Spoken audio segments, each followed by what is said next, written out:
Ich muss echt mal... First, they took your family and your riches. Then they took your health and your pride. Finally, they left you to die. What will you do, exile, when there is nothing left but to live or die?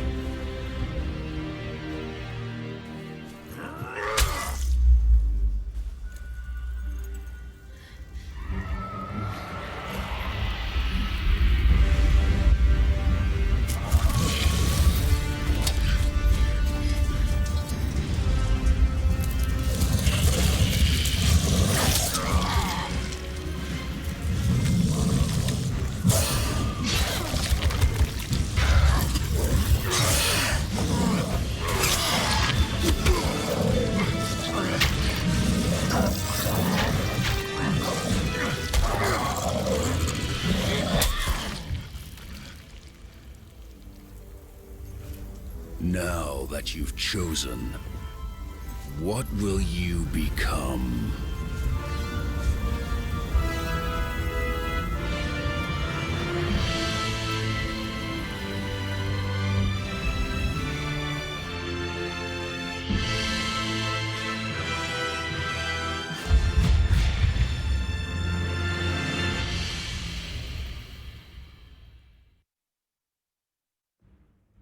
Ja, und das ist Conan Exile. Wir haben es gestern ja schon gespielt. Kurz mal so 1,5 Stunden, 2 Stunden. So. Ich habe immer noch keine Greenscreen-Wand und wir versuchen da weiterzumachen, wo wir das letzte Mal aufgehört haben. Ich weiß noch nicht, ob das wirklich klappt, aber ja, wir werden schauen.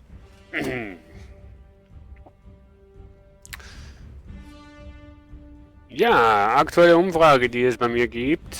Welche Spielserie, also welche Livestream-Serie wollt ihr sehen? NHL 2017 oder National Football League, NFL? Nee, warte mal. NHL, National Hockey League oder NFL, ja, National Football League 2017? Welches wollt ihr als Serie, Livestream-Serie sehen? Hab mir da schon was Schönes ausgedacht. So, und hier bei meinem Bau habe ich mir auch schon was ausgedacht, was ich hier machen könnte. Und zwar Steine farmen. Nee, also ich weiß schon, was ich hier bauen will.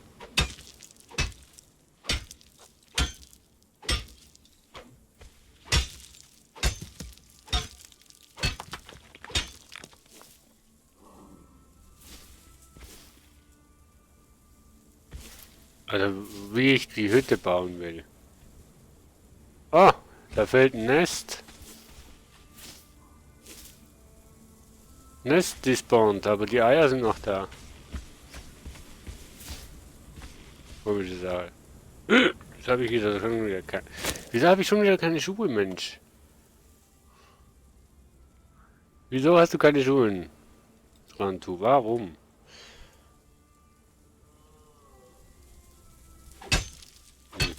Naja, ist sowieso warm genug, da können wir auch ohne Schuhe unterwegs sein.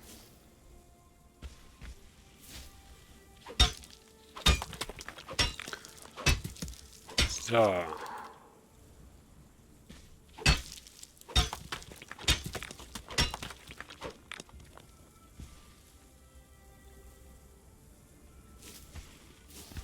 Wie viel Fleisch haben wir denn eigentlich?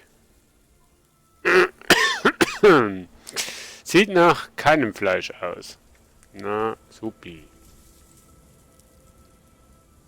Oh, Holz brauchen wir auch, um das zu bauen.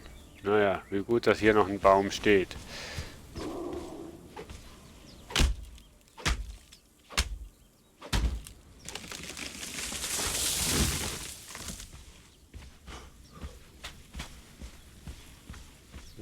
Kleine Schildkröten möchte ich aber eigentlich nicht töten. Und Menschenfleisch frisst er ja nicht, dieser liebe Mensch hier. Also fressen schon, aber dann hat er ja Lebensmittelvergiftung, weil ich nicht braten kann. Ja.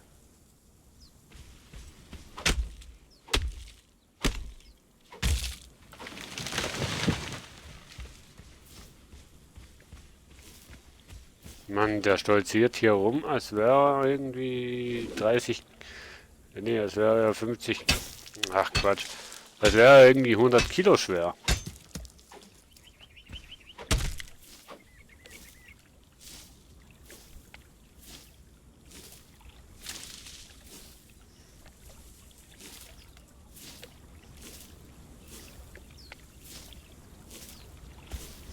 Erstmal die Steine hier ringsherum einsammeln.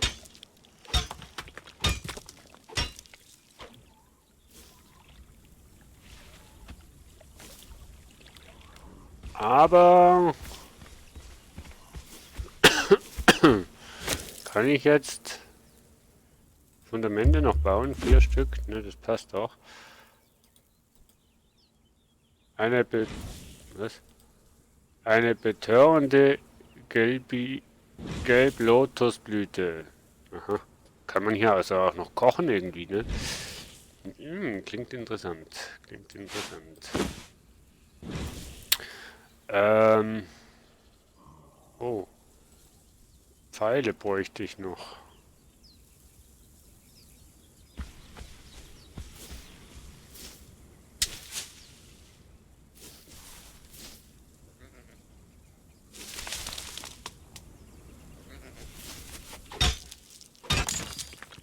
Shit, jetzt habe ich die vergessen zu reparieren. Nanu. Naja. So. Stein um Stein mauere ich dich ein. Könnt ihr das?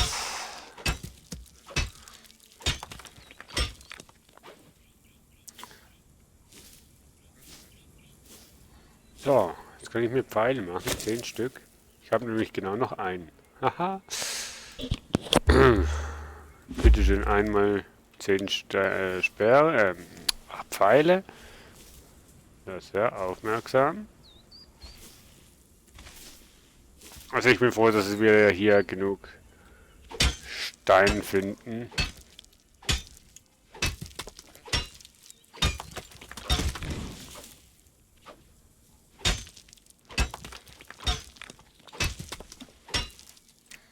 Richtig nice.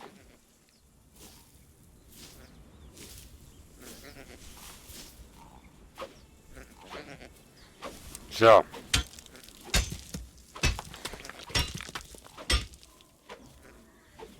Na. Nehmen wir den Stein, wo wir draufstehen. Aua.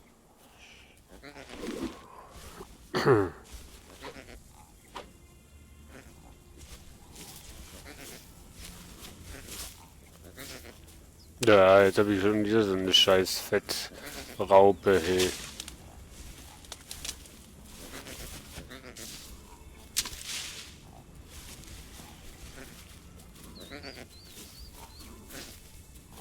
Ach, das sind Äste.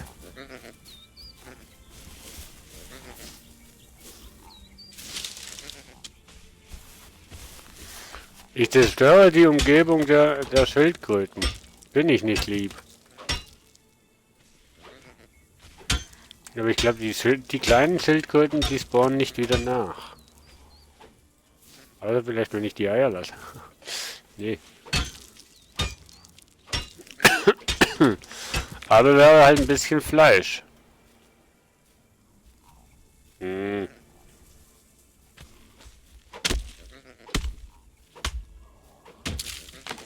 Ja, da kommt Mama Schildkröte weg da.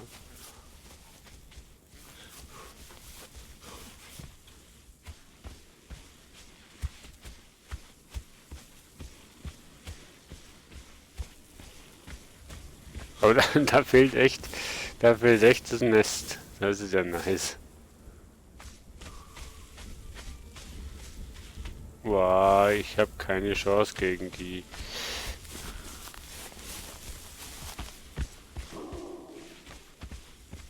Hä?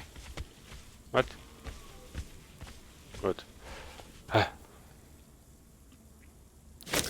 So, ich habe das Fundamente gebaut. 5 Stück. 4, 8, 12, 16 brauche ich aber. 5. Noch 2. Super.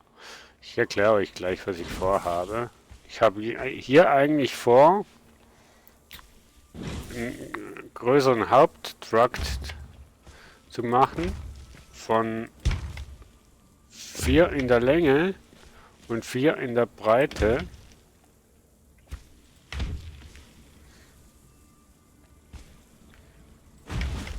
Also, ne, das wird in der Hauptdings 1, 2, 3, 4 und dann 1, 2, 3, 4. So, das wird das Hauptgebäude und daneben dran nochmal so ein 4 kleines Häuschen, ne? Nur, dass ihr es euch so einigermaßen vorstellen könnt. Und dafür brauche ich halt jetzt Steine.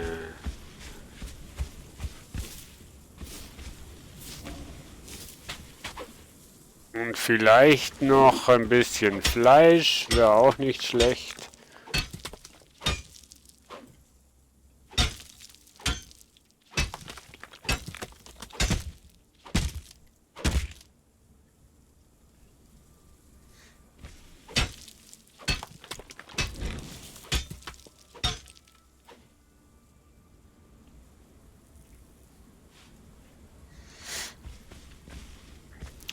So.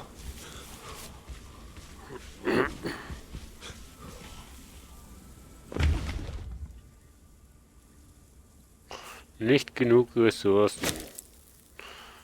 Wäre noch hilfreich, wenn angezeigt würde, was für Ressourcen benötigt werden. Ich habe so viele Eier gesammelt und trotzdem irgendwie keine. So, Kollege, du kriegst noch ein paar Schuhe.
So,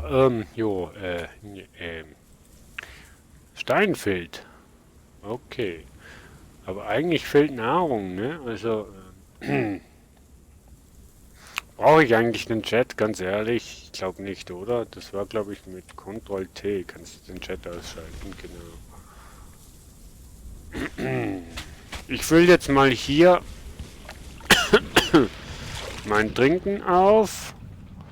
Und auch meinen Beutel. So.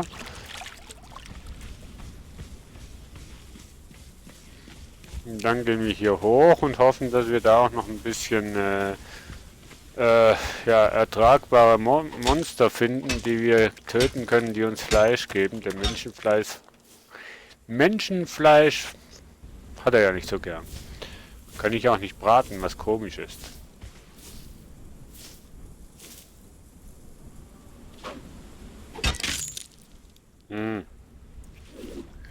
Ich vergesse immer die Sachen zu reparieren. Ich glaub's nicht.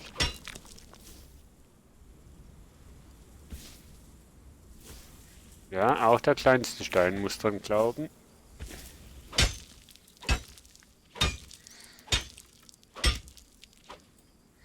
So.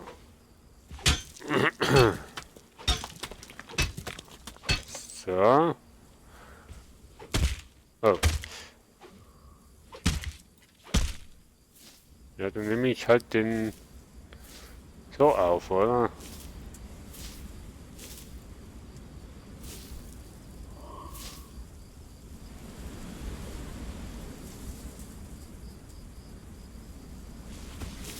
schon irgendwie beängstigend, das Ganze.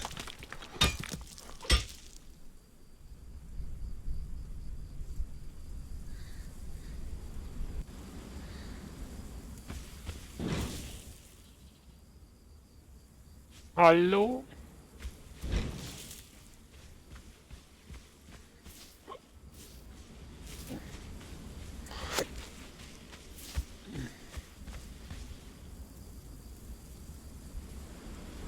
Boah, gegen den habe ich keine Chance.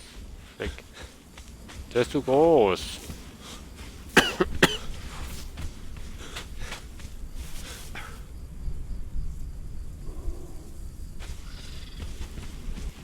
Habe ich noch Essen im Lagerfeuer? Nee. Nix. Nix, nada, nix. Nix essen im Feuer.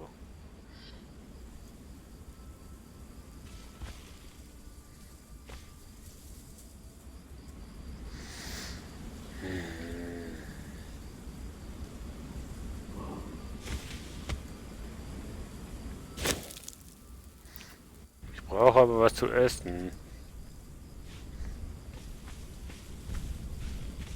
Boah, habe ich schon mal gesagt, im Dunkeln zu bauen ist Katastrophe.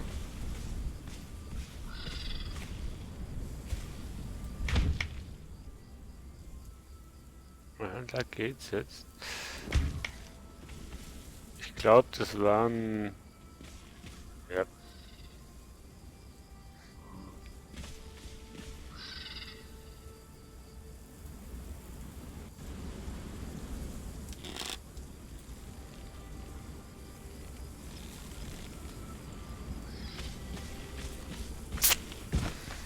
Ist nicht einfach, an Fleisch zu kommen. Vor allem nicht, wenn dunkel ist. Ihr seht gar nichts, oder? Beruhigt euch, ich sehe auch nichts.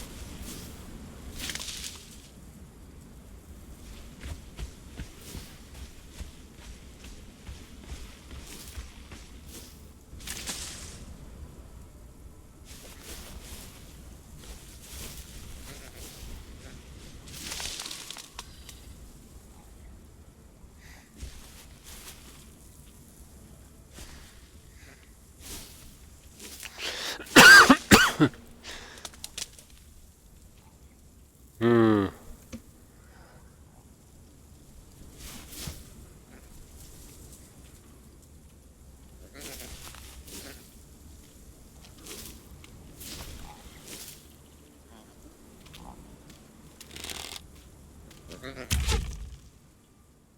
Boah, ein Schuss und tot ist es.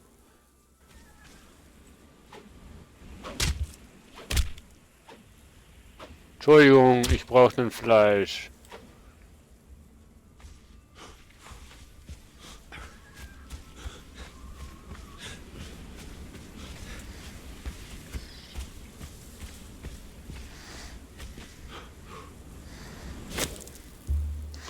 Von wo dass ich Kohle herbekomme, weiß ich auch nicht.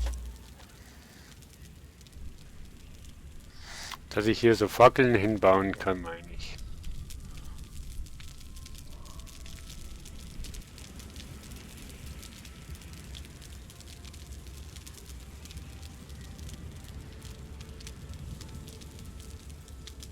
Neuestes zuerst. Ach so.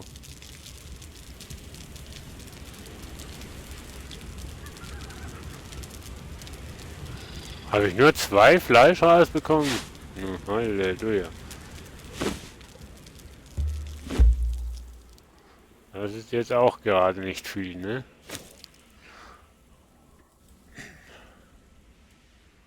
Hier brauche ich Kohle. Ich habe keine Ahnung, von wo dass ich Kohle herbekomme. Das sei mir auch ein Rätsel.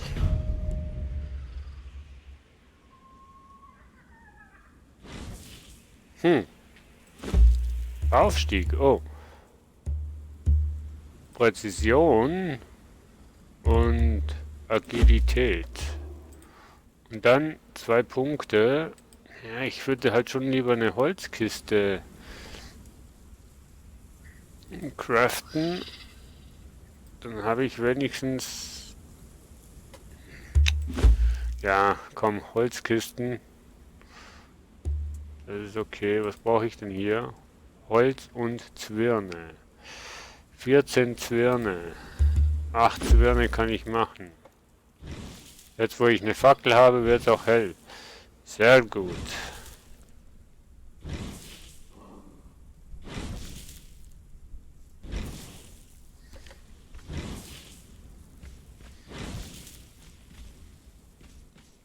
Ich weiß auch nicht, ob das irgendwie so...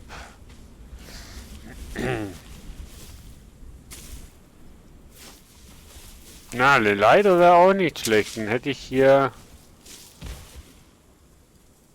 Dann hätte ich hier eigentlich... ja, aufs Scheiße, jetzt habe ich das Fleisch gegessen. Aufs Haus gehen können und die großen Tiere dann so irgendwie erledigen mit dem Bogen.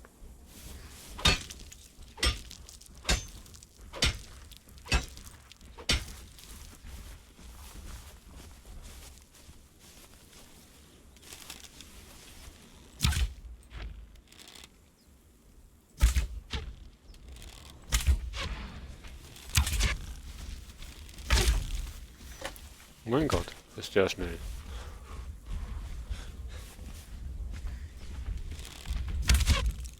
Wow! Wow!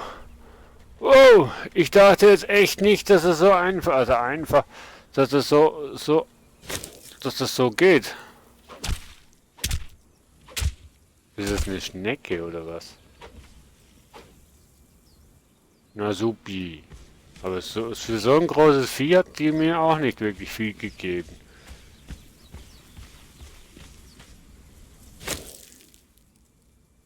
Schmackhaftes Fleisch. Super. 2 Stück Riesenvieh, aber 2 schmackhafte Fleisch. Das ist doch ein Witz.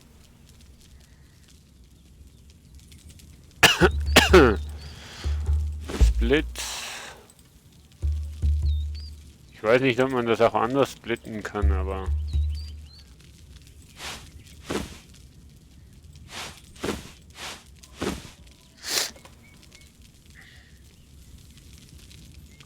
Vielleicht hält das schmackhafte Fleisch ja ein bisschen länger. Weiß ich ja nicht.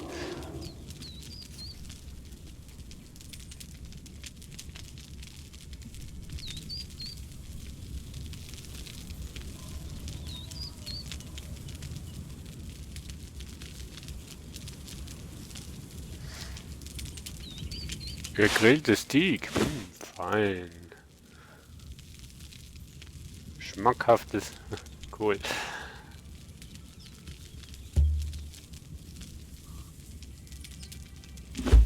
Also der Pfeil und Bogen, das ist schon eine schöne Sache. Muss ich schon sagen. Die Dinger da werden ja nicht verarbeitet. Nö.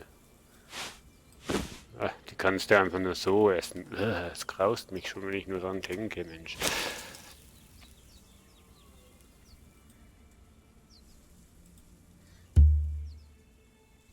Nee, nicht das. Das hier. Zwirne. Habe ich 8 Stück? Wie viel brauche ich? 14. Halleluja. Holz habe ich ja relativ schnell zusammen.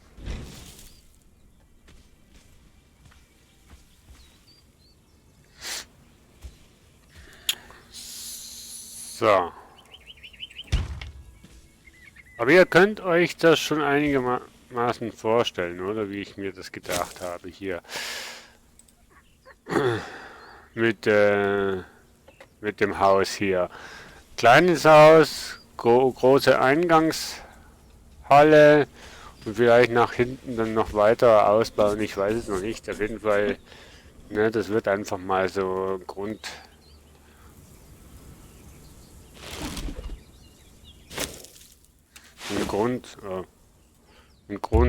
sein.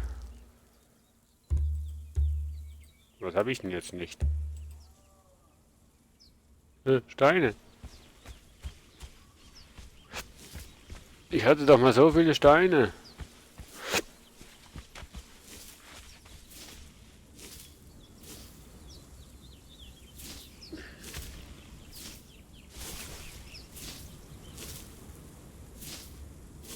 Ja, habe aber auch ganz viele Fundamente gebaut. Ähm, so. 10 Steine. Ja, komm jetzt. Ich habe doch mehr als 10 Steine jetzt abgebaut. Aufgesammelt.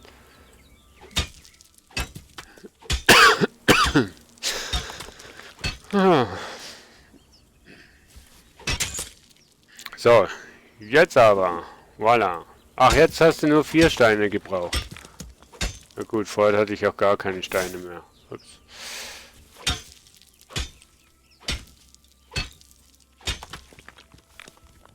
Kann ich auf das Ei einschlagen? Nö.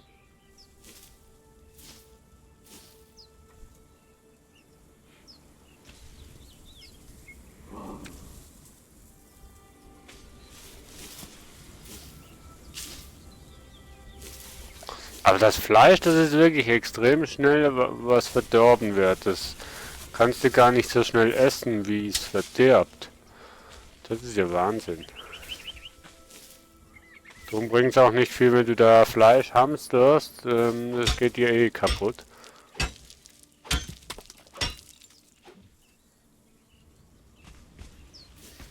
Aber ich muss sagen, das ist eine schöne Gegend hier. Also.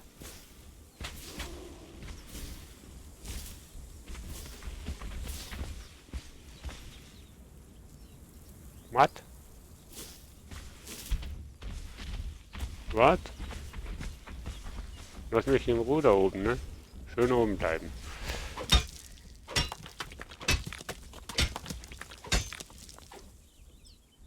So, wir bauen uns hier erstmal unsere Base auf, ne? Und dann suchen wir dann noch Sklaven, die wir fangen können. Erstmal rausfinden, wie das geht. Ne? Aber erstmal so weit kommen. Leveltechnisch meine ich jetzt. Mann, schon wieder kaputt.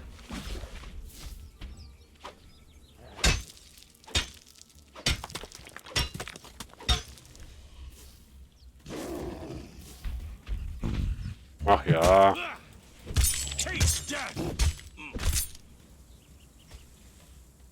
Sonst noch wer?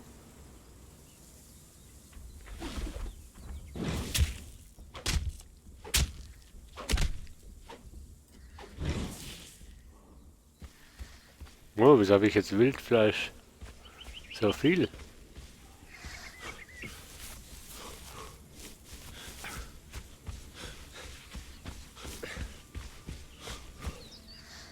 Eine Siedlung entsteht. Oder sowas.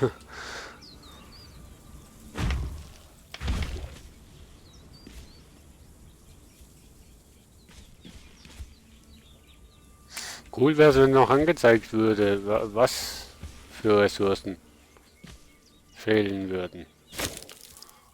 Wo habe ich denn? Zwirne für Wildfleisch. Oh, cool.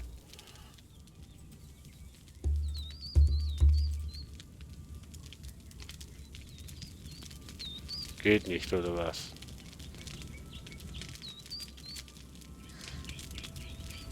Ja, aber das Fleisch läuft genau gleich lang, gleich ab, ne? Das ist ja doof.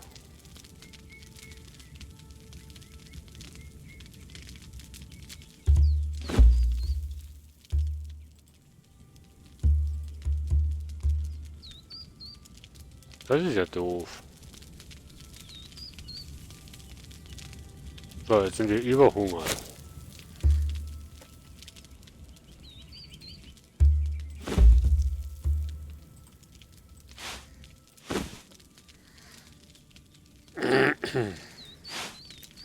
Ich würde gerne ein Spiegelei haben. Oh, das wär's jetzt. Spiegelei.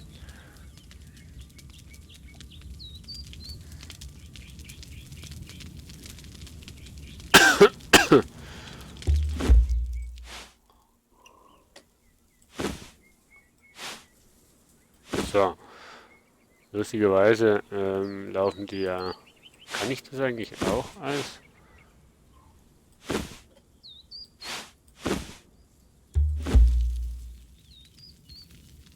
Ja, da ist jetzt noch ein Holz drin gewesen, wegen dem.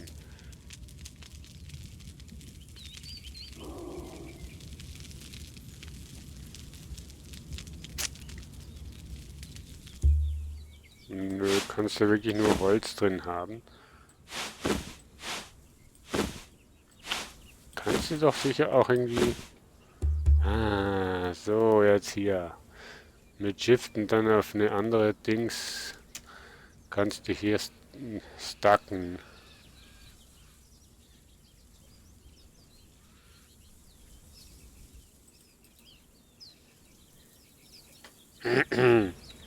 So, also eine Kiste wollten wir eigentlich. Wir haben jetzt 11 Zwirne. So, das wären 13. Und jetzt brauchen wir noch Holz. Das finden wir hier drüben.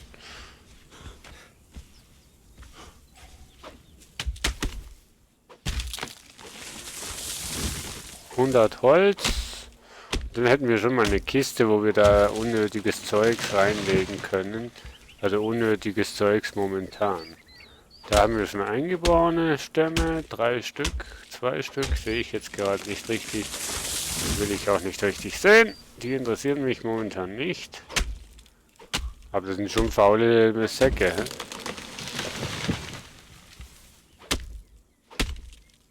So, ich kann mir eine Kiste bauen, ne?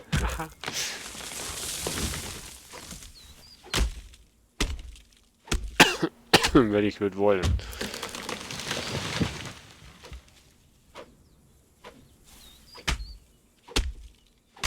So, come on. Ich fälle erstmal hier die ganzen Palmen am Strande. Einfach weil ich es kann. Okay, jetzt kann ich es nicht mehr.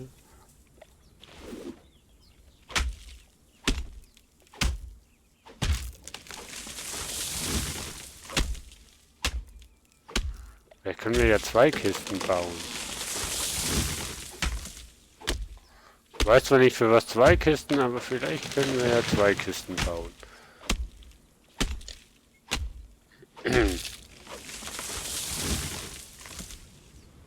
Was? Oh, sind wir zu schwer. Nein, 14 brauche ich. Bitte sag mir, dass ich noch einen machen kann. Oh. Nee, ich kann ja keine 2 Kisten machen, auch wenn ich so viel Holz habe. Wam! Schon wieder ein Stück leichter.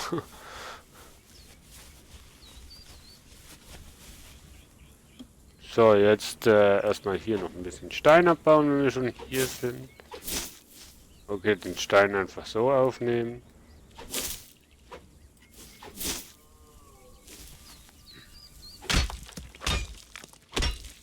Ein Stein im Baum gewachsen. Aha.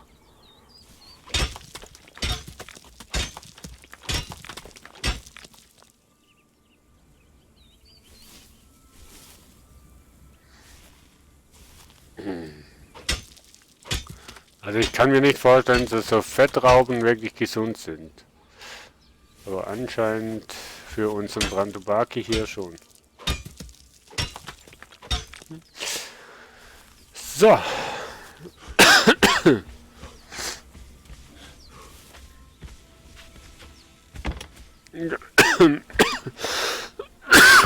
Entschuldigung. Mach mal die Tür zu hier. Ne, mach mal Tür auf, Mensch. Oh, du kannst die Tür auch nach innen aufmachen. Ist jetzt hier richtig rum oder verkehrt rum? Ich weiß es nicht. Bei der Tür hatte ich keine Anzeige, vorne, hinten und so weiter.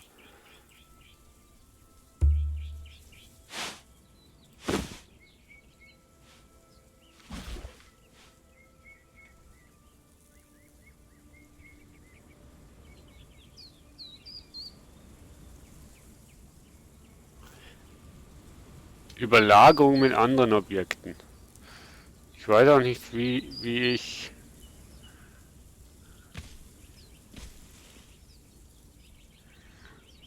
Okay.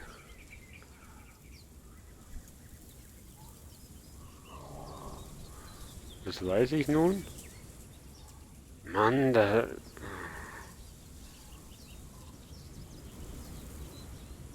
Komm, stellst du gleich mal neben das Bett. eine Kiste. Ah, sogar noch richtig rum. Ach, bin ich gut. Und dann stecken wir mal all die Samen hier rein. Auch wenn ich nicht weiß, für was das die gut sein sollen. Das Tier. Die Knochen. Oh. Fuck. Gekritzelte Notiz. I'm a beaten life left to root remain bla bla bla. Eigentlich brauchen wir den Scheiße gar nicht mehr, Mensch. Was brauchen wir denn? Eisen. Das brauche ich auch nicht momentan. Holz. Das brauchen wir. Feld. Ja, das brauchen wir auch. Eier brauchen wir auch. Das brauchen wir auch. Das brauchen wir auch. Rinde, weiß ich nicht. Stein brauchen wir auch. Das brauchen wir momentan, glaube ich, auch nicht. Ja, warum kann ich mir... So, das...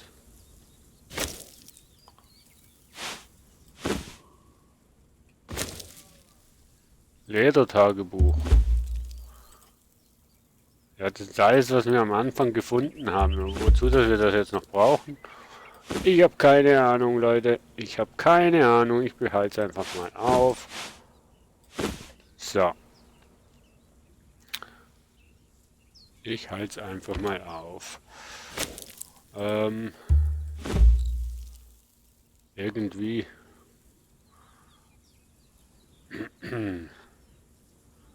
So. Wir waren ja am Hausbau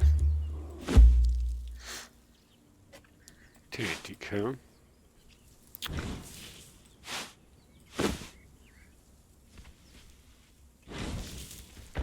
So, noch zwei. Ah, noch drei. Schade. Also eigentlich noch ganz viel mehr. Jetzt brauchen wir wahrscheinlich wieder Steine, ja.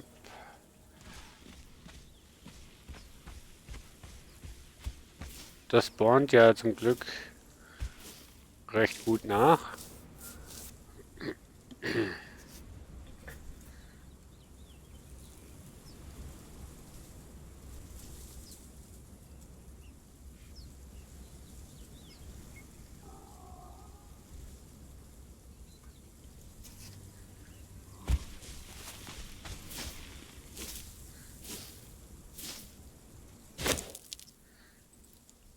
Die Eier, die geben auch aus dem Nest eine Schieferrückens gestohlene Festmahl. Das ist auch irgendwie einfach so eine flüssige Nahrung irgendwie. Mann, schon wieder kaputt. Also die Werkzeuge halten wirklich nichts aus.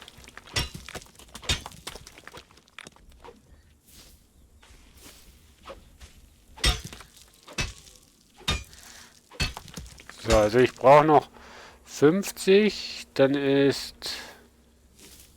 Warte mal. 50, dann ist die große Platte fertig. Und dann nochmal 200 für das kleine Häuschen nebendran. Ja, genau. 250 also brauche ich Stein. Wir haben eine Fangst 52. Yay. Aber Steine kriegen wir schnell zusammen. Das sollte nicht das Problem sein. Der sammelt auch Stein auf, wo gar kein Stein ist.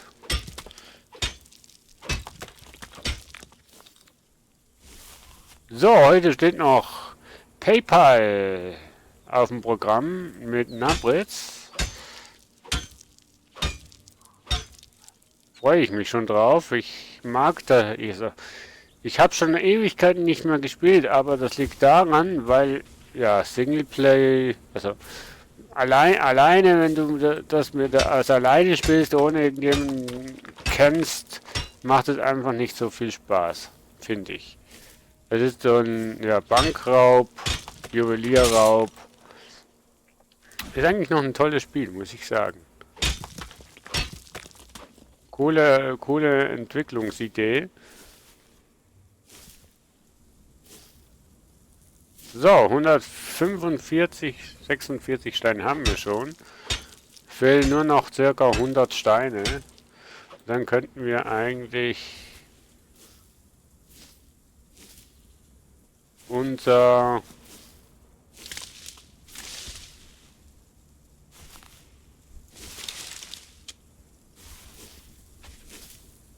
weißt du, jetzt habe ich so viel Wasser, so viel Essen. Und jetzt brauche ich es nicht mehr, weil ich vollgepumpt bin mit Essen. Kennt ihr das? Das ist doch so extrem unfair, oder?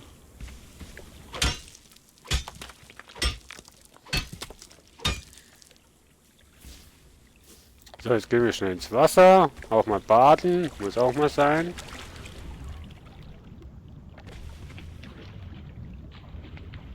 So.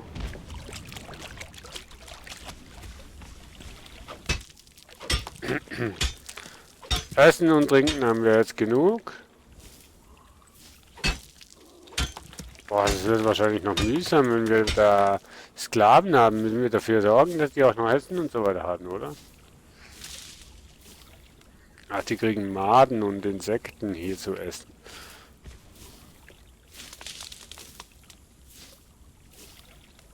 So, 212 Steine haben wir schon.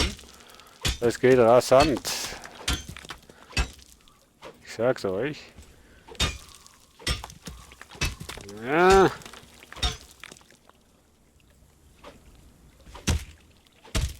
Dann brauche ich doch kein Werkzeug. Also man glaubt gar nicht, wie viel...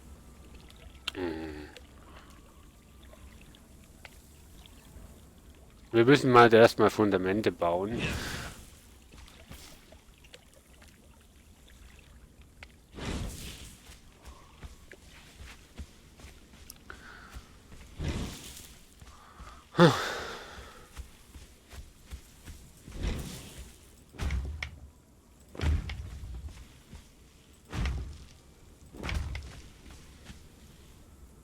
Und einen noch.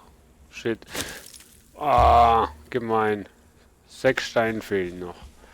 Die kriegen wir hier. 1, 2, 3. Also die Eier spawnen ja auch recht schnell nach.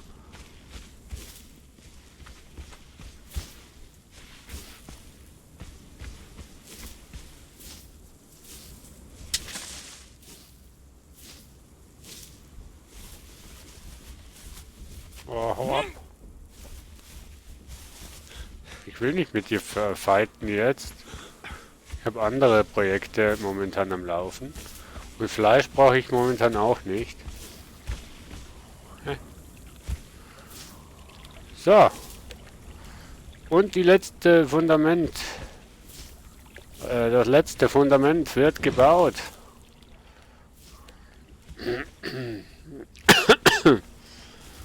Irgendwie ist mir da die Bauidee heute Nacht irgendwie in den Kopf reingekommen. Ich weiß nicht warum.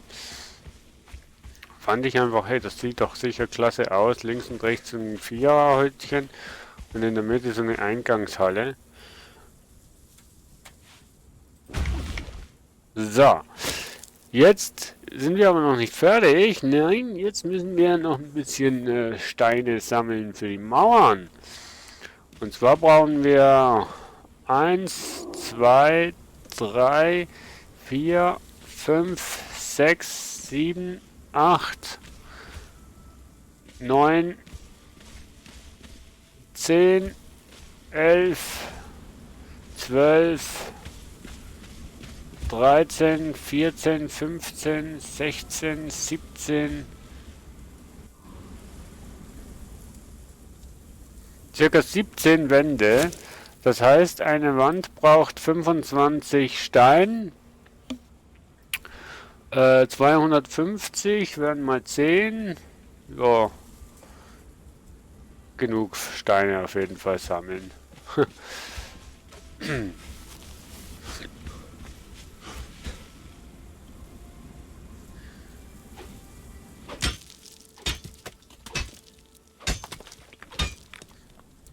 wieder mal Maximum sammeln und dann werden wir mal schauen, wie viele Wände. Also 17 Wände habe ich gesagt. Merkt euch mal die Zahl.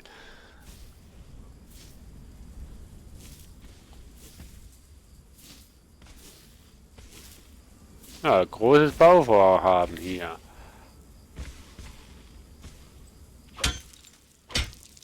Ne. Habe ich mir schon gedacht. Wieso sieht denn das hier so komisch aus?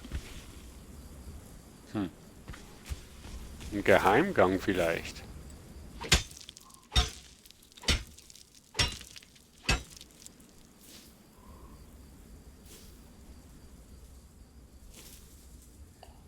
So, das wären schon mal 2 Wände.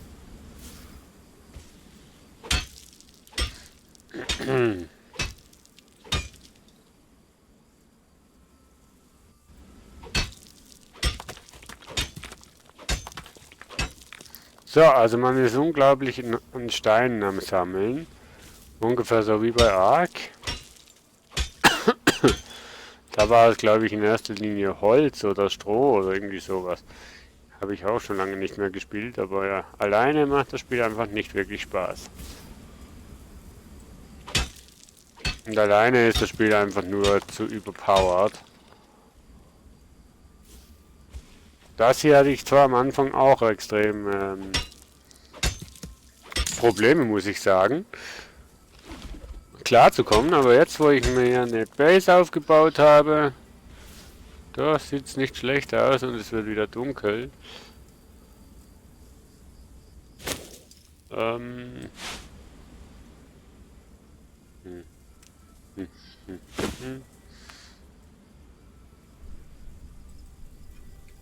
Nutzobjekt. So, sehen wir auch was.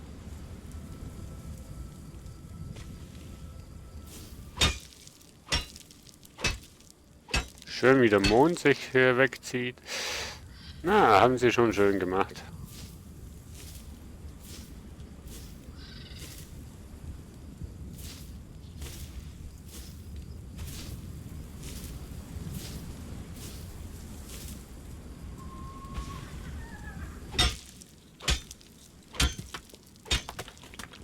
Was?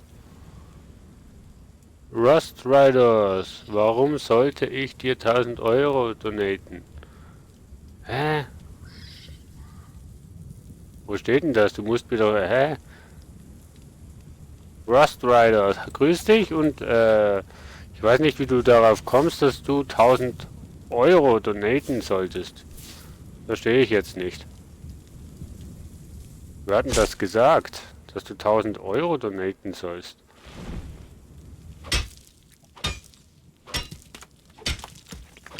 Verstehe ich gerade momentan nicht.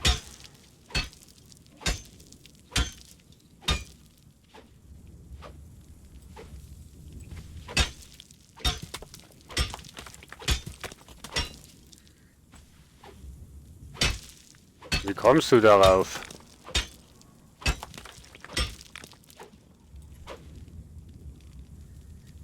So.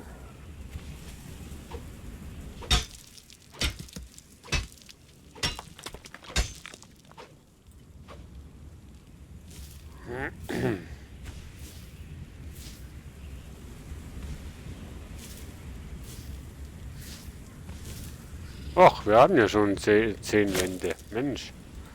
Nee, Wände, hier. 10, super. Holz haben wir dann wahrscheinlich auch keins mehr. Ja, die Fackel, die hält lang. Wo kriege ich Kohle her? Könnte man hier eine Beschreibung noch dazu machen, wo man die Kohle herbekommt? Wäre echt nice.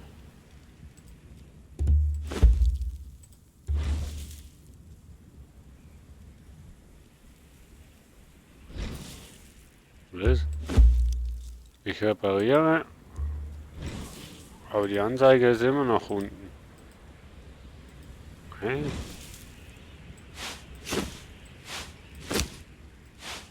Ah. Standfestigkeit.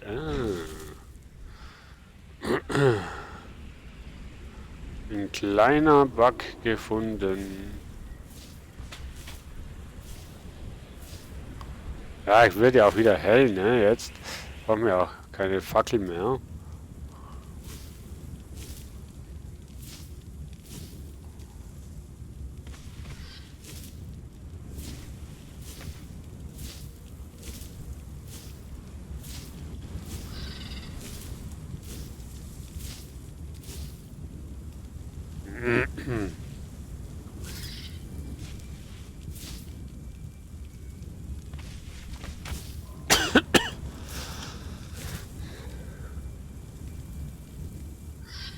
Ah ja.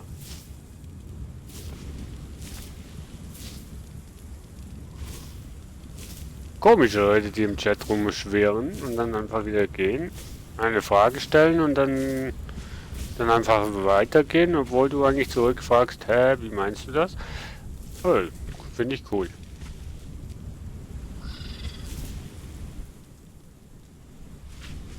Solche Leute finde ich cool, echt.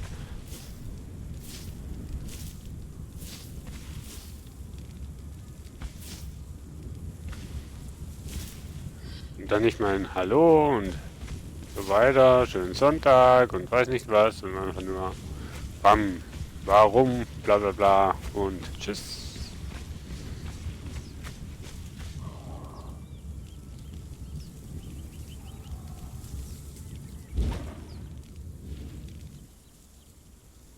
Was? Du hattest doch gar keine Fackel mehr in der Hand. Und bist du doof. Dölfi. Adolfi. Noch zwei, cool. So. Dann wollen wir. Dann wollen wir doch mal die Wände hier setzen. Also, einmal so. Einmal so. Einmal so. Einmal so. Einmal so. Einmal so. Einmal so. Einmal so. Ja, Innenwände gibt's nicht, ne? Lustigerweise.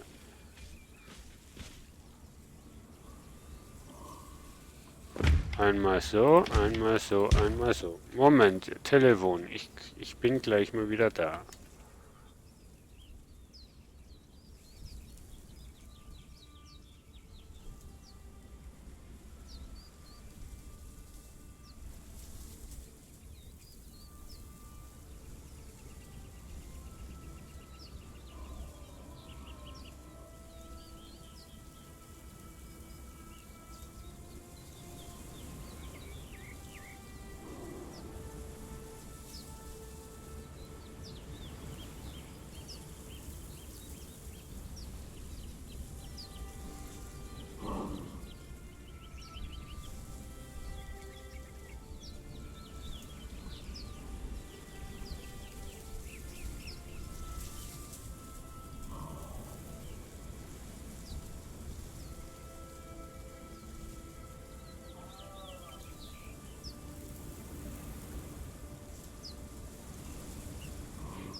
So, jetzt bin ich wieder da. Bei meiner Mama. Er wollte nachfragen, wie es mir heute geht. Weil gestern oder vorgestern hatte ich ein bisschen Temperatur.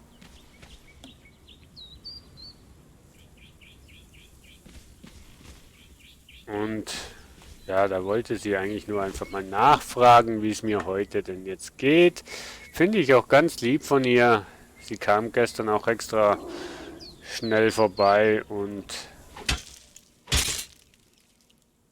immun tut es. Was? Hallo.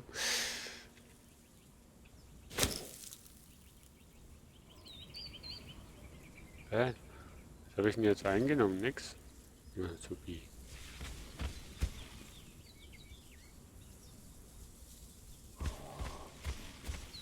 Ich mache meine Hütte kaputt. Na, zumindest sieht es von außen nicht so katastrophal aus wie von innen. Hi, Dragon! Ja, heute geht es wirklich einiges besser als gestern. Keine Temperatur mehr und einen Schönheitsfehler entdeckt. Ach, die Maurer von heute sind auch nicht mehr das, was sie früher waren. Ich hoffe, dir geht's auch gut, lieber Dragon. Danke schön, dass du hier bist.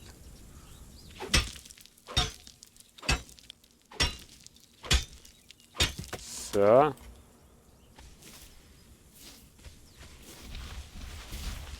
Oh, hau ab. Boah, jetzt brauche ich Essen und so weiter wieder.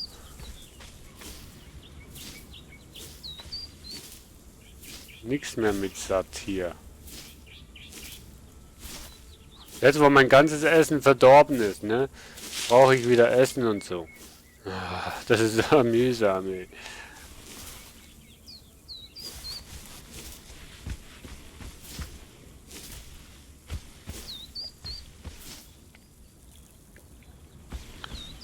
So. Und Conan macht mir unterdessen wirklich viel Spaß. Viel mehr Spaß als Ark mir bis jetzt Spaß gemacht hat, weil bei Ark, da hattest du wirklich kaum Chancen gegen die Dinos.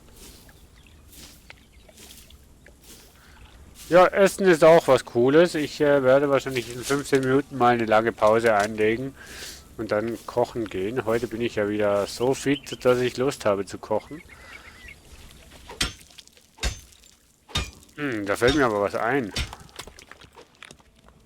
Da fällt mir was ein. Moment, bin noch mal schnell AFK.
So, noch schnell ein bisschen was erledigen. Ja, also Dragon, ich wünsche dir einen guten und einen lieben Gruß an deine Familie natürlich.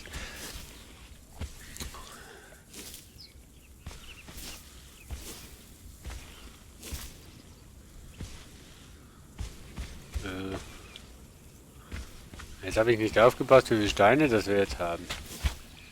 Kann man den großen Baum da drüben auch fällen? Ich glaube ja nicht, ne?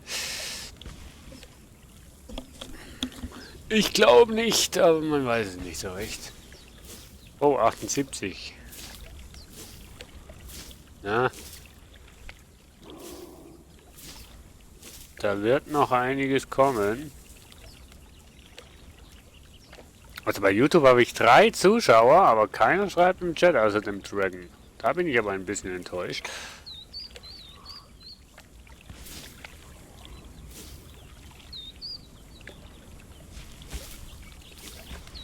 Habt ihr so Schiss zu schreiben im Chat, liebe YouTuber? Still und heimlich hinten rein zuschauen, aber keine Kommentare abzugeben. Das ist immer schön. Es lebe die kommunikative Community. So, wie viele Wände brauche ich denn jetzt noch? Also eine sicher mal hier. Ach nee, Quatsch. Ja, doch, hier. 2 Stück. Ups. 2 Wände hier. So. Na. So, hier kommt ein Eingang hin. Hier kommt ein Eingang hin. Und ja, 4 ist sowas von unpraktisch, ehrlich gesagt. Also proportional aufgeteilt kannst du keine Mitte finden bei 4, oder? Hm. Habe ich nicht danach gedacht, wo ich das Zeug so gebaut habe. So, jetzt brauche ich noch eine Wand und 1, 2, was jetzt? 1, 2, 3, 4 Durchgänge. Das heißt 25 kostet ein Durchgang. Das sind mal 100 und so eine Wand kostet auch 25, also 125 Steine brauche ich noch.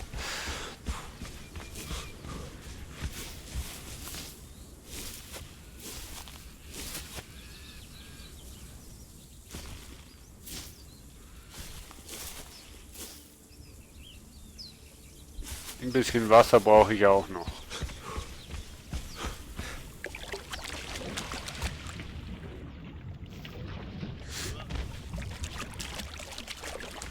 Ist unglaublich, dass er das Wasser einfach trinken kann, ne? Ohne irgendwelche Verseuchung und so weiter.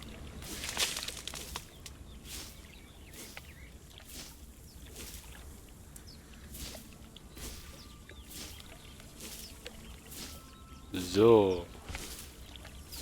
Eine Wand hätten wir ja schon.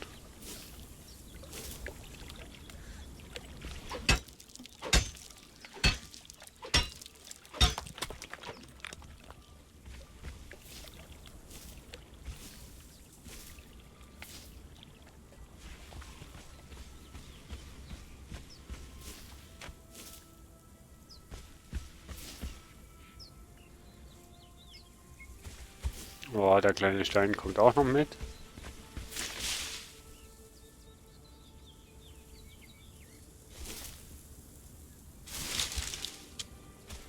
Ja, genau. 3 Meter weiter weg nimmst du das. Oh. So, die Hälfte haben wir schon.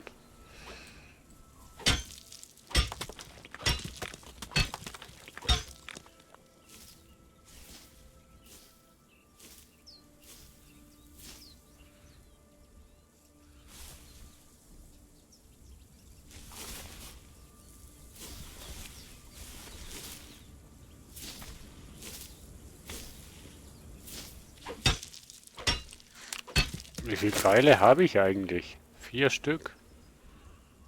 Hm. Boah. Naja. Ich habe wohl gern meine Steine, um Pfeile zu machen. Denn die sind schon recht hilfreich. Oh.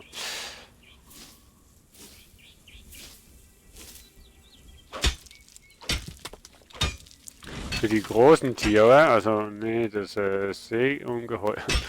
Nee, also das Krokodil, für das ist es nicht wirklich hilfreich, aber zum Beispiel für die großen Schildkröten oder was das auch immer sein sollen, für die war es schon recht hilfreich.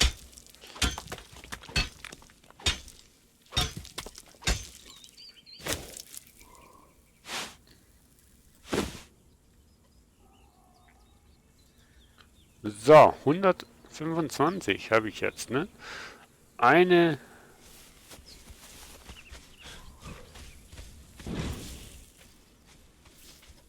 Wand habe ich gesagt.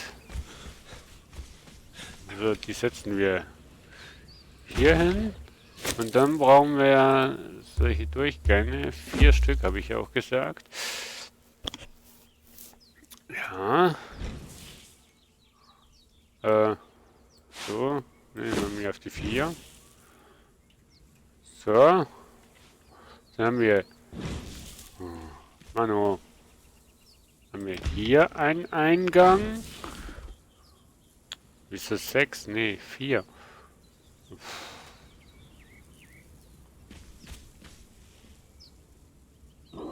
Gute Frage, nächste Frage. Außenseite. Machen wir so. Machen wir so. Machen wir so. Ne?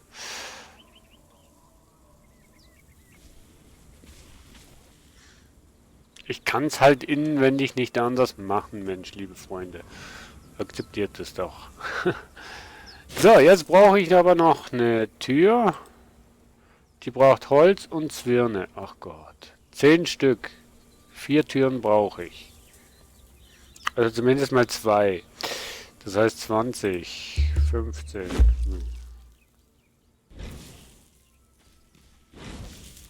Zwei wichtige Türen, auf jeden Fall. Ich habe gehört, soll ja auch Sandstürme hier geben, oder nicht?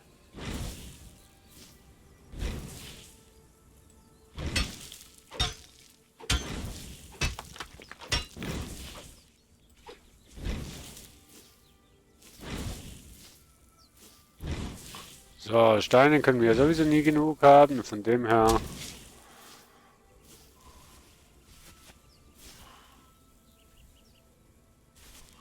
Jetzt werden wir erstmal schauen, dass wir die Zwirne zusammenkriegen.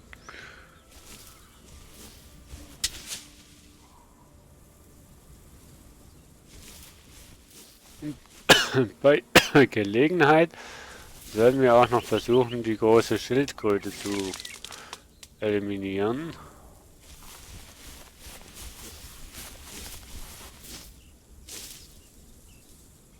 Die da vorne rumstapelt.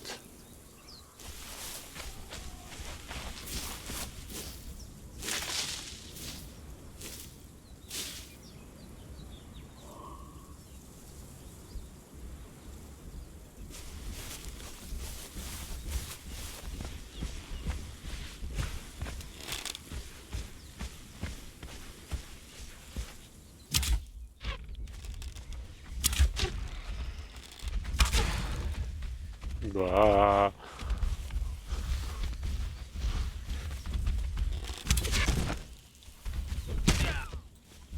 Also vorhin hat es besser geklappt, du blödes Vieh.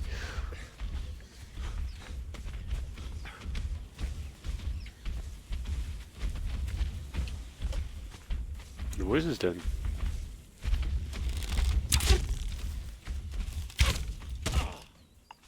Alter, wieso verreckst du jetzt nicht? So intelligent ist das Monster nicht, ne? Ja, doch. Scheiße. Ich sagte noch, so intelligent ist das Monster nicht. Alter, wie viel Leben hast du denn noch? Treffe ich das Ding überhaupt? Boah, Leute. Du kommst hier nicht rein, oder?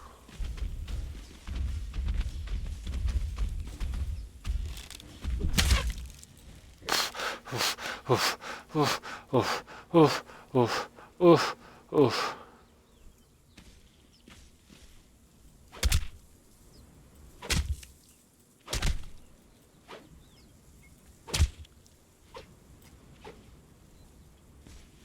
Wieso ist das in meinem Dings Scheiße, wieso baue ich sowas? Oh Mann.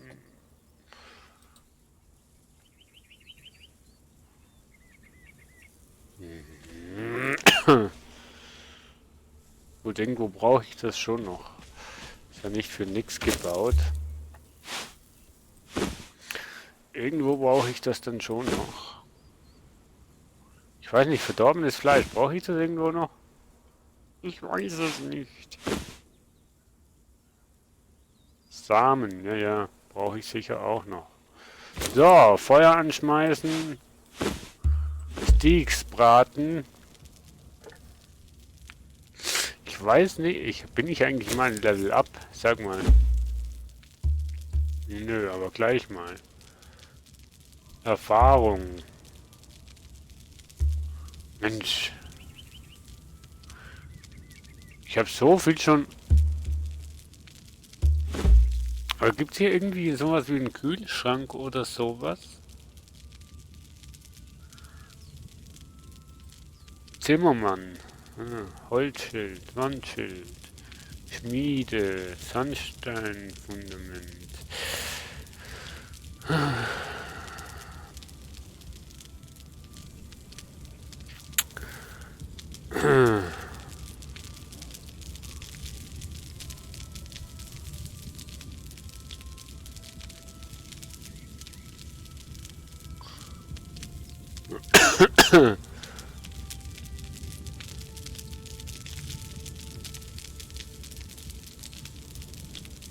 Ritual gereinigtes Fleisch.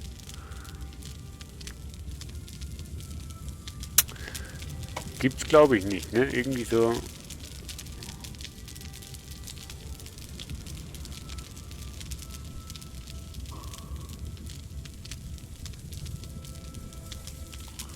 So wie eine Tiefkühlzelle oder sowas. Lederteppich, was du alles hier bauen könntest dann. Lohnt sich schon nach oben zu kommen. Große Truhe, Feuerpfeile, Steinmetz. Aber so eine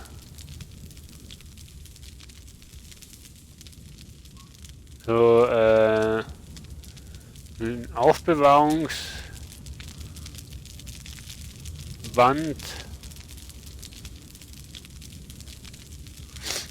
wo man das Fleisch zum Beispiel länger aufbewahren kann oder so, habe ich jetzt nirgendwo gefunden.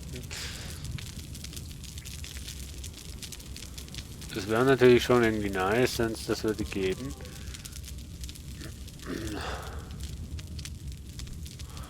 Aber als nächstes, schwierig zu sagen.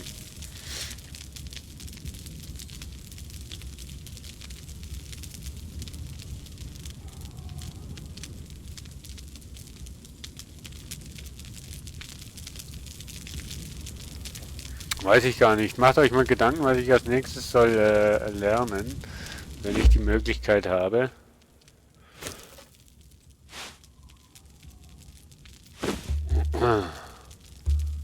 Bisschen aus.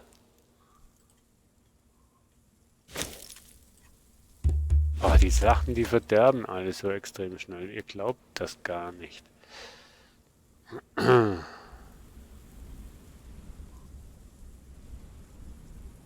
So, 2 Steaks und das Ganze ist gut.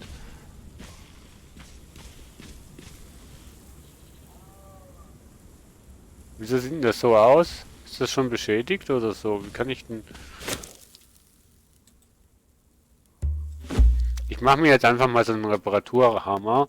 Ich weiß ja nicht, ob das etwas bringt. Reparaturhammer. So. Auf der 4. Auf der 4.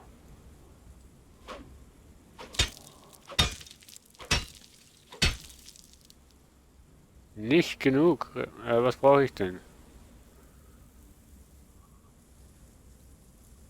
4 Stein. 4 Stein. Habe ich keine Steine? Doch. Hä? Was brauche ich denn? Aber das stimmt denn hier jetzt nicht. Sieht denn das da drüben auch so aus? Nö. Wie sieht denn das hier so komisch aus?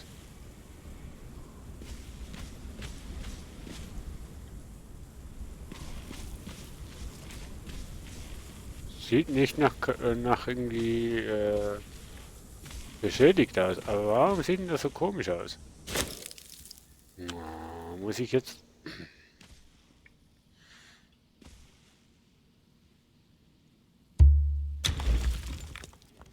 Ich habe ja zum Glück noch eine.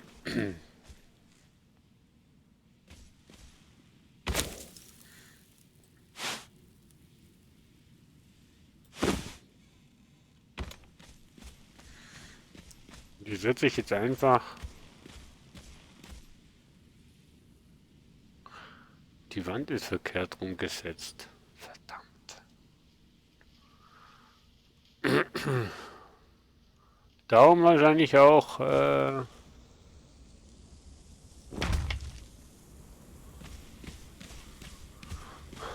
dass sie nicht gepasst hat. Naja, dann machen wir halt so. Was soll's? So, sieht doch schon mal nice aus, meine kleine Hütte.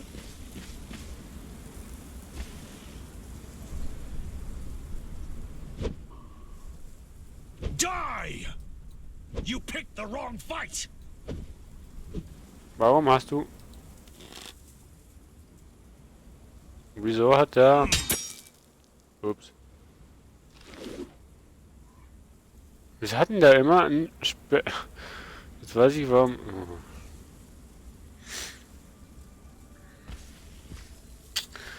Ja, lieber Johnny, du hast immer ein... So, also für Türen... falsche Taste. Für Türen... Wollen wir die Türen? Hier. Kann ich das? Oh, ich kann das sogar. Cool. Brauche ich 10 Zwirne? Habe ich... Ja. Und 100 Holz.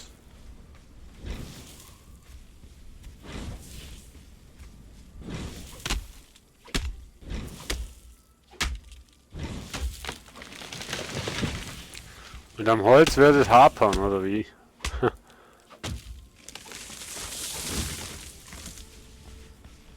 Ne, wahrscheinlich an den Zwirnen.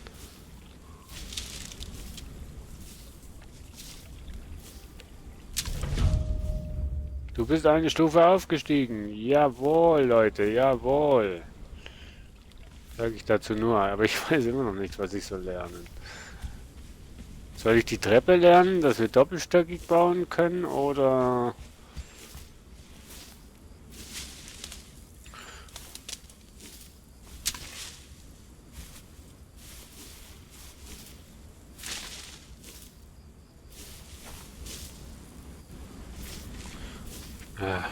wir gucken gleich mal, wenn ich hier fertig bin.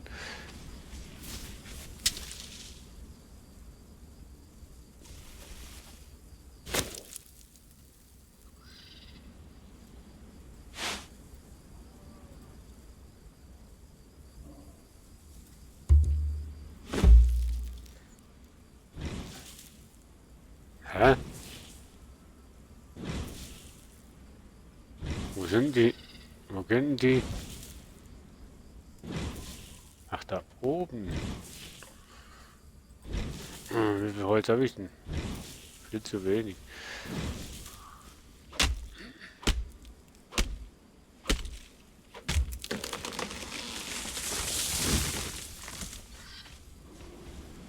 Also mindestens 2 Türen brauchen wir.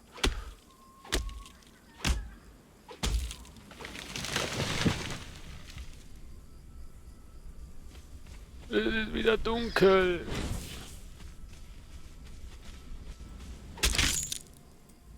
Ja, ich glaube, da kannst du auch draufhauen, wie du willst. Da bekommst du nichts raus.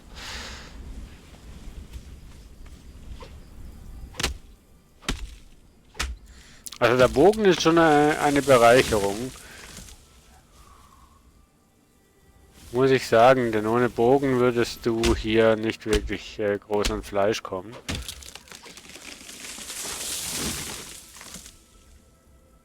Apropos Fleisch. Fleisch essen, bevor das verdorben wird.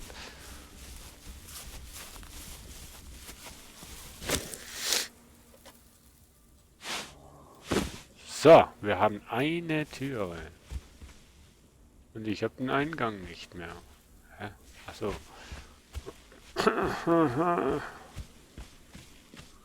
Boah, ich bin froh, wenn ich irgendwo hier dann mal Lichter hinbauen kann. Es ist dunkel, liebe Freunde. Ich sehe nicht, wie die Tür sitzt. Oh Mann.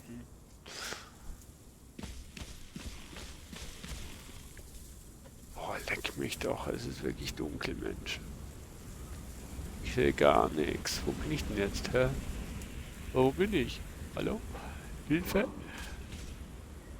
Scheiße, Mann, Leute. Ich sehe nichts. Ihr seht auch nichts. Ist stockdunkel bei euch, ne? Bei mir auch. Oh, muss am passenden Slot eines vorhandenen Gebäudes angebracht werden. Ist mir... Was bist du denn jetzt da drüben? Ah, du bist... Alter, wo bin ich denn jetzt? Ah. Help! I cannot see! Help! I cannot see! So, das Fleisch ist verdorben. Freut mich. Very nice.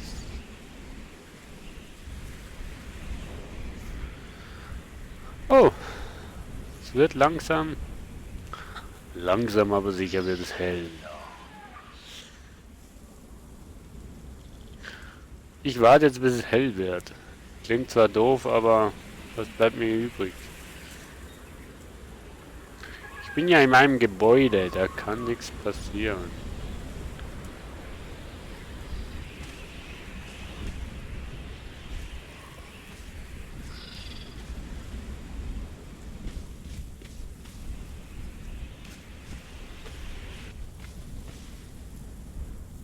Die ist schon so wie auch...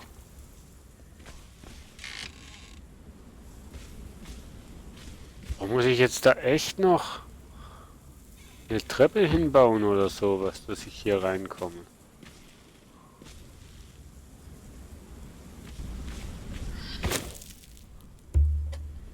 Hier hat verdorbenes Fleisch noch mehr. Wie verdorbenes Fleisch? Geht auch kaputt? Das ist mir ja neu. Eisensteine. Hier halt noch ein paar Samen.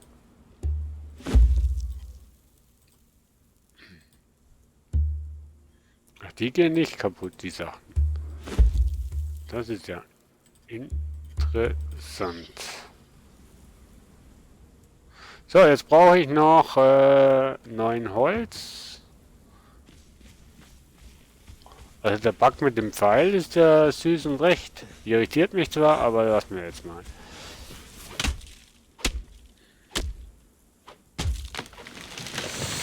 So.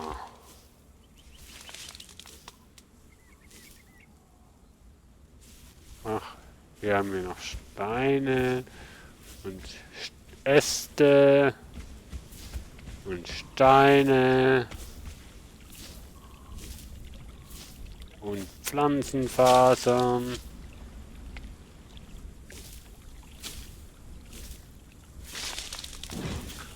Eigentlich haben wir hier ja schon alles, was wir brauchen zum Gebäude bauen, ne?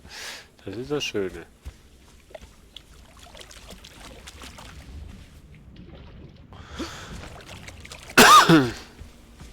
Und eigentlich,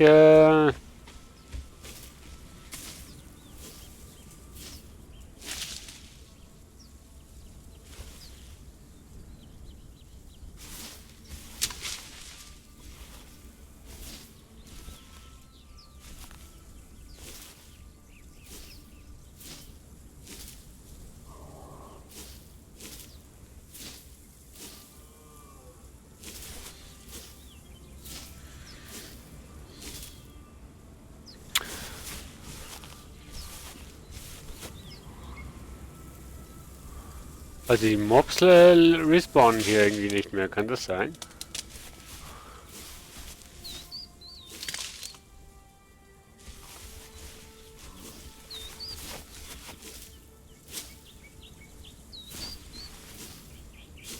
Hi Dragon, ich hoffe das Essen hat geschmeckt. Ich bin immer noch da.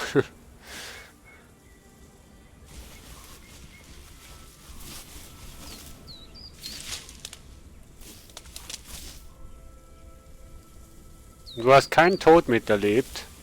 Nee, Quatsch, du hast keinen Tod verpasst, sage ich so mal. Also ich lebe noch, immer noch.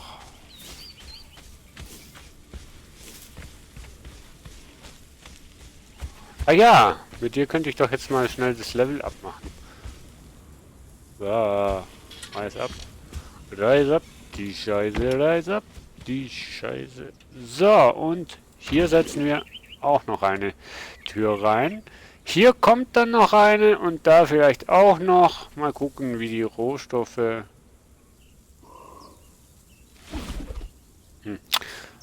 Der Bug... Der Bug mit dem Sandsteindecke. Ich würde ja schon gerne mal so ein Fundament bauen und einfach mal oben drauf stellen, um zu schauen, wie das ist. Naja, gut. Aufstieg.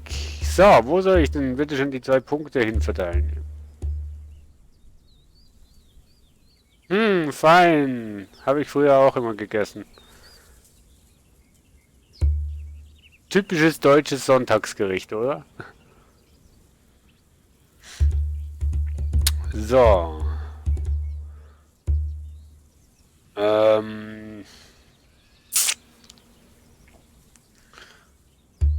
Was ist ein Grid?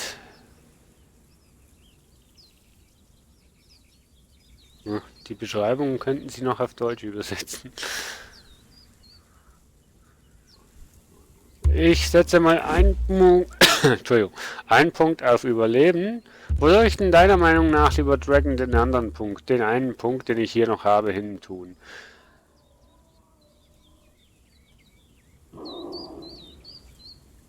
Präzision, das hat wahrscheinlich etwas mit dem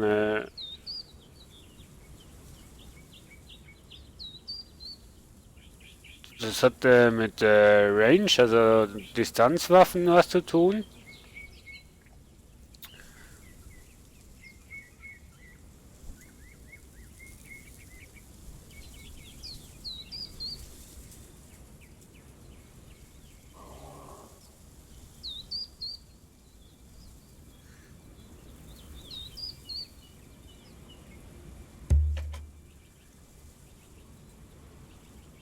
Aktiver Fall.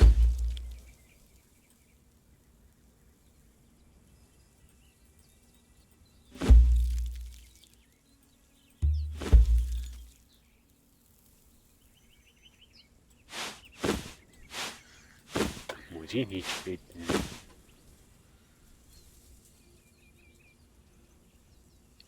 Belastung, okay. Ja, Bogen ist noch buggy, ja, ja. Also nur, dass der Pfeil halt noch irgendwie immer noch in der Hand steckt. Das weiß ich, habe ich festgestellt. Aber das stört mich ja eigentlich nicht. So, und dann jetzt zu den Rezepten.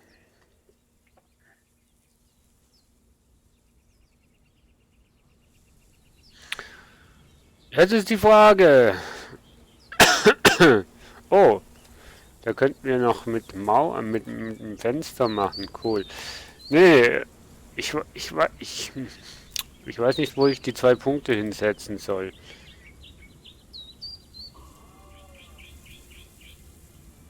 So, was ist da gut?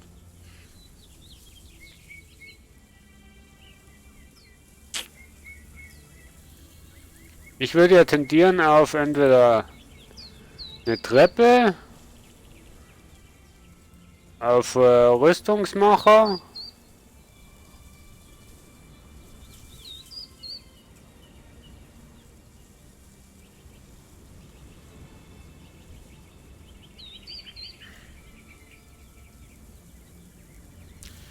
Die weiß ich nicht, ob die Licht geben.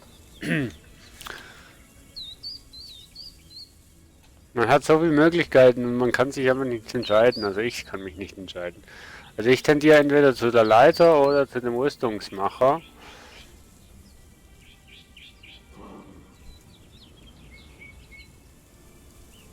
Wobei mit Eisenbesteck brauche ich ja auch den Ofen, wo erst hier unten ist.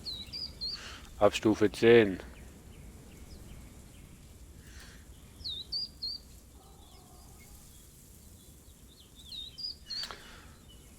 Ich würde Treppe nehmen.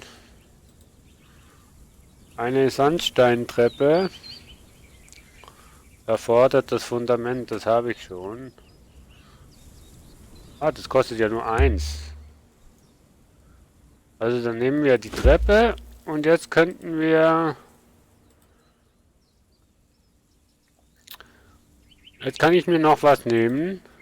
Oder ich spare. Was denkst du, was ist gescheiter? Sparen oder der Sandsteinrahmen, also wo man ein Fenster machen kann.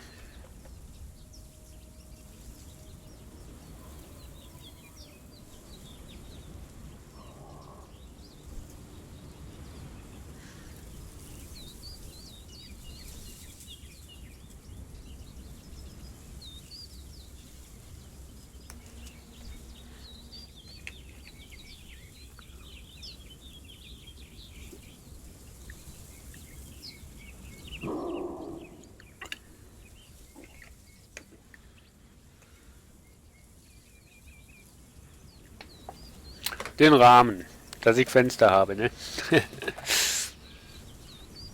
Okay, also die Treppe und der Rahmen. Dann haben wir ein fertiges Haus, kann man so sagen. So, okay. Auf der Decke kann man ja laufen, nehme ich mal an.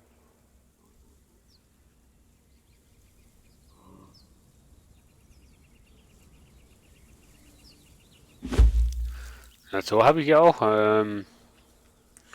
so habe ich ja eigentlich auch tagsüber Licht, auch ohne Fenster. Also hell ist es ja. Okay, gut, jetzt habe ich von hier Licht. Ja, okay. Hast mich überzeugt. Ne, also dann werden wir hier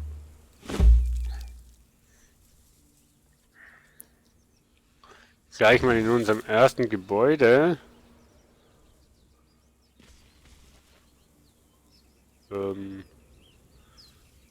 ähm,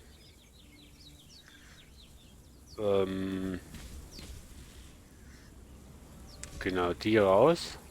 Die raus.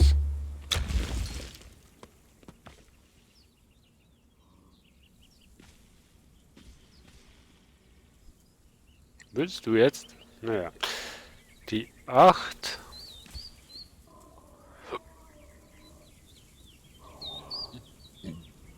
Außenseite, ja, Außenseite. Ich finde das cool, dass es angeschrieben ist, wo außen.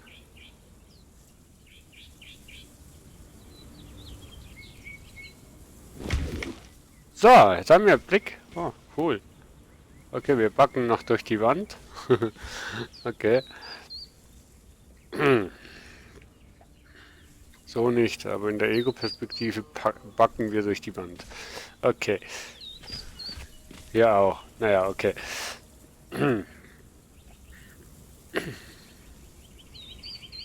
Nicht genügend Ressourcen. Was brauchten die? 5 Holz und 50 Stein. Ich merke schon, hier geht es immer nur um Stein und Holz.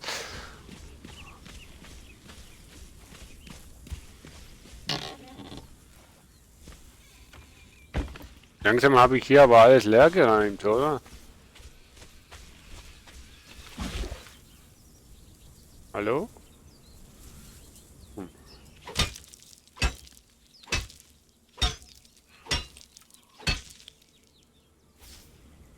So, heißt es halt wieder Steine sammeln. Mache ich ja gern.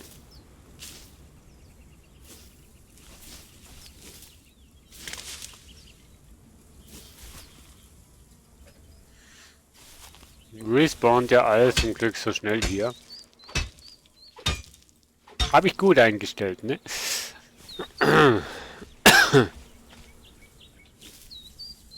Warum das da immer das Schild nach vorne nimmt?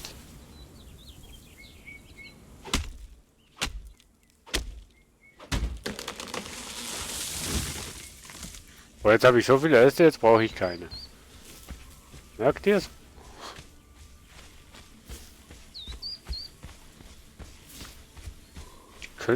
Die könnte ich ja mal irgendwie in die Kiste legen, oder?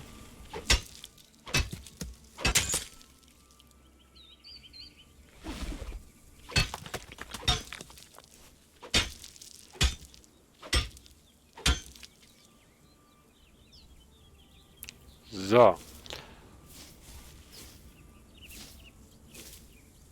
So. Sag mal, Dragon, du hast auch schon viele Let's Plays oder sonstige Videos von Con in Exil geschaut. Stelle ich mich Stelle ich mich hier ein bisschen noobhaft an oder mache ich es eigentlich nicht schlecht?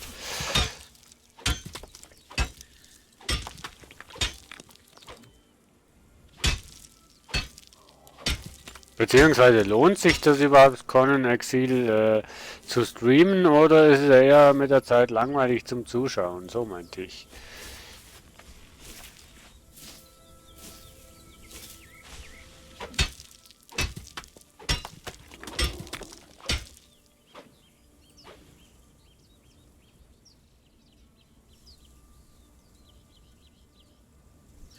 Ja, das stimmt.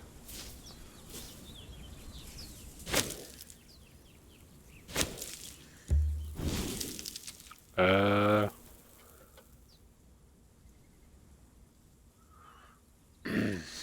ich könnte hier, ich könnte hier, na, ein bisschen cheaten. Nee, ich könnte hier schon sagen, hier Stein, nee, mache ich jetzt nicht. Ich finde, das ist der Cheating. Ich könnte hier Level hochgehen und Spawn, Kreatur. Nee, mache ich nicht. Ich finde das extrem cheating-technisch und so weiter. Nee, nee.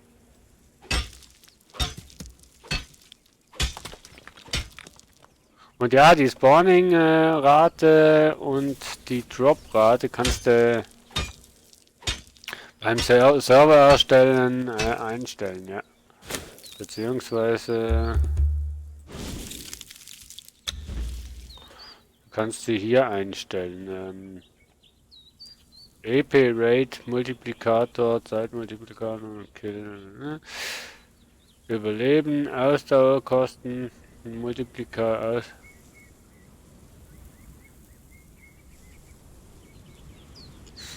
Diese Option finde ich noch ganz besonders wichtig.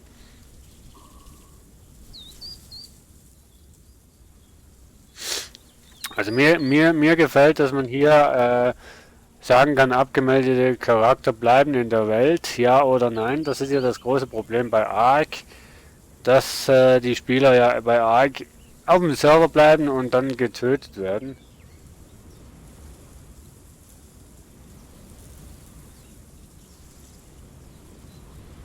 Ähm, Objekte Drops, Erntemenge Multiplikator kann ich hochsetzen.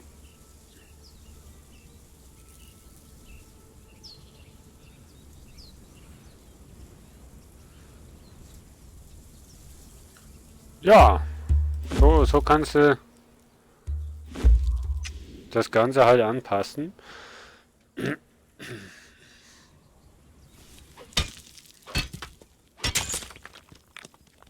Ja, genau. Jetzt haust du mit dem mit dem Pfeil drauf.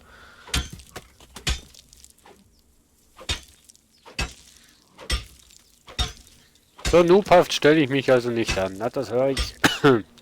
Entschuldigung. Das höre ich doch gern.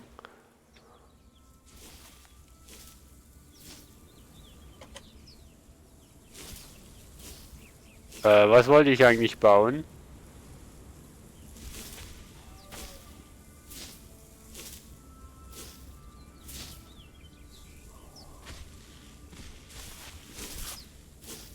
Verdammt, ich sammle jetzt hier einfach und weiß nicht, was ich eigentlich wollte. Noch Fenster wollte ich machen, oder? 4 Stück, 5 Stück, ich weiß es nicht. Ich mache einfach mal. Irgendwann kann man die sicher brauchen.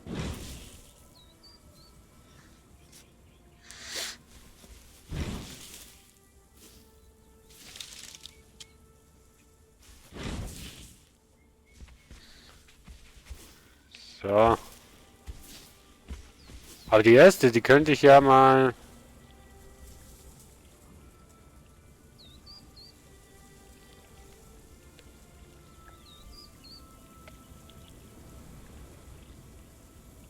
Ich habe gelernt, dass man bei solchen Spielen am Anfang häufig sterben muss. Das ist sozusagen das Tutorial.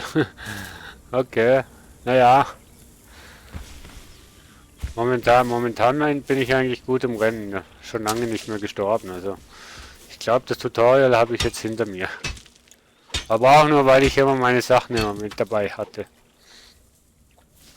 Ansonsten hätte ich schon längstens aufgegeben. Ja, das ist auch so eine unfaire Aktion, ne? Die Sachen zu behalten, wenn man stirbt, weil wenn man stirbt, dann stirbt man.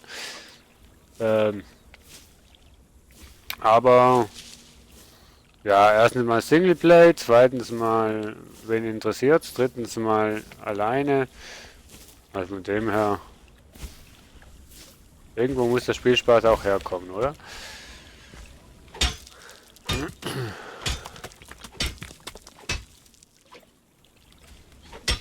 So.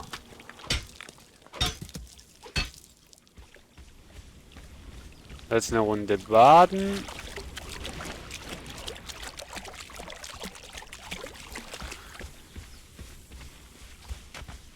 Da muss ich so echt hoch. Da muss ich jetzt echt hochspringen. Mann, das ist doch bescheuert. Ja, das kann ich machen, wie ich will. Das ist immer. Ja. So, setzen wir noch ein paar Fenster.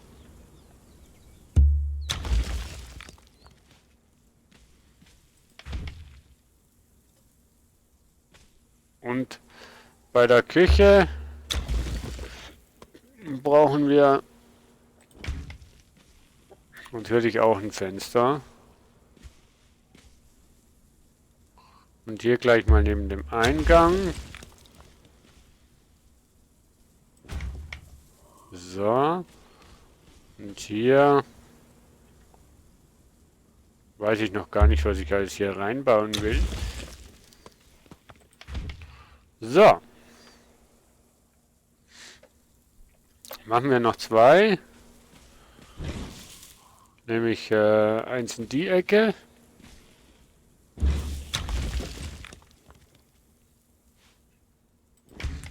So, und eins in die Ecke. So. Weil nach hinten möchte ich eigentlich momentan keine Fenster machen, weil eventuell kommt da dann noch später ein Anbau. Das stellt sich aber dann erst später raus. So, jetzt müssen wir uns mal um eine Treppe kümmern. Da brauchen wir Holz. Stein haben wir noch. So viel Stein haben wir also gar nicht gebraucht, ne?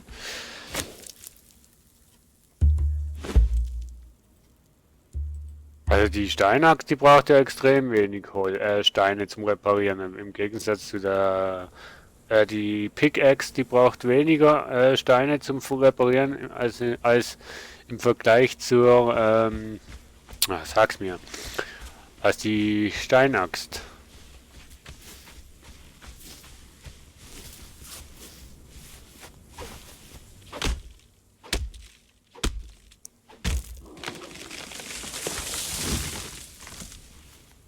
So.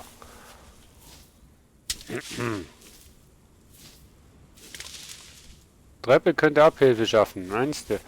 Ich muss mal schauen, ob ich da eine Treppe hinbauen kann. Oder ob er sie zu weit oben ansetzt. Kann ich hier gleich mal versuchen.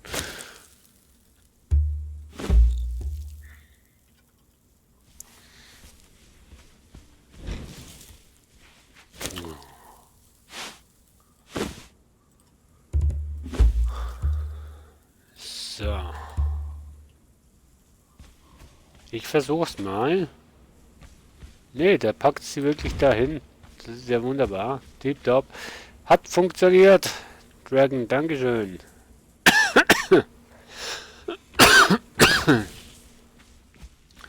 Muss ich mal schauen, ob ich da jetzt eine Treppe hinbauen kann.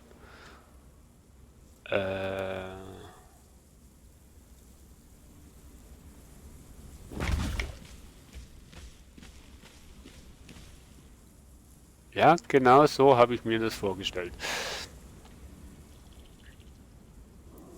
Genau so habe ich mir das vorgestellt.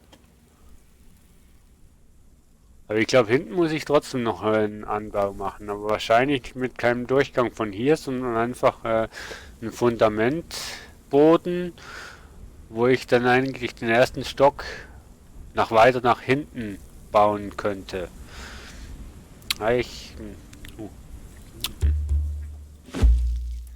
Ich mache erstmal hier. Ich mache mal erstmal diesen Teil hier fertig und dann können wir immer noch drüber diskutieren, wie wir das dann machen wollen.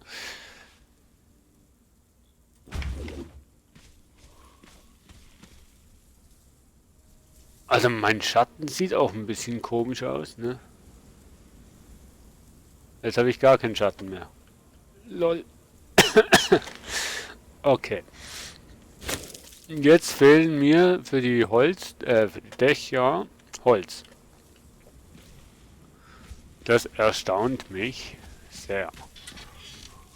Ach, ich finde das Spiel echt cool. Also die Baumechanismus und so weiter ist so richtig nice gemacht, also richtig angenehm zum Bauen auch. Das finde ich schön bei solchen Spielen. Und vor allem finde ich es cool, dass man trotzdem Sachen aufnehmen kann, wie Steine oder Äster. Man macht mir nicht immer so Angst für solche Geräusche und dann plötzlich überall Schatten. Meinst du echt, es wäre irgendwo irgendwas Großes entstanden? Also ich meine, wir sind ja relativ weit unten. Also die Stadt hier, das wird schon irgendwann mal das Ziel sein, dass wir hierher kommen. Und ja, ich habe gehört, dass es aber relativ schwierig ist, hierher zu kommen. Und wir bauen uns halt hier jetzt mal unsere kleine Base auf. Mit den ersten...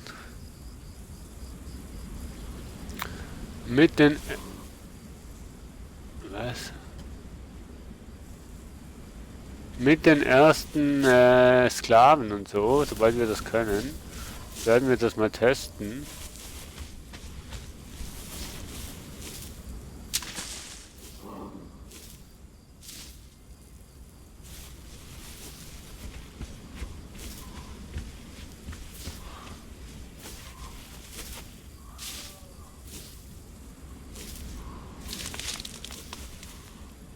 So, Holz brauche ich.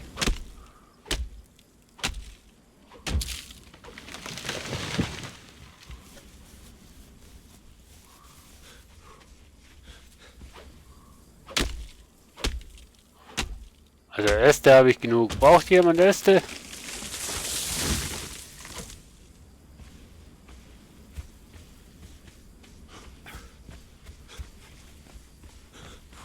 Jungpalme. So, um 13 Uhr lege ich eine Pause ein, so eine stündige, ne, dreiviertelstündige. Ich muss, dann werde ich mal eine Runde kochen und essen. Ich werde den Streamer wahrscheinlich laufen lassen.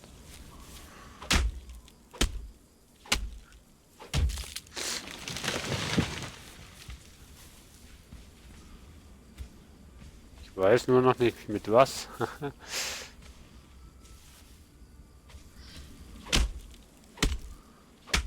Wollt ihr die Folge von gestern noch mal sehen?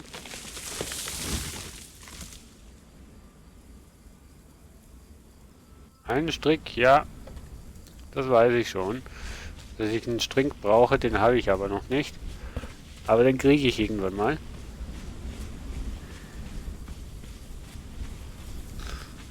Und es ist wieder dunkel. Gibt es hier eigentlich auch irgendwann mal so Lampen, die man hier aufstellen kann? Aber die Lagerfeuer, ne, die bleiben immer am gleichen Ort, ne? Ich wollte schon sagen.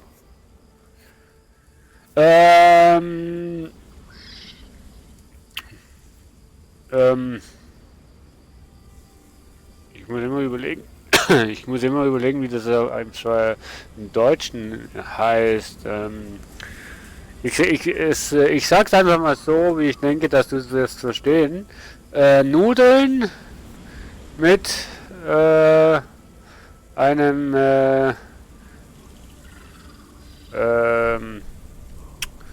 Stückchen Cordon Bleu, aber nicht selbst gemacht, sondern einfach eins aus dem Kaufladen, wo man sich eingefrieren kann und dann halt auftauen kann und dann anbraten kann. Ich bin nämlich nicht wirklich so ein Koch-Freak, beziehungsweise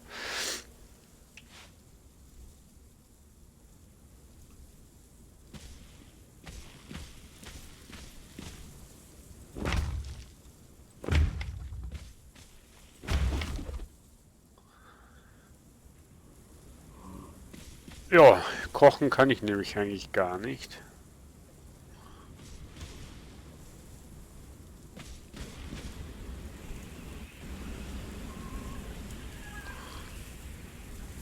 Ich bin mir noch am Überlegen, ein Spiegelei dazu zu machen. Passt absolut gar nicht, ich weiß, aber irgendwie habe ich Bock auf ein Spiegelei.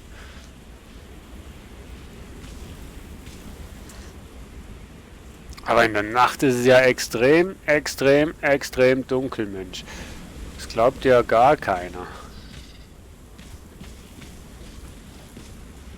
Auch mit dem Fenster ist es hier dunkel.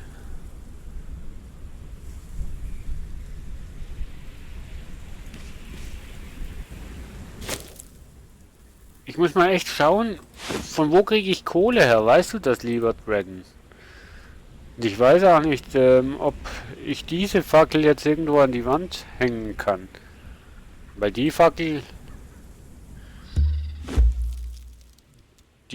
kann ich wahrscheinlich nicht an die Wand hängen. Nee.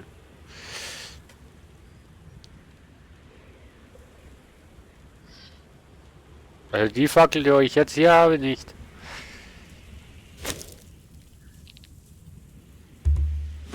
Nee.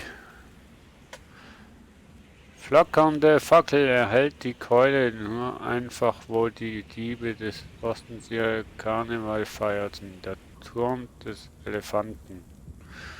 Aha. Feuer ist der erste Meilenstein auf dem Weg zur Zivilisation. Wärme, Licht und die Fähigkeit, na.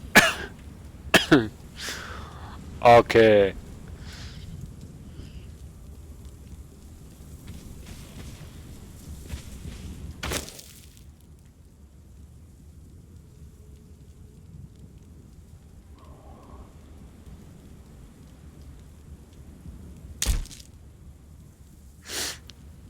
Du kannst auch nicht kochen, aber du erlaubst es dir und sagst, man kann es essen. Das ist doch okay. Also ich mache halt wirklich nur das Nötigste und so. Ja.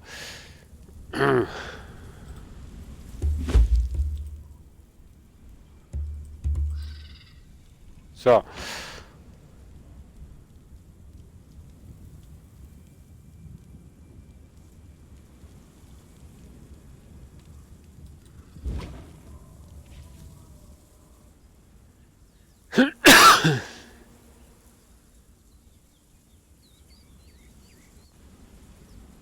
Ach, schwarze Steine ist Kohle.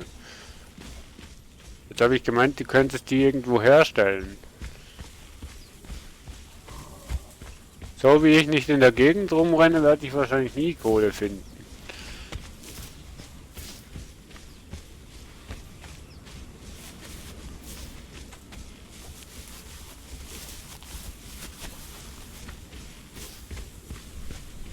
So, gehen wir mal ein bisschen nach weiter da oben hin.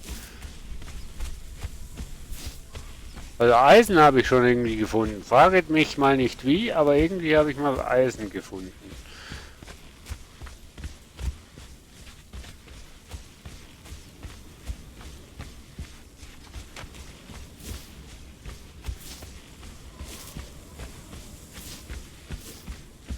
Bis jetzt habe ich immer nur rote Steine gesehen.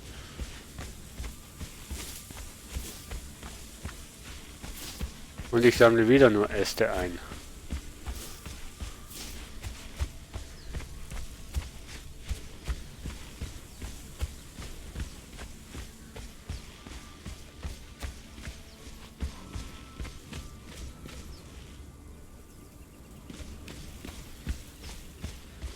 Weißt du, ob es irgendwo noch irgendwie so ein was ähnliches wie einen Kühlschrank gibt?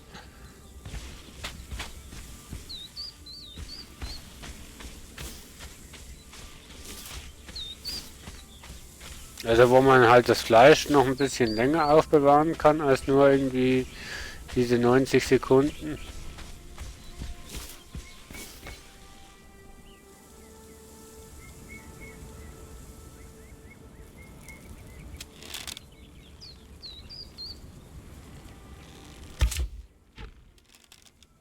Hm. Okay, ich gebe es auf.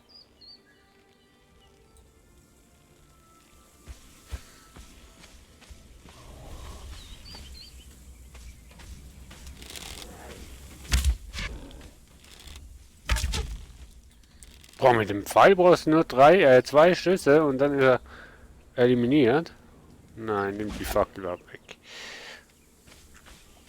Das ist ja nice. Schade, dass man die Pfeile nicht wiederbekommt.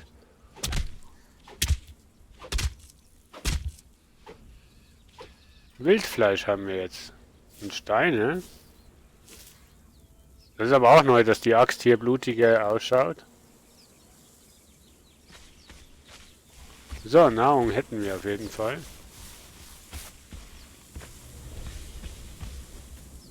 Wer hat mich hier... schnell da hinten hin.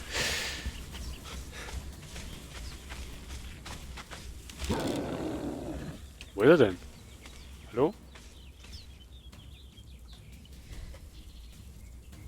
Hallo? Ach, da. Nein, ich habe keine Munition mehr. Scheiße. Das ist doof natürlich, wenn die Pfeile ausgehen, ne? Sehr doof. Hm.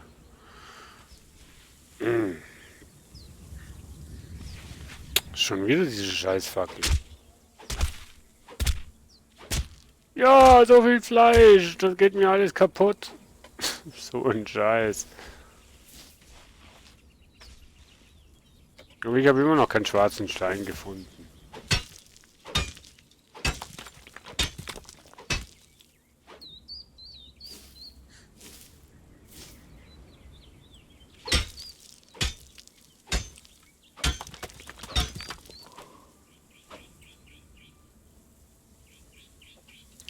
Gegart ist also gekochtes, meinst du, oder?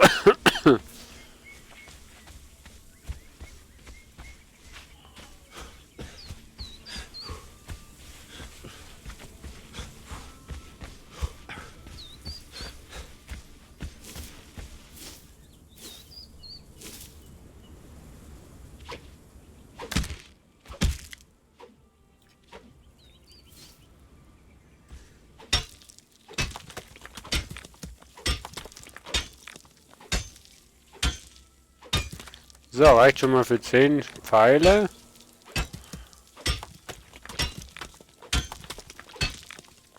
Aber der Bogen ist einfach Gold wert.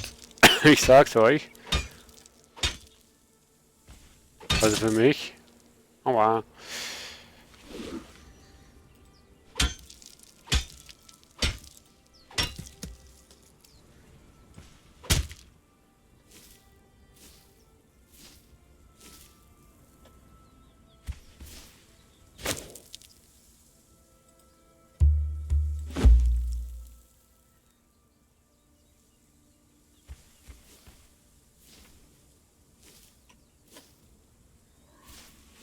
So.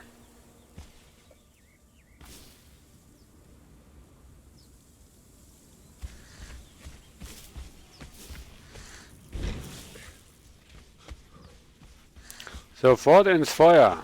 Ja, ja, leichter gesagt als getan, ne? Wenn das Feuer so weit weg ist.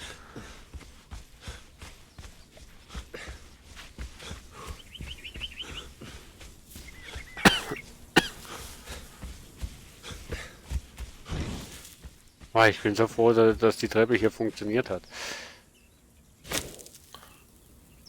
Ja, guck an, schon verdorben das Fleisch. Das ist ja ungewaltig. Das ist ja schon extrem. Und verdorbenes Fleisch hat auch ein Verfallsdatum. Kannst du das den Sklaven zum Essen geben, damit sie auch schön folgen, als Strafe? Ey, du machst nicht, was ich sage, dann friss dieses verdorbene Fleisch.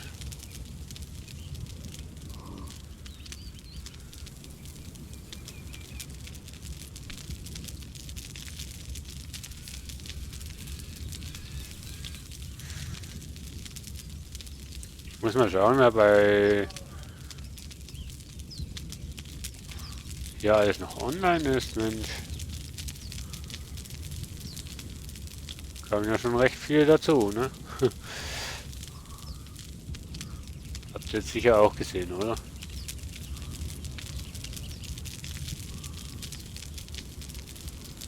Neueste zuerst, bitte.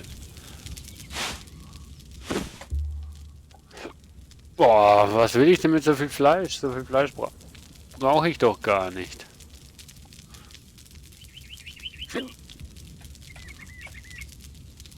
Und schon bin ich voll. Und das Doofe ist, wenn du Fleisch nimmst, das Fleisch hält alles gleich lang. Also die Zeit, die läuft ab, isst du das, dann ist die Zeit immer noch gleich lang. Das ist doof.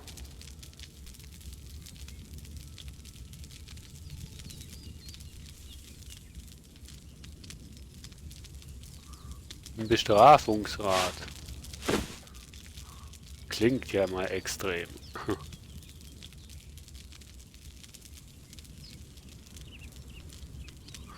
Kommt alles mit der Zeit. Kommt alles mit der Zeit.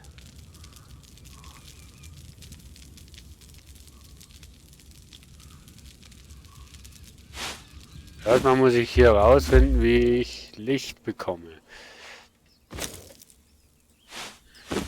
So, unnötiges hier deponieren.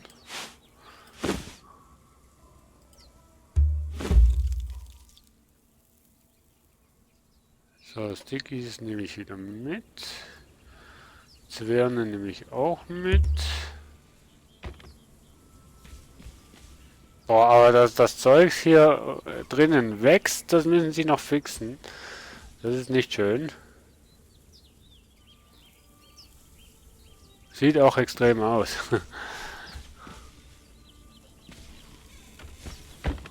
Also, dass das Zeugs hier in dem Dings noch wächst, das müssen sie auch noch fixen, dass das nicht passiert.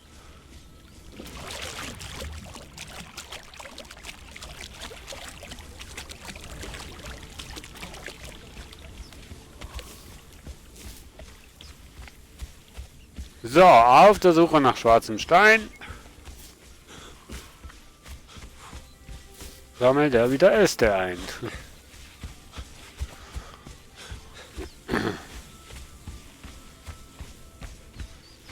Aber Kohle liegt doch meistens in einer Höhle vergraben, oder nicht?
Wo?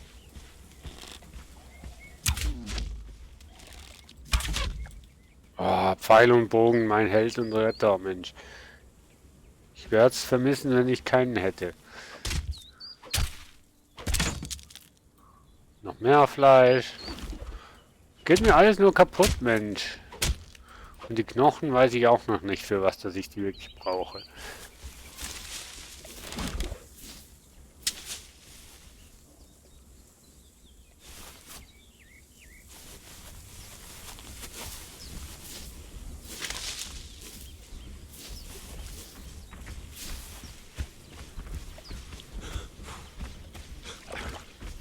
Na, vorhin hatte ich mal was im Auge, was ich so unbedingt mal anschauen wollte. Jetzt finde ich das nicht mehr.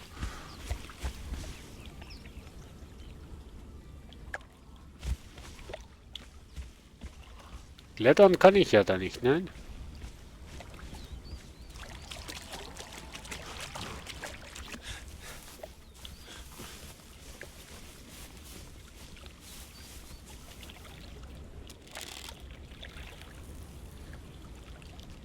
Oh, ein Krokodil. Da gehe ich lieber.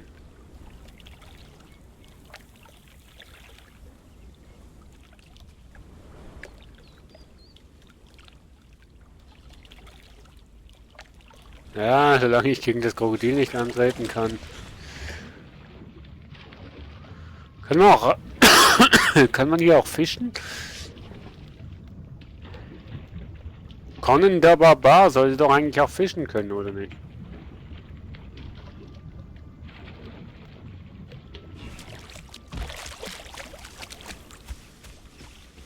So, wisst ihr noch, wo ich zu Hause bin? Ich nicht. Ja doch, ich weiß es noch.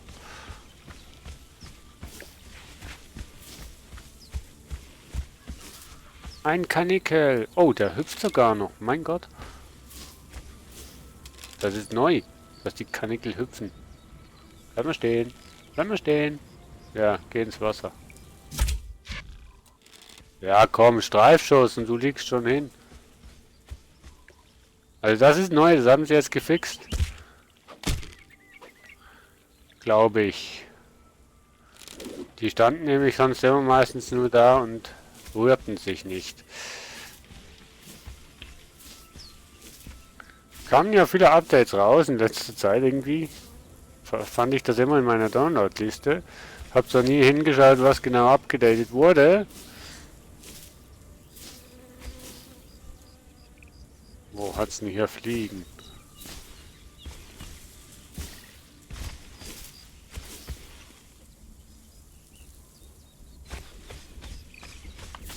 Also ne, lieber Dragon, wenn du schwarze Steine siehst,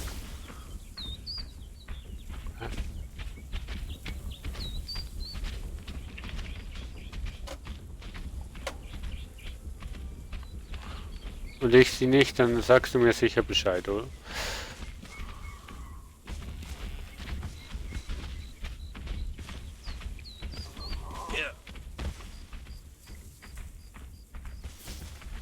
Mann, ich war hier noch nie.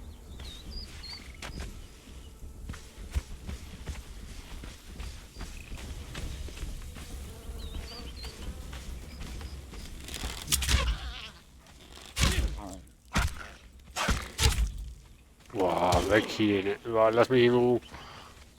Verkrüppelt. Na, Halleluja. Wie sehe ich denn jetzt aus? Na, V. Wo bin ich denn da verkrüppelt? Verkrüppelt. Hab aber alles noch.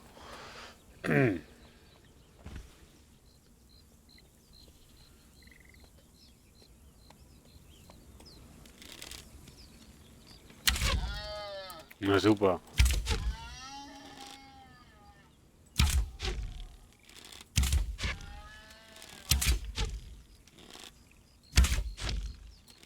Ui, ich hab's mal erlegt. Nimm die Fackel weg. Oh, schmackhaftes Fleisch. Yummy, yum, yum. Oh, auch wieder Steaks. Yum, yum.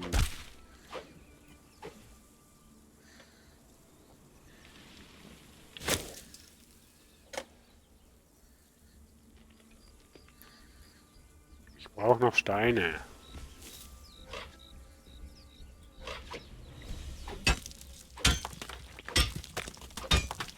Greift mich wieder was an?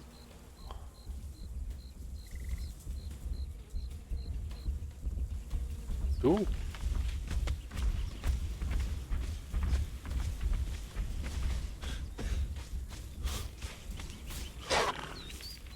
Was? Hä?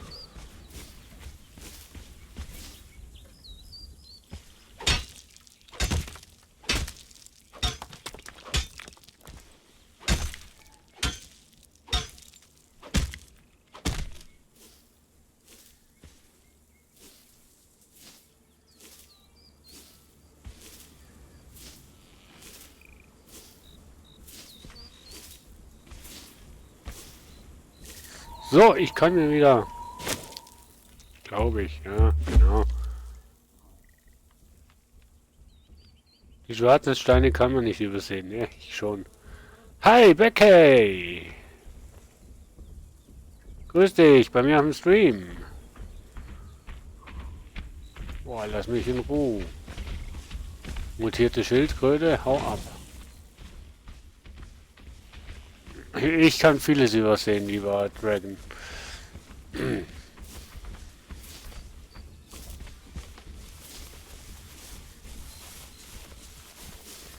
Da ist eine Blume. Hallo Blätter, das sind Heilblätter, oder? In Steine gewickelt. Das sind auch Blumen, wo ich noch nie gesehen habe.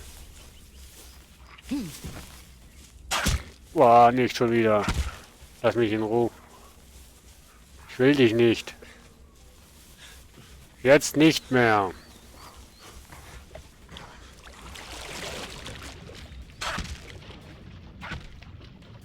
Sag bloß, dass er mit ins Wasser kommt und im Wasser mit mir kämpft.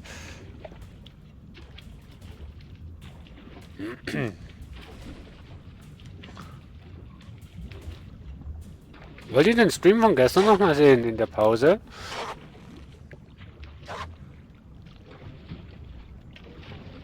Oder was wollt ihr sehen?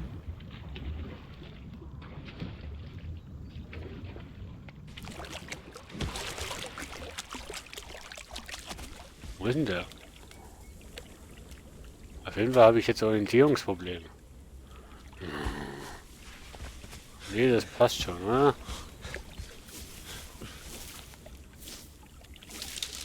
Irgendwie habe ich jetzt von allen ein bisschen zu viel.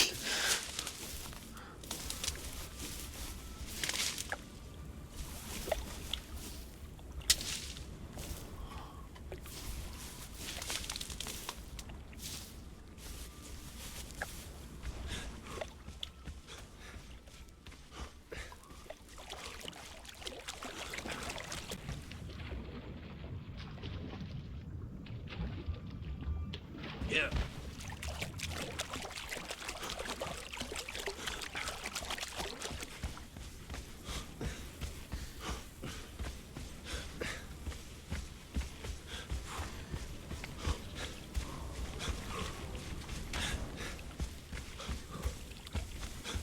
Ich glaube, je schneller dass ich renne, je schneller gehen die Sachen verdorben. Keine Ausdauer mehr. Früher habe ich immer gemeint, ich sterbe, wenn ich keine Ausdauer habe, weil irgendwie bin ich immer gestorben, wo ich keine Ausdauer hatte.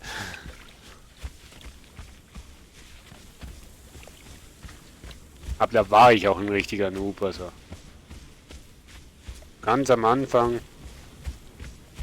Da war es besser, dass ihr mir nicht zugeschaut habt.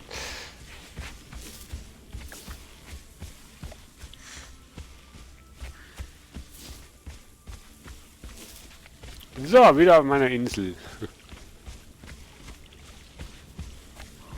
Aber die Bauelemente haben sie wirklich schön hinbekommen.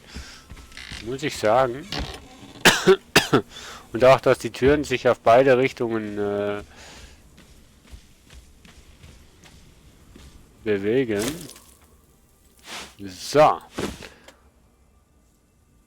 Ja, machen wir das Feuer an. Nee. Boah. Das Fleisch ist wirklich kostbar. Und, ja. Stöchelige Pflanze mit heilender Eigenschaft.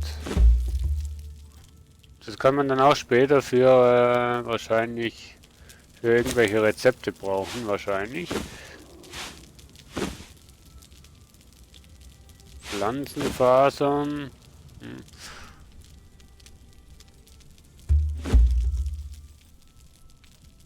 Ach. Die Samen kann man sicher auch irgendwann mal einpflanzen, oder? Kleine Samen der Pflanzen im Lande der Verdammten. Aha.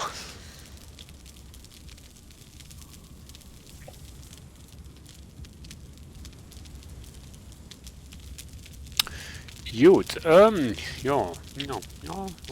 Oh, hier haben wir noch verdorbenes Fleisch. Hier haben wir noch Haut. Hier haben wir noch Knochen.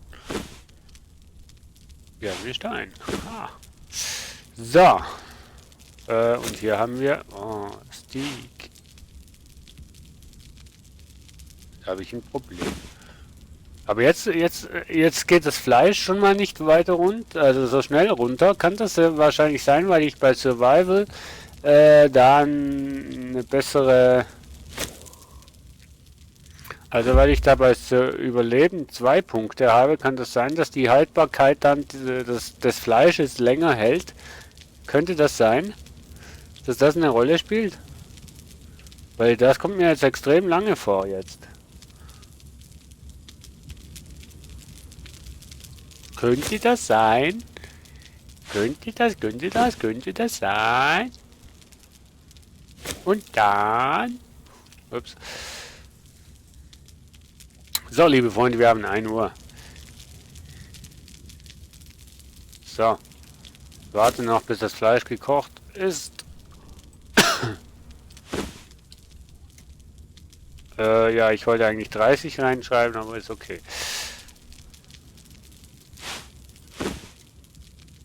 Nicht 00, 11.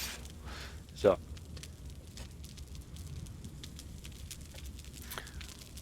So, das Fleisch braucht auf jeden Fall extrem lange, bis es gebraten ist.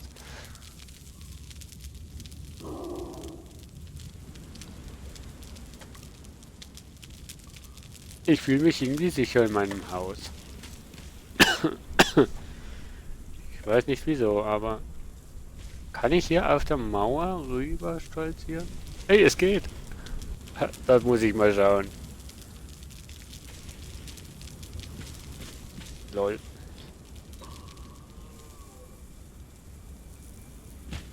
Okay.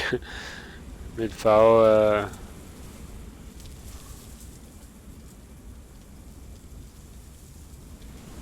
Aha. Ah ja. Okay. Für was brauche ich denn noch eine Decke, wenn der in der Luft schweben kann, laufen kann? Oh, ich bin gemein, ich weiß. Hier qualmt es raus. Wie geil ist das denn?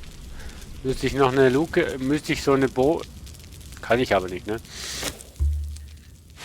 Ich wollte sagen, müsste ich ja so ein Fensterwand an die Decke machen, wo der Rauch rauskommt. Das wäre schon was, ne? So.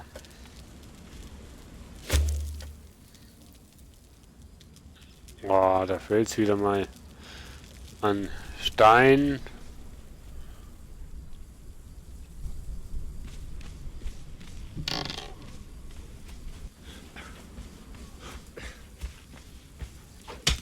Bist du wieder nur am Loot sammeln und am Sammeln.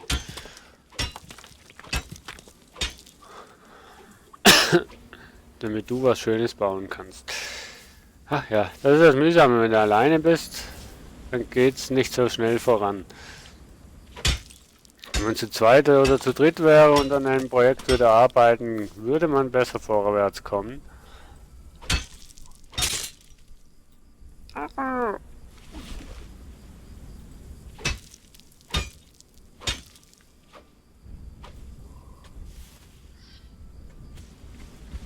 So, was wollte ich bauen? Ach ja, Decke, ne? Oh, machst du mal wieder 2. Machst du nichts Blödes.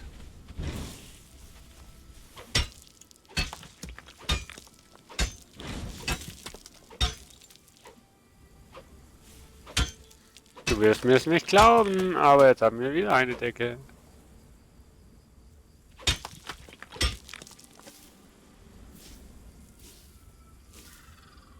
Und wir haben wieder dunkel. Das werdet ihr mir auch nicht glauben.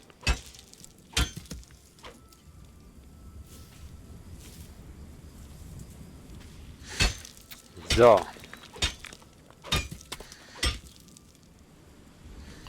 Heute steht noch am Streaming-Programm Payday 2 mit dem Napritz.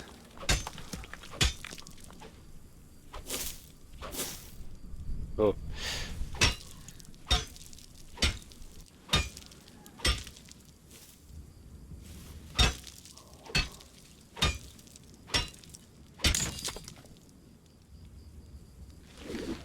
Ich muss mal schauen, ob es so ein Making-of von Conan Exil gibt bei YouTube. Wenn ja, dann werden wir das mal einschalten.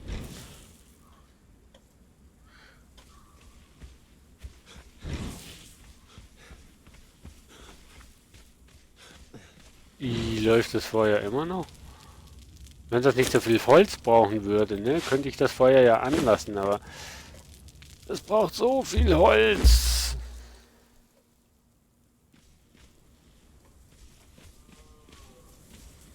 Ja, no.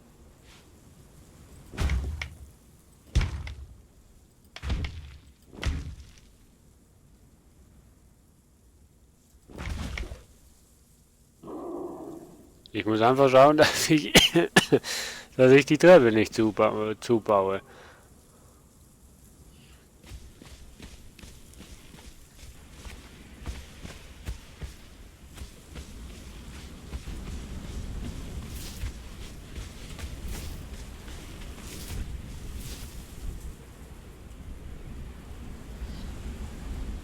Was ist denn das für ein böses Geräusch?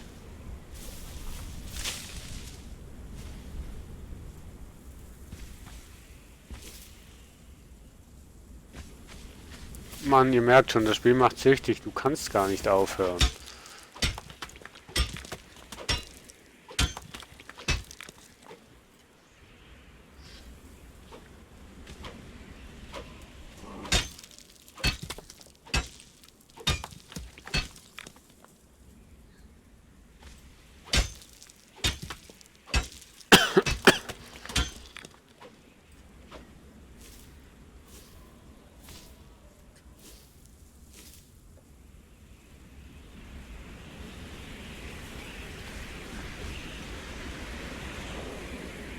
Mensch, das klingt schlimm. Ist das ein Sandsturm oder sowas?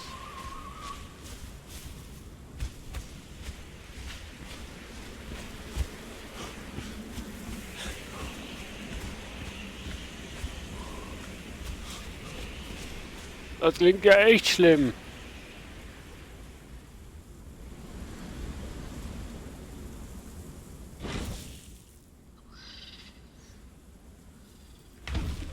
Ich sehe nur nichts irgendwie, wo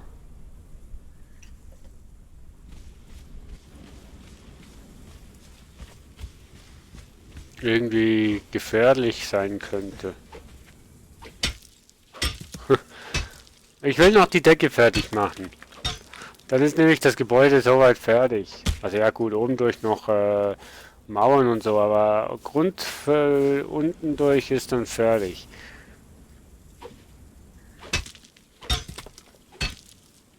Versprochen.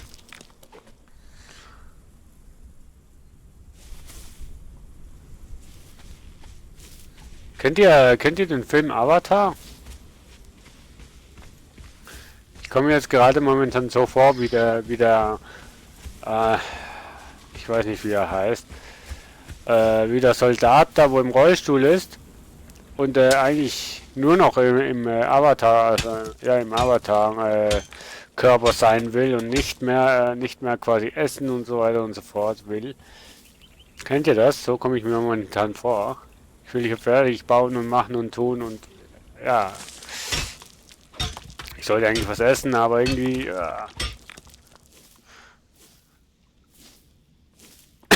Wie lange bin ich denn schon?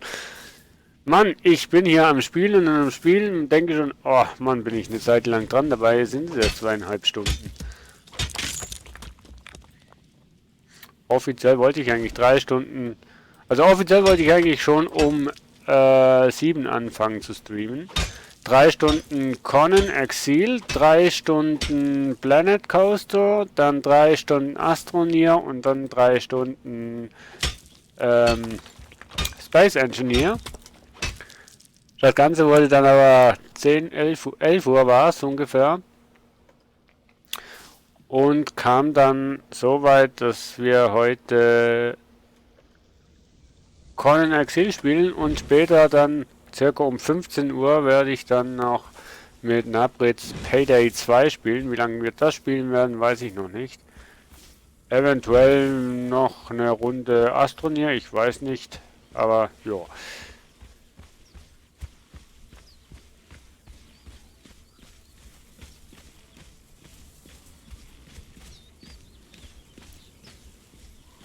So, also eben. Da sollte ich noch eine reinmachen können. Da auch. Jetzt kann ich doch hier noch... Das ist eine Verarschung, oder? Okay. Dann 2 Decken. 2 Deckenöffnungen. Okay, dann brauchen wir jetzt noch... Können wir? Ne, doch, können wir. Dann bräuchten wir jetzt noch 4 Decken, wenn ich das richtig sehe. Mann, so eine Treppe, 2 Stück, ne? Muss ja irgendwie so eine Absperrung ringsrum bauen. So einen Rahmen, weißt du? So ein... Ne? Gibt's sicher irgendwo. Okay, also brauche ich noch 4 Decken. 1, 2, 3, 4. Und dann, ja. Das heißt 30, 60, 30, 60. Ja. Hast du nicht gesehen. Ach, Mann. 30, 60, 120 Steine brauche ich. So. 60 habe ich ja gleich mal.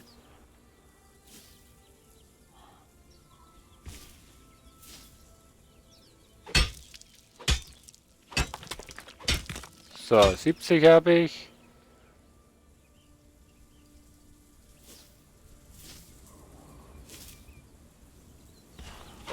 So, geht ja schnell.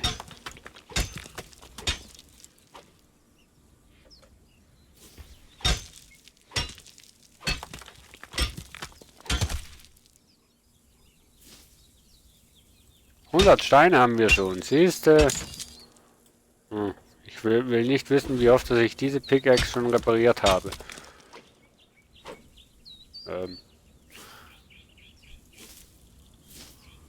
112, 14, 15, 16, 17, 18 und weiß nicht wie viel. So, 120 sagte ich auch, ja? Machen wir noch ein bisschen weiter, wir brauchen sicher noch mehr Steine. Hahaha. Haben ja schließlich noch... Haben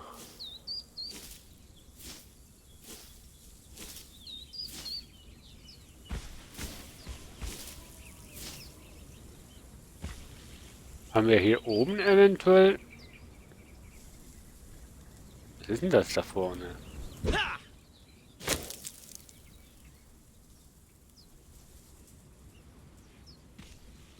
Was ist das da vorne? Was ist das da? Das sieht so komisch aus, Mensch. Kann ja nicht... hä? Das kann nicht gefährlich sein. Was ist das?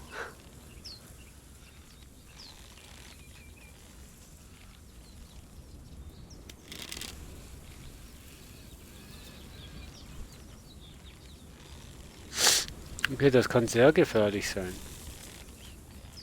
Naja, ich wollte ja eigentlich nur...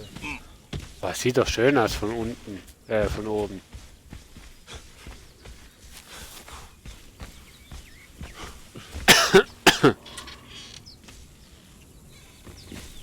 So, mal alle Türen zu. Haben ja schließlich heute nicht Tag der offenen Tür. So, und die Sonnenterrasse. 1, 2, 3, 4. So, wunderbar, geht doch. So. 1, 2, 3, 4.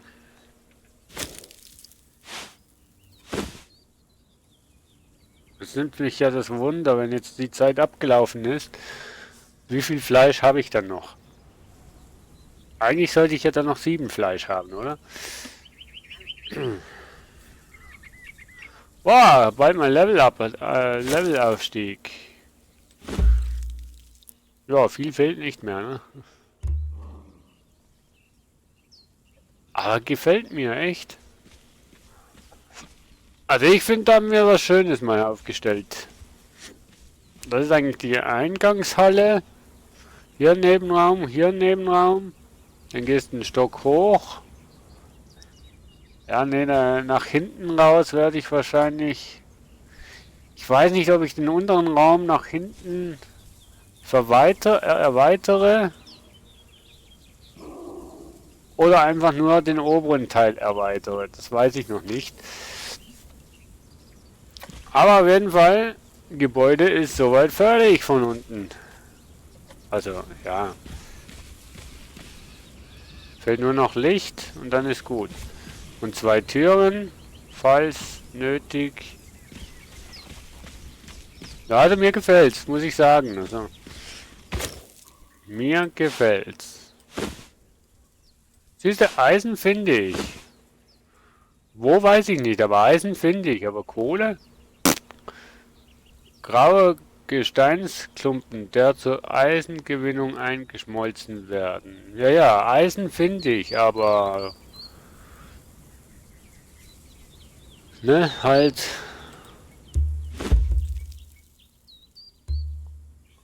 So. Kurze Worte zum Spiel. Es ist cool, es ist cool. 47, 10, 20. Machen wir mal 20. Einfach so, weil wir es können. Warten wir jetzt noch, bis wir das Level up haben, oder? Nee. Jetzt mache ich Feierabend.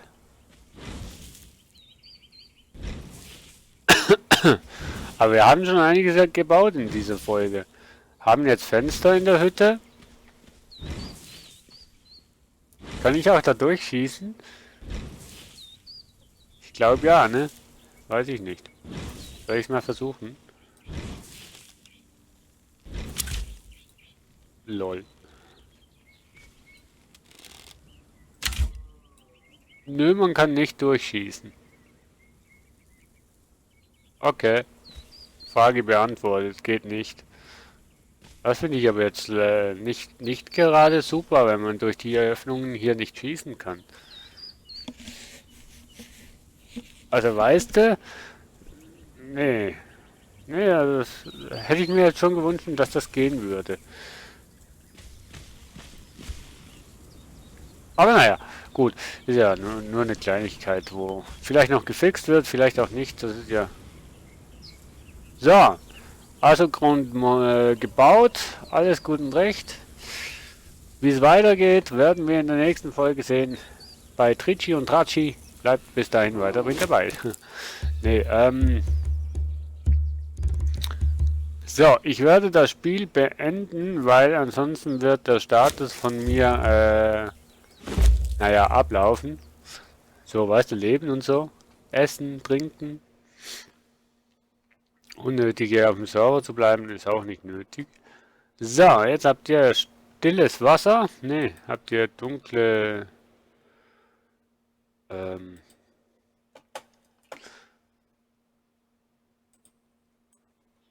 So, come on. So, mal schauen, was wir hier haben.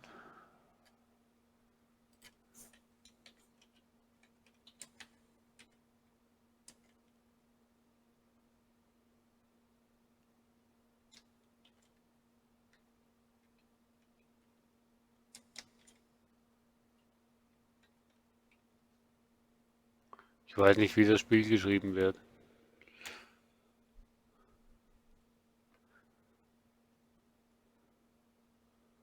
Hm. Hm. Alles so kurz, Mensch.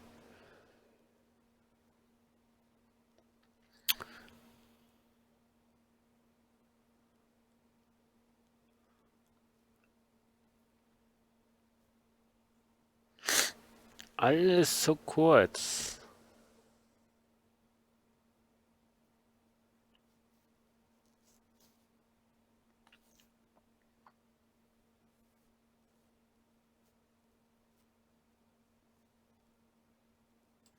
Mal schauen.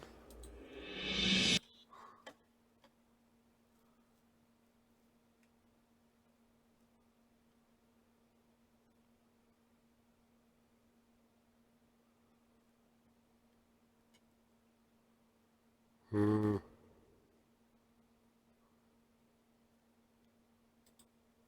Ich hab's gleich.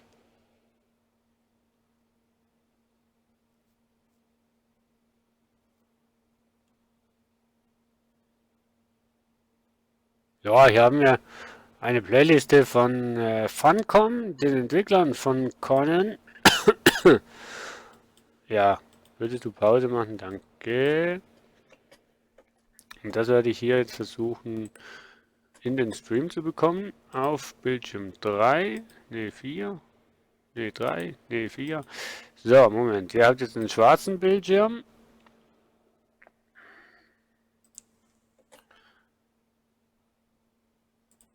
So. Und jetzt solltet ihr... Ja, super. Moment. Ja. Super. Einen Mauszeiger habt ihr, aber das Video habt ihr nicht. Willst du mich jetzt verarschen? Hä?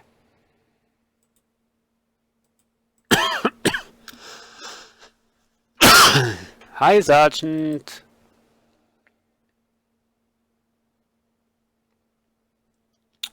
Das ist ja jetzt blöd. Hm. Wieso?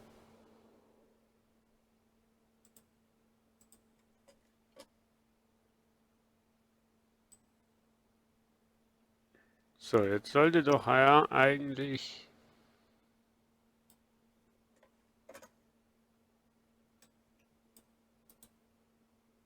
Wieso akzeptiert denn der das Dings nicht? Mauszeiger.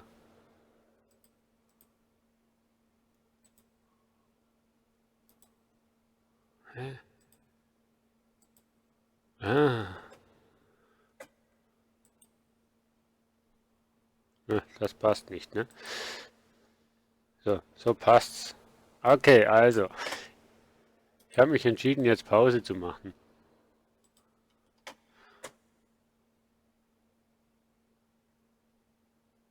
Einen Steam Random Key gekauft. Und was hast du alles dabei gehabt, lieber Sergeant?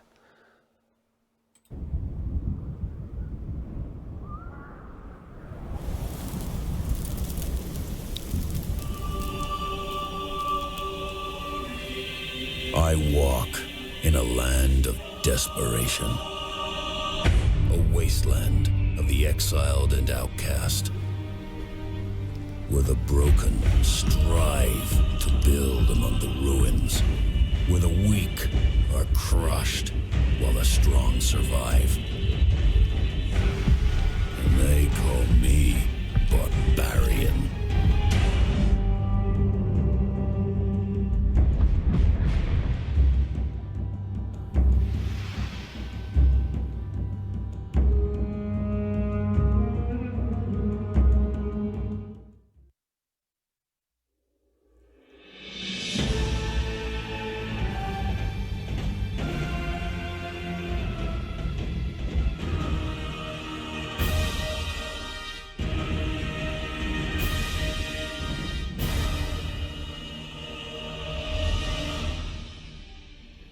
The game begins with this moment where you've been exiled, you've been executed, you've been hung on a cross, crucified, and left to die in the desert, which is a classic Conan trope. And as you hang there, there's a sandstorm, and from the sandstorm emerges Conan the Barbarian, vital, strong, and he walks towards you out of the wasteland and he chops you down, and then he frees you from the nails and he hands you his axe and he says, "Now it's your turn. Get up, survive." Conan Exiles is an open-world survival game set in the brutal world of Conan the Barbarian. Survival in this universe means foraging for food, hunting creatures, fighting your enemies, and finding ways to defeat the elements. This is very much a player-built world. You decide, you fix the world, you create the world, you build the houses, you make your own settlements, you create your own empire, essentially. One of the things that we talked about was the first location that we wanted the game to take place in. So we've chosen a desert. We've been playing around so far with a combination of tessellation-based displacement for foot imprinting and a neat little real-time fluid solver for simulating sand blowing across the desert surface. This, of course, is fully dynamic, so it'll respond nicely to anything happening on screen. This is restricted to the sand, but moving forwards, we can reuse parts of this technology for water simulation, for snow simulation, and so on and so forth. As you expand out from the desert, you encounter new, harsh environments. Mountains, snow, ice, swamp, rivers, impenetrable forests. Each one of these environments has to be learned and understood if you're to survive and build and dominate. Conan Exiles can be played single player or multiplayer, on your own private servers or on publicly hosted servers. So when we decided to do a game in the Conan universe, we immediately discussed combat, because that's the first thing that comes to people's mind when they think of Conan the Barbarian. They think of brutal, bloody combat. In the game, when you hit somebody, you see you do damage. You see you leave a mark upon the other player. You see heads coming off, you see arms coming off, you see blood, you see gore, you see dents in armor. These are the things we're aiming for. This is what we want to achieve in this game. Players in Conan Exiles start with nothing, and they have to build themselves up to something great. And so the first thing that they'll do is find shelter from the elements. And the second thing that they'll do is build a community. And hopefully, by the end of their time, they'll have built themselves a kingdom.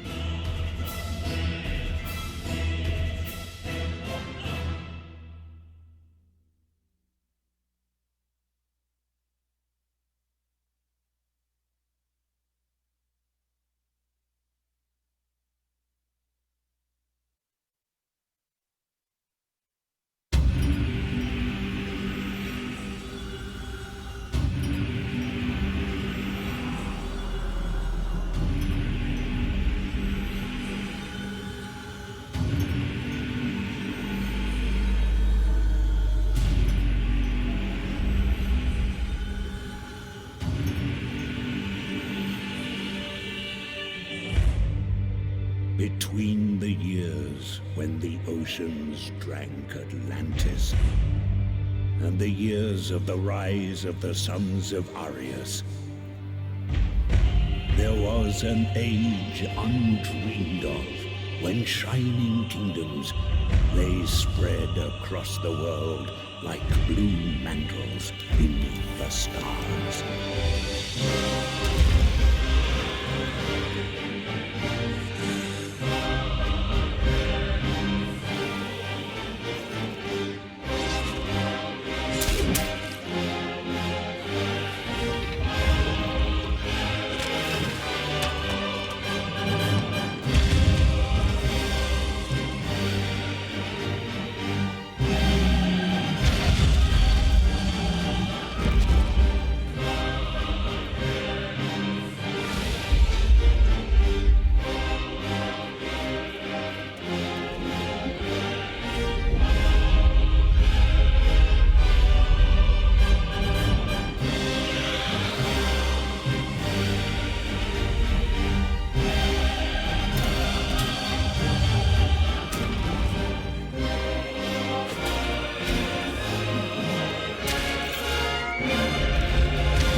Welcome everyone to the very first Conan Exiles dev stream. Today we're going to show you some of your very first steps in Conan's world, aka the Exiled Lands. Please welcome your hosts, Joel and Jens. Hey! Hello. Here we are. Finally. It's been a while. It's very exciting. We've done a lot of vocal warm-ups. Yes. I've been twitching a little because I'm ready for my Twitch stream. Lots of laughter. Very exciting. What? There's a little bit of strange stuff going on over There's some here in the strange stuff corner. going Someone's on. doing some very awkward things. There we are. Fantastic. We might be looking.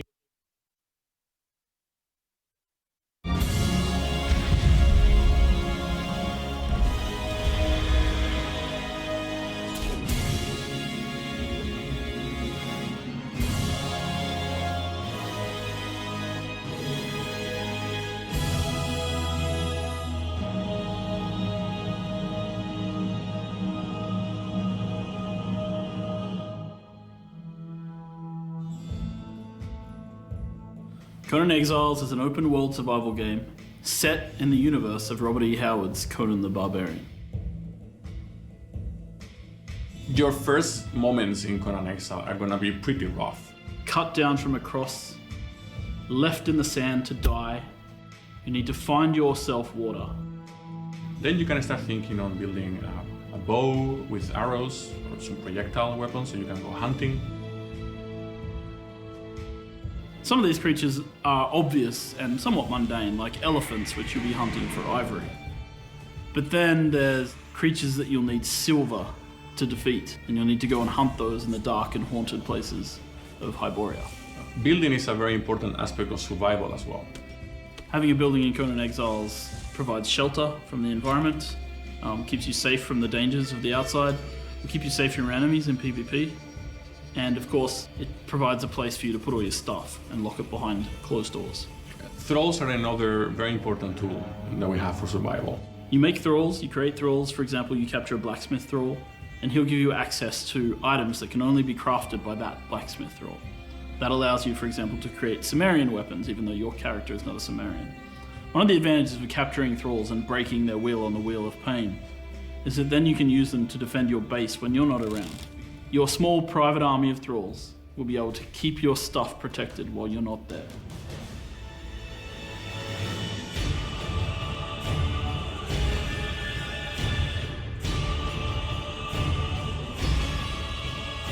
It is very important that you do prepare for the sandstone because it will ultimately kill you.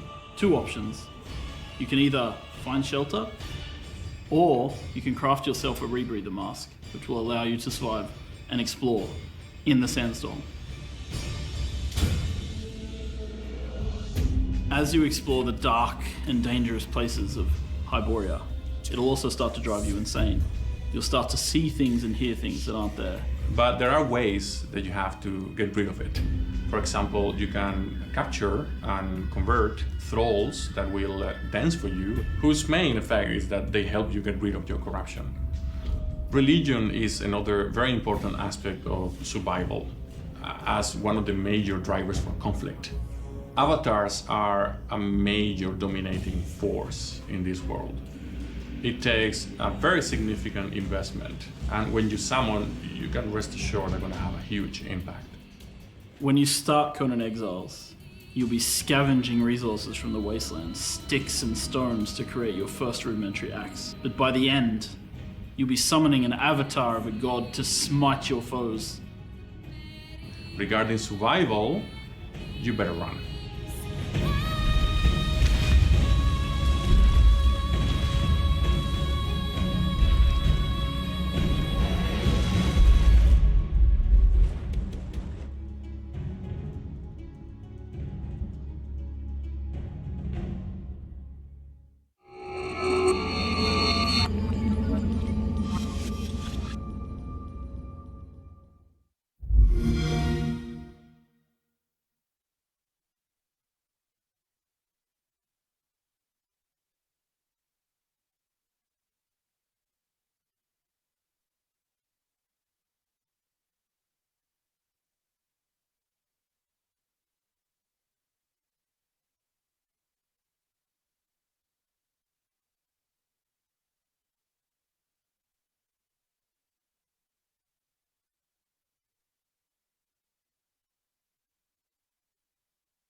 Conan Exiles is an open-world survival game in which you use the freeform building system to craft yourself a village or city, which you then use as a base to fend yourself.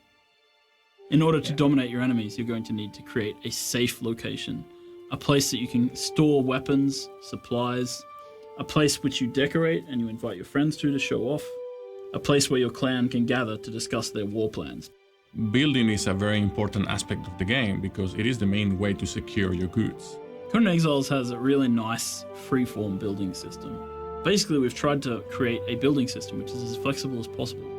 That means that it allows you to build buildings almost anywhere. One of the cool features that we have is that you can build a house on a mountainside if you want.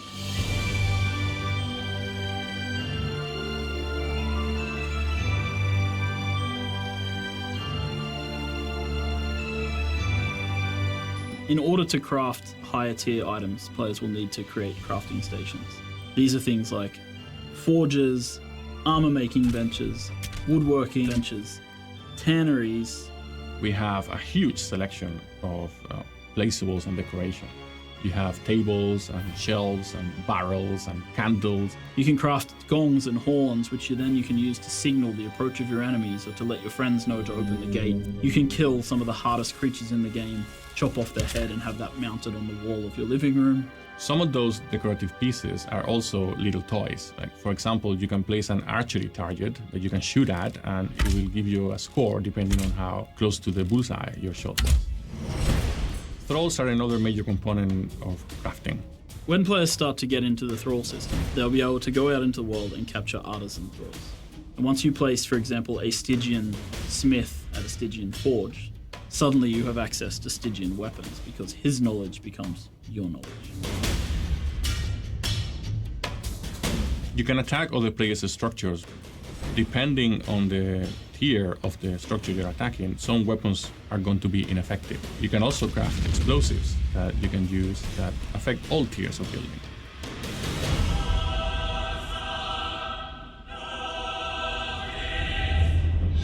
When you plan your base, you should also make sure you have enough space for an altar, and you need altars in order to unlock the religion path. The avatar is the ultimate expression of your religious fervor in the game. When facing enemies with ability to summon avatars, it pays off to think on your base layout carefully. When one of them steps on your city wall, it's going to crumble.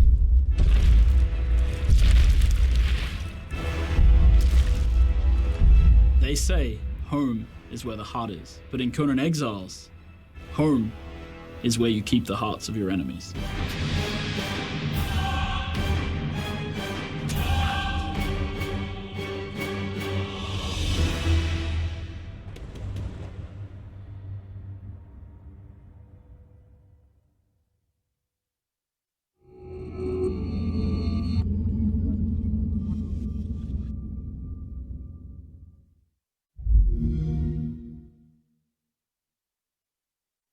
My name is Jens Erik. I'm Funcom community manager on Conan Exiles. This is Joel Bylos, who's our creative lead. And as you can see, I'm in the driver's seat this time. We're gonna let Jens do some building while I criticize his technique. Yeah. I think that's roughly what we're gonna do today. I've been looking forward to you criticizing my technique the entire week. And that rhymed, so you know, that's good. You're brilliant. All right, let's stop talking and start playing. Yes, let us do that. You know, people are here for the dirty, down-to-earth action of building in Conan Exiles. Oh yeah, oh yeah. So here we are. No overlay this week. Back in the game. No overlay this week. We're just gonna go straight into it, raw, if you will, and hopefully live and uncut. Live and uncut. Everything looks good. This is our crafting hall. I'm just going to put this thing in my ear so I know that I can hear us and hear the in-game sound. And I'm just going to mess around with this wire for a bit. There we are. This is our crafting hall. And as you can see, we have a lot of crafting stations, and we're going to talk about them just a bit later. First, I'm going to head outside and say that this belongs to the builders, and this is one of our signposts. And I'm just gonna go in here and I'm gonna say that the stream has started. So as you can see, I thought you were going to write Shattered for a second. I was gonna, but then I decided not to. So as you can see, we have wooden sides that you can write stuff on, and that's always fun, in my opinion. Yes. I I remember all those Conan adventures where he went around writing on signs. Oh yeah, Conan the Writer is Yes. what they called him, as far as I know. Conan the Librarian. Yes. Come on. And this is our crafting hall. As you can see, it is a tier 3 building, but we're gonna quickly take a look at some of the other tiers. As you can see here, this is the 3 building tiers that you're gonna have to work with in Conan Exiles. On the left, right in front of me here, is the tier 1 buildings, or sandstone. Which Well, actually, I'm still working on the names. Still working on the name. As always, everything is subject to change. This is the tier 1 buildings, at least. You can see the foundations underneath there. We have some stairs, some thatch roofs. I'm going to remove that. And to make this, you're basically just going to be using stone and wood, if I'm not mistaken. And fiber. And fiber, plant fiber, because you need something to tie everything together. Yes. And These things of stone and wood. yes, in the middle we have upgraded a little bit. This is the tier 2 building pieces, which you saw a lot of in the last live stream. And this is a bit more advanced because you need to craft your wood into logs, no planks, sorry. Planks, yeah.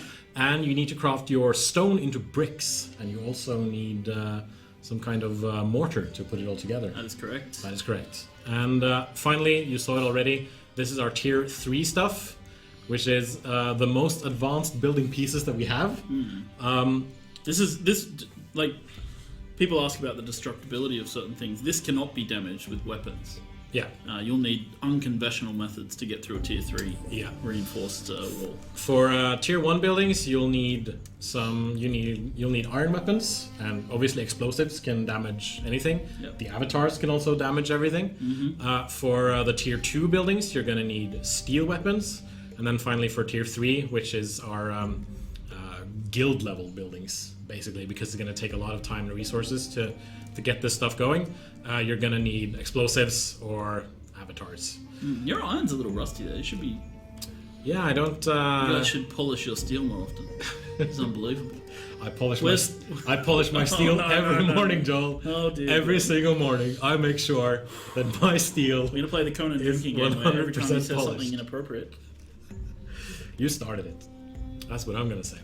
So for tier 3, which is what we're gonna make today, we're gonna need planks. We're gonna need hardened bricks, which we're gonna make later. We're gonna need. Nice tying comment there. You're welcome. We're gonna need some steel reinforcement, and for tier 2, you're gonna need iron reinforcement. So it's a lot of stuff to make, and we're hopefully by the end of the stream gonna have something that reaches all the way up to that plateau that you can see in the middle right there.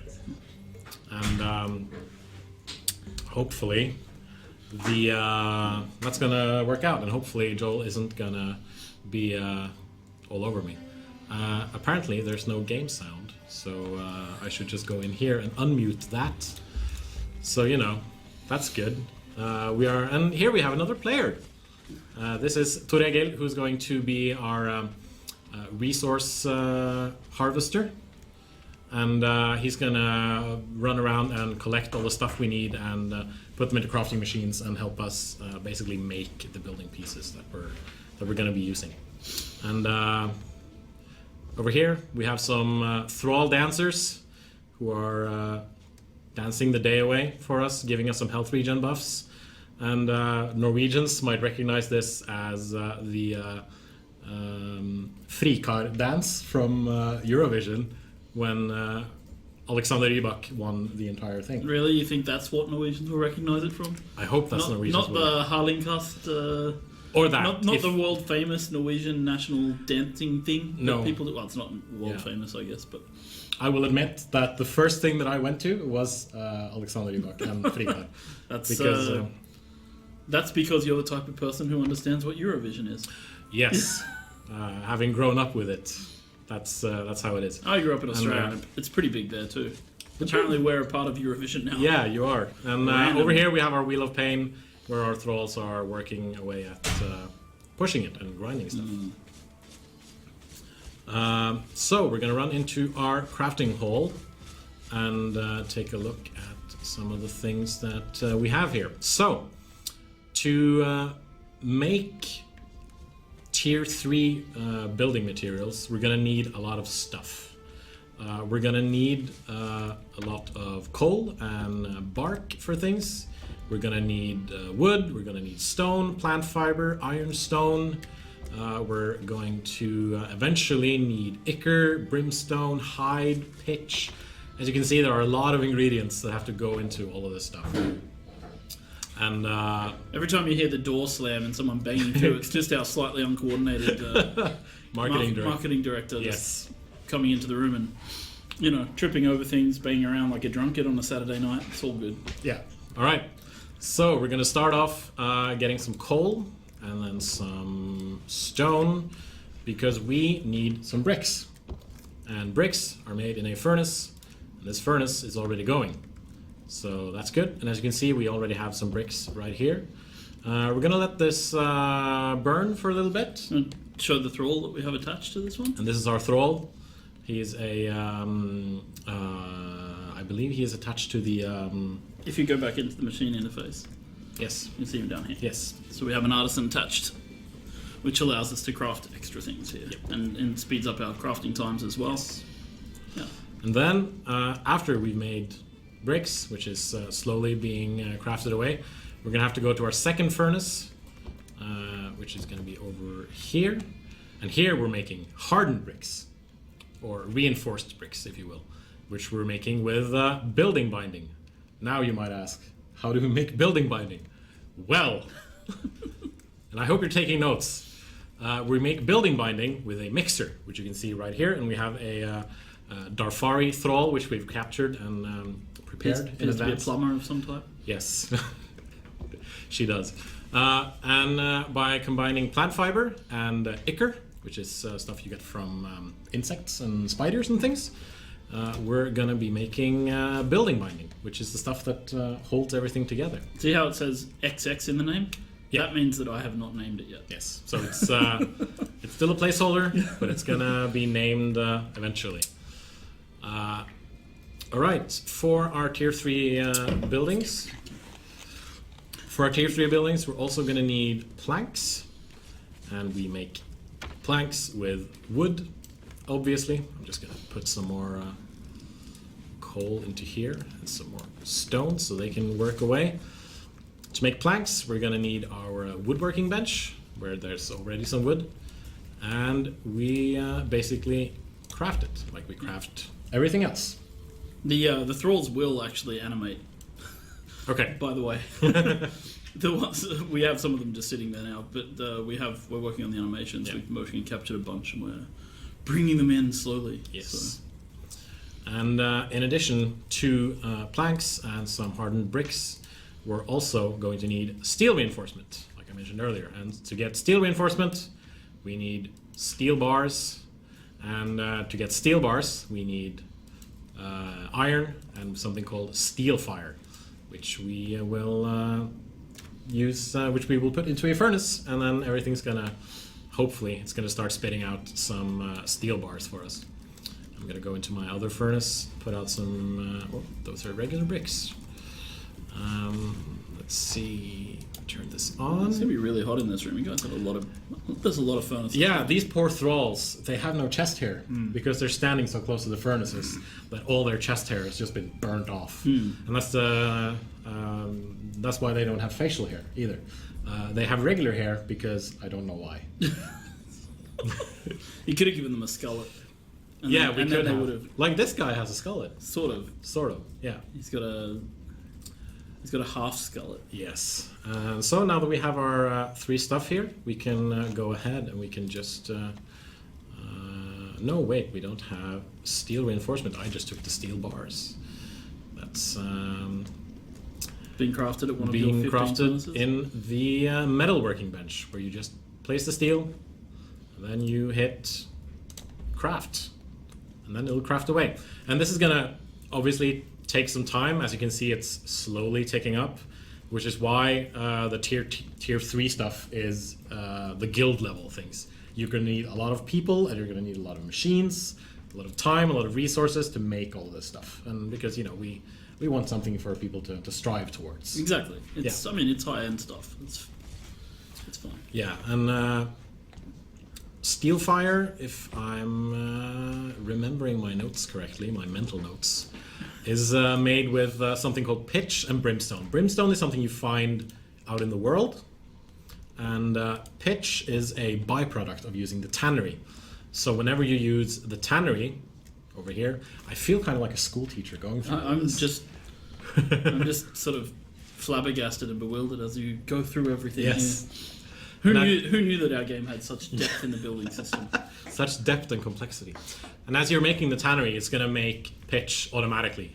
So you're putting bark and hide to make leather, and then pitch is going to come as a byproduct. Some people are confused about the use of bark in a tannery, but bark is actually full of the thing that gives tanneries its name, tannin. Oh, which really? are chemicals. Yeah, they used to soak bark in water. Essentially, that was how they used to cure leather back in the day. Yeah. Back in Conan's day. Back in Conan's day. We learn something new every day, and this is canon. And now I'm the Conan canon. Now I'm Captain Lecturer myself. Yes, you are. That's very good. The things you learn on a stream. And as you can see here, we have Turegil, or Athena, as he's calling himself. And he's a lot prettier in the game than in real life, I gotta say. No offense, but and if this works, he should be able to hear us. Turegil, can you hear us? Talk to us today. Definitely can. Hey, he can hear us. Hello, guys. fantastic. And I can hear him. You can't hear him because you're not wearing a headset. I don't have. I don't have your fashion assessment. Yes. Hopefully, the guys watching the stream at home can hear this as well, because there's in-game voice chat. And of course, you can also just use the. Yeah, just gathering some more stuff for you guys. Awesome. Thank you so much. Athena's wearing. You can also use the chat box down on the left there. Athena's using the what? Which armor tier is that? That would be the tier 3 armor, and Heavy. I'm wearing it as well. And oh, look at that luxurious mane of hair. oh yeah, this is our. You're a beautiful, beautiful man. This is our barbarian Fabio character, as I like to call him, because he is fabulous. He is fabulous. He is incredibly fabulous. So this is in a nutshell what you do to make the tier 3. This is our sweatshop full of slaves. Yes. Working at open furnaces, and they're literally sweating because it's so warm in front now of the we're going to furnaces. start building. Now we're going to start building. We have cheated a bit, and What do you mean? we have pre-generated some of the crafting stuff that we're gonna be using. I'm impressed So that just box gonna- can hold. Yeah, 50 bolts. it's a very big box. I think it's something tells me the Exiled Lands were visited by a British time traveler at some point with a blue wooden box where he bestowed upon them some of his technology. Yes, And and filled it then, with timey-wimey stuff. Yes, filled it with timey-wimey stuff. That's your references. That's very good, Joel. And we're gonna take a lot of the stuff. We're gonna take some walls and stuff with windows, foundations, etc., etc., etc. And then we're just gonna let Turegil run around and collect some more things, and make all of this stuff as we go along. So our production chain is, you get to do the cool part of placing and being creative, and Turegil is going to run around collecting cool stuff for you and bringing it to Yes. you. Nice. I like that. Yeah, it's how we do it in around the Funcom office. Kind of how development works. Yeah, that's You tell the artists and everyone all the cool shit we need, and then they just. And then do I it. sit back like this, Yeah, then they just do it. and it just happens. Yeah. Magically. So, if you haven't tuned into, we presented some building stuff in our first stream, but for our new viewers, we could show some of the stuff that we can do with building. Everything starts with a foundation, and it looks like this when you want to place it out, and you can adjust the height of the thing by holding down the shift key, and you can spin it around if you want to. If you want different angles to You can also everything. tilt. I don't know You if can also this tilt one. it, but I don't think you can tilt the No, foundation's yeah. probably not. Yeah. The reason the stream goes a bit weird whenever I hit control is because control is now our crouch button, Yes. and this that looks like this. I think I'm gonna jump in here and I'm gonna rebind it to the C key. And then just now the control button is free. All right, so foundations are the foundations of buildings. That was deep, man. Yes. As you can see here, all the floor here is foundation, and then you attach everything else to the foundations. Modular building, as it's called. And it's basically working very simply. And you just get an outline, and it'll also tell you which is the front and the back of the wall, which I think is a pretty neat thing. Yes, I always prefer to know the back from the front. And Yes. vice versa. I think it's very important. I think we should maybe try to go light on the blue jokes, Joel. Blue jokes? Is that a Norwegian expression? I don't know. And if you place down something and you feel, oh shit, I haven't really, I didn't want it right there. You can dismantle just hold down the E key and hit dismantle, and then it'll puff away. And return some of the ingredients to you. That's really good too, in case you need to make something. I think it's about half the ingredients that you need to make it, so you're still gonna have to work a bit to get the stuff going. And we're gonna start off by just placing some foundations here. Foundations give your structures stability, and you can build in a certain radius outside the foundations until you then have to put down some more foundations again. So I'm just going to start here by placing these two. Then, since we're going upwards, some staircases. And if I want to. I was wondering if you were going to start singing Stairway to Heaven at some point during the stream. And then suddenly you're singing At it. some point. Like I need an excuse. Yeah, because I was also, in my brain just now, starting to sing Stairway to Heaven. So as you can see, we've started on our staircase, and then we're going to start building out some platforms. And the foundations can only hold a certain number of pieces, which, so you can see here, I can't snap any of this to the sides here. So we're going to need some more foundations. But luckily, you can build foundations right into the mountain. Yes, That's you really can. cool, in my opinion. Yeah, and then they provide stability as well. Yes. So, I'm gonna, hopefully this gets placed inside the mountain somewhere, and then I'm gonna place one over there. And now we can continue building. And I'm running out of building pieces, so we're gonna just give myself some more stuff here, like this. And we also have, in addition to walls and doorways, we also have fences that look a bit like this. So you can make big, like, watchtowers on your bases. Are you trying to trigger me to sing? Sorry. I wasn't going to trigger you to start singing all around the watchtower, but if you want to, It just I will. it Don't just think I seemed like mind. you threw out Watchtower with a nudge, nudge, wink, wink, say no more, say no more.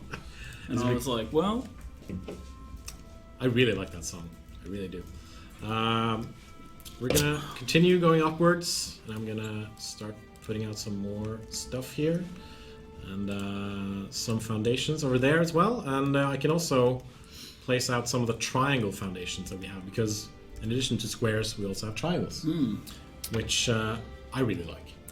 I believe it's a good addition. Yes. It allows you to build very interesting shapes. Now here's something interesting. I can't place the final triangle, and that is because we don't have stability for it. Because I think it's. But it looks a little bit like the Millennium Falcon, so I think we're good. But I wanted a nice circle shape, because Fair enough. the esthetician in me, my aesthetics. Yeah, no, it's- I understood. Yeah. I just esthetician. I don't know if that's the proper term. I don't think it's the proper term. Yeah. But I like things to be aesthetically pleasing in my video games. Structures among them. So hopefully by placing that triangle foundation down here, we're going to place another triangle here, and then we have a nice circle shape that we're going to. Stability Tetris is what we're playing here. Basically, yeah. This is nice. Yeah. So so far we've only made. We put a game in your game. So you can game while you game.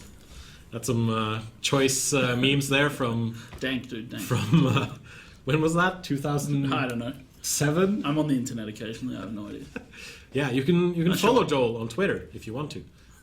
I wouldn't recommend. I don't know if you should. No. All right, so we're gonna start up once more here, and I think I'm gonna try to turn this staircase around, and hopefully. Can we just take a moment here, step back, and admire the magnificence of what you've created so far? Sure, we can do that. Let's go down. I feel like we're just we're rushing through this. Yeah, absolutely. Not allowing people to adequately grasp the scope of Absolutely. this. This is cool. So in just a few minutes, I've basically built this, and I think it's looking all right. But it's gonna need some. It's gonna need some more like housing type look to it. So I have a question, Yeah, and it's kind of a silly question because I know how this works, but it's course, good of to course. get this out on the live stream. Absolutely. If someone was to come along and say smash some of the lower foundations here, what would Yes. happen? What would happen then is your entire thing would crumble. Except for the ones that are attached to the foundations. Except for ones that are attached to foundations. So, for example, if I walk up to this and I were able to smash it, which we're going to simulate now by me hitting dismantle, things would just fall down. Only the pieces that lose their stability, Yes. though, right? So Exactly. And so if I want to rebuild stuff, then I need to place the foundations again, and now I could, then I can replace everything if I'm, there we go. nice. Yeah, I just wanted to show that. So you can theoretically, not everything's going to rely on the one pillar that you have at the bottom. Yeah, right? absolutely, absolutely. There's stability up the side of the face of the Yeah. cliff, and that means that really secure bases are very possible. Absolutely. And so you should. It's best to not have one foundation and then build from that thing, which I tried earlier today, and it fell like a pancake, and it was kind of Fell fun. like a pancake. Yeah, just It's like nice. like that. That's a nice metaphor. Yeah. And I'm gonna try to place some stairs, and everything, as you can see, it snaps to available points in front of you, and it's a bit tricky at times to work it, but it's still being tweaked. Obviously, this being pre-early access. But going up here, this is interesting. Now I can't place anything, and so we're gonna need some more stability, but I can't place any foundation attached to this piece. Then what do?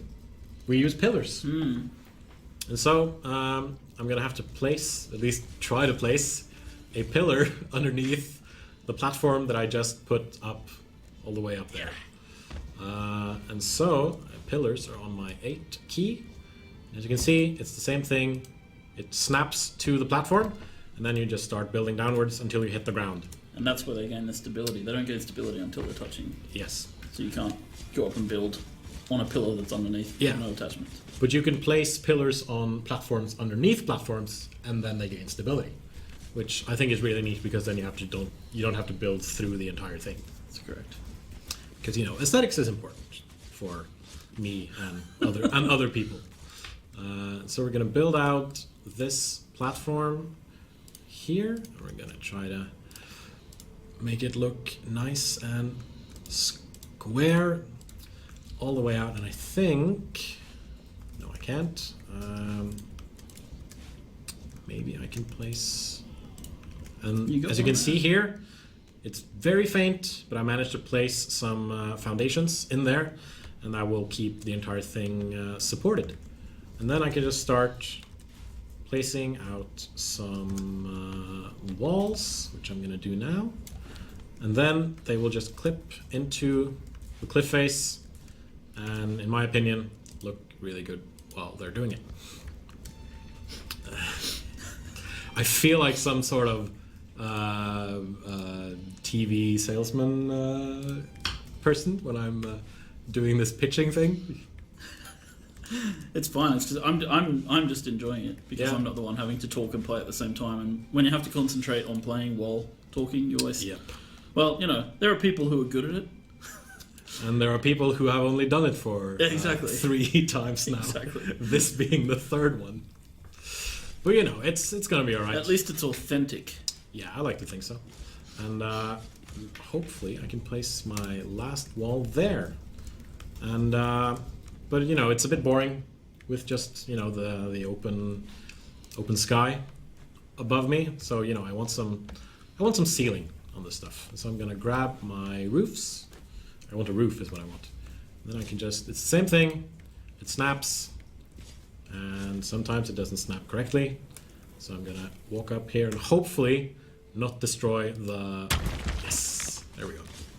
And then I'm gonna do that, and I'm gonna do this. It's a bit tricky, I hate it. And if you wind up in a situation like I just did, you can mess it up, but then you can also just use the mouse wheel. Yeah, And exactly. then you can turn it. That's what I was forgetting. But then I was remembered the going to mouse say, wheel. why aren't you just mouse scrolling here? But, oh well. Because it won't always work, Joel.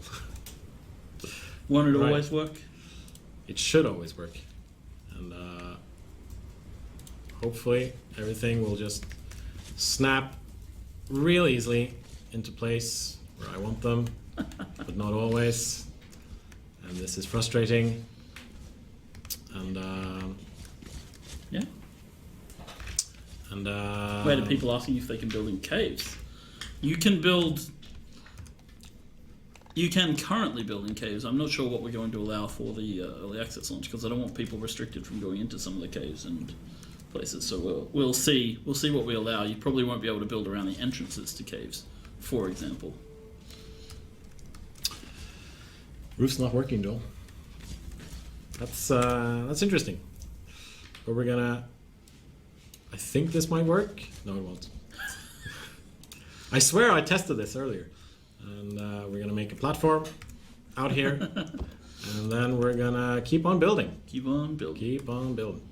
And now again, we need some more stability. You'll get the roof to work if you get up on top of it, of course. Yeah, but then I need to get on top of it, and that's a bit of a workaround. But we can get there if we just need some more stability. We can get there if we just believe in fairies. Clap Come if you on, believe in let's fairies. do this. Sorry, your optimism, it's catching. Really? That's good. Because last time we did this, I was described as the grumpy one for some reason. And it's really weird now being the optimistic one. It's just because people have seen Snow White and the Seven Dwarfs, and you do look a little bit like Grumpy. Do I? Yeah, I mean, don't worry about it. I was always hoping that I looked like the one with glasses, because I have glasses. Right, no, I look like Dopey, so you know, Yeah. you could be I think you could be we're worse gonna- off. There we go. Now it's all the way to the ground, and there's stability. Stability. Yes. Oh, And as you can see, Torregel is slowly running up the you know, stairs here with. Torrega looks a bit like Pippi Longstrump. He does. Ah, come on, Pippi Long.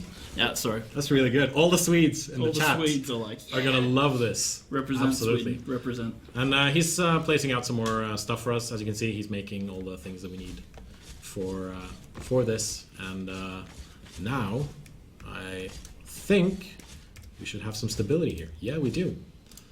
100% stability, and then we can start building towards a wall again. And then we have a foundation in there, and then we have some more stability.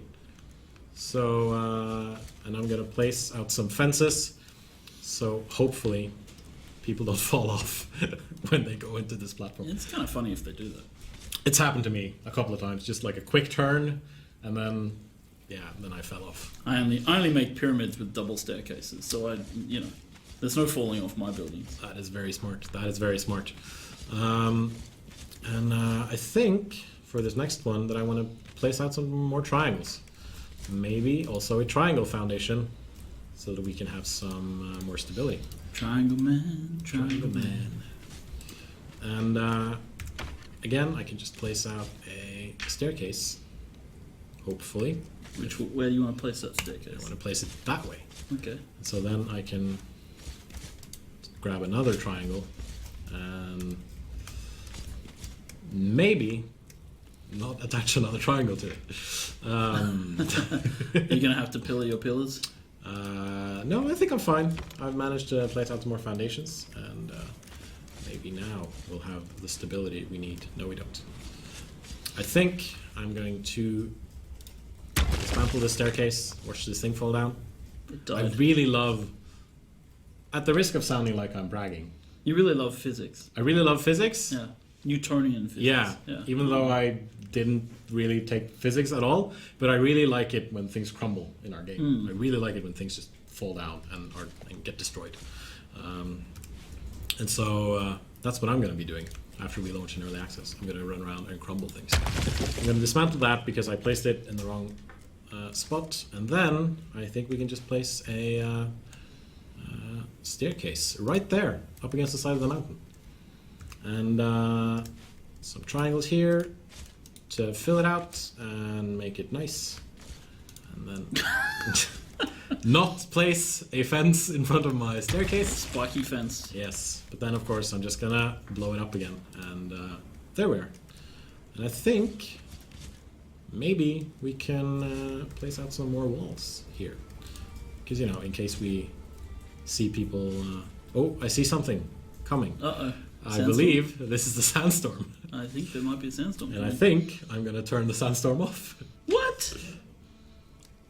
Okay, we're not going to turn the sandstorm off. Oh, let's go hide. Let's go hide. All right, we're going to hide in this building right here. Well, No. Sandstorm's not going to get us in here. Well, you should be looking at the sky when the sandstorm comes. It's like the moment. That's true. I should be doing that. I'm just gonna... Fair enough. Here it is. We are in the sandstorm. We're experiencing the sandstorm coming. It's not here yet, right? So I don't think it is right here yet. I would get inside though because it's going to start damaging you in a minute. All right, then I'm going to jump inside and. See, sandstorm's we should not on when you're inside. So we should have some torches. Do you have any torches? I don't have any torches, but maybe we can spawn in some. We don't need. We don't need torches. We don't need no none. stinking torches. We'll be fine. Yeah. Just go to the. But the thing is, Joel, we can't just stay in here and wait for the sandstorm to blow over. Why? Because you don't want to? Fine. Because I'd rather be out and build stuff. But I think There's the sandstorm over there. the sandstorm, as you can see there it is. That's the wall of the sandstorm, and it's making its way through the exile lands, and oh, I know where we are. our lovely thralls are still dancing away right into the apocalypse. Beautiful. Right into the apocalypse, and there we can see this slowly but surely it's dissipating. We survived the horrible sandstorm of Indeed we did. 2017. And you might ask yourself, is there a reason to go into the sandstorm? Yes. And then we're going to say yes. Yes, there is. Yes, there is. And I'm going to place some more walls here because... also, you might die if you stay outside in the sandstorm. There's also that reason. Absolutely. You really should stay inside unless you have the breather mask, which we've shown off. You can find that on the Steam hub, and you can find it a lot of other places. Let's see. There we are. Now it doesn't fail to place. And yeah, same thing again. And if I wanted to, I could have placed a doorway here and just finished the wall all the way over there, which I think I'm going to do actually. And if you suddenly find yourself facing the outer face, then you can just scroll away and then it'll turn the right way again. And there we go. We're going to place a doorway right about there, and we have another shelter. And now if I wanted to, I could have placed, for example, fences there, and it would have been a great spot for shooting people down with arrows, for instance. Yeah, you can also do it through the windows, but it's a little bit limited. Yeah, it's a bit tricky. I could kill those trolls from here. Yeah, we could have shot them, but we're gonna let them continue dancing. They're your trolls, it's fine. Because you know, it took a while to capture them. They're fairly happy after they've been broken on the Wheel of Pain. Those guys. Yeah, they're my monkeys. Wheel of Pain. They will dance. My monkeys will dance. The Wheel of Pain brought out my inner dancer. Yes. I'm just gonna place out some ceilings, just to make everything nice and cozy, nice and hjemmekoselig, as we say in Norway. Which, you know, half our audience is gonna understand. Now I placed that one wrong. That's fine. I can place it there. And then we're gonna need some more stability. Stability is always key, people. And I think I can place something here, and I can continue working my way up towards the platform that we were going to. I'm gonna try building, let's see, outwards a little bit, I'm gonna keep placing my fences so people won't fall down, and I'm gonna need some more stability. It seems. Pillar, pillar, pillar. Pillar, or I'm gonna. Or I had the wrong building piece selected. It's very important, my dear chat, to use the right piece when you're trying to build, and not use the wrong piece like I tried to do. And we should probably tell them about the repair hammer as well, which I just remembered. So, as you can see, the repair hammer will let you repair things if you have the prerequisite ingredients that you need.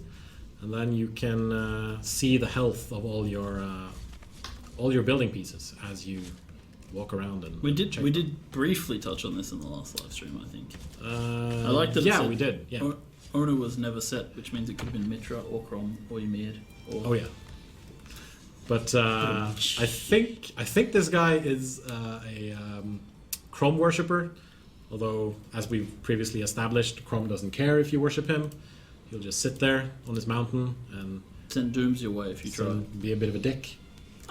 You know, he gave you the strength to strive and slay when you were born. Indeed, He doesn't need to do more than that. We're gonna need some more stability again, and so I'm gonna start placing out a pillar under here and work my way down. No, I shouldn't, because then I'm gonna hit my stairs. Symmetrical. I think then that we're going to dismantle this thing. And all it falls down, except the pillars. Except the pillars. But we're gonna cheat a bit and destroy them.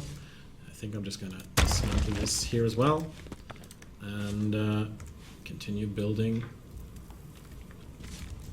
upwards. Or not. No, I think you're hitting the cliff There. if you go too far over. Probably.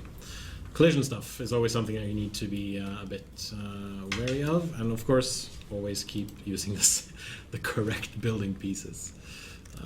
And now we're almost inside the cliff, so we should probably...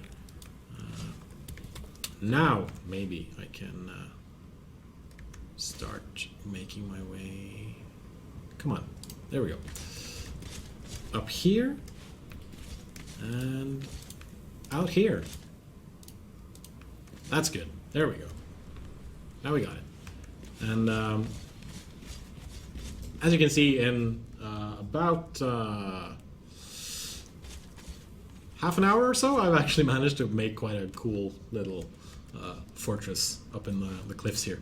And here I'll be safe from all the other exiles and everyone else trying to destroy my stuff. And we're just about ready to reach the plateau. We just need to find a way to curve our way over here again. And so I'm going to try to place some more triangles. Some triangles. Get it? Yeah? Joel didn't like that joke. Come on, Joel. It's not that bad.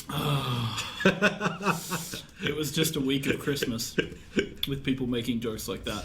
Yep. Did you ever open those, those paper hat things that have the really bad jokes? I have one here, which I found in my back pocket, because on December the 26th, I went to my... I'm not sure I want to wear it if it's been in your back pocket, but anyway.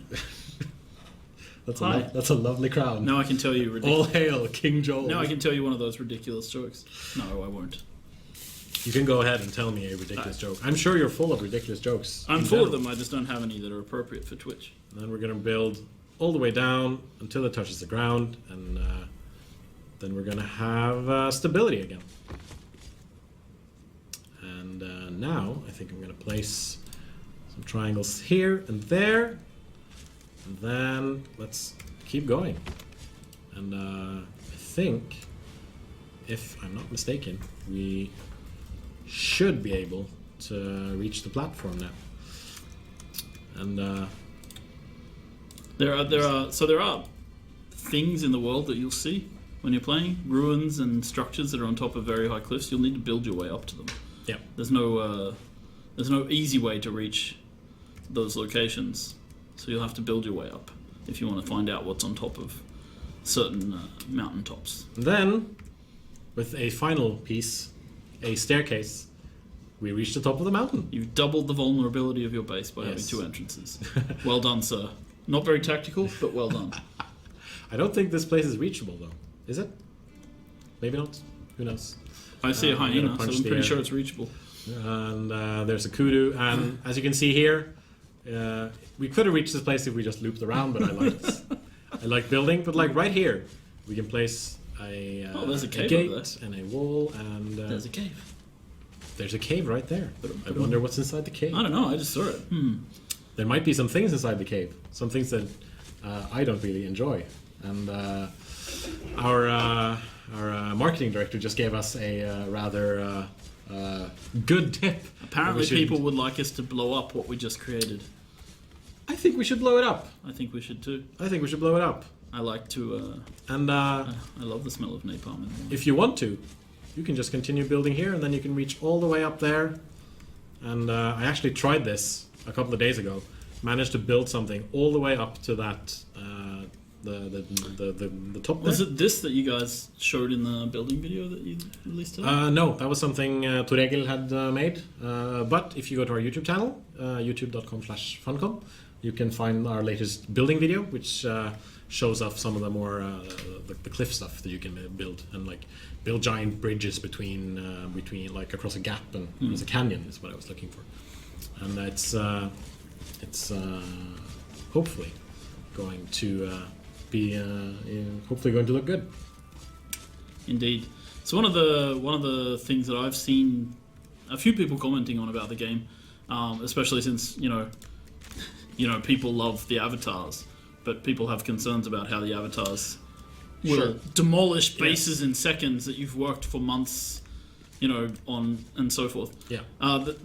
We have a few mechanics that will hopefully be able to help you defend against avatars.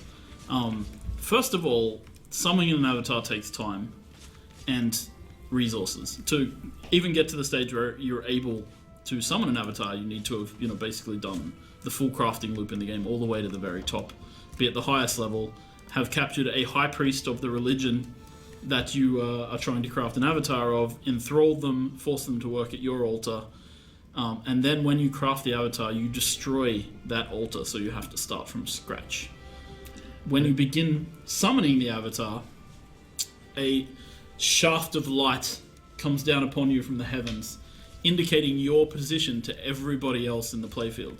And summoning the avatar takes time. And they're also going to get, I think everyone's going to get like a little notification saying this player is summoning an avatar. Right. And then you'll be able to go there and obviously kill the person before they summon the avatar. But once the avatar is summoned, the player who summoned the avatar is completely vulnerable to attack while the avatar is being is in existence in the playfield. So you can basically find the person who summoned the avatar and kill them while they're in the middle of having the avatar, and that will immediately end the avatar attack. So we have countermeasures in place. We want people to feel that it's free. And in addition to that, we have, of course, we will discuss what we're doing for the offline players a little later. But yeah, so there are countermeasures to be taken against avatars. It's not going to be a crush free for all. But one of the other aspects of the game that we've really been trying to encourage is that people build bases that are slightly spread out, because an avatar can't destroy everything very quickly either, right? And you only have a very limited amount of time controlling an avatar. They're very big and they're very slow because they're so big. They're very slow. So, all right, we're gonna start spawning in some explosive barrels, and I think we're just gonna show the spawn panel. Sure, Because like server admins. So we're gonna have this panel that we've been using ourselves for the last few weeks. It's a bit. It's coder. It's very art. basic. It's coder art. It's fine. It looks like this. It's basic, but it's cool. It lets you spawn any item in the game by searching. You can resources, gear, explosive jar. You can set the quantity. And I think I'm gonna give myself 100. Yeah. On the left, you can see lots of other commands. 200. And we're also going to get a bow. Did you spawn 200? 200 explosive barrels. Are you going to be able to move? Hopefully, yes. Have you been cheating your encumbrance? I think we can also change the player stats and cheat our encumbrance, which we're doing right now. So just click on that a bit. Server admins will have access to this. Actually, anybody on the server can gain access to this if they're given the password to become an admin on the server. And then I'm gonna give myself 10 fire arrows so we can light this sucker. So you'll be able to see some of the cool stuff. The fire arrows have flames on them now. They do. Good. At least I hope they do. Well, they didn't. They didn't the last time. But Alright. that's all right. We've been working on them. So, I think we should start at the top and then maybe just make like a giant chain of explosive barrels. Sure, let's try that. And the domino effect and The see domino what happens. effect. See what happens. All right, we're gonna run all the way back up these stairs. If this crashes the server, though, I'm just gonna say it's your fault. Oh yeah, It's not my fault. I will take 100% responsibility for crashing the server if the server crashes. Now, do you think players on Twitch will be annoyed if we don't look at the explosions? We are, after all, cool guys. Oh yeah, we're gonna walk away from. We're gonna walk away, but probably they want to see it, so we should. Yeah, we should show the explosions, and we're just gonna start placing out barrels. And You've really clustered them tightly there. yeah, we're gonna need a lot of barrels. I think we're. Oh, okay. We're This is gonna be. What sort of graphics card do we have in this thing?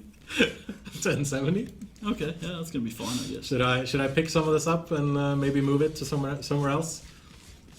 No, I'm just wondering if it's if it's gonna handle all the physics destruction. You know, that is what I'm wondering as well. Okay. I'm gonna jump across this and I'm gonna start backing up a bit. Now there may be a slight bug with the explosive barrels, but we'll find out. Here's hoping there isn't, because you know this. I want this to be really cool looking. Oh well, I know how to detonate them even if there's a bug in them. Okay. I'm just saying there might be. We're just gonna keep adding them. The anticipation. This had better be a really good one. It's really killing me as well.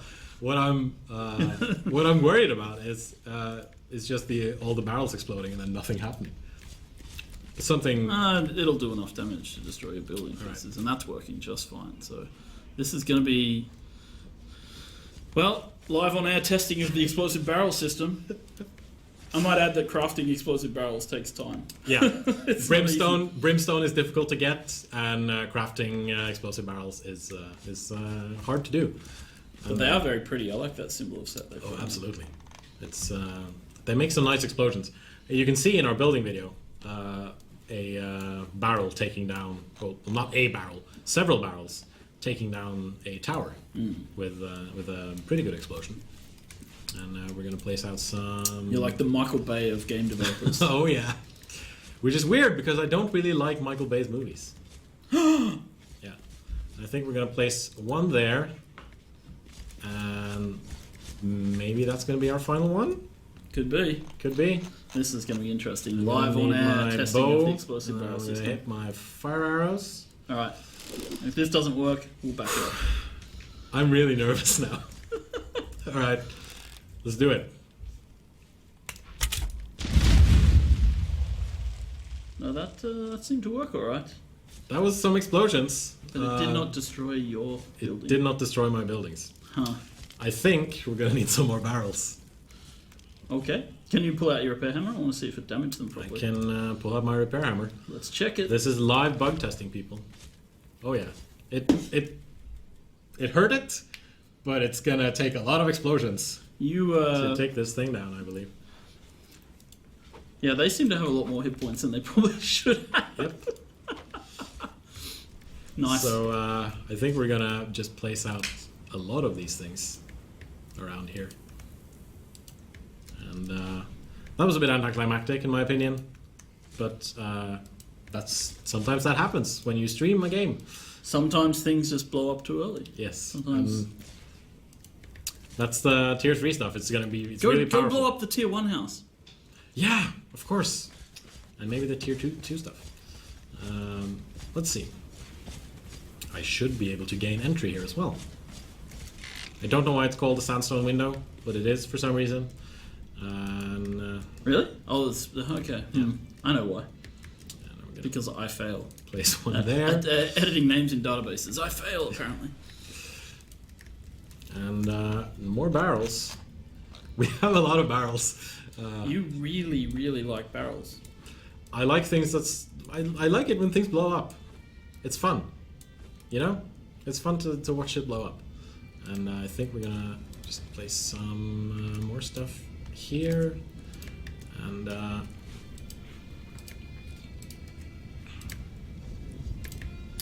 hopefully, I think this should be enough.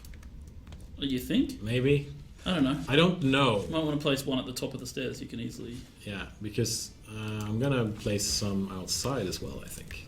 Just to be sure. You know? Oh, goodness 100%. Explosionville. And then I'm gonna stand way back. Here's our well, which I can drink from. And then you can see the water level going down, which we Nice. showed off last time. But last time the well didn't have proper time to fill up. This has been standing here for Some for people half were an hour. complaining that the well should be a big hole in the ground, but that's not really possible with this tech. Yes. All right. Now, hopefully, we're gonna see something really, really cool. Fingers crossed. Go. Oh yeah. Oh yeah. Yeah, that worked. That worked. Nice. That really worked. So, tier 1 buildings, they're gonna fall apart. Tier 2 as well. I Tier think. 2 as well. I don't think there was much left of anything. No, there wasn't. And we actually managed to take out part of the tier 3 wall right here. Nice. So we did that. Nice. That's I'd say that's pretty good for Cool. a stream. And So should we hit up some questions from the audience? I think we can do that. Yeah, Alright. and maybe we can just head back to you and me right here. And it's There we go. always And I'll you take this and thing me, off. Always. I'm not sure. I'm not allowed to show the brand or something on Twitch, right? No advertisement. Drinking like a true yogi. Someone asks, will there be a player level system upgrade? Player level system to upgrade our stats such as weight, thirst, hunger, etc. Yes, and we can jump back into the game and we can show that right away. I'm just right here is our level up screen, and Points. I'm pointing at the screen like you did last yes, week. see, Very clever. You see how it is? Yeah, You I see do. how it is?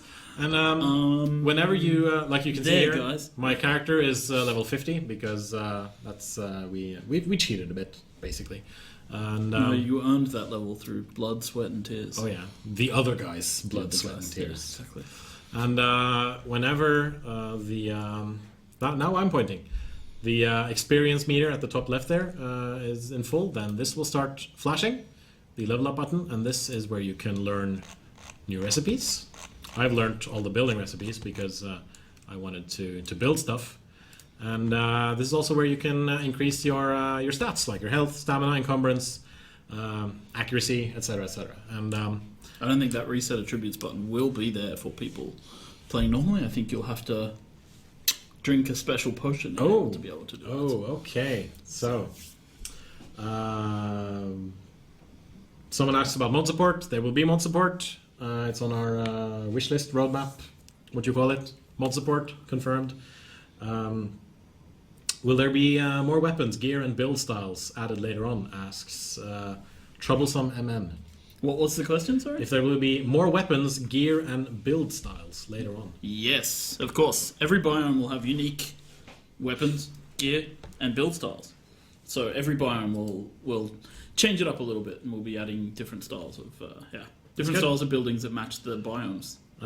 One of the things that I've been asked by a lot of people is about How is your hair so perfect? Yes. How is your hair so perfect? Well- No, that's it's about the gods that we haven't shown, the gods that will be added in early access, and a lot of people want Ymir to be a god in Conan Exiles. I can neither confirm No deny. nor deny Yes. that rumor. Yep. Someone asked, what is the build zone lock? Can you build nearby houses? Can you build houses near other people, other players? Yeah, If they're in your guild. Yeah, right? and if they're in their guild, you can build wherever you want on top of their stuff. But there is a distance check, which is, I believe, tweakable on the server as well. So All right. Nasher145 asks, can you pick up building pieces after placing them? No. no, you can destroy them to get materials back. Yeah. You can. We can show that again. You can walk up to any building piece, and you can Take a foundation. I want to see the thing. you can hold down the E key, and then dismantle, and then it's gonna pop like a popcorn, which and then shit's gonna fall down. If it's a foundation, then everything's just gonna start crumbling. Yeah, stability counts. Boom. Here we go. Now, all of this is just gonna fall right down, like crackers. There you go. There you go. And let's see, let's scroll down a bit. Will the guild system have ranks and limitations? Someone asks. You mean permissions? I assume you mean permissions. Yes. Yes. Not if it's not a huge amount when we start early access, we'll expand upon it, depending on player requests. Of course. And someone always asks, when will we be able to capture other players? Because so far we've only shown capturing NPCs. When we figure out a way to make that an enjoyable experience for both the captured Yeah. and the capturee. Because dragging someone, The capturer and the capturee. dragging someone with a rope, that's fun. But being dragged is maybe not so fun. You know, there are ways to make it more interesting, but we want to make it something special. So Naturally, obviously. Is there a chance to increase the player cap? Because we said that we're aiming for 70 players per server. yeah, So well, I mean, we'll see how it goes with our optimizations and stuff as we go forward. It's you know, we're starting with 70 for early access launch, and we'll see where we go from there. Yeah, that's good. We haven't announced pricing yet. A lot of people are still asking that. It's going to be announced at some point before early access launch. Yeah. I mean, guys, you can't pre-order the game, so Yeah. I understand knowing the price helps you with budgets and setting things up, but we're doing some wheeling and dealing in the background to try and get some stuff in place that'll be cool for people. It's going to be cool. So we're going to announce the price once everything is concrete and we have everything down on the table. So I don't believe in anything that's not concrete. fair enough. Yeah. Someone asks about building limits in an area. You can basically build anywhere as long as you have the pieces and the foundations. Yeah, I can't remember if we put a height limit in. I think there might be a height limit, but I don't remember how high it is. Something ridiculous. So you can almost build a stairway to heaven. Yes. When you get there, I can't confirm or deny that Ymir will be there. That's good. That's good. Peachy Coaster, we have done a stream where we went through the character creation.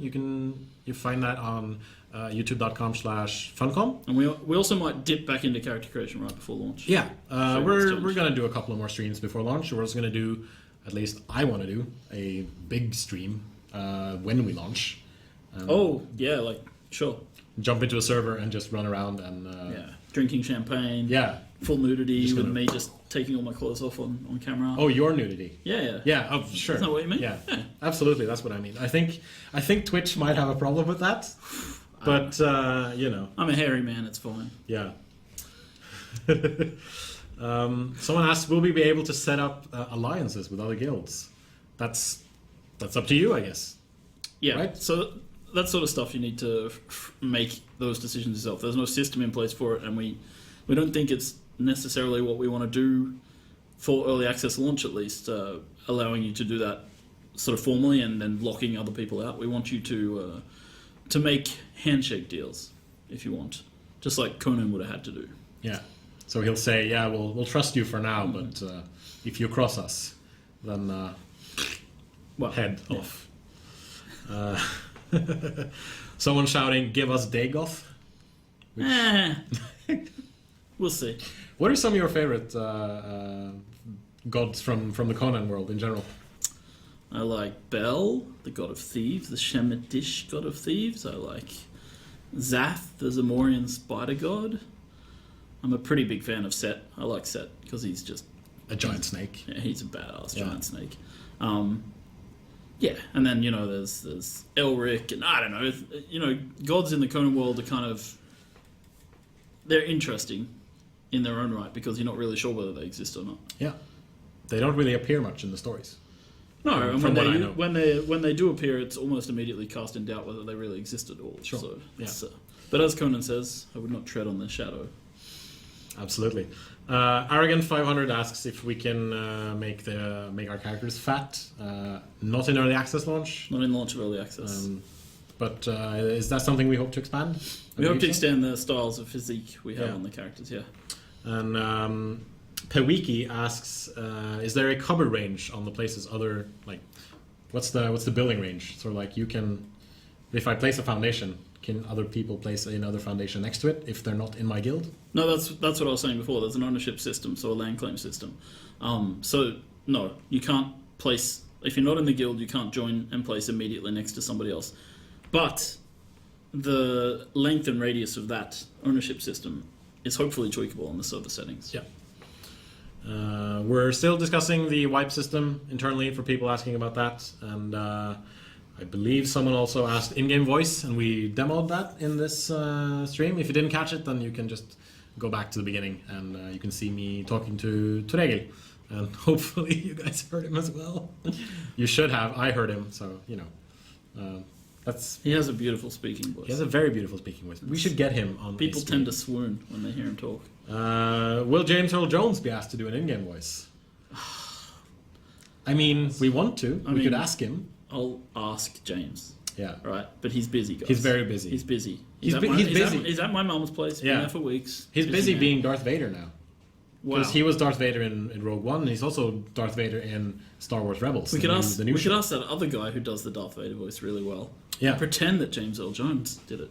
And then just call him like Gerald Ames Owens or something. I don't know.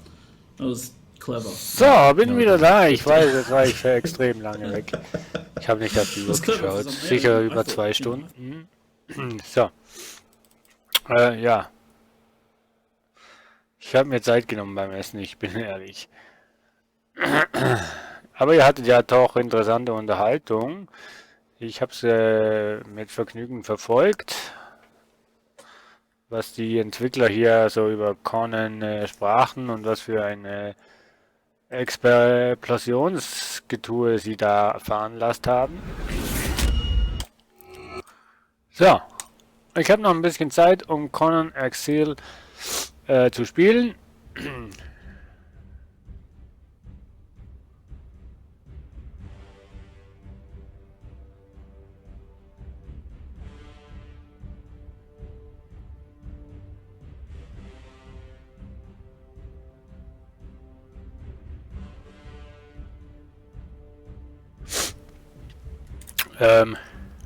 Ja, noch ein bisschen Zeit, um Conan Exile zu spielen. Nabritz ist noch nicht da, mit dem ich später dann PayPal spiele. Ich habe ihm geschrieben, okay, so lange habe ich nicht gespielt, PayPal. Und dann erst ist mir eingefallen, PayPal? Nee, Moment, das ist ja Payday, nicht PayPal. Schauen wir mal, ob es schon Workshop-Mods für Conan gibt. Würde mich wundern, wenn doch schon. Ja, Screenshots. Aber Mods in dem... Was sind denn die Skorpione?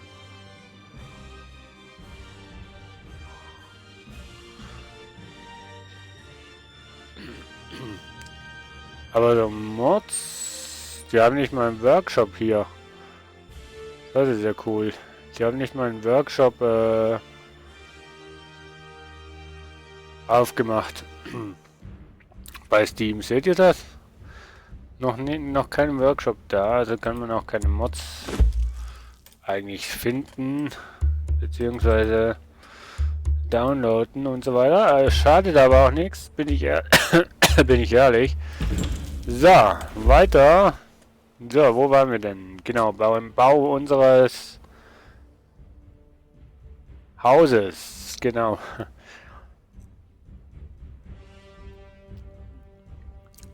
Es sollte ja majestätisch werden.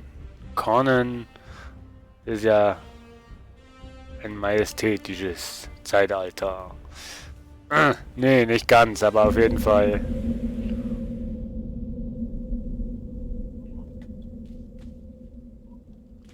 So, Na, mal schauen, wie viele Pfeile haben wir.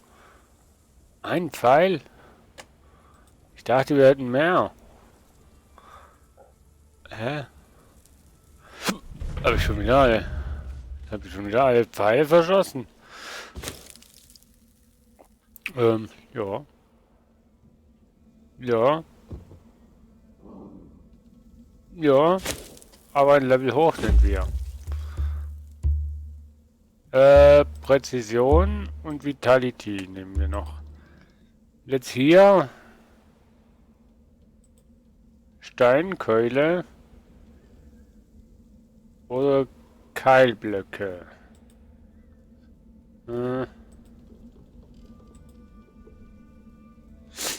Ich würde jetzt Armor Branch. Ach, meine Nase läuft. Ich würde jetzt dieser lernen. Das sind 2 Punkte, das sind auch 2. Ja, passt schon. So. Was brauchen wir denn für das? Steine, Holz und Tierhaut. Okay, für meine Pfeile brauche ich auch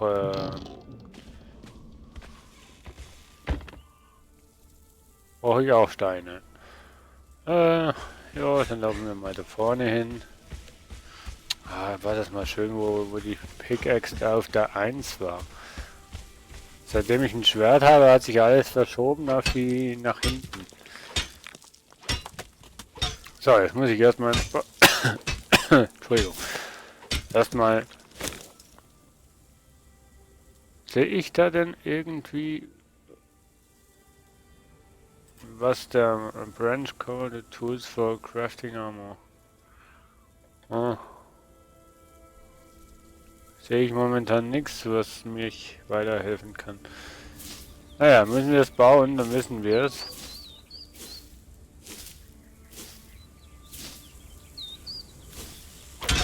So, aber jetzt erstmal hier ein bisschen Steine für Bogen und Pfeil und Bogen craften. Also für Pfeile, besser gesagt. Also Stöcke findest du.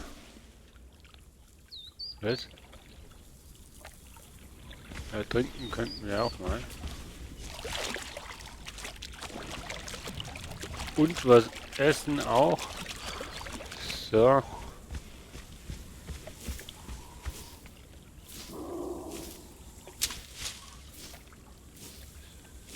So.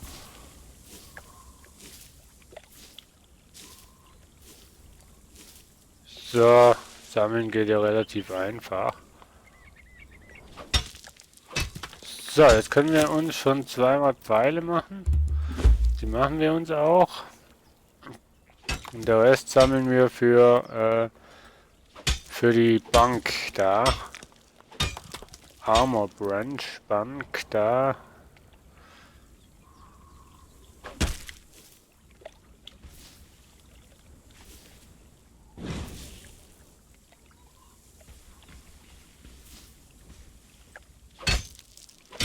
So. Oh. Auch wieder mal kaputt.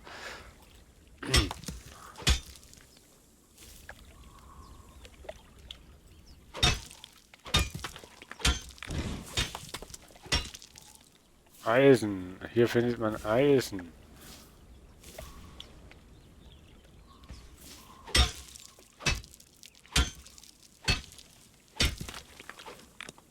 Ich bin kurz davor, mir echt Kohle zu cheaten, Mensch. Das ist schon schlimm, wenn ich kurz davor bin.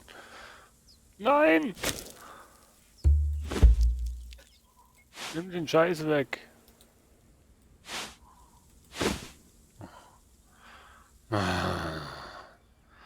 Sonst hätte ich da was wieder gebaut, was ich gar nicht mal brauche momentan.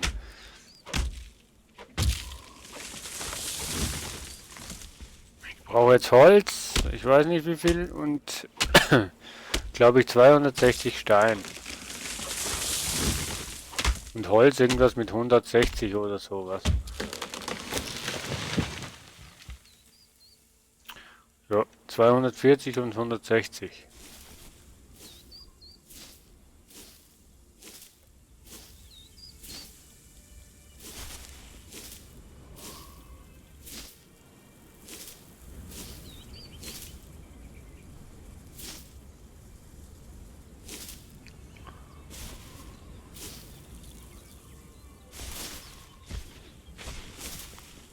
Mann, oh Mann.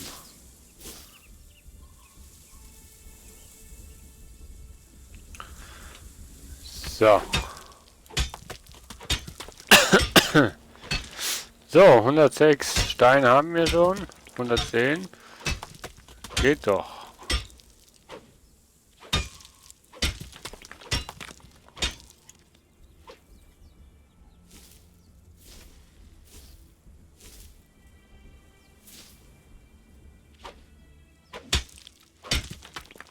Aber ich glaube, die müssen wir eh in die Kiste ablegen.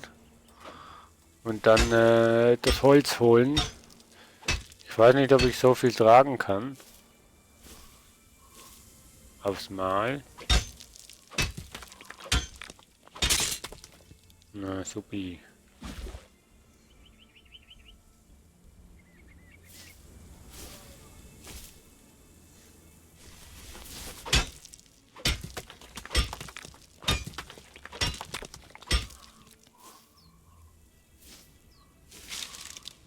Ach jo, das muss auch mal wieder sein.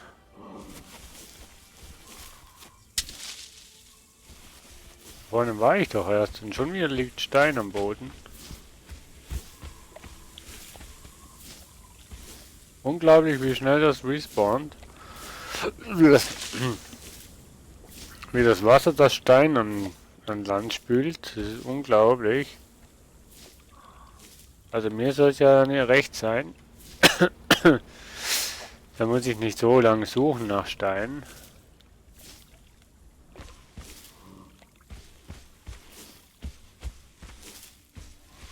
Wahnsinn, Leute, Wahnsinn.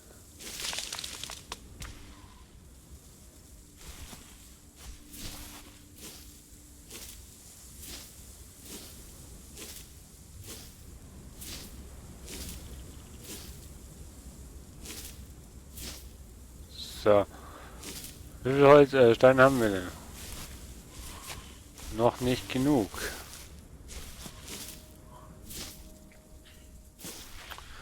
...240 müssen wir haben, ne? Da ist die Schildkröte. Schön, dass die Schildkröten wieder da sind. So.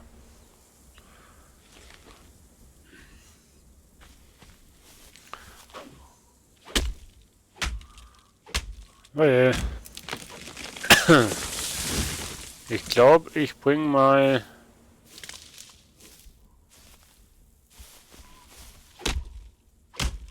die Steine ins Lager, weil ich glaube nicht, dass wenn ich hier 160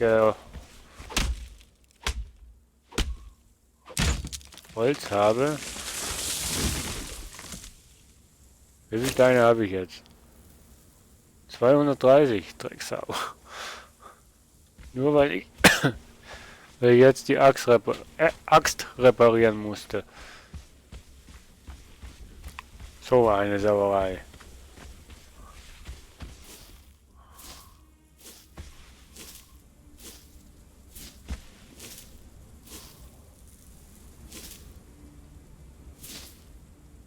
So, ich bringe jetzt mal die 140 ins Lager. So können sie auch nicht mehr verbraucht werden beim Reparieren oder so.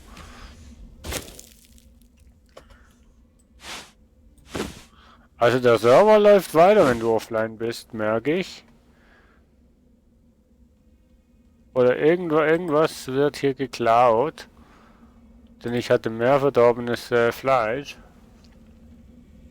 Aber ich glaube, was du nicht im Inventar hast, läuft ab. Was ablaufen kann.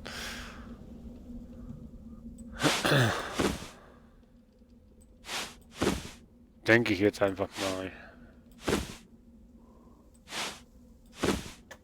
So, die 240 Steine haben wir.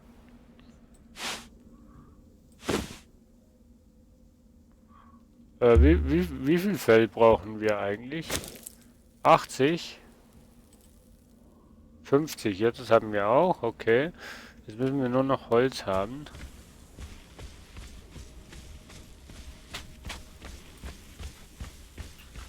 Und das kriegen wir auch noch.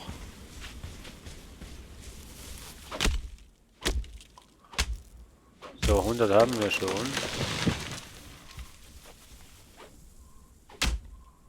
Hm.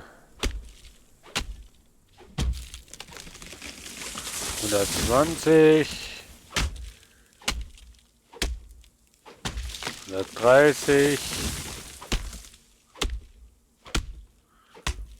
146. 49. So, jetzt habe ich's.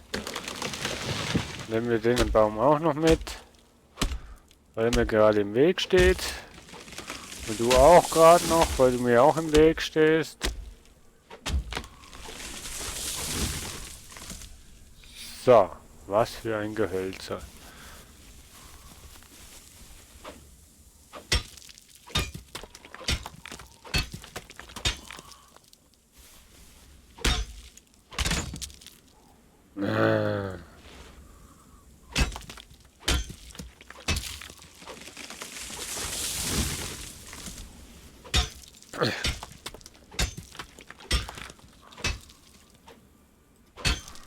So.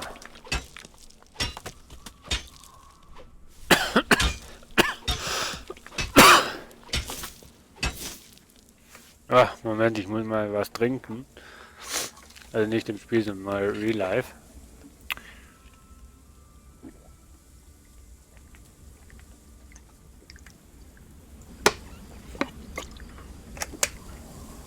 Wurde mir ja gestern nahegelegen, dass ich ins Bett gehen soll und viel trinken soll. Ach, bevor ich noch am Boden sitze, sollte ich noch.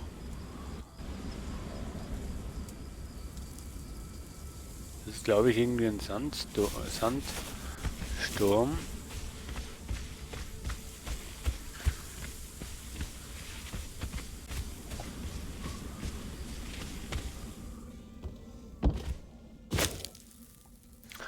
So.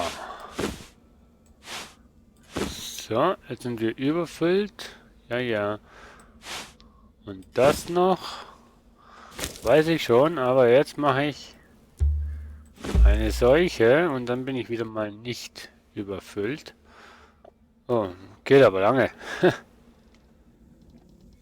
Was haben wir eigentlich hier Neues? Nichts mehr, oder?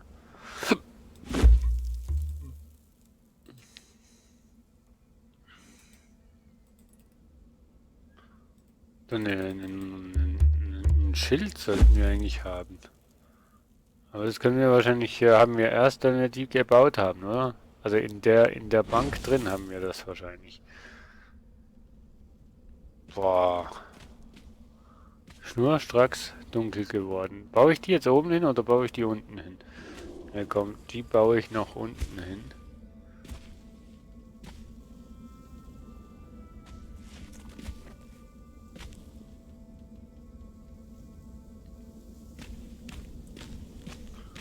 Hä?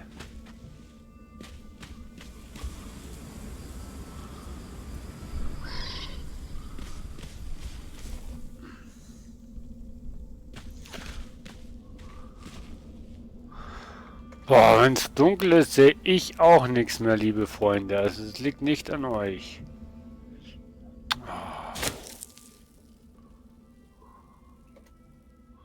Forget it. Ich weiß nicht mal, wo die Treppe nach oben ist.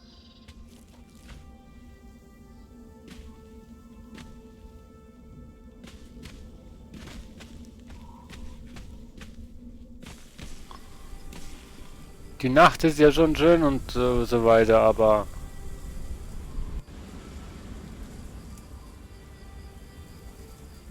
wenn du einfach im Gebäude nichts mehr siehst, ist das eine Katastrophe.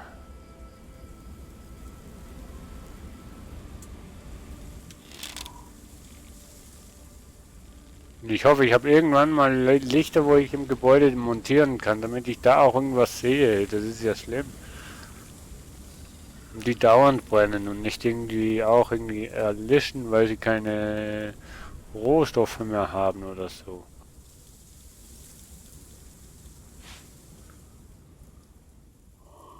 Aber wieso kann ich die nicht hier irgendwo bauen? Hier oben drauf geht's, aber hier unten nicht. Ist die so groß?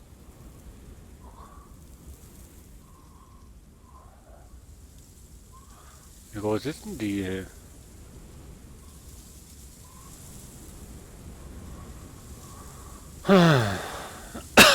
Müssen wir mal schauen, wenn wir dann wieder Licht haben, weil momentan sehe ich es nicht, ob die zu groß ist.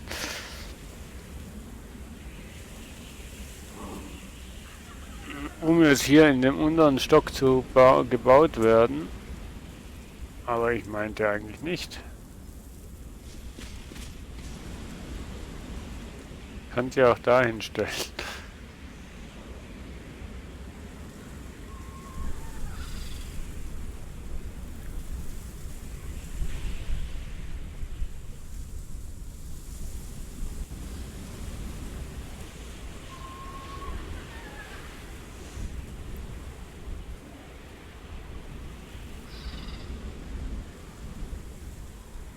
Ach man, wenn man die Dinger alles noch drehen kann, das ist unglaublich.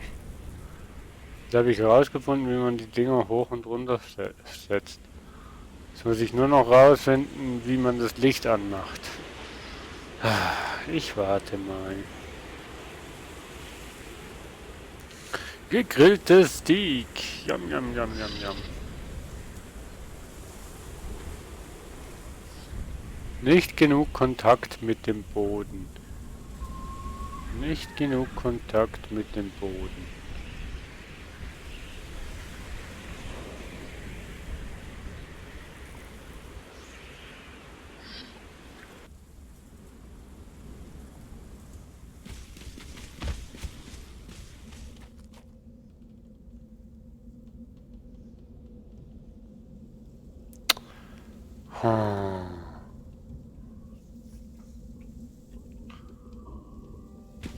Aber so groß ist sie doch nicht.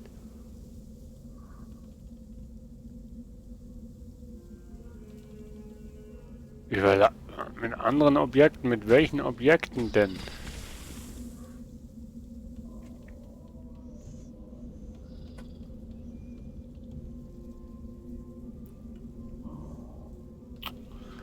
Ernsthaft?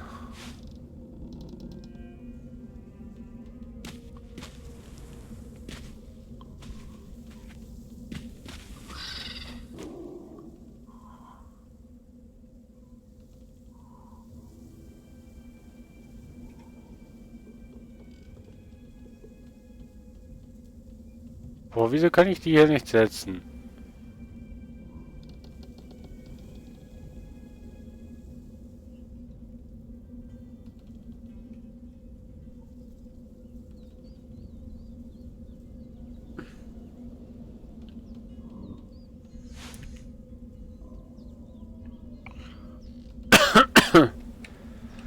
Verstehe ich echt nicht, wieso dass ich die hier nicht setzen kann.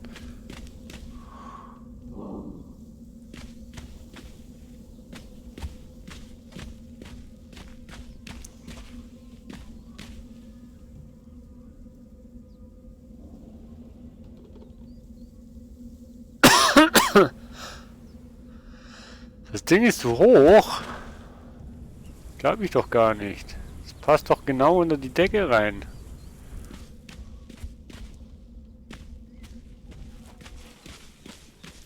Na, dann müssen wir es doch hier hoch. Hier oben hinsetzen.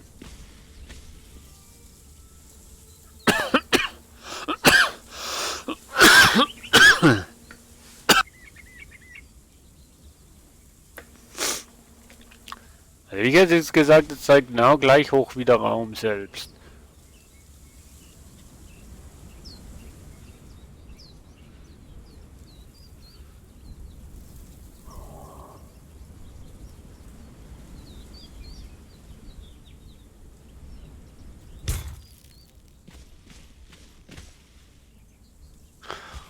Ach ja. Ach, nur Holz, obwohl es Eisen hat.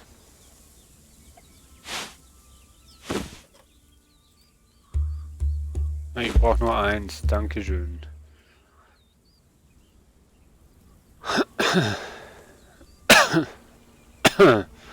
Wundert mich eigentlich, dass ein Schild mit Eisen nur Holz braucht. Das ist mal eine Logik.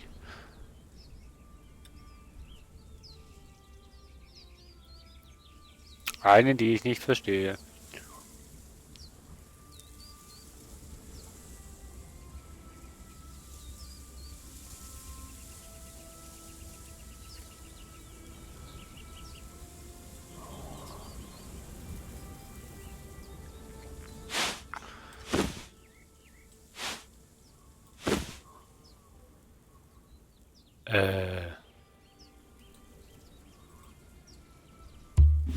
Nehmen.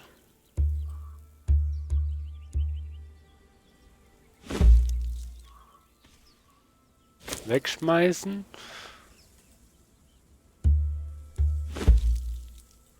Wie kann ich denn die Sachen wegschmeißen, so dass ich sie nie mehr habe? Ich will sie nicht mehr sehen. Alles plündern.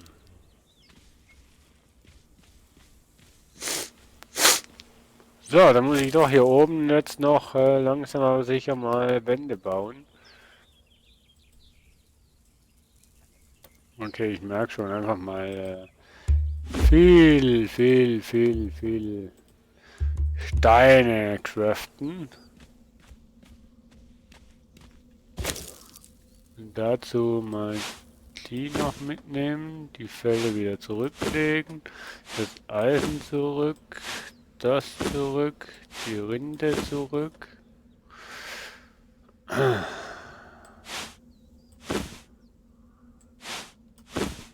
Das sind Zellen zurück.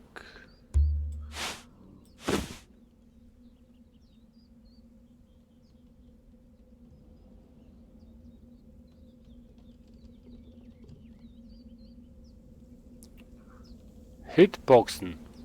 Okay.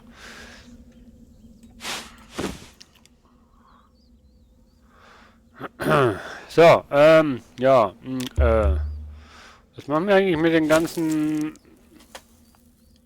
Pflanzenfasern?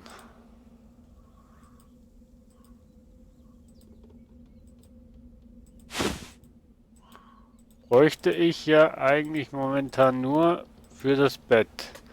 Und die Pflanzenfasern habe ich aber relativ schnell.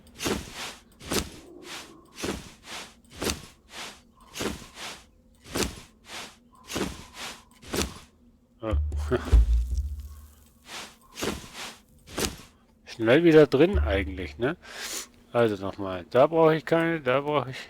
Ja gut, für die Fackel, aber ja, habe ich sowieso nie an. Für Kleider habe ich ja eigentlich immer an. Für das Bett. Für den, das ist klar. Aber sonst...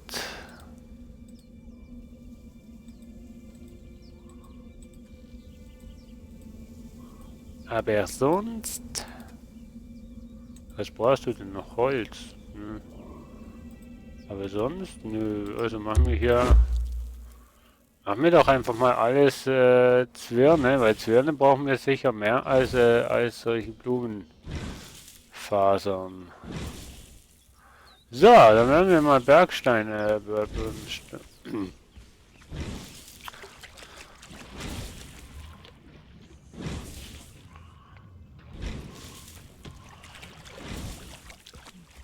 So.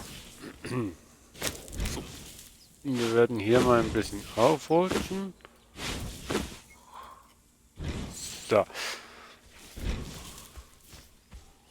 Dann werden wir hier mal Steine sammeln.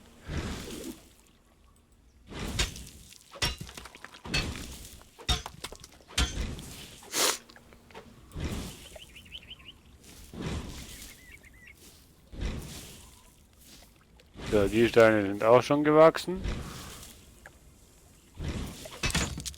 Wumms, die ist auch schon wieder kaputt. Ach. Das ist ja die 5. Flach.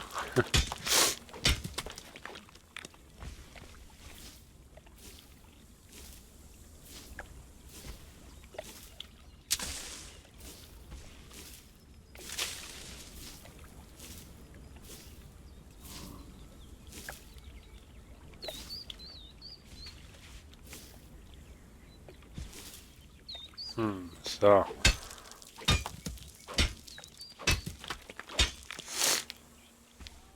Was brauche ich denn eigentlich noch für diese Wände? Holz und Stein. Okay.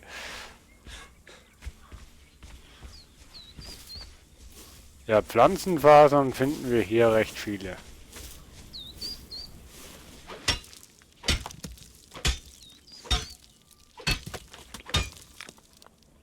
Und Steine auch.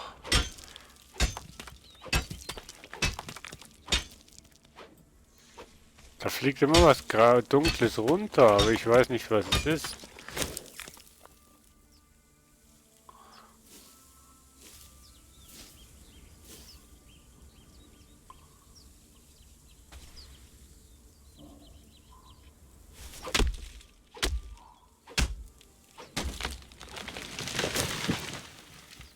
So, jetzt habe ich hier jetzt 16 Zwirne und hier... Ach, das soll doch jemand mal verstehen, hey. So. Machen wir mal 5 von denen und dann werden wir mal weiterschauen.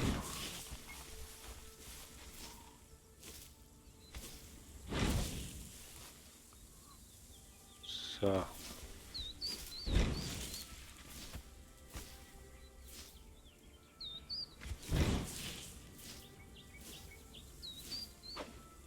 Irgendwo sind noch diese riesen Mutanten-Schildkröten.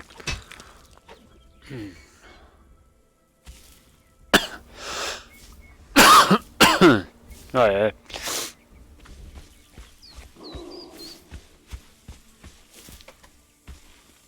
Genau, da drüben.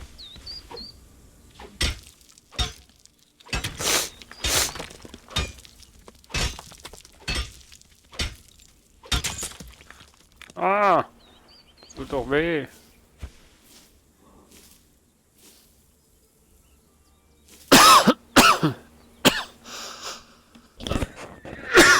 Ah, sorry, Leute. Ich weiß nicht, was ich habe.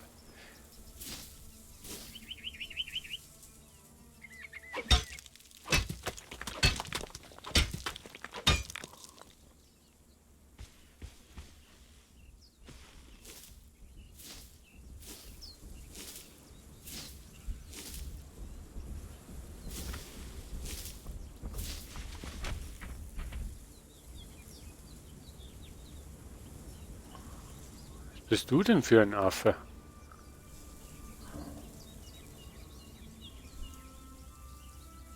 Er schaute mir in die Augen und ich schaute ihm in die Augen. Du bist ja gar kein Affe, Mensch. Hat jetzt voll so ausgeschaut, als wäre es ein Affe.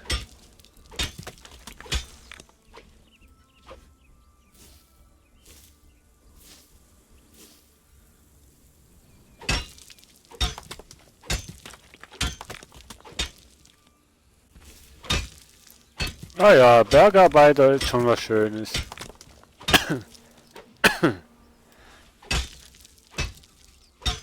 Vor allem bei Conan.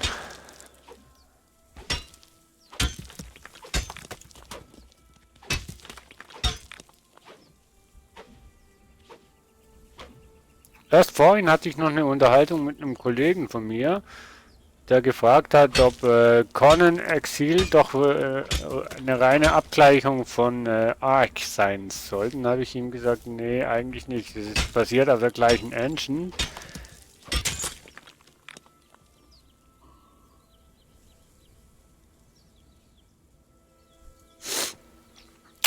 Grüß dich, Illuminati Kila. Age of Conan kenne ich leider gar nicht, aber wieso meinst du, hätten sie lieber ein Age of Conan 2.0 entwickeln sollen, als jetzt Conan Exil?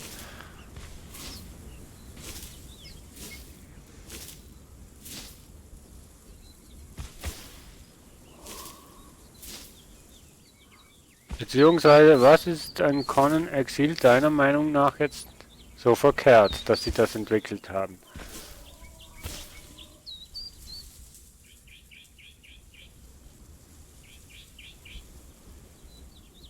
Das ist nur am Anfang mal so, Mensch. Es geht ja eigentlich darum, Sklaven zu bekommen und die anderen Völker niederzumetzeln. Eigentlich um das geht es. Wenn du im Singleplayer-Modus bist, ne, dann bist du halt wirklich damit beschäftigt, lange Zeit auf Stein zu farmen. Und leider ist das halt das, was die Leute momentan super toll finden. Siehe nur mal bei Ark, was für ein Hype das es da war und immer noch ist. Wo man ständig Steine und Holz und dies und jenes sammeln musste. Und dann Dino-Szenen, wo über...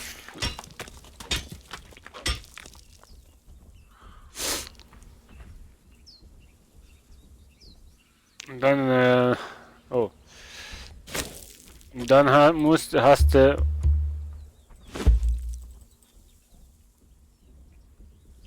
Und dann musst du noch ungefähr... Musste noch einige Stunden warten, bis du mal einen Dino gezähmt hast und so weiter. Das ist dann, ja, solche Leute gibt es noch, wo viel Zeit für so einen Scheiß ausgeht. Das sieht doch schön aus.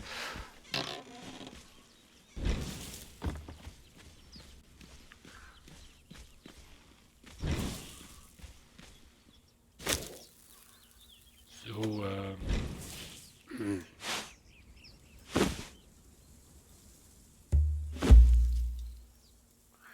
ich spiele nur MMORPG, ja, das ist doch auch okay. Ich meine, jeder hat andere Geschmäcker und das ist doch okay, wenn du lieber MMORPG-Spiele spielst und dieses Spiel halt nicht unbedingt super findest, weil es schon mal da war. Oh. Oder sowas ähnliches schon mal da war.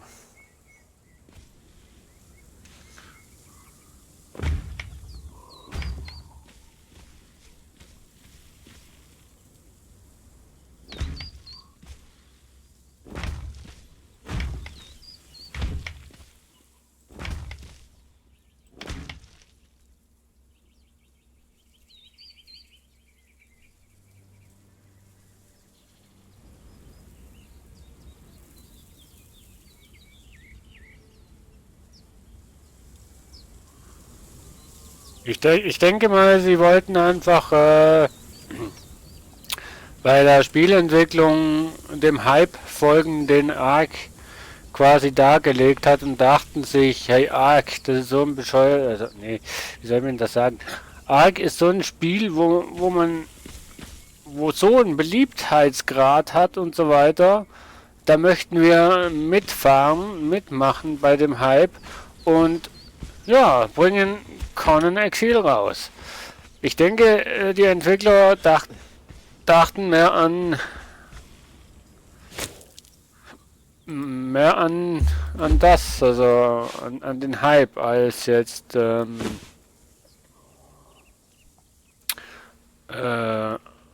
wirklich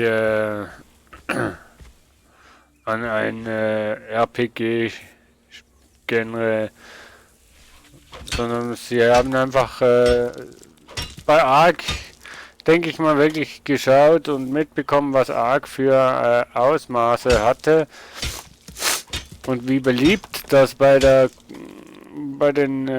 Spielern ist. Und das Ark ist wirklich sehr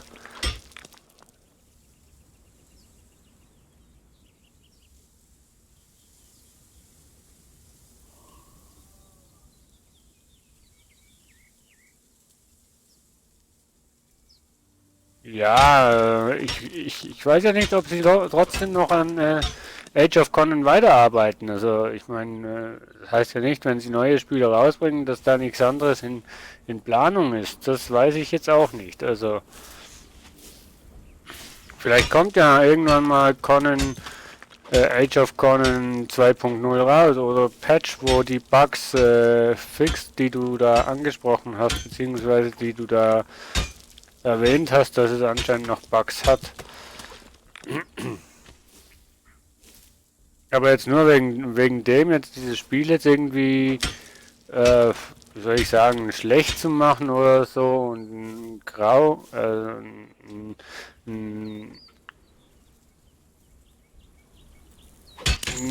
nee, ich mache grundsätzlich kein PvP, weil ich da nicht wirklich gut bin.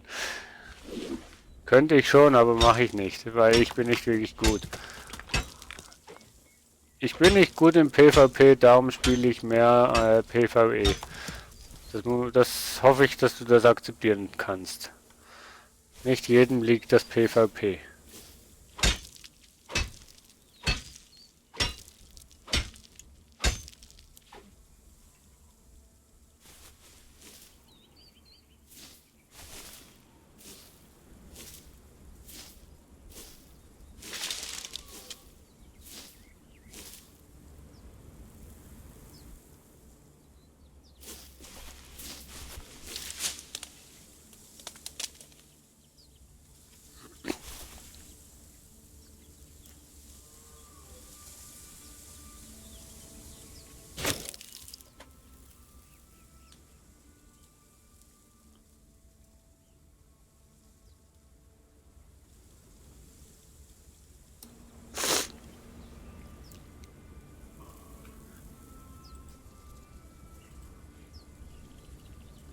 Ja, dann, ja, ich denke mal, dass bei Age of Conan halt keine Erweiterung in dem Sinne geplant ist oder geplant wurde, weil vielleicht Age of Conan eine einmalige Sache war und ist und weiß doch nicht. Keine Ahnung. Da müsstest du wirklich mit Funcom direkt Kontakt aufnehmen und nachfragen, warum dass sie Conan Exil rausgebracht haben und nicht eine Fortsetzung von Age of Conan. Eventuell.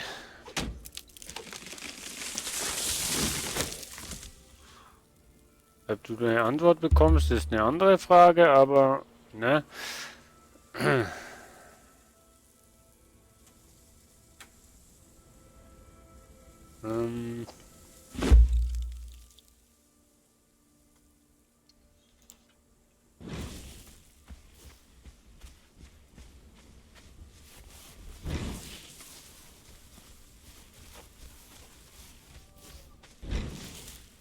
Da kann ich dir jetzt leider auch nicht wirklich helfen. Ich habe dir jetzt auch wirklich keine Antwort, warum, dass sie halt Conan Exil rausgebracht haben und nicht Age of Conan.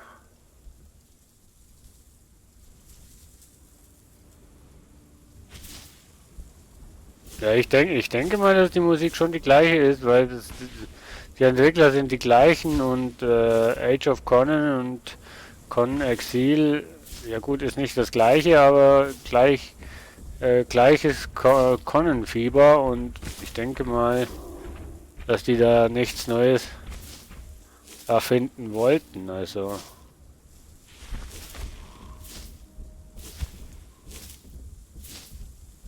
Warum was Neues erfinden, wenn man doch schon was hat, oder?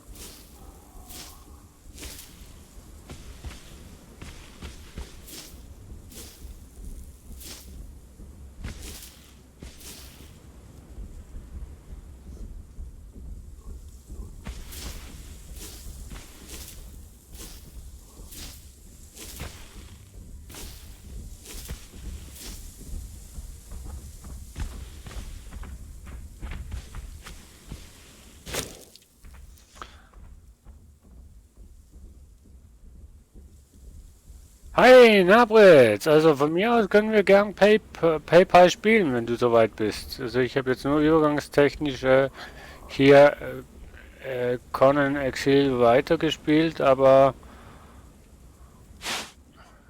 nicht unter dem Motto, ich spiele das jetzt die ganze, die ganze Zeit. Ich habe das einfach jetzt nur gespielt, bis du soweit bist. Also du sagst, du hast keine Lust mehr auf Payday.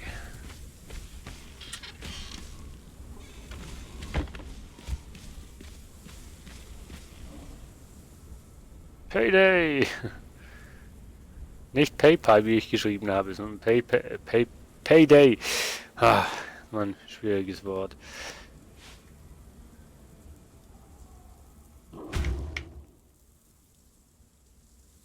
Ja.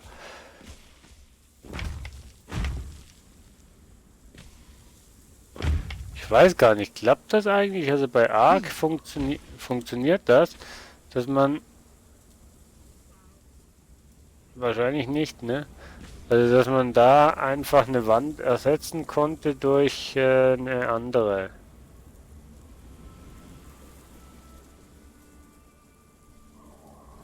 Was? Oder willst du mich auszahlen?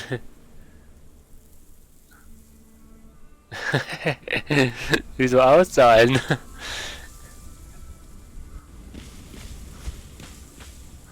Wir gehen Banken überfallen, das können wir tun. Ich will hier nur schnell hier noch die Mauern setzen und dann ist eigentlich schon fast gut. Kannst ja schon mal ins TS kommen, dann könnten wir nicht auch mal testen, ob das TS beim Stream auch ankommt. Weil irgendwie hatte ich mal was gespielt mit anderen und da war irgendwie TS-technisch total gar nichts los. So, wo fehlt jetzt noch eine Tür, noch eine Wand? Nirgends.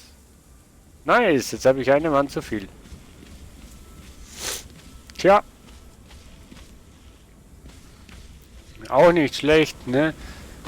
Braucht man sicher irgendwann mal. So. Das Holzschild, da muss ich auch mal irgendwo hinschmeißen. So. Als nächstes machen wir dann die Decke noch. Und dann wäre das eine Haus fertig. Oder was sagt ihr?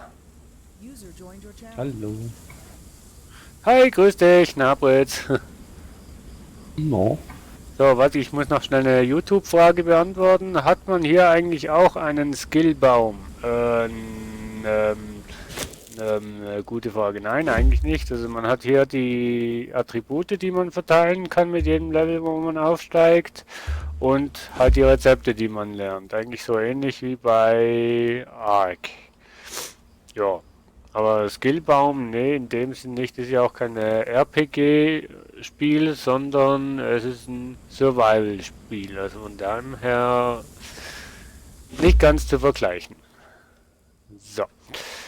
Gut, dann werde ich mal hier irgendwo hinstehen. So.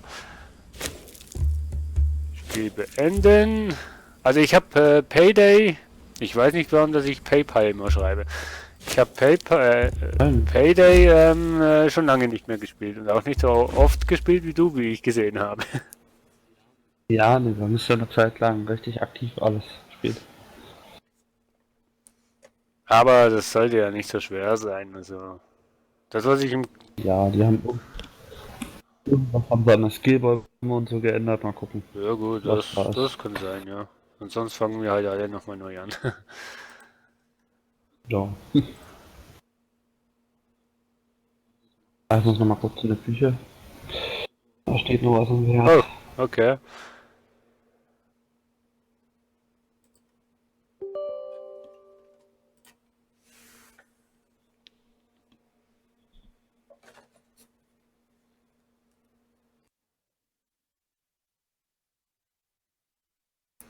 Liebe Freunde auf dem Stream, kann man eigentlich das TS hören? Also hat man den Nabritz jetzt gehört? Wäre ein Feedback wahnsinnig hilfreich. Wenn nicht, dann muss ich mal schauen, warum nicht.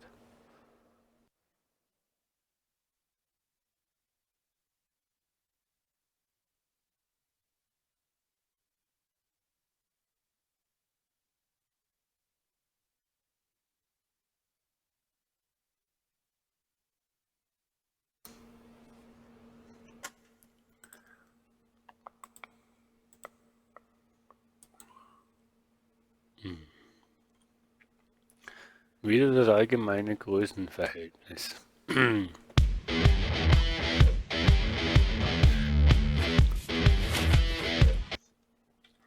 Okay, immer wenn ich das Intro will laufen lassen und dann auf die Nicht-Facecam-Ebene will ich wechseln, drücke ich das Intro weg. Schade, Leute. Was? Das 1x1. Die 1x1-Jobs wurden dem CrimeNet hinzugefügt. Bist du ein neuer Bankräuber? Nein, ich bin ein gieriger Räuber. Ja. Tutorial brauche ich nicht. Im Fertigkeitsbaum wurden Veränderungen vorgenommen. Neue Fertigkeiten wurden zurückgesetzt und Fertigkeitspunkte sowie Bargeld zurückerstattet. Aha. Du hast eine neue Nachricht. Die Tutorial-Überfälle werden hinzugefügt und sie befinden sich auf der... Okay. Oh ja. Lappige 114.000 Bargeld habe ich. Beende das Spiel. Optionen. Grafik. Monitor Auflösung. Ach so. So. Aus irgendeinem Grund startet der bei mir Payday gerade nicht. Kann ich nicht sagen. Möchtest du die Hand... Warum bin ich zu langsam? Ja. So, Escape. Kann ich das... Untertitel. Ja. Trefferanzeige. Ach ja. Zielerinnerungsnachricht. Ach ja. Erweitert. HQ-Waffen benutzen. Was? Ja. Hoch. Oh. Sehr hoch. Habe ja jetzt eine sehr gute Grafikkarte drin.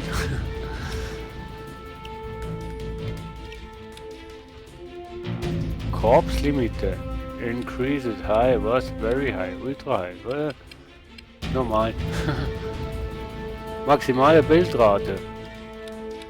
Unlimitiert. Ey.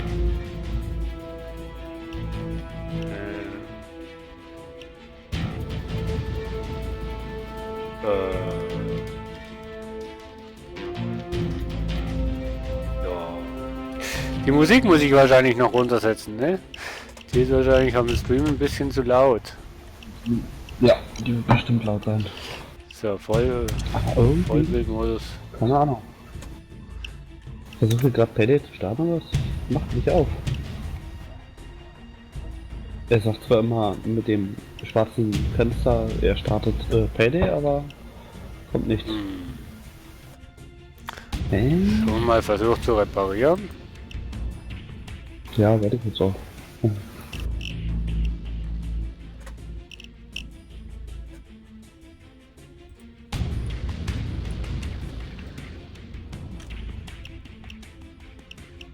Muss ich sagen, hatte ich keine Probleme. Ja, ich habe auch nichts daran mehr gemacht in den letzten Monaten. So, Ton, Musiklautstärke.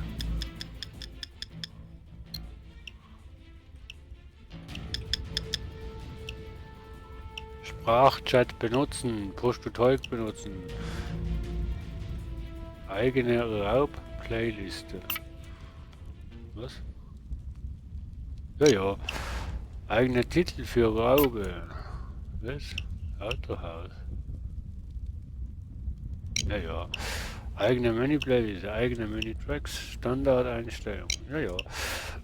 Netzwerk. Paket, Throttling. So ein Trottel. Nee. Benutzer Standardnetzwerk. Gameplay. Durable Contour. Was? Ammo Contour. New Contract Voice. Ja. Workshop. Bannliste. Quick Play Settings. Fortschritte löschen. Wollen wir komplett neu anfangen? Muss ich unbedingt. Also ich bin Level 7, so wie ich das sehe.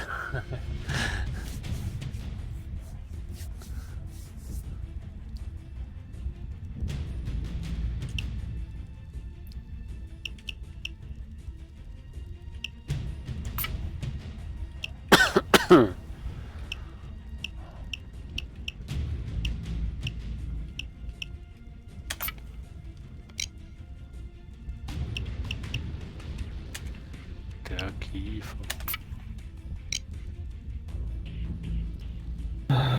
Jetzt überprüft er erstmal die ganzen Dateien.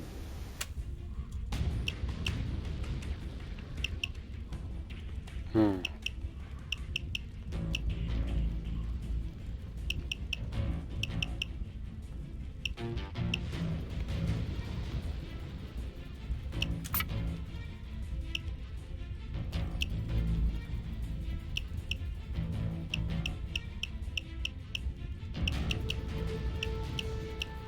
DLCs, kann das sein, dass ich einige DLCs nicht habe? Oh, ich sollte noch die Streams umbenennen. Wäre vielleicht noch vorteilhaft, ne? Sonst denkt jeder, du bist noch in Ja, irgendeine neue Version von Conan rausgekommen. Ja. Muss ich nur schauen, dass ich Payday schreibe und nicht PayPal schreibe. Genau.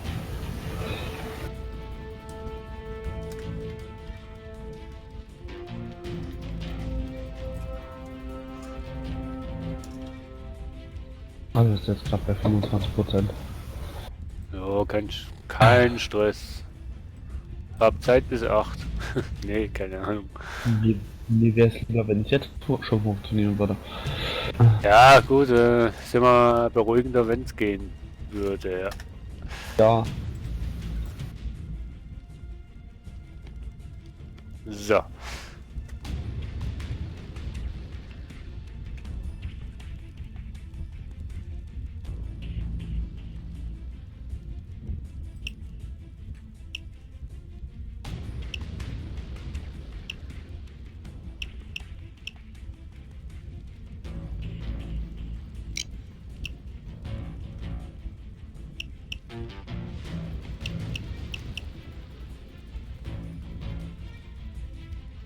jetzt sind wir schon bei 50. Klopf, klopf.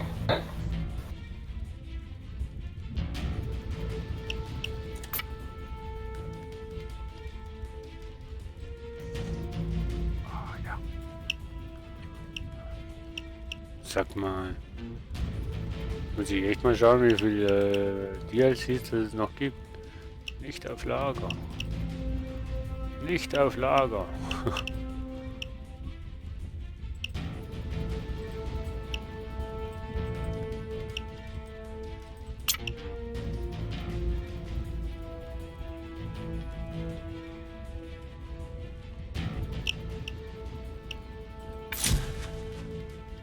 Ja. Tarnung -1, Stabilität -8, Genauigkeit +4, Schaden +2, och ja.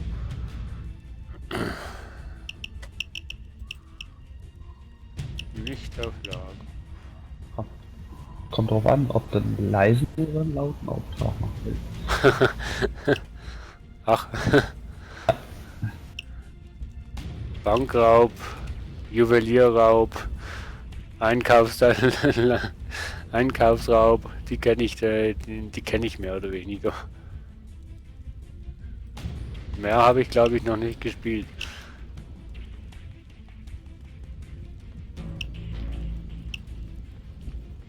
Na, dann nehme ich die 4 wieder weg. Naja. Oha, kostet dich. Nein! Scheiße. Naja. Trustverfahren.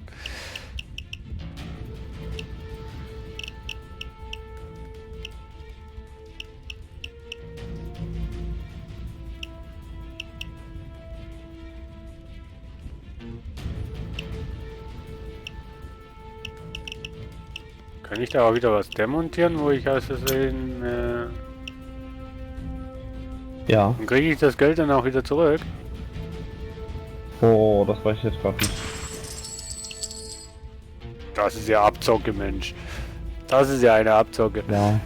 Einbauen kannst du, das Geld wird bezahlt. Ausbauen kannst du, Geld behalten die.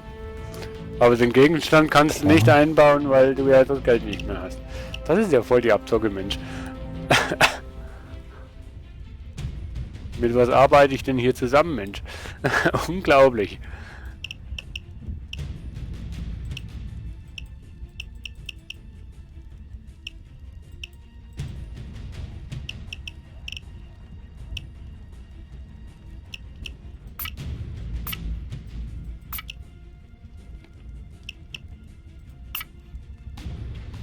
Was waren sich mit Mod? Wo ist schon mein Coin?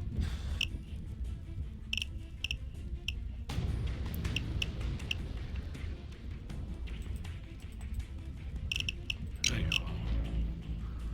Alles gut. Geld ausgegeben für nix.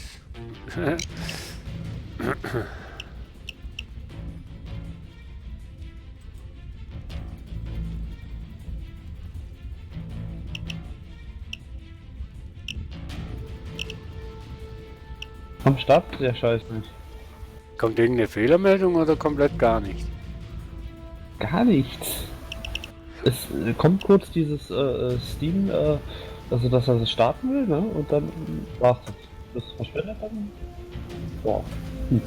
Schickes. Ich hab bei Steam schon neu gestartet und so, aber. So. Hat's mich jetzt auch noch ein bisschen dezent an.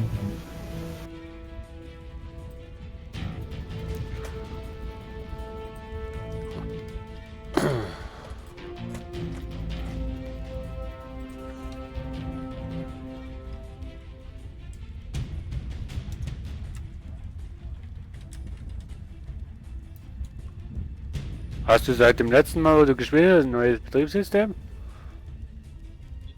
Nee. Okay.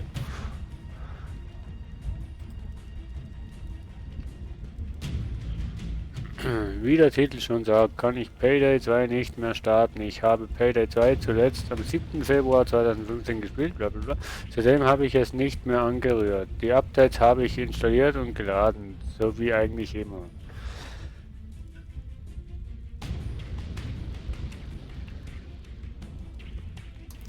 Jetzt hat sich ein Freund von mir Payday 2 zum Free Weekend geholt, also wollten wir ein paar Missionen zusammen machen. Nur das Spiel von mir startet nicht mehr, nur ein kleines schwarzes Fenster öffnet sich und schließt sich nach 1 bis 3 Sekunden wieder.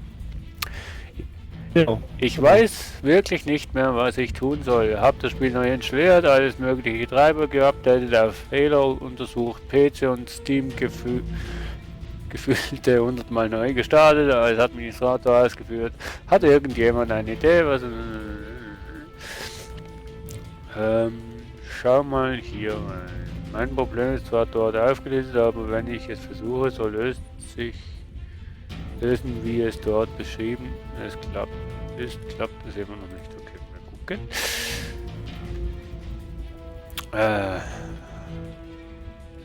Was mit?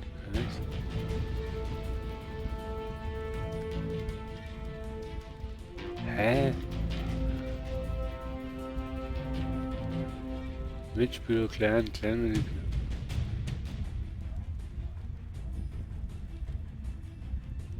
Hä? Was machst denn du da? Was? Ja, einer hat da bei dem, was ich jetzt vorgelesen habe, hat einer eine Steam-Community gepostet, wo anscheinend eine Lösung sein soll. Und da bin ich aber jetzt auf einer Steam-Community Sammelthema Mitspieler, Clan-Mitglieder gesucht.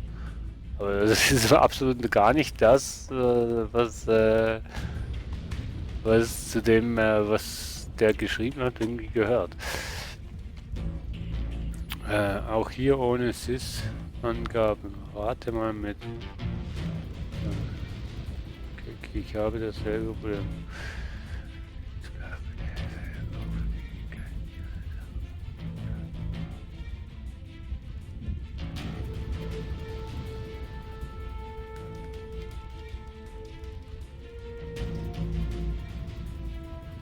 Also Fehler überprüft hast du schon, oder?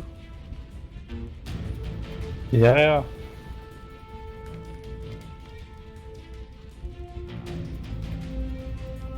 Hox hat. Was? Abgedatet hast du es ja immer und so. Ja.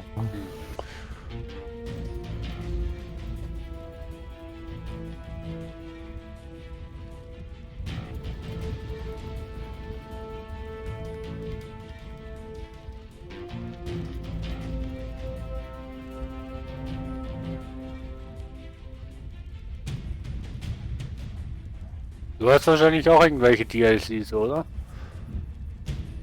Ja, ich habe fast alle. Könnte eventuell ein DLC ein Problem darstellen, beziehungsweise machen? Ja, das überprüft ja alles gut. Hey, der überprüft.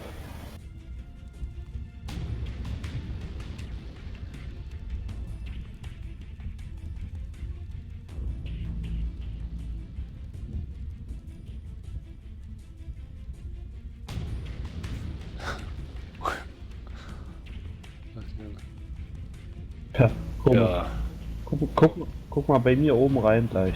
bei dir, oh, Ich starte jetzt mal Payday. So, jetzt zeigt er oben Payday Ja. an, ne? Und gleich verschwindet das wieder. ja, Flupp, darauf Ja. ist er wieder. Total komisch. Also, mal was machen. Ja.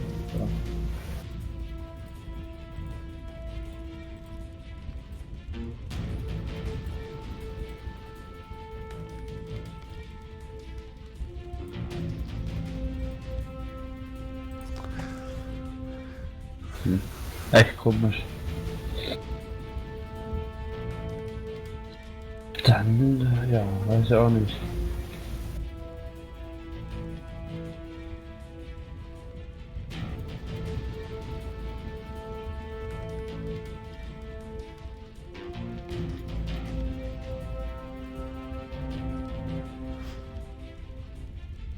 Da schreibt einer, falls das mit dem Fehlerüberprüfen auch nicht hilft, dann öffne mal deinen Task Manager und beende den Prozess Adobe CEF, falls vorhanden. Das könnte auch funktionieren.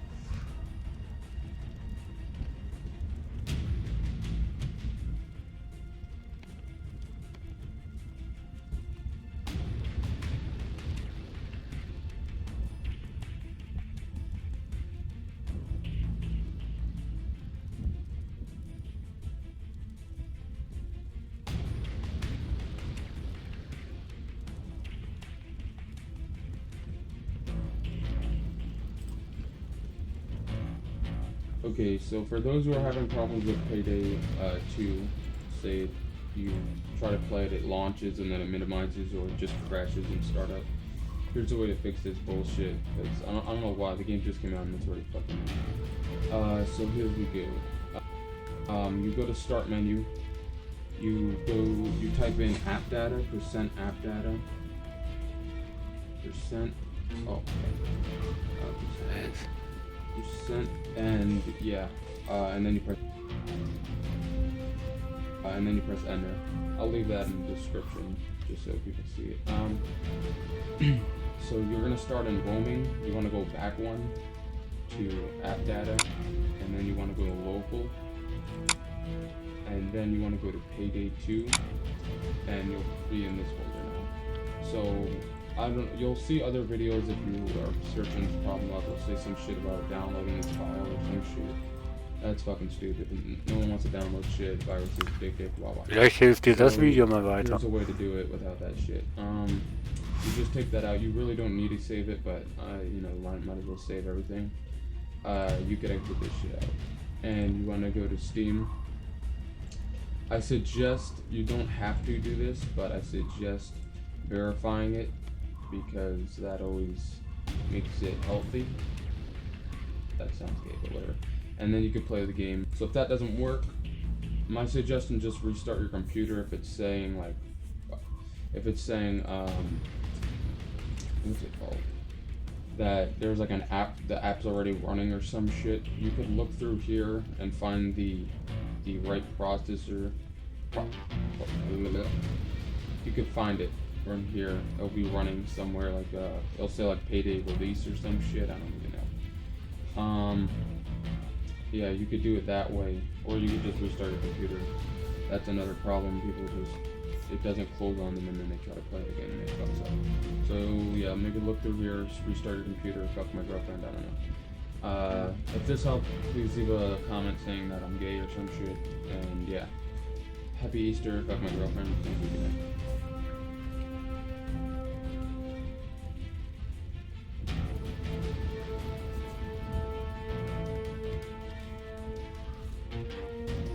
Okay, Payday 2 is crashing for you guys, that's why you're here. I'm going to show a few ways to fix it. If you have Windows 10, this also works. Honestly, any Windows works, fucking 2, 3, 6, 8, whatever the fuck you have. So let's get started. First off, disclaimer, all this information, or most of it, comes from this dude.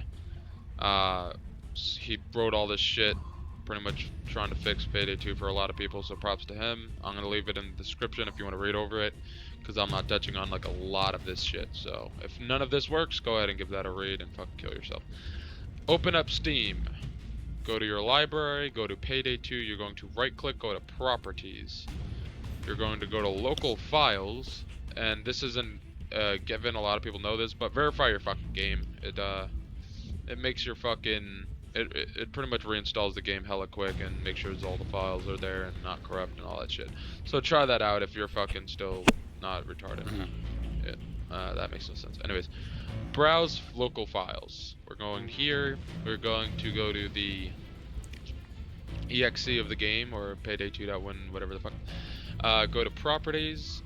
You're going to go to compatibility, and you're going to run this in compatibility mode for Windows 7. So you're going to checkmark this. It's going to look like this. You're going to checkmark this and bring it down to Windows 7. If you're on Windows 7, what the fuck are you doing here? Apply. Okay. And that's another way to roll back your pretty much compatibility mode, because this game was released on Windows 7, so let's not forget how good that shit was. JK. Anyways, so that's another way to fix it. Way 3 or step 3, whatever you want to go, click on this file right here. All these are pretty much necessary to run this shit, and they're pretty much installed right when you first start up the game. You'll see it says like step 1 of 2 on Steam or whatever. Sometimes it fucking gets corrupt, so we're gonna go ahead and redo these. So you're gonna try DirectX first. Go to DirectX setup. I'm gonna find it in this long list of bullshit and just run it. So blah blah, run it. I'm not gonna do it right now, not a big deal. Physics X, this, Physics X, run that, and this one, same shit. If you have a 32-bit, you're gonna click this one. If you have a 64-bit, click what the fuck did I just say? 64-bit, click this one. I think I just said some bad shit. Yeah, and just repair. For these two, you're gonna repair. You're not gonna remove. Repair it when you're installing it or setting it up. Okay, so that's that. Last thing, and pretty much one that I feel like helps the most people. Going to your search, you're gonna type in %app data %, hit enter. It's gonna bring you to this pop-up shit. You're gonna go to app data. You're gonna click on the folder behind this one, so app data. Go to local, go down to Payday 2, and you're gonna have this folder. It's not gonna have the notepad next to it, it's gonna have something else, but I just wanted to show you guys what it really is. It's pretty much your resolution and your pretty much the command your thing's gonna open up to. So you're gonna have all this shit. A lot of people have this problem where it gets corrupt, so it opens up and crashes right away because the resolution goes crazy. One way to fix this, drag this shit out of this folder and then just relaunch Payday 2, and it should automatically fix that. It's gonna re-download that little file and put it back in the thing, so you'll be fine. And that might actually just fix it all together. And then you could go ahead and delete this. Irgendwie haben wir schon irgendwie kein Glück, ne? If not, give this guy's shit a read. He has a lot of things about touching on if you have Nvidia, AMD, all this other shit. So go ahead and rate Also this. If none of das that Video worked. bringt dir auch If nicht it worked, then, irgendwie you know, weiter. write me a 60-paragraph essay on why I'm a faggot. Hope this helped. Thank you. Fuck you. Tja, dann müssen wir doch auf H1 Deadlines umsteigen, ne? Oder Daisy, was auch immer. Naja, Daisy spiele ich nicht unbedingt gern, weil Ja, also da läufst du 3 Stunden in der Gegend rum und stirbst irgendwann, weil du nichts zu essen hast. Das stimmt wohl.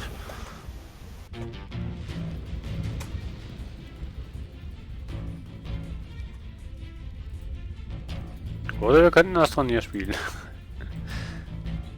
Das können wir auch machen. Nee. Ist da überhaupt jetzt mal was Neues rausgebracht? Ich weiß es nicht. Hab schon lange nicht mehr gespielt. Oder wir könnten The Carling spielen. Können wir auch, wenn wir lange überleben. Ja, aber das ist eigentlich auch noch was Witziges. Zu zweit, das macht Spaß. Ja. Wenn du Lust hast. Ich hab noch nie Gruppe gespielt. Ja, ich hab's auch nur mal 4 Stunden gespielt. Ja, ich habe da auch nie so den Anreiz gefunden, weil ich keine anderen Leute habe, mit denen ich zusammen zocken kann. Ja, ich habe eigentlich nur meinen Kollegen da aus der Schweiz, den Interceptor, weiß gar nicht, ob du den kennst. Mit dem habe ich zusammen gespielt, aber der ist meistens mit anderen Spielen beschäftigt und meistens mit Familie und bla bla bla und weiß nicht wie. Und dann kommst du nie mit ihm zusammen eigentlich richtig zum Spielen. Und wenn, dann spielst du meistens das, was er möchte und nicht das, was du willst. Nee, Gott. Und ja, wegen dem Spiel habe ich es eigentlich auch schon lange nicht mehr gespielt. Also, wenn du Bock drauf hast, ein paar Runden mal wieder auszutesten, wie das geht.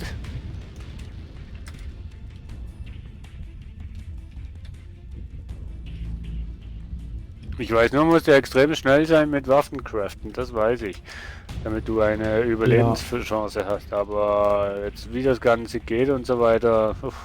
Ich denke mal, wir werden am Anfang, also ich werde am Anfang relativ schnell von Sinnen sein.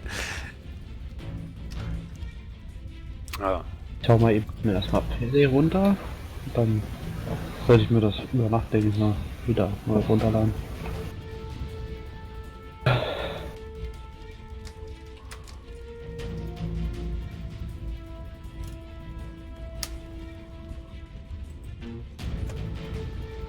Aber Payday ist schon ein lustiges Spiel irgendwie von der Aufmachung her. Ja, würde jetzt ewig dauern, das runterzuladen. Also ich mach's über Nacht. 18,5 GB. Nee, ich meine allgemein einfach von der Grundidee und so weiter, was die Spielentwickler da für Ideen hatten. Dass du Bankräuber sein kannst und die Umsetzung, wie sie das gemacht haben, haben sie genial gemacht. So meine ich. Ja. So. Also Culling, aber das sieht gut aus. Da fragt er mich sogar gleich. Wegen Erstmalige Installation wird ausgeführt. Okay. Oh, bei mir schon. Nee, das liegt daran, weil ich ja meinen Rechner neu gemacht habe und seitdem her, ja, also vor weiß nicht wie viele Wochen oder Monaten, nee, so viele Monate war es nicht, vor ein paar Wochen habe ich meinen Rechner neu gemacht und dann habe ich halt die Spiele nicht mehr gestartet, wegen dem sagte das erste Mal erstmaliges Installieren, also erstmaliges Starten des Spiels und so weiter. Ja doch, er ist einfach momentan am Installation U Schritt 2 von 3. Keine Ahnung, was das U heißt, aber geht schon. Muss einfach ein bisschen Geduld haben. Jetzt brauchst du jetzt ein bisschen Geduld.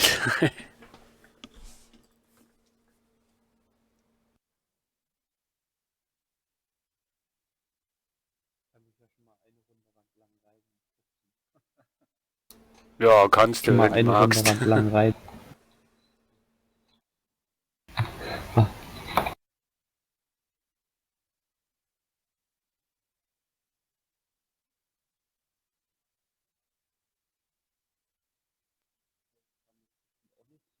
Es kam jetzt bestimmt auch nichts Neues dazu, ja? Nee, ich muss sagen, bis jetzt hatte ich eigentlich relativ viel Glück mit Steam-Spielen. Also hatte ich eigentlich wenig Spiele, wo ich Probleme hatte. So, ist ja schon am Starten. Aber jetzt brauche ich sicher noch irgendwelche Login-Daten. Ich hoffe nicht. Neues So, System. Firewall fragt. Oh, gibt sogar. Cool. Ah, startet schon. Reicht doch nicht, um eine Runde ohne mich zu spielen.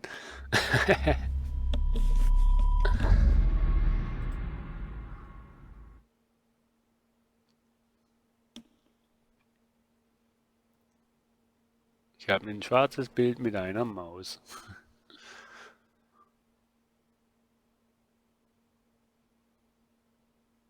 ähm.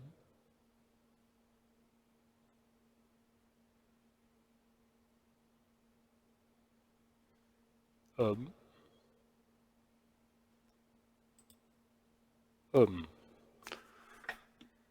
Da ist er. Press. Drücken. Nee, was? Loading. Ah. Ist im Laden.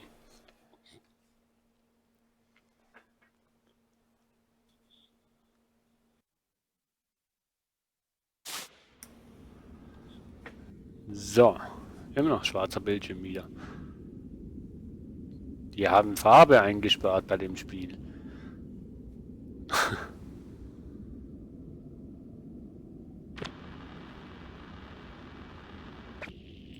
Haben die was an der Grafik gemacht?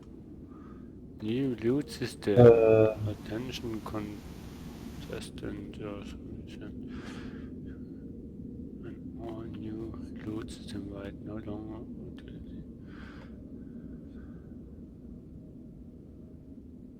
Okay. Nein. Cool Crates. Settings.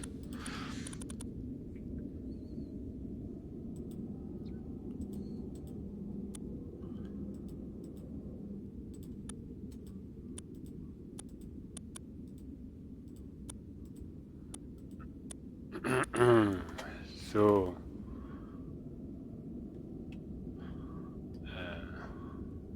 Players, General, Mouse and was? Master Volume vielleicht auf 50 und Musik auf 40. So, also lieber Chat, einfach schreiben, wenn die Musik wieder zu laut ist oder so. Ihr kennt's ja. Controls, Space, ja, nein, Credits wollen wir nicht. So, Profil, Total Kills 0. 0, 0, 0, 0, 0, 0, 0, 0, ja. Ich bin überall auf 0. Ich bin Level 0. No friends, was?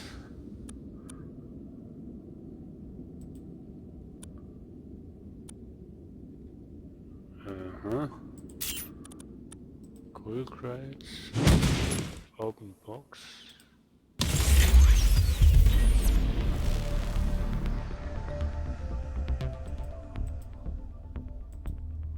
Oh ja.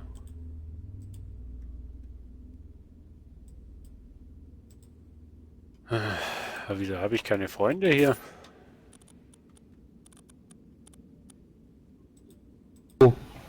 Ja, invite Players und da habe ich no friends.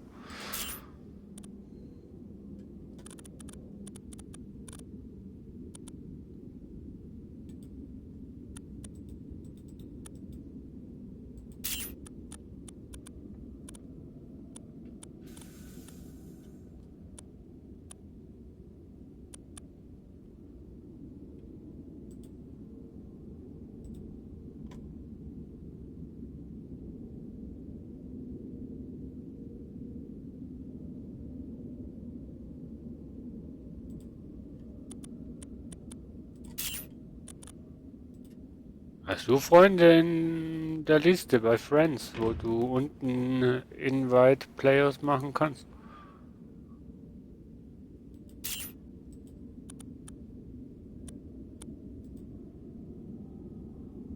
Du bist doch auch im Spiel, oder? Wir sind doch beide im gleichen Spiel, oder?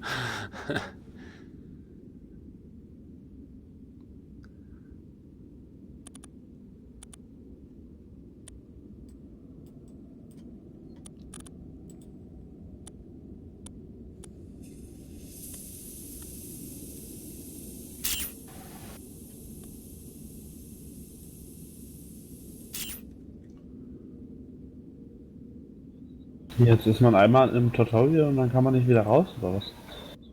Das ist für ein Scheiß. Ja, das Tutorial musst du wahrscheinlich durchspielen, ja.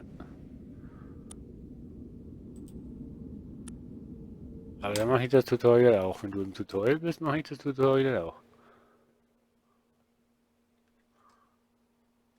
Welcome to the culling. You and 15 other contestants will fight to the death in a remote island paradise. When a match begins, you will start from a random location, gather resources and weapons to defend yourself and combat other opponents. The last man or last team standing wins the match and will be greatly rewarded. Head to the airdrop pad to begin your training.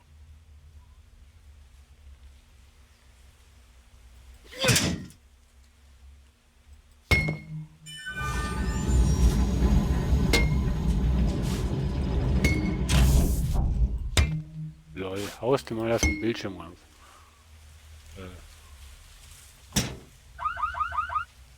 Ups. Cool.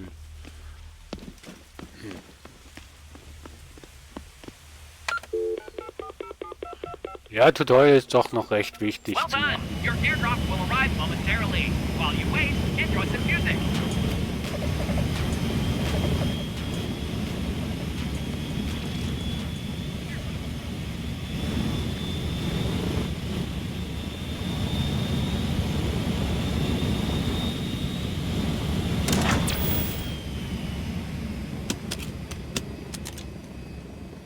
Nice. Put on that body armor and grab the sword. The Hemoblast stim injector will increase your max health. Was ist das? Super. Du bist doch ein Held, jetzt habe ich die Bandagen schon verwendet.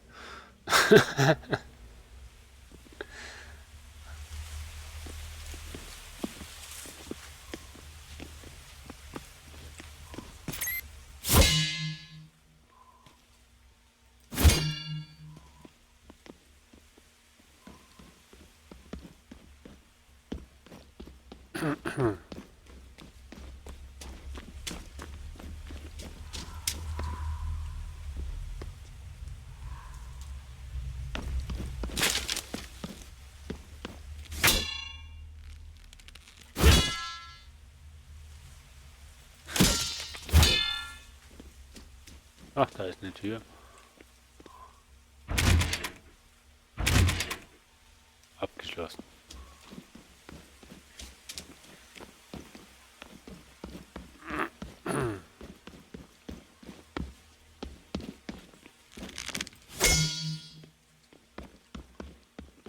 Aha.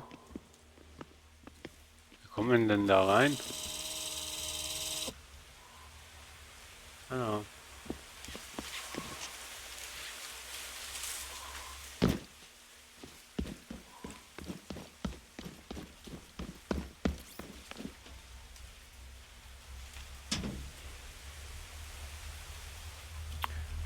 Also irgendwie verstehe ich das Tutorial momentan gerade gar nicht. Hey.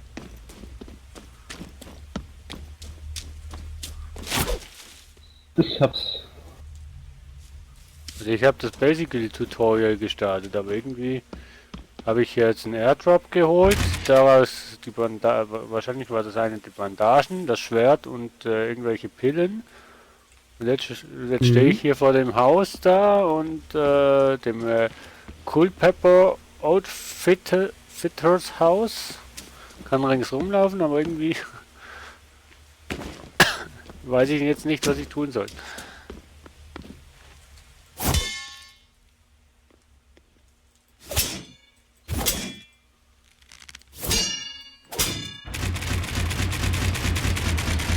Muss man eben mal gucken. Ja. Oh Mann. Ich habe auch keinen Hinweis, was ich tun soll. Ja, er sagt eigentlich, was du machen sollst, aber in Englisch halt. Kann das sein, dass ich zu schnell war? Bitte.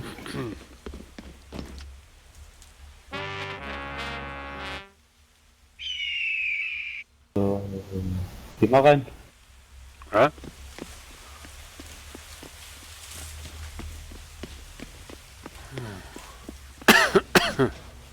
Also das habe ich jetzt geholt. Eben die Bandagen habe ich aus Versehen schon genommen. Und jetzt?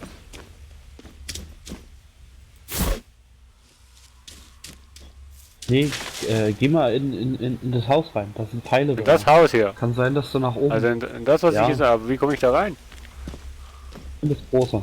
Na, vorne musst du irgendwo eine Tür Ja, ich habe sein. hier eine Tür, aber die ist geschlossen. Lock it door. Die ist zu. Und sonst... Mach mal außen rum. Und sonst...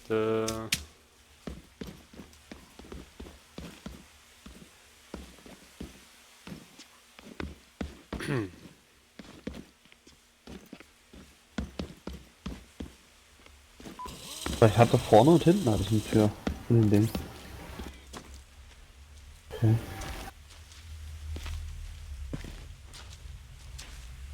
Nee.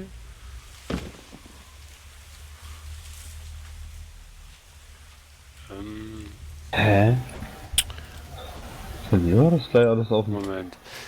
Ich starte das Tutorial nochmal.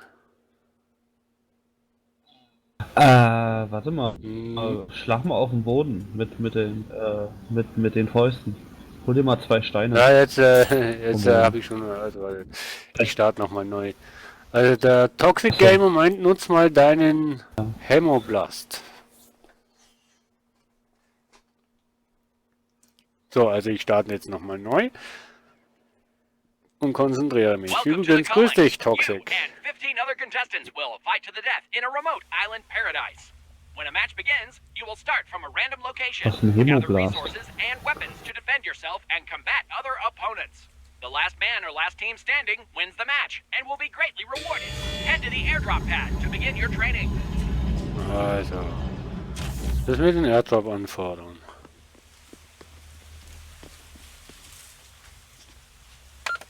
So, also. Well done! Your airdrop will arrive momentarily. While you wait, enjoy some music.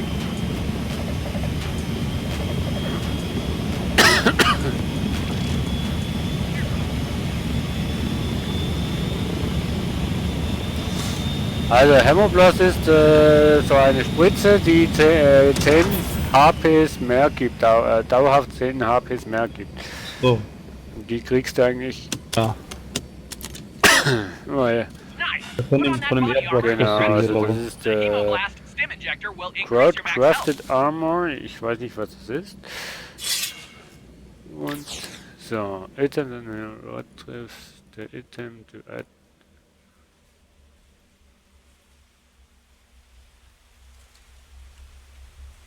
Was muss ich jetzt machen?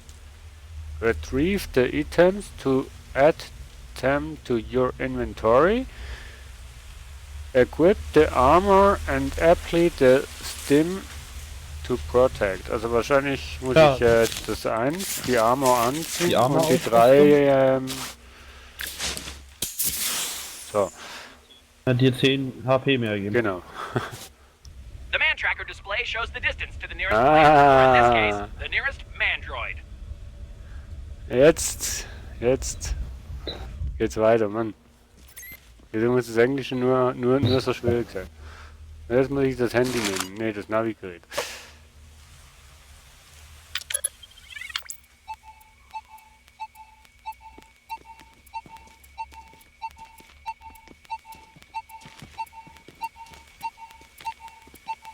Na, dummerweise dahin folgen, wo der Pfeil hin zeigt. There it is! Kill that mandroid!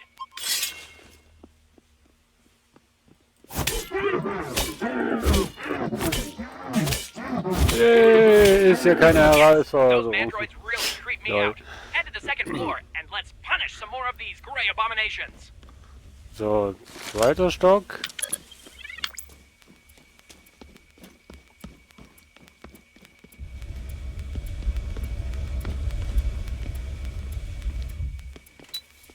There's one.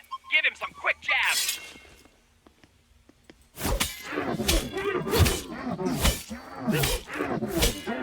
So, okay, Tutorial ist ja toll. Now give this one a charged attack. Just kill this one. Gott, wie viel muss ich denn da killen? 7 Stück oder was?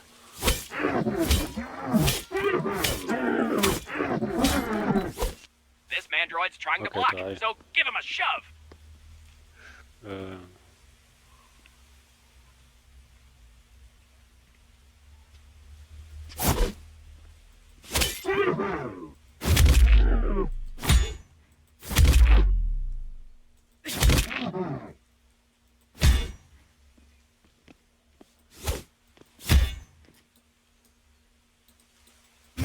When they block, you shove, and then attack!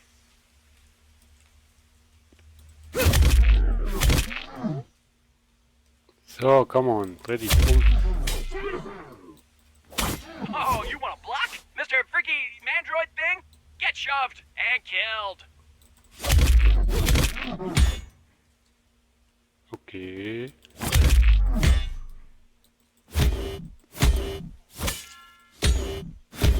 Ich hab's gleich, ne? Eventuell. Jetzt dreh dich doch mal gescheit rum, du Blödmann.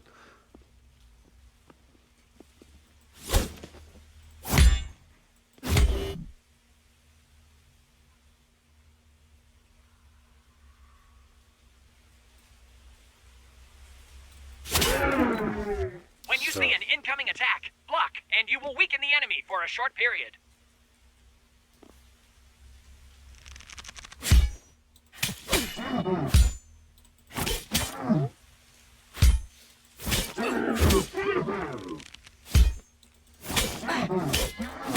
Watch for their attack and block. Okay. Mit dem Steinmesser kommt er auf mich los. Ups. Ups.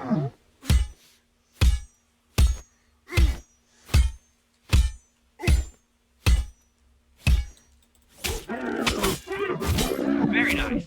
One more time.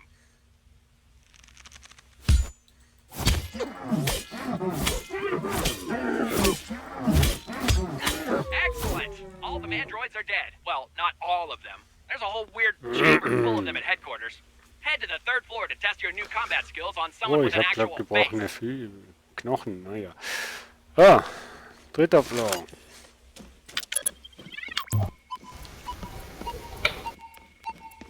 Da. Warum liegen die Server so? WTF? Oha.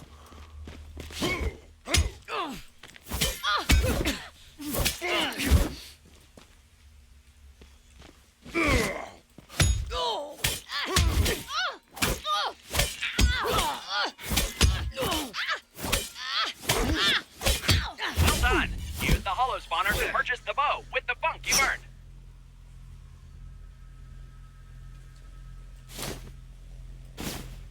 Entschuldigung. Oh, Pfeil und Bogen. Someone is approaching the building from the front. Head out to the balcony and use your man tracker to locate them. Then, well, kill them. Mhm. Remember, if you shoot them in the head, you will deliver headshot bonus damage.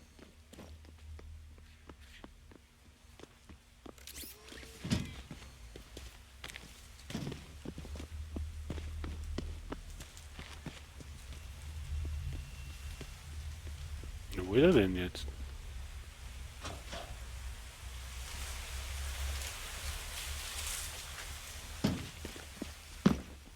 Hm.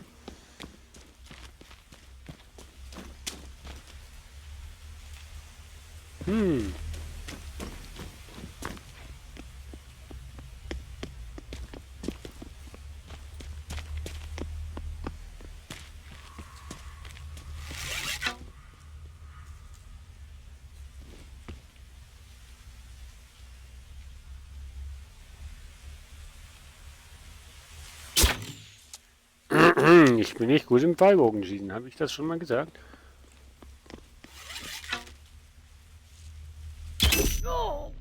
Oh, da hat er auch Pfeil und Bogen. Geht's noch? Ja, da sehe ich dich.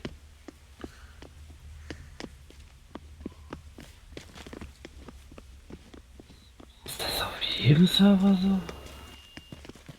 Hm.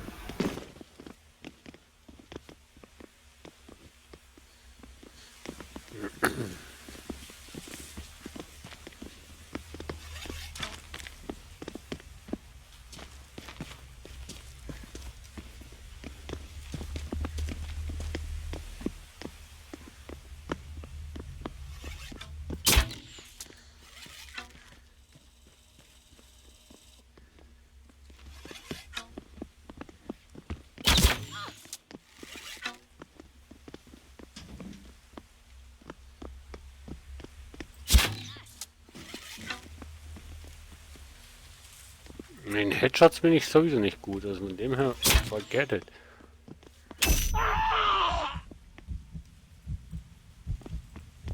Oh, jetzt habe ich keine Pfeile mehr. Ja. Dann musst du mit dem Schwerpunkt glauben. Wie können wir jetzt zusammenspielen?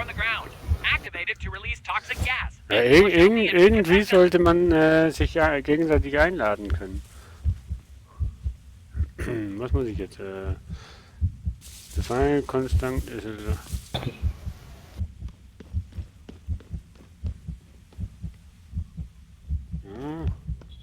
Ach, du spielst ja noch gegen den Bot. Ja, ich bin noch im Tutorial, aber.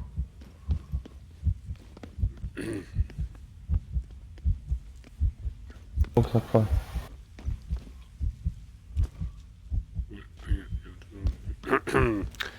Schau mal, wenn wir Building finden aktiv. Was muss ich da finden? Ein aktives Gasventil oder was? Ja, ist draußen. Hinterm Haus. Nicht oben beim Berg oder so? Nein, draußen. Was mache ich denn hier hinten?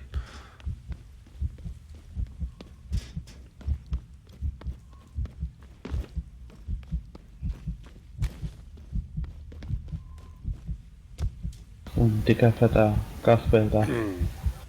Ach, da der Grüne da. Hm? Ich weiß es nicht, ich sehe es bei dir auf dem Ding. Ja, nee, aber ist schon das Grüne.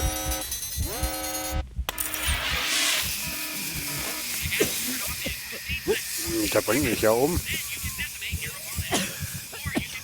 Ja, musst du auch weglaufen. Ja, also, ich habe nicht mehr daran gedacht, was das ist. Das war das Problem. Hey, noch ein HP. Noch ein HP. Ich lebe noch. Ich habe doch nicht mehr dran gedacht, was das ist. Wow, wer schießt jetzt?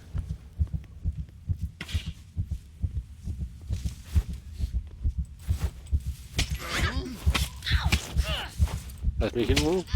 Lass mich in Ruhe. Ich habe nur noch ein HP. Lass mich also in Ruhe.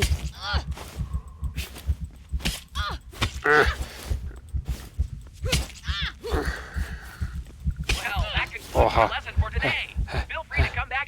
Mit einem HP habe ich überlebt.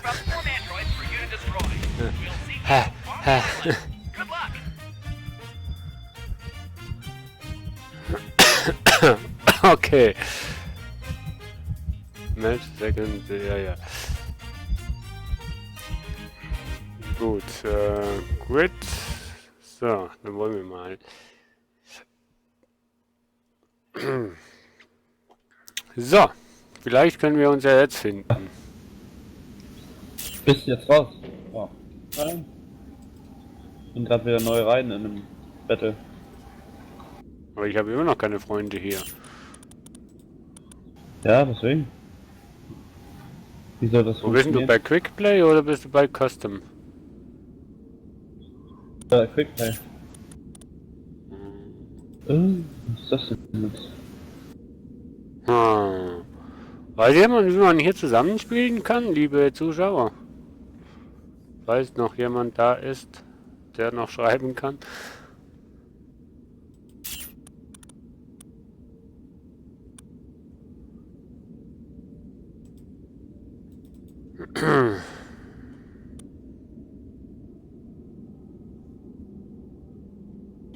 Aber du spielst schon das gleiche wie ich, oder? Ja.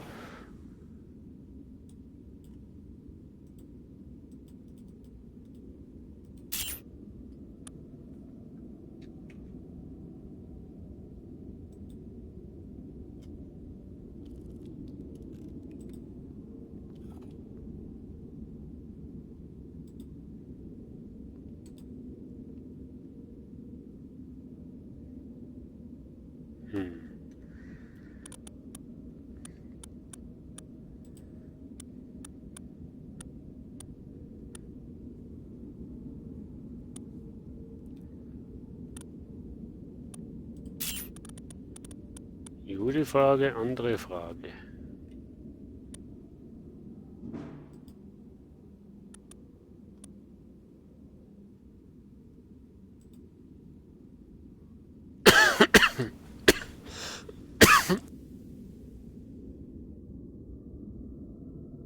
Entschuldigung.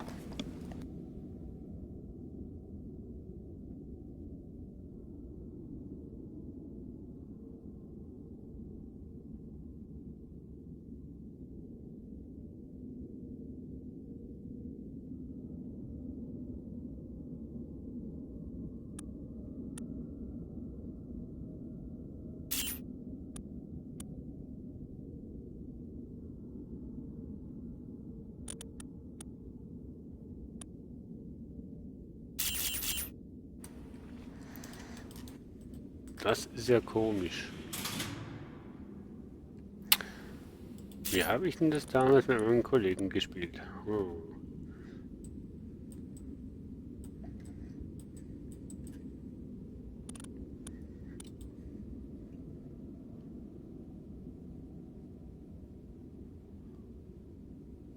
Ah ja, da kannst du ja auch noch aussuchen, was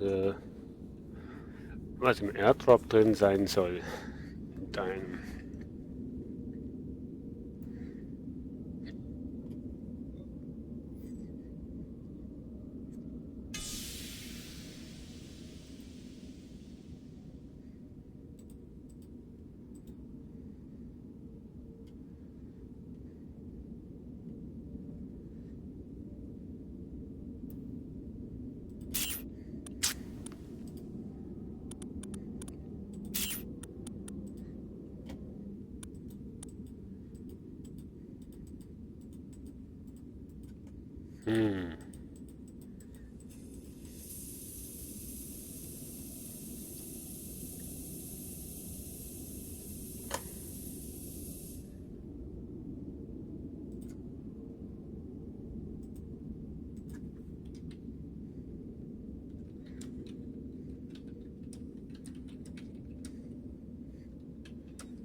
Irgendwie kriegen wir das heute nicht hin, oder?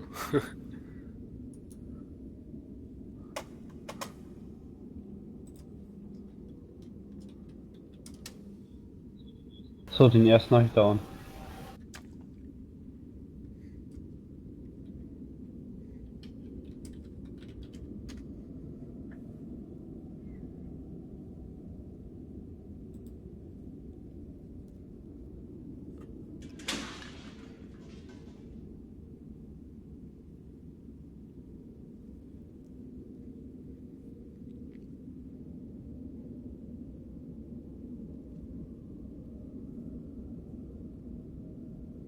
Oh nein. Wird gerade einer nach dem anderen abgeschlachtet.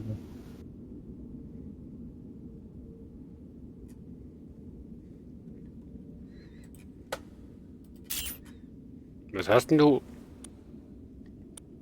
Das siehst du jetzt wahrscheinlich nicht. Ja. Müssen wir nachher mal kontrollieren, wenn du dann im Menü wieder bist.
Was ist das denn? Was ist das für ein Kack-Airdrop, Alter? Da war eine Bombe drin und die hat mich umgebracht. Krass. Ja, du kannst ja auswählen, was drin sein soll. Wie scheiße.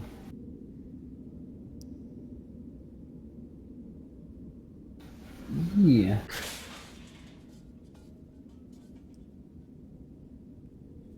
So, wo sind die jetzt alle?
Gott.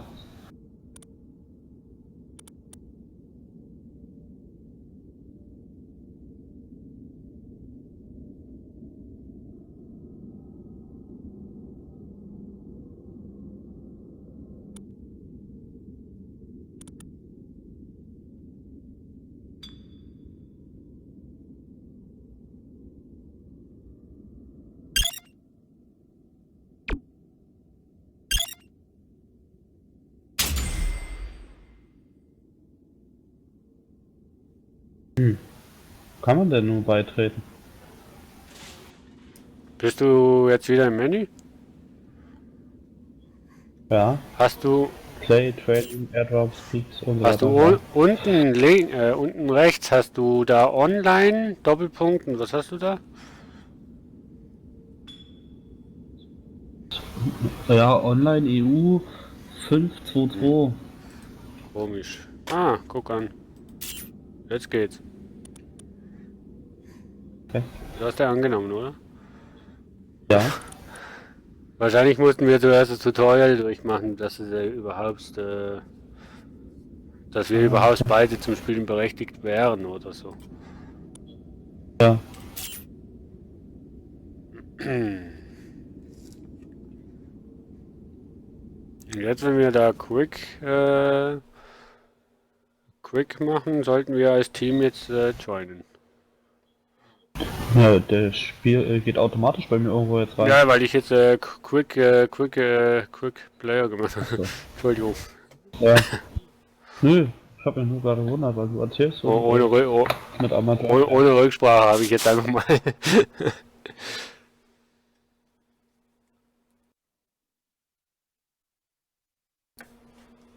Aber normalerweise, glaube ich, Ja.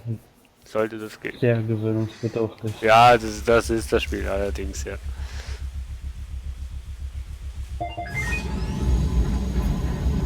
Okay. So, jetzt sind wir ja wieder in dieser Kapsel drin.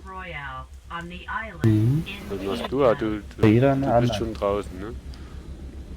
Ja, jeder ist auch an der anderen dran. Ja, ja, das schon.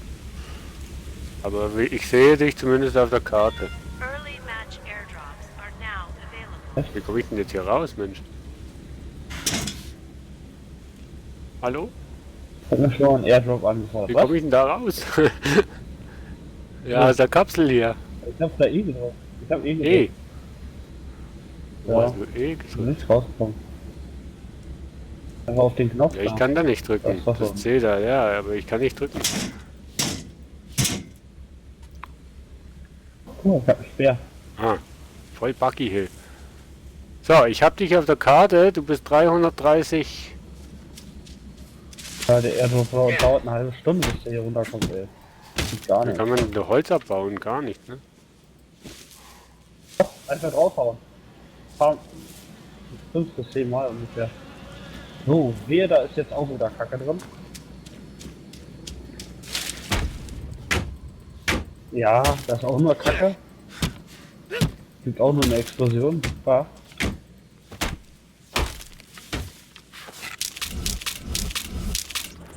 Wenn ich den Scheiß einfallen lassen hat, dass da... Ach, mit Holz tust das du ist Bandagen machen, okay. Kann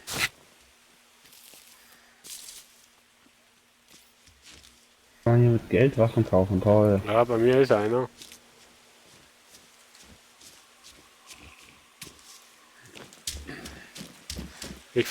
Wo sehe ich ihn? Wo bist du? Oben auf der Karte hast du einen Kompass und da hast du ein graues ja, Rechteck. Und da bin ich.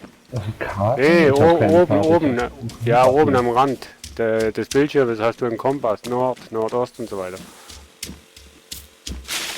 Bleib mal da, wo du bist. Und anhand der Pfeile sehe ich so ungefähr. Nee, da hast du ein rechteckiges, graues Ding. Jetzt bin ich 90 und so weiter. Ja, genau. Ach, dann hab ich dich vorhin getötet. Nee, weil vorher war ich gar noch nicht drauf. Ah, okay. So, Bandagen habe ich, aber irgendwie... Teammate umgebracht. Ups. Wie hatten du einen Sperrbild zusammenbekommen, Mensch? Achtung, irgendwer hat Gas gezündet. Ah gut, ist weit weg. Ich kann nur Bandagen machen, Mensch. Hast du Steine hoch? Ja, wo hast denn du Steine gefunden, Mensch? Brauchst du Bandagen?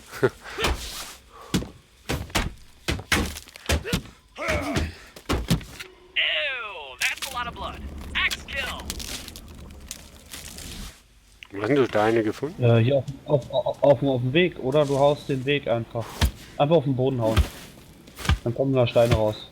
Oder da hinten liegt noch einer. So.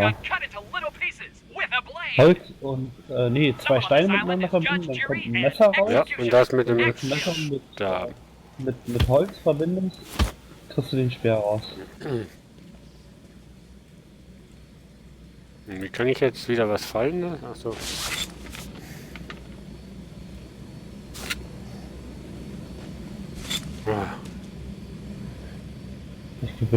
Ich bin momentan ein Noob, ich weiß. Ja, nö, okay. Ja, kann auch nicht wirklich viel besser angucken. Kann ich? Achso, siehst du, mein Airdrop. Kann ich nicht craften, weil ich zu wenig Punkte habe. Echt? Ja. Ich brauche 7 Punkte, ich habe nur 2. Aha. Ist ja doof.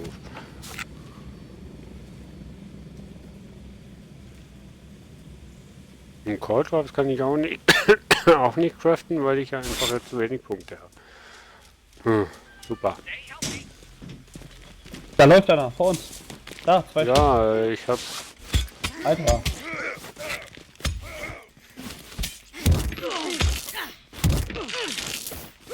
Oh, sorry. Ja, kein Problem. Die haut erst auf mich, Alter, weißt du? Ah. Ich hab nur einen Stab, Mensch! Ja, da haben wir noch keine Mensch!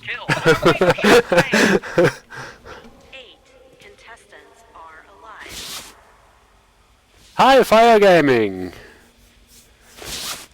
Nein, jetzt haben die unsere Bandagen. Naja.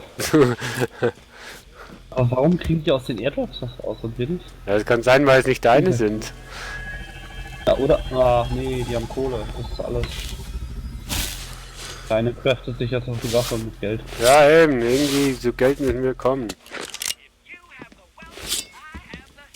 So mies. So, Exit oder was? Ha? Exit? Exit oder willst du den weiter zugucken? Nee, Exit. Alles okay. Alles okay, ich war jetzt im Chat ein bisschen abgelenkt. Auf YouTube hat er eingeschrieben, Hi, Noob, XDNNN. Ja, keine Ahnung. Das ist ja blöd, dass man jedes Mal einen neu einladen muss. Du bist schon Level 2, Mann.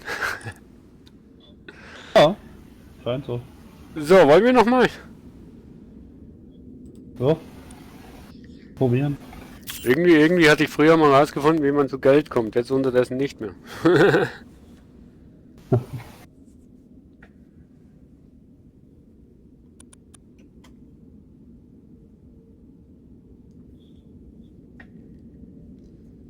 Ja, irgendwie müssen wir zu Geld kommen.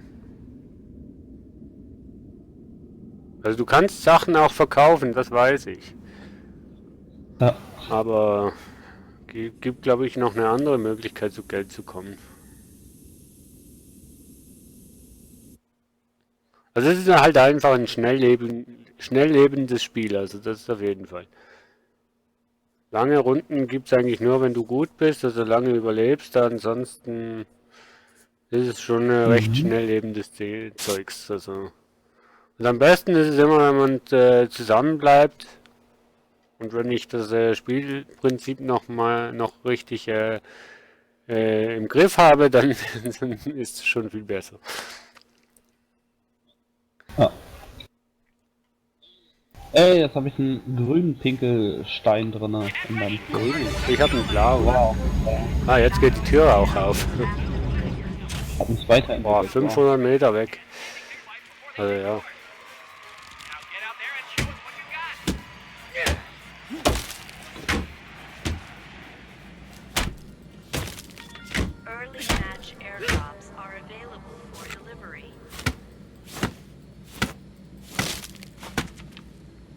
So, ich bastle mir meine Bandage. Ist zwar total überflüssig, aber was soll's. Oh, ich sehe da einen rennen. Das ist gar nicht gut. Ich möchte den nicht sehen.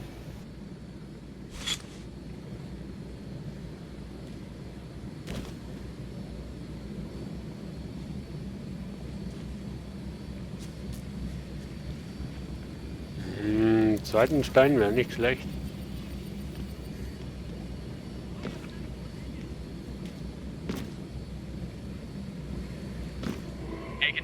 Just threw a knife and killed some fool. Wurde schon jemand gekillt? Ja.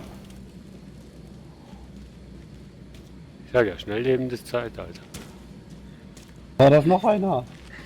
Nein, da ist noch einer. Ich gerne. Ich hab die keine Luft. Ah, du musst Köpfe und so weiter aufnehmen, dann kriegst du...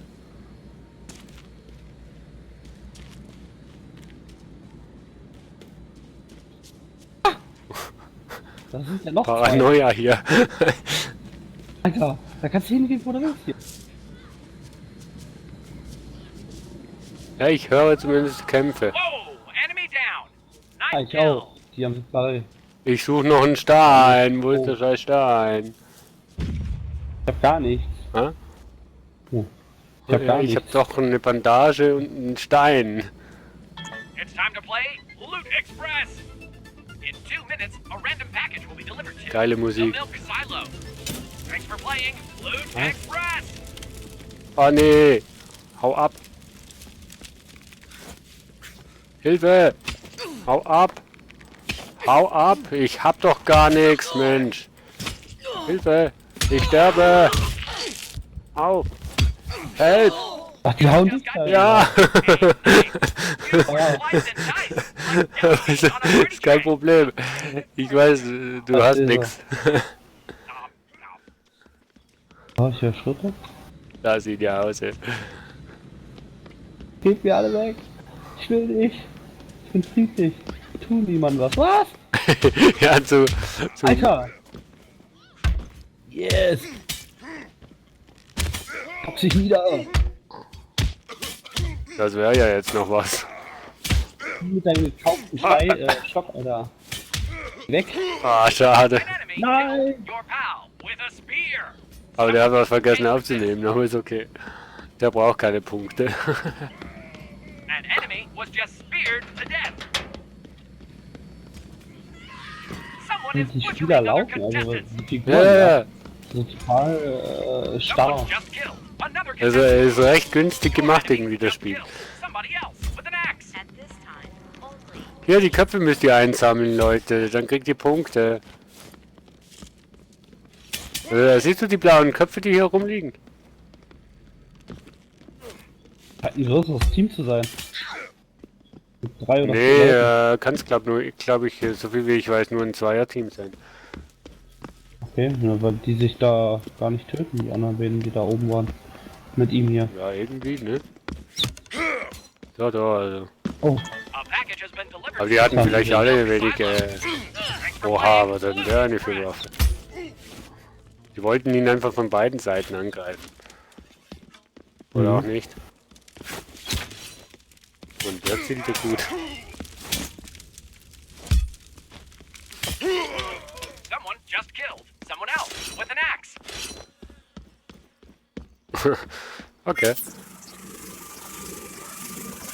Ich bin dann mal weg.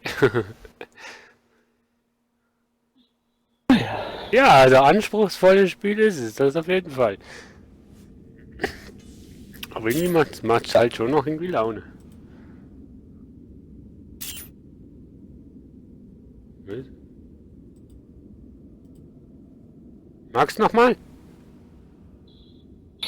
Von mir aus? Können wir nochmal Ja, eine Runde. komm. Irgendwann werden wir es auch noch packen.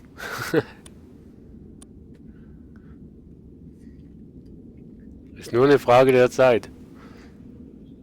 Mhm. Ich meine, in dem Spiel macht es mir eigentlich nicht wirklich viel aus, jedes Mal zu sterben so schnell auf die Schnelle, weil es ist irgendwie auf eine Art schon fair verteilt. Also ja, irgendwie. Wir wissen halt immer noch nicht, wie wir schnell an die Waffen kommen. Ja, ich meine, mich wundert es, dass die anderen mal so schnell da, weiß ich nicht, Pfeil und Bogen oder alles haben. Ja, die wissen halt ganz genau, wo und was sie müssen machen, damit sie das und das bekommen. Das ist das Problem. Wir eben nicht.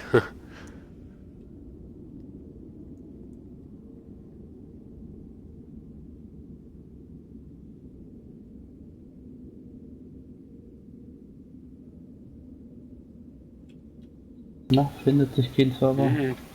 Bis jetzt noch nicht.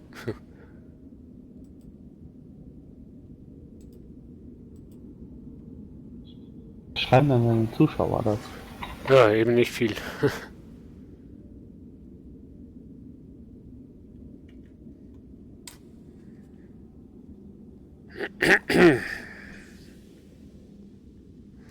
Die bleiben eben halt nicht wirklich lange, das ist das kleine Problem. Kommen rein, geben einen Kommentar ab und schwupp sind sie wieder weg.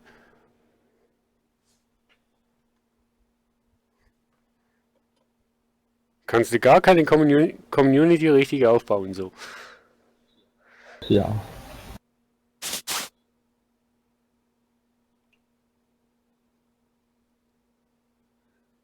So, Dunkelheit herrscht in meinem Level. 423 Meter.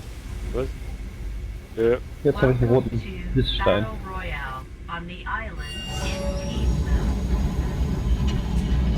Ich raus hier! Ich bin bei der Arena gespawnt. Cool. Mann, ich will einen Stein haben. Oh, cool. Ich will einen Stein haben. Ah, jetzt habe ich auch eine Waffe.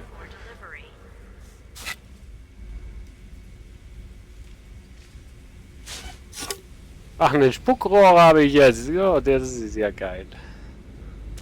Ja, ich glaube 2 Hölzer oder so. Nee, Holz und ein Stein und dann nochmal ein Holz. Ein Tankbarrel drin. Was das auch immer gut ist. Nö.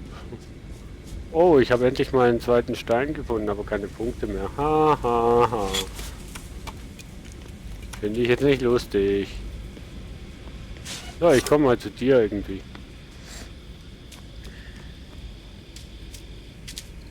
Hey, contestants just got sliced into bite-sized chunks. There's a killer on the loose. But we already knew that. I'm not scared. Ja, das ist die alte Karte, die ich kenne. Okay. Du rennst von mir weg, das finde ich nicht schön. Nein, Ach ne, ganz du zu rennst zu dir. mir, ja stimmt. Hat mir das auf dem weiten ausgesehen, als würdest du wegrennen. Doch nicht.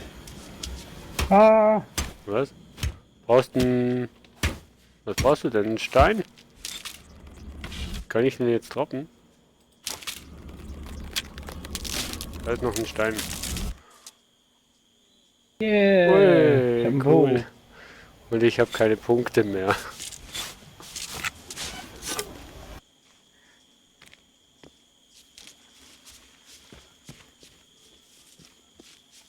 Oh, Da ruft einer an. ha? It's time to play Loot Express. Irgendwo hat hier jemand In 1 minute 60 seconds, a Dings random package gestartet. will be delivered to Colco Weather and Observation. Thanks for playing Loot Express. Ja, hier. Wie war das? Wenn das hier war, müsste da irgendwo noch sein. Wasser. Wo? Da hier hinterm Stein ist er gerannt.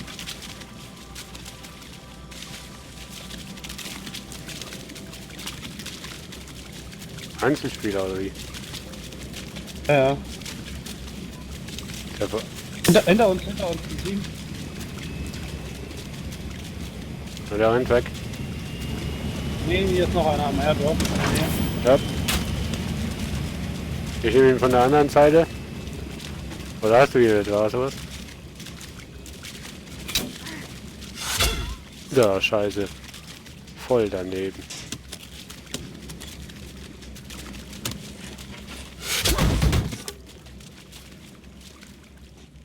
Er ist hinter dem Airdrop. Das ist bei dir. Wow! Your opponent Alter. killed your partner with a blade. Gar nicht, Alter. Warum ist der so schnell? Did you hear that? Enemy down. Nice kill. Wie wird schnell der Typ?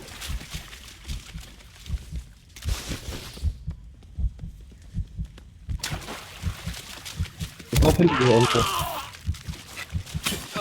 Sag mal, Just got killed with a razor sharp blade. wie kommen die immer so zu solchen Waffen, Mensch? Ich weiß es auch nicht. Ah. Also von mir aus gern nochmal. Oh nö. Nö. Dann H1Z1 vielleicht? Ja, das schon, ja. Aber war trotzdem mal amüsant, wieder das Calling zu spielen. Mhm. H1Z1. Das normale oder irgendwie das King of weiß nicht was. Das ist zu weit, würde ich sagen. Das ist das normale. Hm? Wir können ja auch. Ja. Jupp. Schreib nur mal schnell die Streams um. Ich wollte schon sagen, Twitch kennt das Spiel nicht.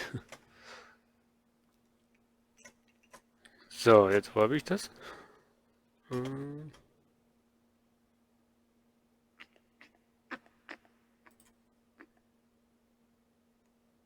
Du bist schon drin.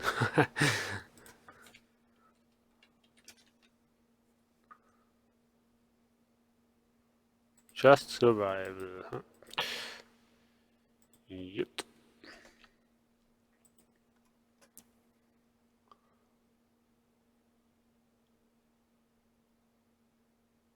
Sollte geladen werden. Komponenten aktualisieren. Was?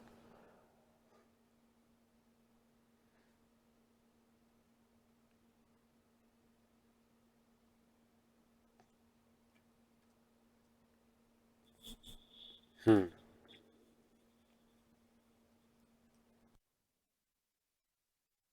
Ach nö. Bei mir kommt immer Fehler. Und bei mir kommt der Benutzername und Passwort eingeben. Ach nö. Das Launchpad konnte keine Verbindung herstellen. Hä? Oh, fuck.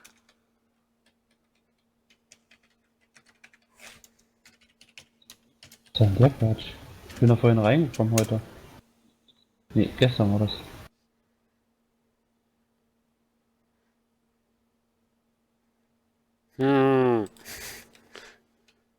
Fuck. Ich liebe es, wenn man immer so scheiß Accounts anlegen muss, Mann.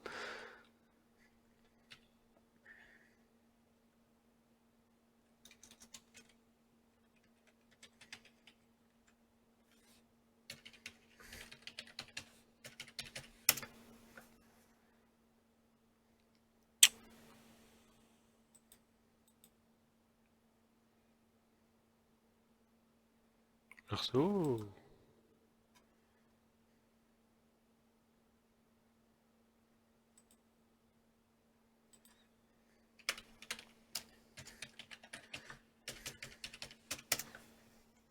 Nein.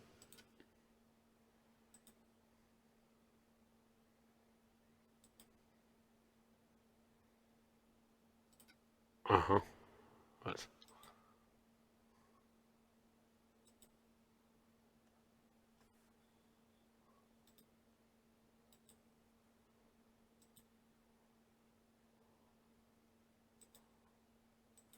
Richtig einen totalen Fehler gemacht.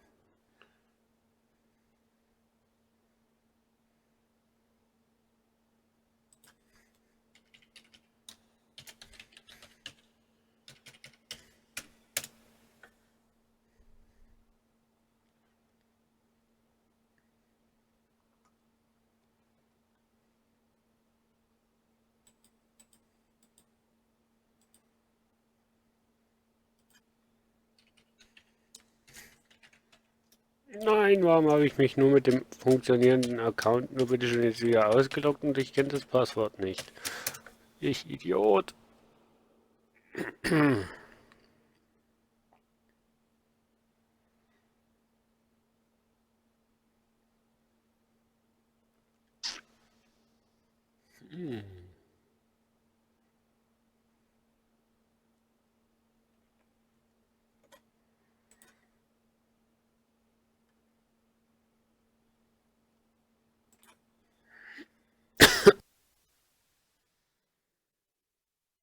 Doch ja, ist klar, oder?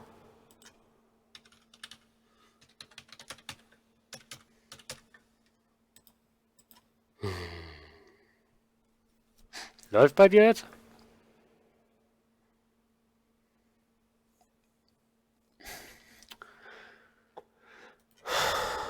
Ich hasse es.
Macht es ja auch nicht.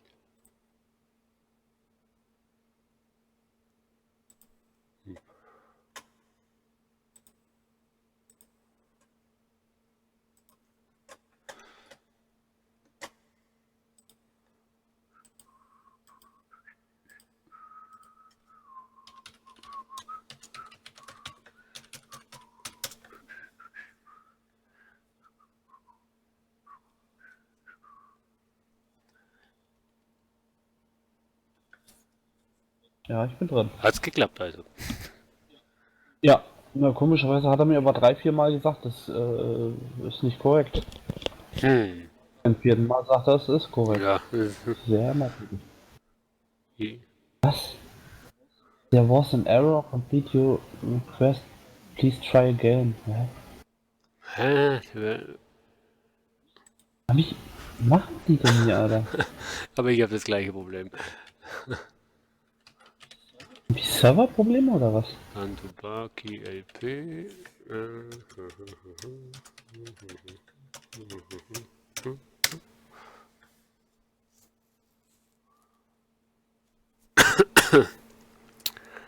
Irgendwie haben wir heute Pech mit, weiß nicht was. Mit dem Spiel irgendwie.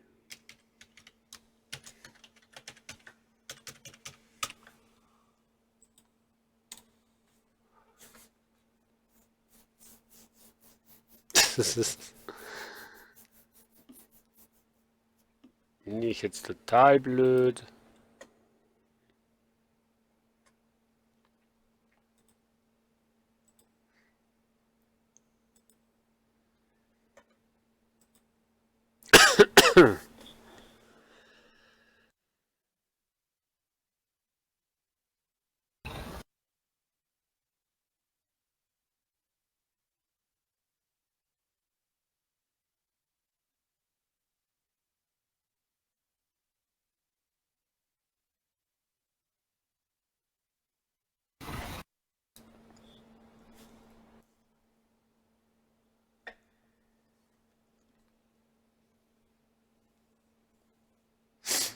Beim Beenden der Anfrage ist ein Fehler aufgetreten. Bitte die Netzwerkverbindung oder versuche später noch einmal. Falls das Problem weiterhin besteht, betreibt unsere... Aha. Ja, kann schon sein, dass die irgendwie Serverprobleme haben.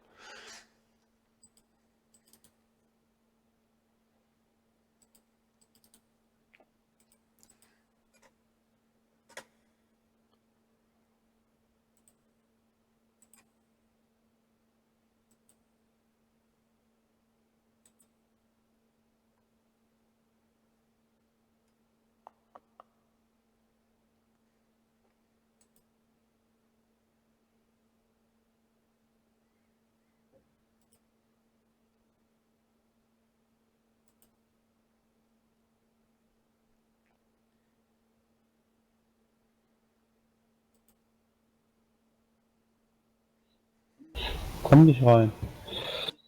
Jedes Mal dasselbe.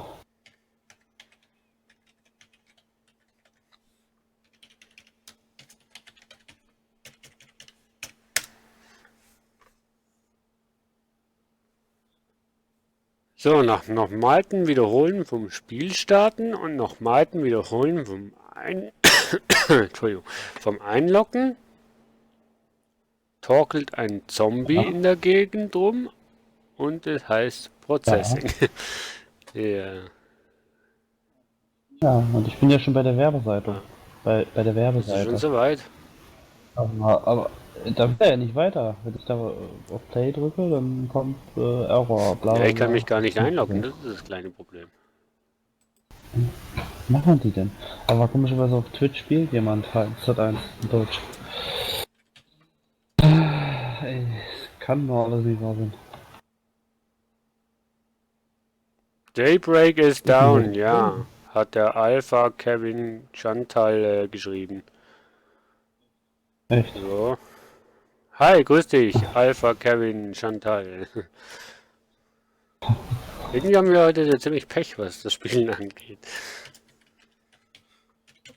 Ist doch komisch, warum streamt das denn jemand? Naja, ich hoffe, du siehst nicht mich, wo das streamt. Nein, ist der andere. Ja, vielleicht anderer Server, ich weiß nicht. Boah, nee, forget it. Die Server wählst du ja erst danach aus.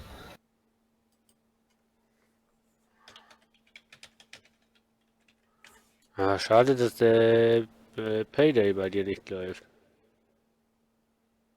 Wartet einfach ein paar Minuten, schreibt der Mr. Nice Guy. Grüß dich auch, Mr. Nice Guy. Ja, wir warten jetzt mal einfach mal eine Runde. Und geben hier 1000-mal die Login-Daten ein, bis es irgendwann mal geht. Hat aber in Mal angenommen. Manchmal kann man joinen, dann muss man im Spiel bleiben, sonst kommt man nicht mehr rein. Lustigerweise hatte ich einen Account, der ging eigentlich. Und dann habe ich mich ausgeloggt, weil ich mit dem anderen Account rein wollte. Seitdem komme ich nicht mehr rauf. Ach du Scheiße.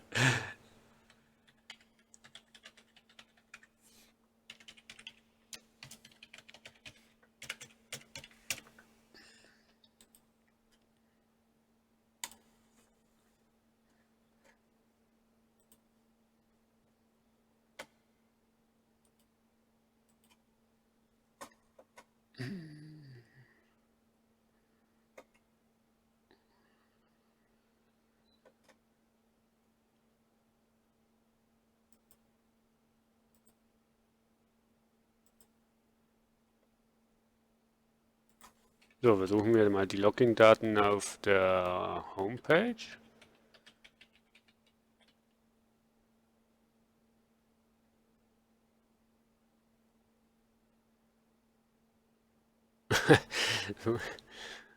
Ja, die hat es so geklungen, Alpha Kevin Chantal, als würdest du meine Login-Daten kennen. Ja, die Account-Daten sind richtig. Mir wird auch immer angezeigt, dass sie falsch sind. Aber man kann schon zur Verzweiflung gebracht werden, wenn jedes Mal heißt, ja, irgendwas ist falsch, überprüfe die Login-Daten und bla bla bla.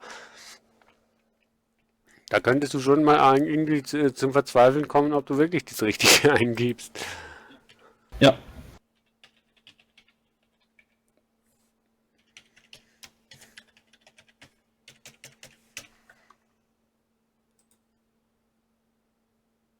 Oder auf der Homepage komme ich auch nicht auf den Account.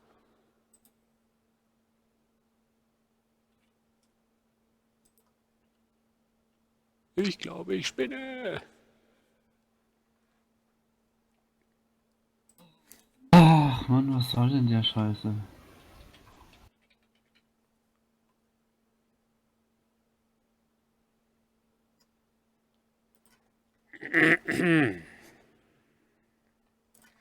So.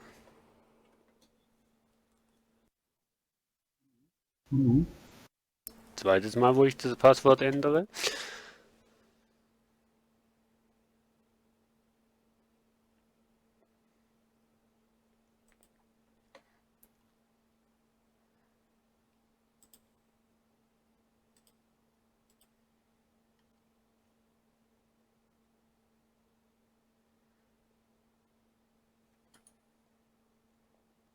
Passwort wurde geändert, Passwort wird geändert. Ach ja. Ich bin wieder drin an sich. Du bist wieder drin. Also wieder in dem Bereich, wo ich vorhin drin war. So.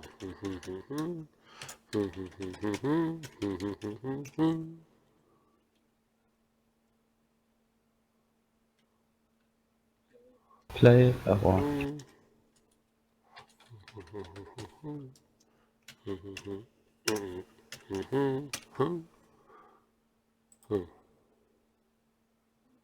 Error. Kann sich nur eine Stunde an.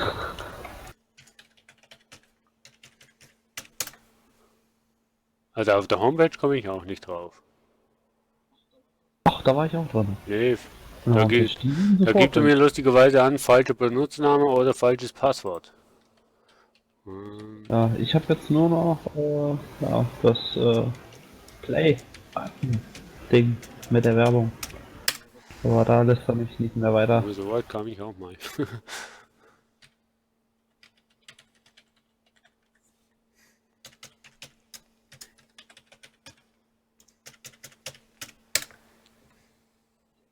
Daybreak gehackt. Nee, also auf der Homepage kann ich mich auch nicht einloggen. Im Spiel auch nicht.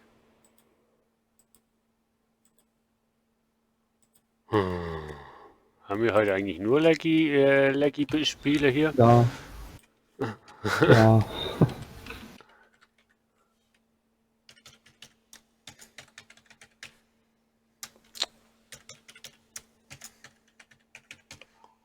Und jetzt bin ich schon wirklich unsicher, ob ich das Passwort wirklich so eingegeben habe. Ach, leck mich doch.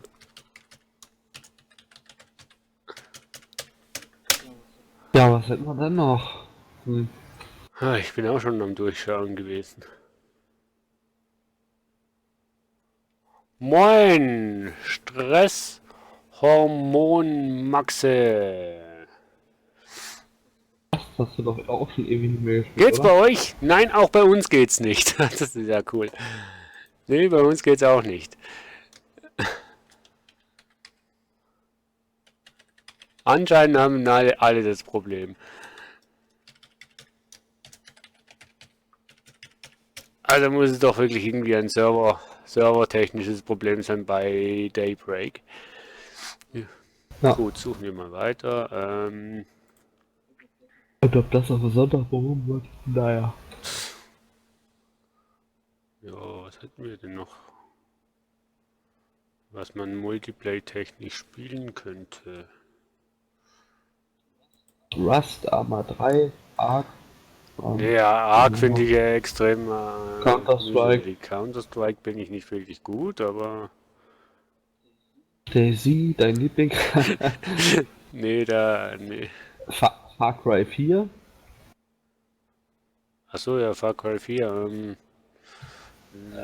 Gary's Mod. Nee, mit Gary's Golf Mod komme ich nicht raus. Golf with Friends. Habe ich nicht. With you. Habe ich nicht. GTA 5. Habe ich schon lange nicht mehr gespielt. Heroes and Generals. Third World. Investation, New Z.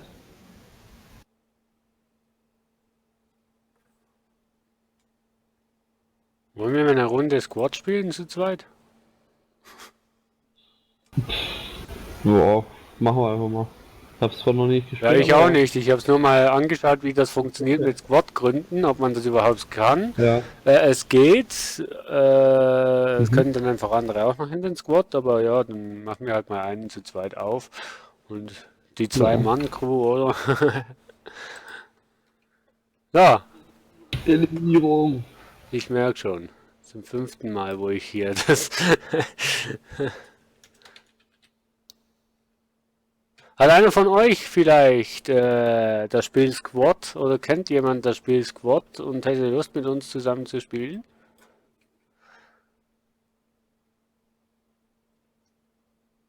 Ist zwar nicht ganz das gleiche wie H1Z1, aber auch, naja, man muss auch andere erschießen.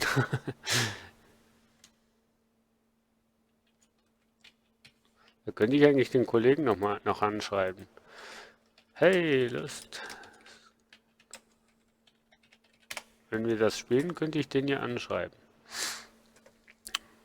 Ja. Wenn er würde online sein, beziehungsweise am Rechner. Und der ist nicht da, aber.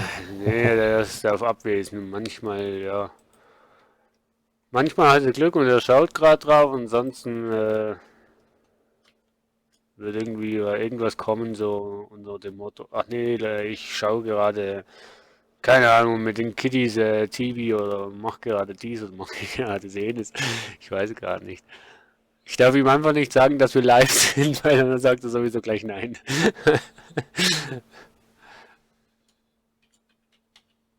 Er mag das irgendwie nicht, sagt er. Ach, das Spiel Squad gibt es seit 2015. Okay. So.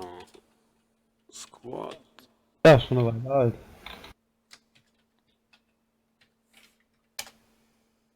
So. So, jetzt hatten wir lange genug einen schwarzen Bildschirm auf dem Stream. Und wenn das auch nicht geht, dann organisiere ich mir Rust und dann spielen wir eine Runde Rust. Dann rusten wir aus. Ja, genau.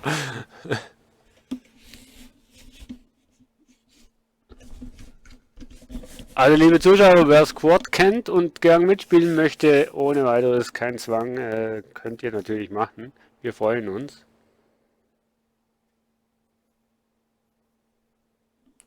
Aber bei Rust dann bitte ein Battle Royale Server. Wenn es sowas noch da gibt. Battle Royale Server. Also ich habe Rust noch nie gespielt, aber ja, klingt gut. Quasi dasselbe in Grün wie The Culling, nur die Map ist Ja, größer. das ist das, wo du quasi am Anfang dich ausrüsten kannst, irgendwie so 10 Minuten, 15 Minuten oder so. Nee, du hast alles schon. Ach so. Ja, ich habe nur mal was geschaut, was technisch ist, da war eine Mauer in der Mitte quasi und links und rechts waren halt zwei Teams. Also auf der einen Seite ein Team, auf der anderen Seite ein Team und die mussten quasi halt quasi Ressourcen sammeln und Waffen machen, craften und bla bla bla und sich so gut wie möglich ausrüsten oder eine Base bauen und die dann als Verteidigungsbasis nehmen und so weiter und so fort und dann lief eine Zeit ab und wenn die Zeit abgelaufen ist, dann ging der Kampf quasi los. Ja. Zum Glück ist das Spiel ja schon immer so gewesen, dass es lange schwarzes Bild war.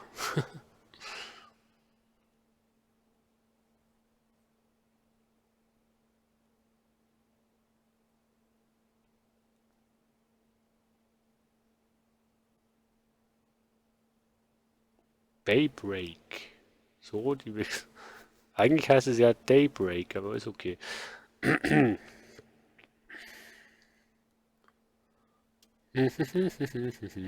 Du wartest jetzt sicher noch auf mich, ne? Na, kommt drauf an, welchen Server da geht. Das kann ich dir auch nicht sagen. Wie viel hast du? Nicht viele, oder? Ihr seht etliche. So, ja, jetzt nicht hunderte, aber ja. Doch einige. Ja. Ping, vernünftigen, Squad Germany. Wie das? Squad Germany. Ich gehe auf den, wo du dann auch bist, also. Ja, stimmt, könntest du aber auch beitreten. So, jetzt bin ich mal da, wo die Tastatur angezeigt wird.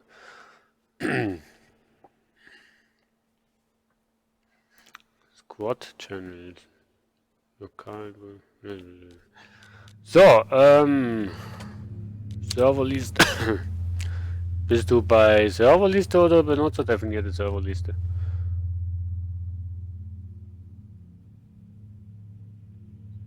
Serverliste, ich bin nicht reingegangen. Und dann? Ich bin den Server rausgepickt. Mit dem nahezu besten Ping. 32 hatte der. Bei dir. Ja, bei mir. Bei mir haben sie alle irgendwie über 100. Ach du Scheiße. Ach, muss ich jetzt bei dir noch schauen, auf welchem Server das du bist. Spiel beitreten. Server antwortet nicht. Den Server gibt's nicht. Server ist voll! Ah! Kann gar nicht sein. Da waren 70 von 78 drauf. Ich habe hier Spieler 80 von 80. Ich?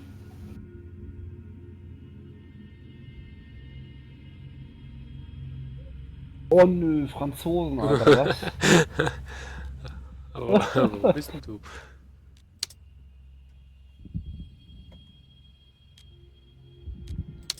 Das sind Franznacken und Amis. Ich denke, ich spiele hier auf dem deutschen Server. Was soll das? Kann ich jetzt spawnen? Cool. Ich gehe ganz alleine. Ja, ich habe mal gesagt, ich join dir nach, sobald ein Spielplatz frei wird.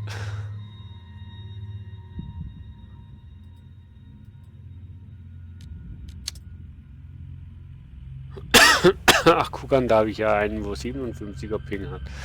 Ach, guck an. Was? Nee. Kann nicht dein Server sein. Will aber alles hinhauen. Bist du sicher, dass du auf dem deutschen Server bist? Ja, wieder Germany. Squad. Ich habe hier einen, der genau gleich ausschaut wie deiner, vom Pingzahl und so weiter her. Ist aber ein Russensau.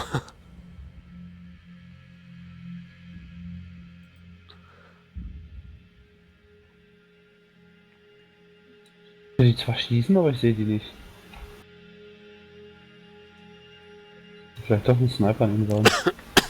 Ach, hier habe ich den Namen.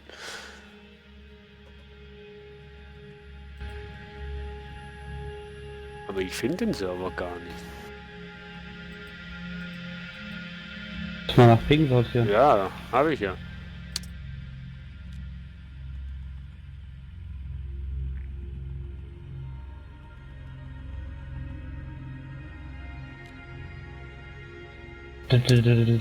Toll. Jetzt zwar Schüsse überall, aber eine Person. Sehe ich.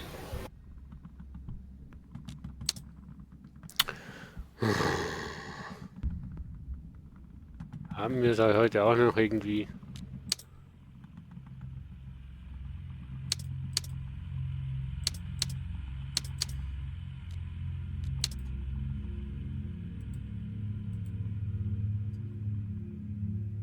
Hm.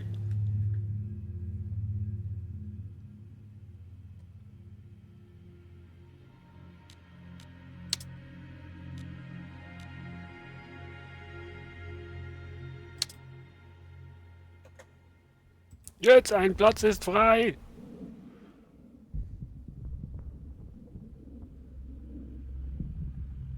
Und Dann schnell rein mit dir. habe ich gemacht, verbinden und nichts passiert.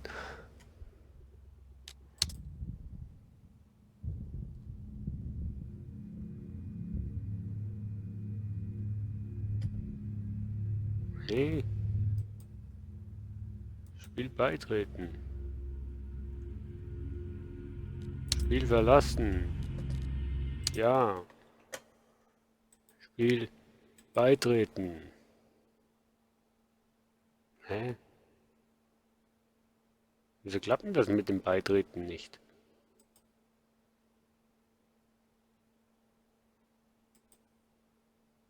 Ah.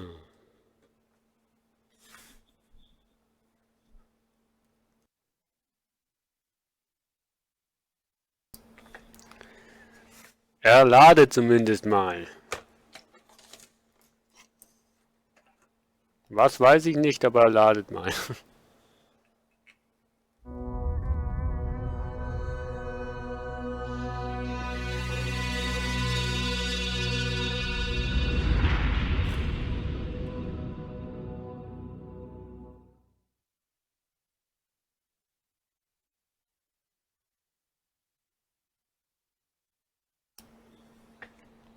So. Jetzt haben wir wieder eine ungefähr 5-stündige also Blackscreen-Wand vor uns. Also gefühlte 5-stündige.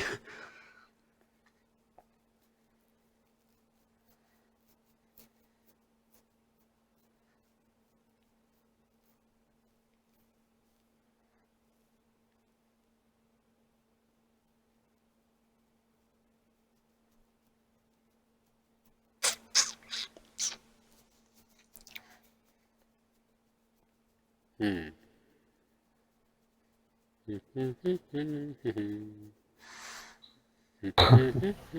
Was für Leitung waren die? Nee, ich glaube, das liegt nicht an der Leitung. Ich glaube, das Spiel hat allgemein Probleme.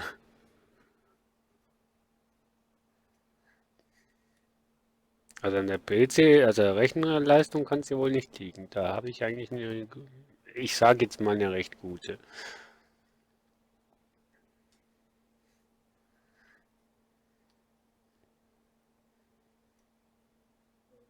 Oh, es wird lauter.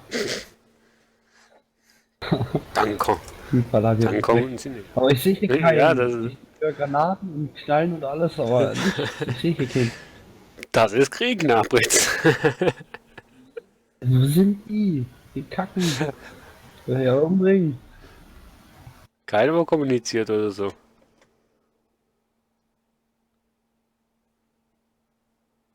Das ist eigentlich ein Kommunikationsspiel. Ja, was? Jeep oder sowas.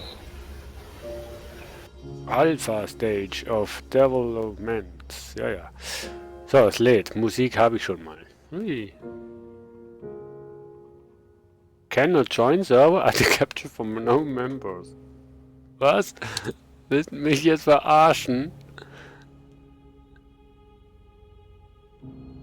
Ich komme nicht auf deinen Server rauf. Was?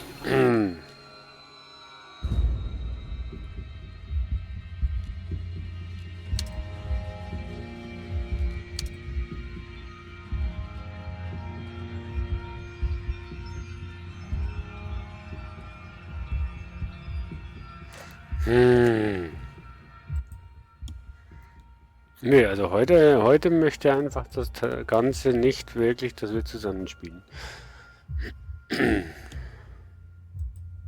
Server. Woran sehe ich, ob das mein Teammate ist oder nicht? Tja, das kann ich hier gar nicht einsehen. Nee, das ist ja... Gerade endlich mal jemanden gesehen. Kannst ja rüberrufen, hallo, bist du einer von mir?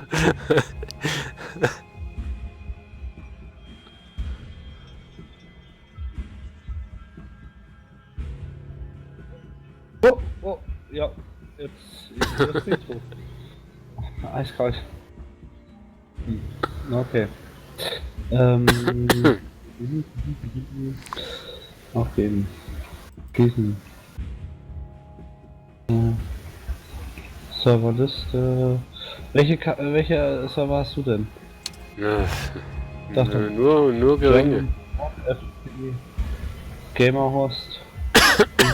Was Gamerhost? Nee. Hast du auch die Lehren angezeigt, oder?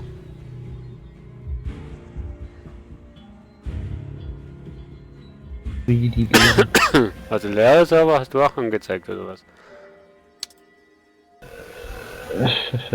Nee, aber wir können einen mit wenig Leute draufnehmen. Wenn du willst.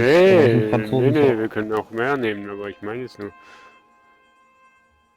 Ich finde eben nicht so viele, das ist das Komische. Zeige die Würfel, ja. Habe ich auch welche dabei.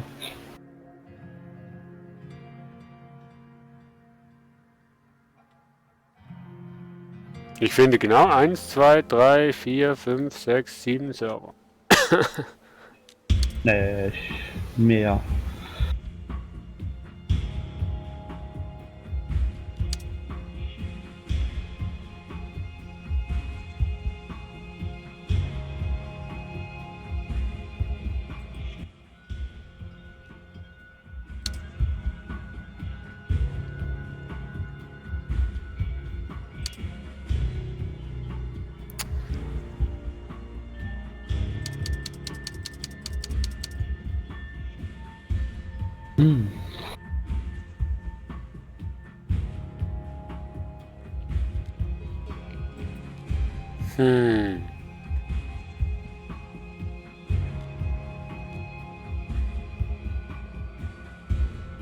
Versuch mal gleich danach zu tun. Muss auch bin.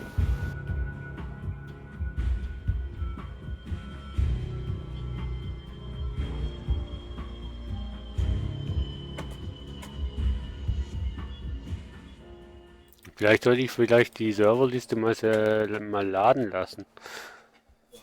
Ja. Kann das sein, dass das lange dauert, ne? Bei mir geht das eigentlich.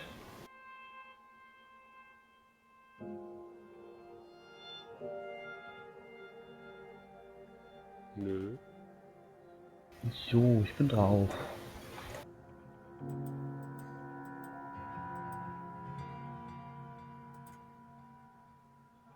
Ich soll mir... Ah, jetzt.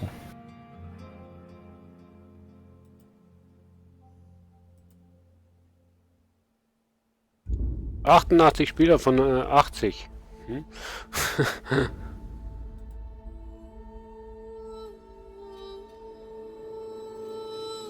Wie? Ist schon wieder voll?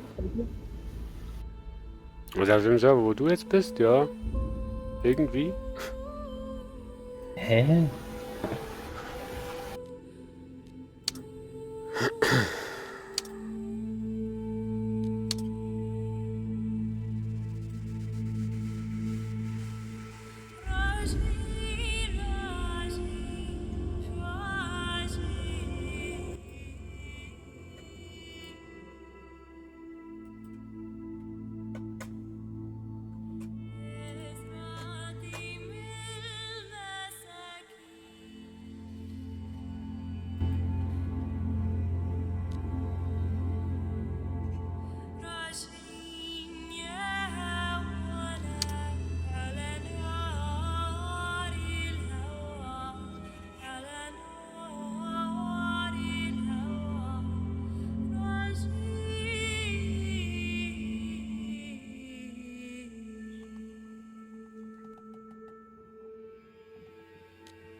Die Sounds sind schon geil von den Waffen. Weiß ich nicht. Ich habe das Spiel noch nie gespielt. Und ich finde dein Server auch nicht, Mann.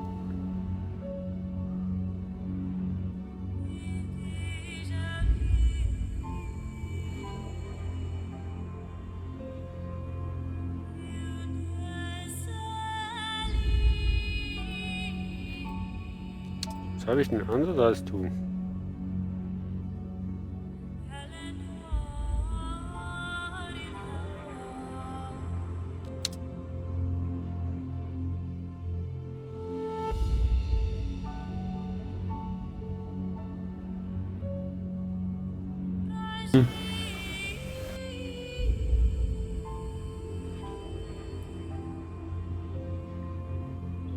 Ich hab einen Medic umgebracht.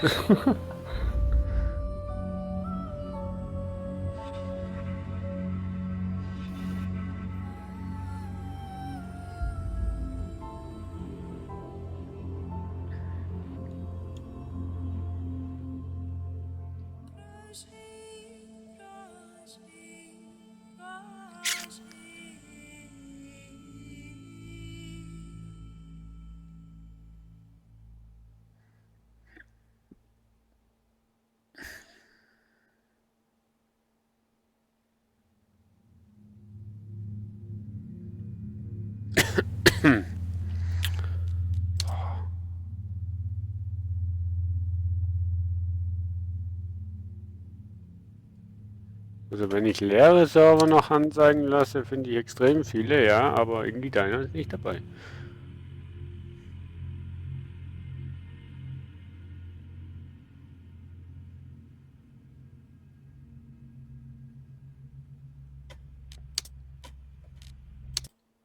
Eigenartig. Du kannst jetzt nicht über Steam beitreten? Geht das nicht? Nee, der Server ist ja voll. Übervoll, wenn sie es genau nehmen. Kann eigentlich gar nicht sein. Vor allem, ich höre die ganze Zeit immer so alle, wenn die so Iraker oder so ihren Scheiß predigen.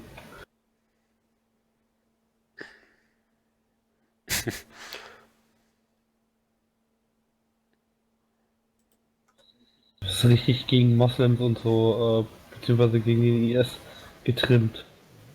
Was, das Spiel? Ja, ja. Nee. Doch, Alter. Das musst du mal reinziehen. Nee, also bei mir steht Spieler 94 von 80. Das geht für mich schon nicht auf. Aber es ist trotzdem irgendwie komisch, dass du da Sachen findest und ich nicht. Ich überprüfe mal die Spieldaten und unterdessen gehe ich mal schnell einkaufen. Ja.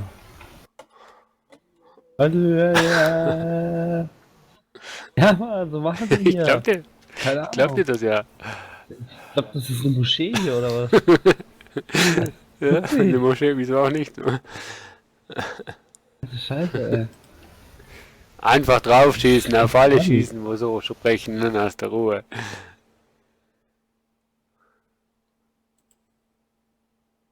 Was?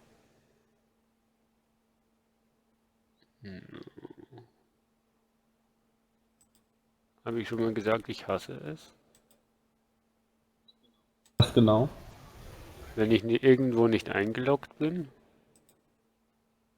Oder bin ich eingeloggt?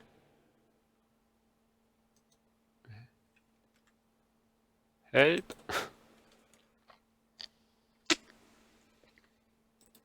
Muss ich nicht verstehen, oder? Ja, das ist alles gut. Das ist alles gut. Das ist alles... Oh. Rust. Oh ja. Ist das halt immer noch ein Early Access?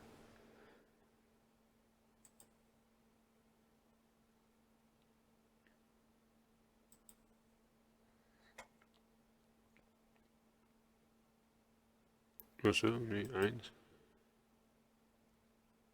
Hm.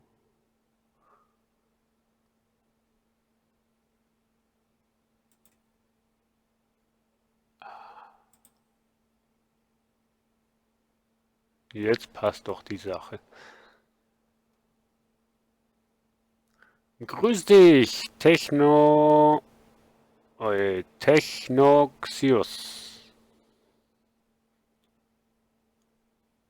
Willkommen auf dem Stream, auf dem momentan nichts läuft.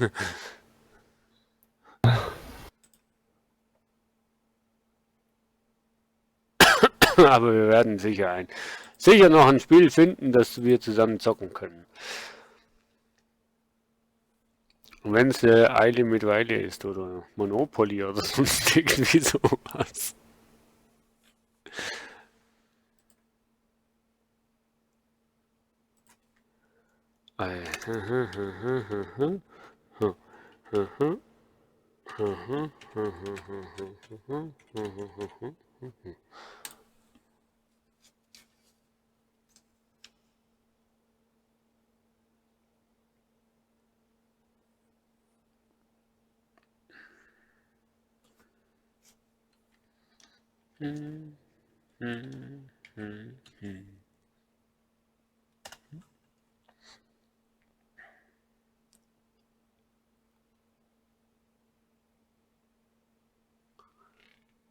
Hermi, grüß dich auf dem Stream. Auch du, herzlich willkommen auf dem Stream, auf dem momentan nichts läuft.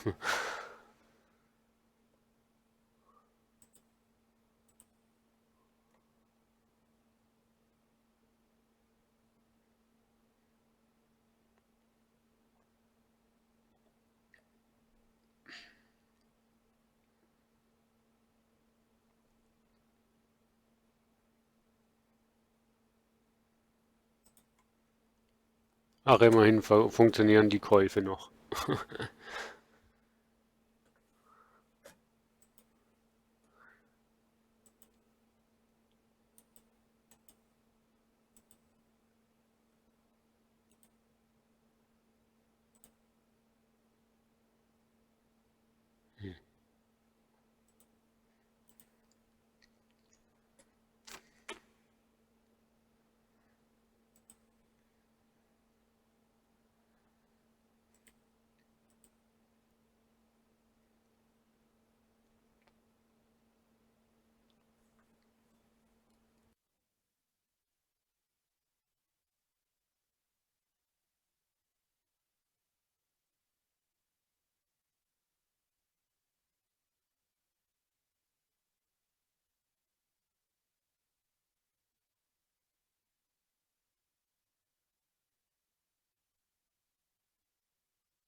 Fehlerhafte Dateien findet der allerdings auch keine jetzt hier.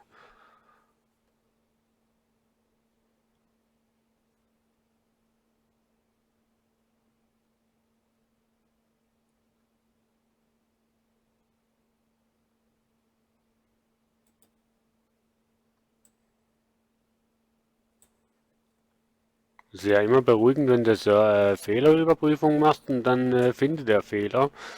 Aber wenn du Fehlerüberprüfung machst und der findet keine Fehler, dann ist es immer so unberuhigend. Ja. Ich verstehe, was du meinst.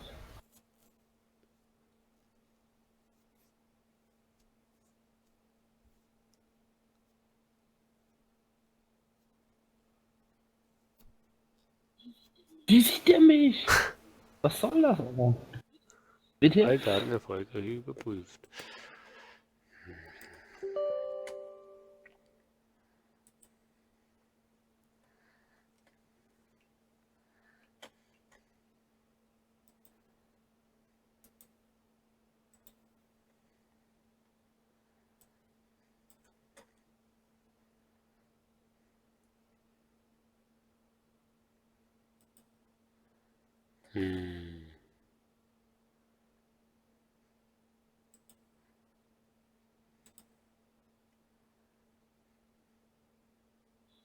Boah, jetzt musst du wieder.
Und? Wie ist das Einkaufen? Was? Ob du jetzt einkaufen gehst? Ich war schon. Auf Sonntag. Da kannst du auch einkaufen gehen. Pizza holen gehen. Ja. Holen gehen. 5 Euro bei der Tanke oder was? Nee, für 14 Euro bei der Pizzeria. Ach Gott. Ach nee, warte, jetzt in Euro wäre das ungefähr. Boah. Geh ich doch lieber zur Tanke. Nee, da weiß ich jetzt momentan gerade nicht, wo eine Tanke bei mir offen hat. Ah ja. Also die Pizzasorte verkaufen, meine ich jetzt so. Haben sie eigentlich fast alle. Ja, bei euch schon, aber bei uns in der Schweiz, ne, ich weiß nicht. Also, da musst du schon eine Tankstelle haben. Ja, stimmt, die kann man ja auch im Schnee liegen. Nee, ich meine, die gibt's ja auch nur in Tankstellen mit Shop-Funktion, oder? Und Da haben sie bei uns eigentlich ja, fast eben, alle bei uns nicht. Wir eigenen Shop mit. wir haben noch ziemlich viele, die nur eine Tankstelle sind und der Shop halt am Sonntag oder so geschlossen hat. Okay. Nee, die Pizzeria, wo ich meine, also Pizzalieferservice und die machen keine schlechten Pizzas, also und günstig eigentlich auch noch. Also eben 14 Schweizer Franken sind ungefähr, ja, ich schätze mal so 11 Euro. Immer noch teuer, ich weiß. Aha. Ja. Aha. Dann mach du mal jetzt einfach einen Server auf. Oder geh mal auf den Server. Muss da jetzt irgendwie gehen hier. Noch schwierig. Ich habe wieder so tolle Server, aber irgendwie alle wieder so hohe Pings.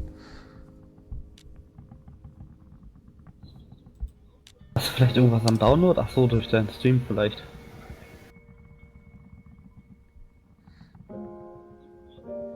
Nimm einfach den niedrigsten, den du finden kannst. Ja, ich nehme mal einen, der noch auf Deutsch ist. English only. Ich weiß eben nicht, ob mein Spiel irgendwie eine Meise hat. Keine Ahnung. Irgendwie kommt mir das sowieso ein bisschen spanisch vor, was ich hier...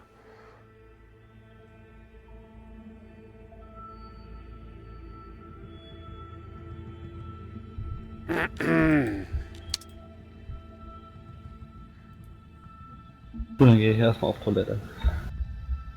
Ja. Wie groß ist eigentlich Rust?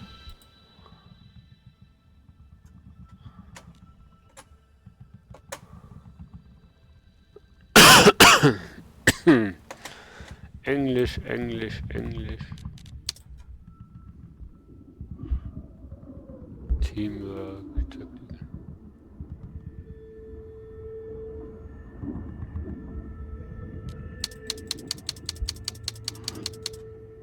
Ich weiß nicht, ob meine Firewall irgendwie im Weg steht oder so. Oder muss man irgendwelche Ports freischalten für Squad?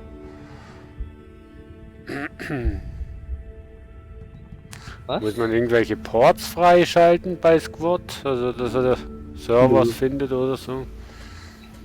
Nee. Ich denke mal, das wird eher an dem Stream liegen. Nee, ich finde nämlich, Ich weiß ja nicht, was für Leitung hast ich finde meistens eben nur immer irgendwie so Maximum 10, 11, 12 und dann sucht er wieder ganz und dann findet er wieder, dann löscht er das alles und dann geht er wieder klein. Und voll komisch. Wie gesagt, nimm mal einfach mal einen mit dem niedrigsten Ping.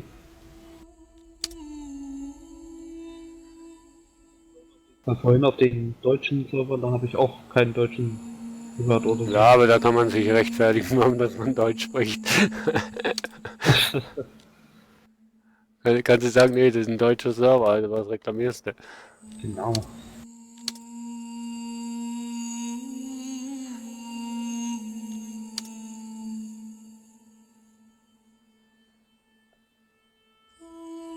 French.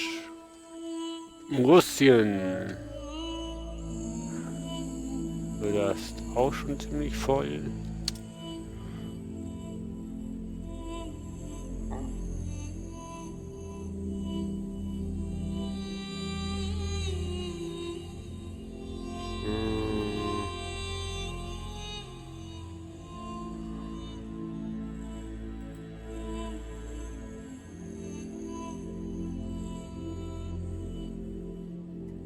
Das ist ja... Ich finde keinen, der gescheit ist, Mensch. Doch, ein Spieler ist drauf. Okay. Ja? Siehst du den Server Gartenhag? So eine eckige Klammer. Großes D, O, großes G. So eine eckige Klammer, Germany.eu, Science 2005, Gartenhag. Was? Gartenhack? Warte, ich schreibe dir das mal. Eigentlich könntest du auch... Nee, ich schreibe das mal. Das sieht bei mir so aus. Mal schauen, ob du den überhaupt hast.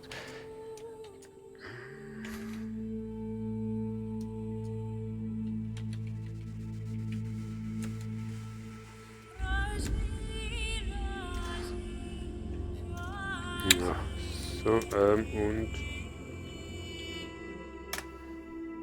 So sollte der Name sein vom Server. Siehst du den? Ach so. 1 von 70 Spielern zurzeit.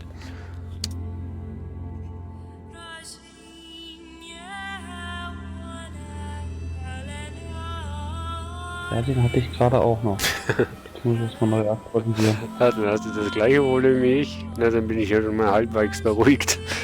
Nee, ich habe jetzt die Musik ausgemacht. Sonst hätte ich die nicht mehr so doll verstanden.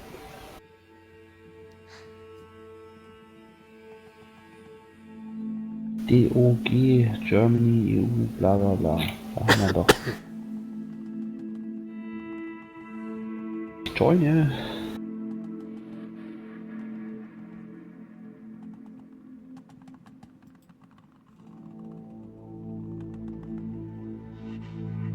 Aber irgendwie wird man automatisch zugewiesen, wa? Nee. Ob du nun Franzose oder was auch immer bist. Ach so, das meinst du. Ja, kann sein, ja. Ja. Drücke Enter, um einen Spawnpunkt am Spawn-Bildschirm auszuwählen. Nimm die Flagge in Reihenfolgen ein und verteidige sie. Aha. Sieht ja gar nicht kompliziert aus. Wo bist du denn gespawnt? Nee, du kannst... Team, also in welchem Team bist du denn jetzt? Weiß ich Welche nicht. Farbe hat dein... Amerika. Also nicht grün oder so. Also, Nee. warte mal. Da steht Ja, super. Amerika. Warte mal. Squad Wie viele Spieler sind wir denn eigentlich? Sag mal.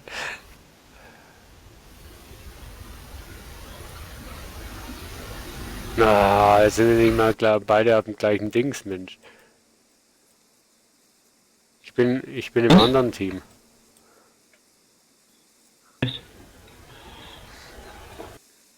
Ich bin alleine, merke ich gerade. Ja, weil wir nur zu zweit sind. Nee, zu dritt sind wir. Ja? Okay. Dann muss ich ja wohl, ne, Squad-Leader sein. Will ich aber nicht. Einer von euch beiden. Nee, ich. So. Ich bin ja... Kann man die Ich Fahrt bin ja alleine. irgendwie benutzen? Okay, dann wähle einen Spawnpunkt. Wo müssen wir denn hin? Sind wir hier, hm? Schau, man kann die Fahrzeuge nicht mal benutzen. Wie behindert ist Doch, das? Wie denn? Einstiegspunkt habe ich doch. Warte doch, ich weiß. Warte doch. Ja, warte jetzt. Doch, geht doch. Das doch Warte geht doch, mal. hä?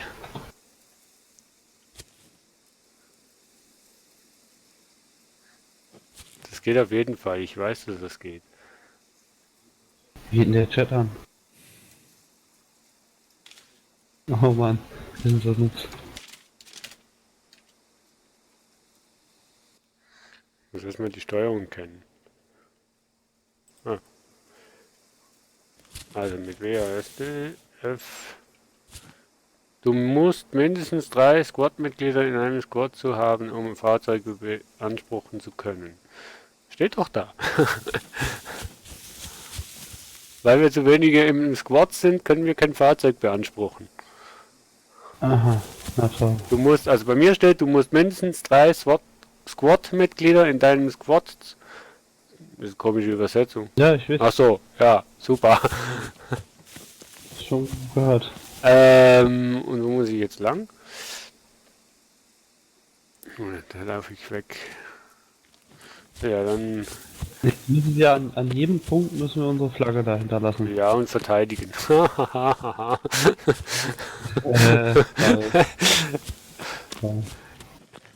Ja, war ja nur zum Testen, ob wir den Server beide haben.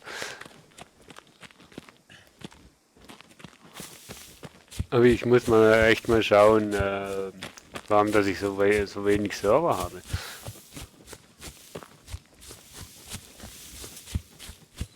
Musste man nach dem Stream anmachen. Nee, am Stream liegt es eben nicht. Das Problem habe ich auch sonst. Also ich habe es ja schon mal gespielt, aber ich habe meistens immer so wenige Server gefunden.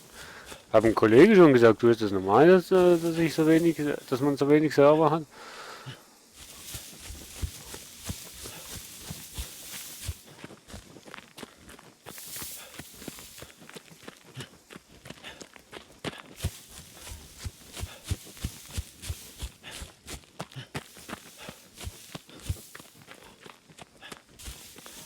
Nehme ich das Ding jetzt ein? Ich denke mal auf Position bleiben. Eine bestimmte Zeit.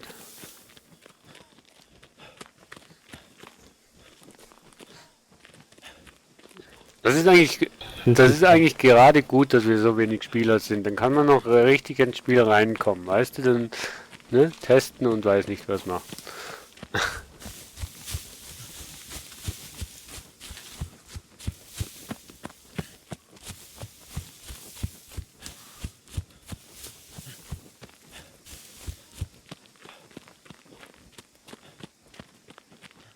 Also wenn du bei dem bist, was du einnehmen musst, hast du oben am oberen Bildschirmrand hast du doch den Namen, wo du jetzt bist und den Balken. Bei dir rot wahrscheinlich.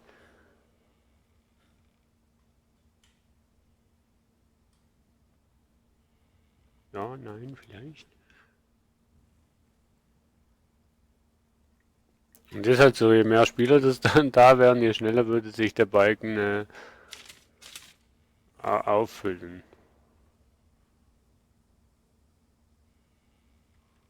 Ja, hast du jetzt gechattet, Mensch?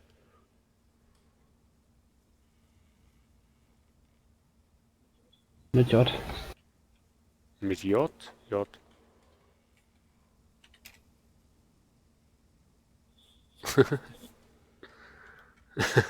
Ja. Lol.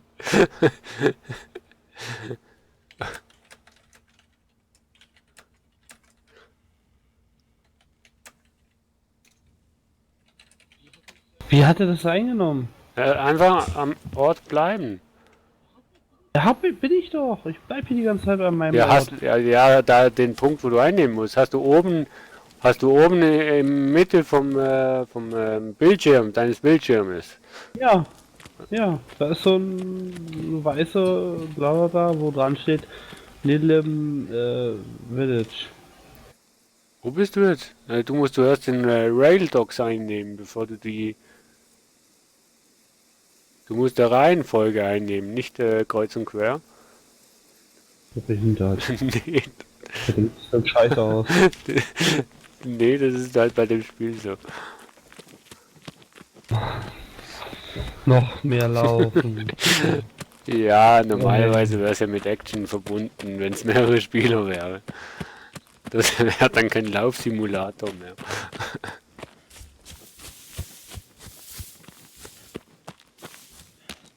Ist ja halb verhungert, wenn der beim Gegner ankommt. Total erschöpft.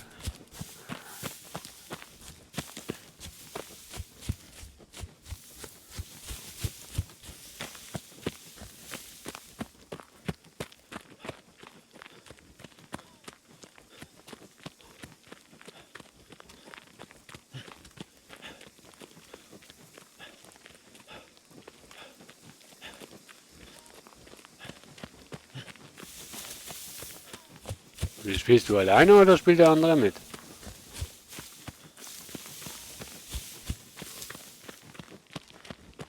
Ich hab noch ein Teammate. Ja, oder? du bist mit zwei Personen. Also zwei Personen sind in deinem Team. Also einmal du und noch einer. Ich sehe nur mich. Ah, okay, ich sehe noch. Ah, jetzt sehe ich, da füllt sich ein Balken. Ah, alles klar. So, hätten wir das auch geklärt. Das Crouchen ist ja geil, Alter. Wenn der schnell crouchen soll. Also auf dem Boden dann kriegen. Wieso, was denn daran ist geil? Also, Hast du schon ausprobiert? ja, ich mach's jetzt gerade. Das sieht lustig aus. Siehst du einfach nichts mehr, aber ist gut.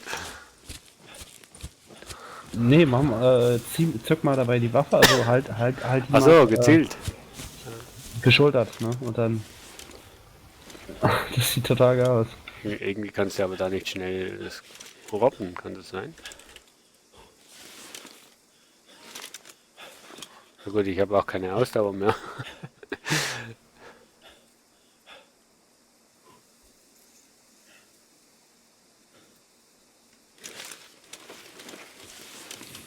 Ja, okay, ja. Wackelige Angelegenheit, aber ja.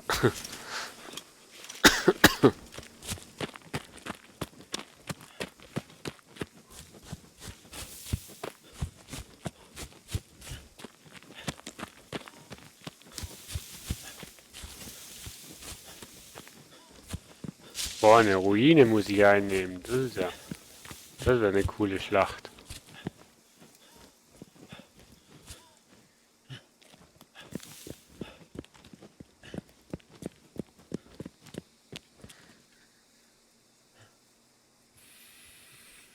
Wie habe ich denn das jetzt hinbekommen?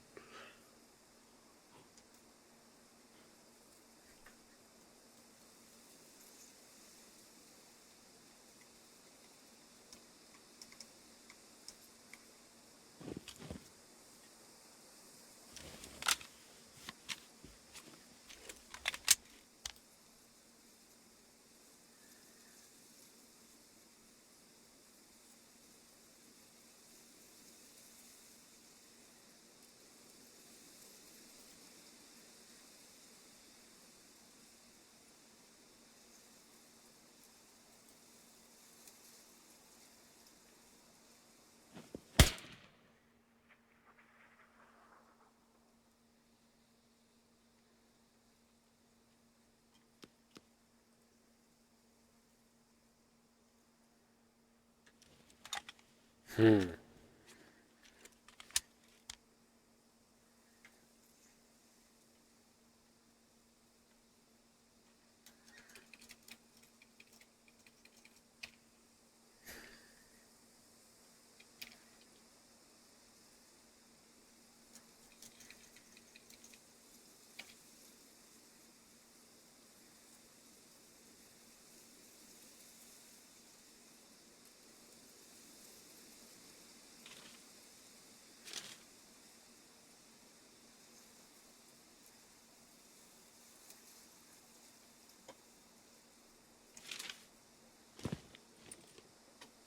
Oh, wie habe ich jetzt die Map so klein, so groß bekommen? Geh weg. Hm. Typisch, wenn man alles drückt, oder?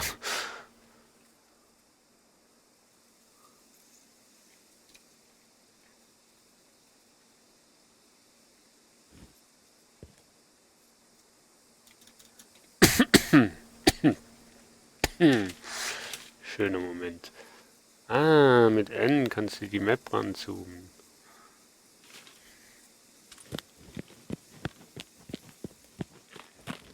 Wir werden uns ja gleich begegnen, wa? Nee, du hast noch eine vor dir. Hm? Nachher dann.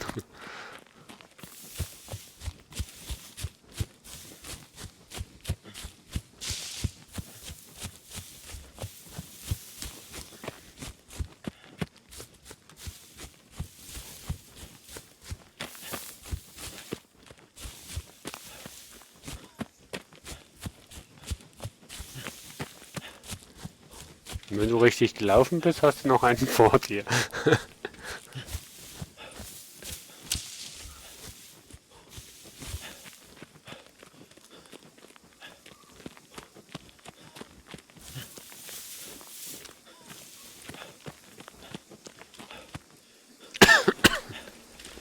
Wie kann ich denn hinhocken? Gar nicht.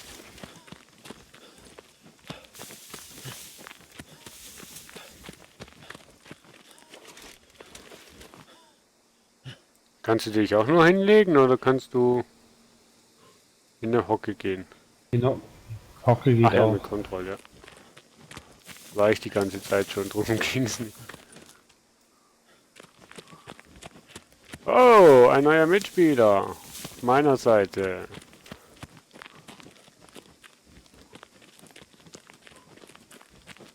Hallo.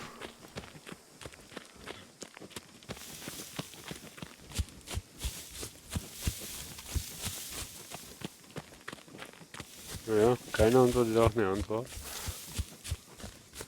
Hallo. Nee, nicht du. Hey.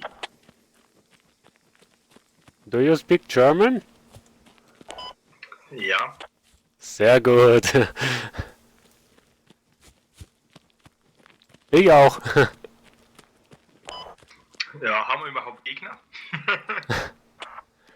Ja, 2 Stück. Laut der Auflistung sollten wir 2 Gegner haben. Also einen haben wir sicher. Ich habe einen Mitspieler. Das klingt für mich aber ganz nach einem Schweizer. Jawohl, du hast absolut ganz recht, ich bin auch ein Schweizer. Ja, sehr gut. Unglaublich. Was man nicht alles da findet. Ja, noch schnell eine Stunde zocken und nachher ins Militär. Ja, dann ist das Spiel genau das Richtige für, für die Vorbereitung aufs Militär. Er hat gesagt, Ja, er muss... nur Waffen haben wir am Anfang in die Waffenkammer auf dem Flugplatz und dann bleiben sie auch den ganzen Weg, ja nicht rausnehmen, ja nicht dreckig machen. Er hat gesagt, er spielt jetzt noch ungefähr eine Stunde hier und dann muss er einrücken ins Militär.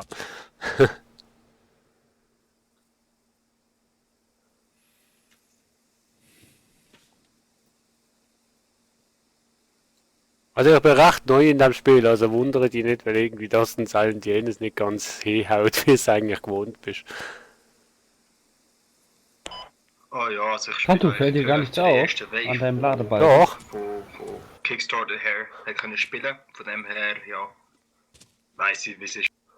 Wir sind da so ganz newbiehaft reingekommen mit den Entwicklern und die Entwickler haben es einfach mal 2 Tage lang nur fertig gemacht, bis wir das Game gekauft haben und dann haben wir zugeschlagen. Dort hat es auch erst 2 Server gegeben. Ja, aber es war recht witzig. Ich weiß, dass du hier in der Nähe bist. Also ich muss sagen, es ist sowieso relativ freundlich für neue Spieler. Also wenn du irgendeine Frage hast oder so, kannst du auch fragen. Wird eigentlich immer geantwortet. Ja. Momentan habe ich irgendwie servertechnisch Probleme, also Serverliste technisch. Irgendwie finde ich keine Server, aber sonst habe ich auch schon gehört, dass es recht, wie heißt freundlich für neue Spieler ist, ja.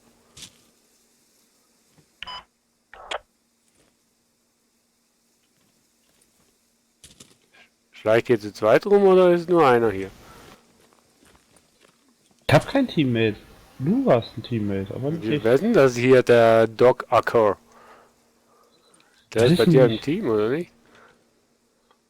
Also ich bin momentan auch alleine hier. Arschloch! Au! Ja, ich hab's gemerkt. Ich bin down. Also, was war? Wo warst denn du, Mensch? Dann sage ich das lieber Weißt nicht. du ungefähr von wo? Damit du das gar nicht erst herausfindest. Nee, ich habe leider auch nicht. Nee, habe ich gerade gefragt, weiß ich ungefähr von wo, habe ich gesagt, nee, leider nicht. Das war jetzt so brisante. Aber du bist Counter-Strike, ne?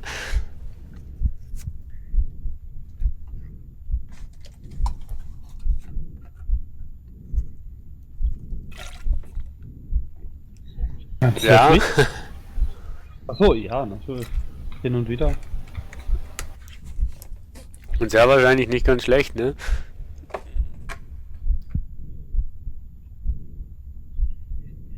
Naja, das war früher, war ich wesentlich besser. Aber jetzt. Hä? Wieso habe ich jetzt plötzlich 3 Mitspieler? Mensch, das ist ja unfair.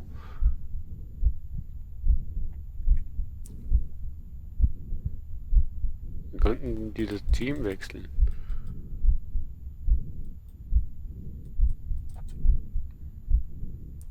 Wieso kann ich diesen Einstiegspunkt nicht wählen? Ach, weil ich immer noch am Boden liege. Ah, das ist jetzt aber unfair. 3 Spieler gegen 1 Spieler. Aber warum seid ihr nicht... Seid ihr auch in einem Squad?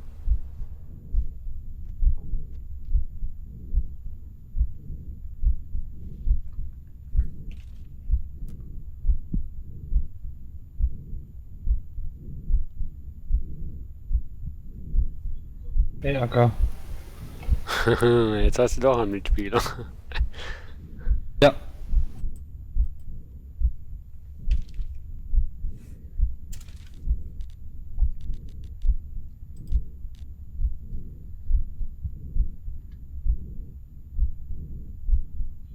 Ich wollte nur Hallo sagen. Passt doch. Wie Herbert. Ja, ich drücke nämlich die ganze Zeit V, aber V ist bei mir auch für Teamspeak. Was mit V? Duckst du dich?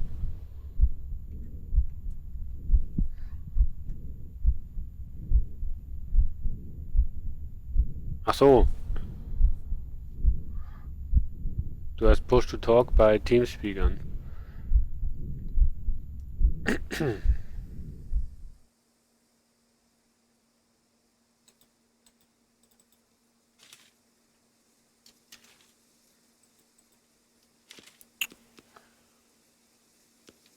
Drücke Enter, um einen Spawnpunkt am... Mach ich doch.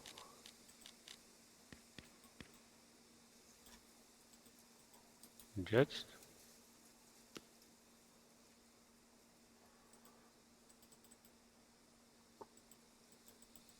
Muss ich von da hinten wieder spawnen, oder was? Okay. Here we go. Das Rennen kann weitergehen.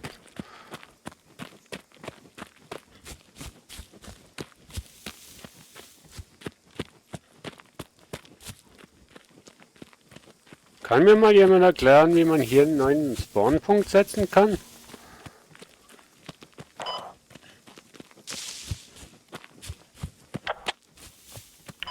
Ja, ich sag's dir gleich, wir sind gerade im Gefecht.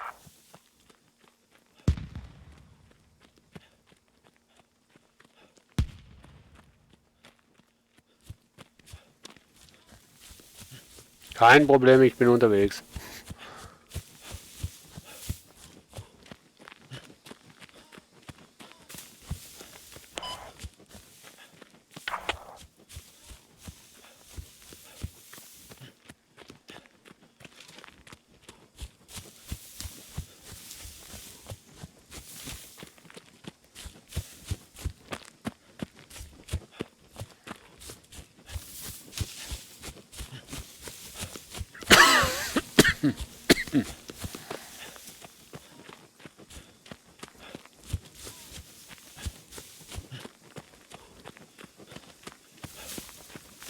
Lebst noch?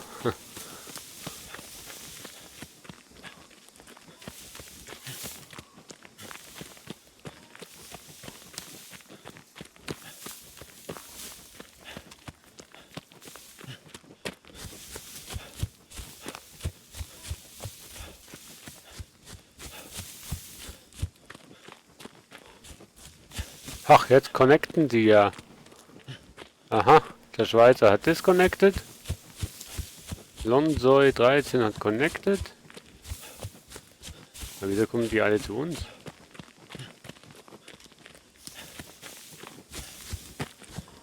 Der Vanilla Killer kommt mir irgendwie bekannt vor. War der nicht irgendwie heute beim Stream dabei? Nee.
Bist du tot? Nein.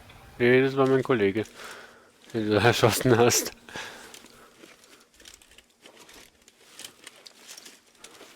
Hast nicht auf mich geschossen.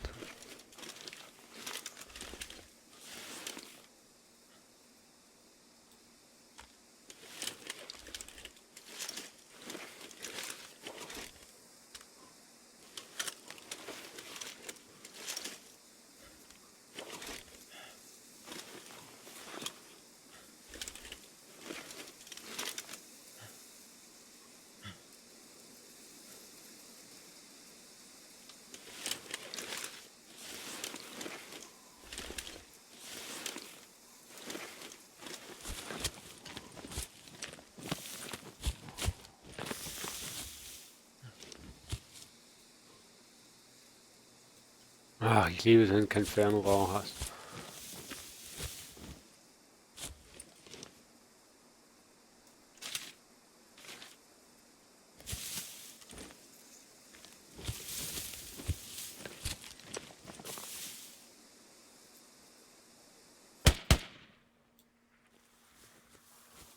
Ich hab 5 neue Gegenstände freigespielt, das Ding.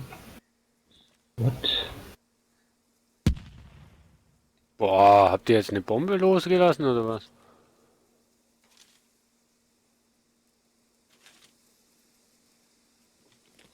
Okay, anscheinend kann ich deinen Eroberungspunkt hier gar nicht mehr einnehmen. Welchen? Wenn der einmal komplett Den eingenommen ist. Kastel? Ja. Ja, wieso das denn? Also irgendwas ist drauf, ja.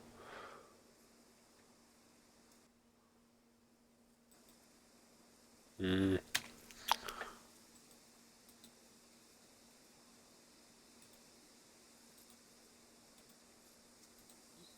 Bist du denn bei dem anderen Punkt? Was sag ich dir doch nicht? Meinst du, ich bin lebensmüde?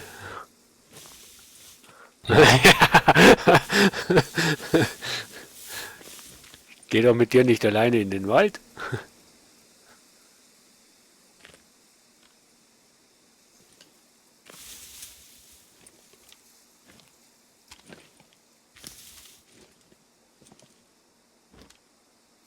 Hast du noch irgendeines? Hast du noch irgendwie einen Feldstecher oder sowas?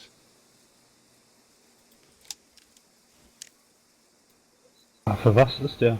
Um näher ranzuzoomen, damit du mal siehst, was weiter vorne ist, wenn du schlechte Augen hast. Der Spaten. Der Spaten, mit dem kannst du Mauern und so weiter aufbauen.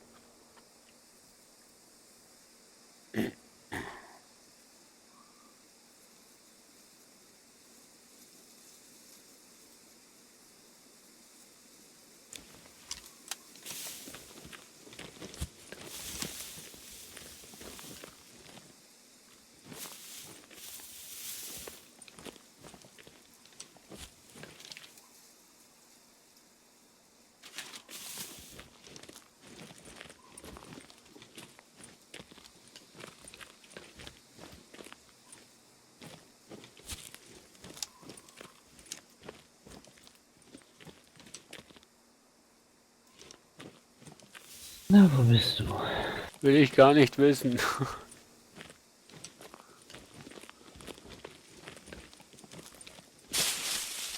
Mann, mach nicht so Lärm.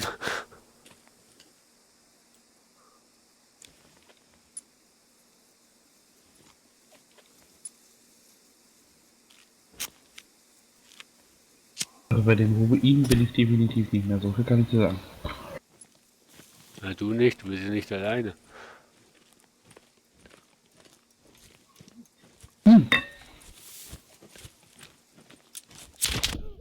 Oh. Da war er, der dran. Soll ich ein bisschen Rauch machen, Mensch?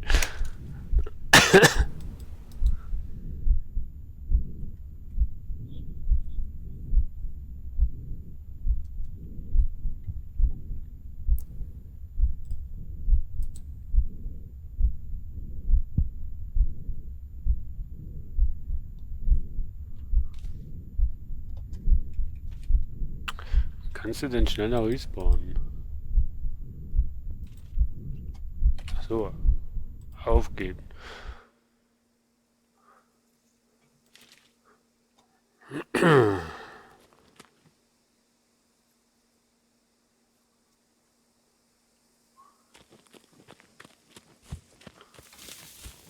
Kann ich wahrscheinlich immer noch keine Autos nehmen, oder?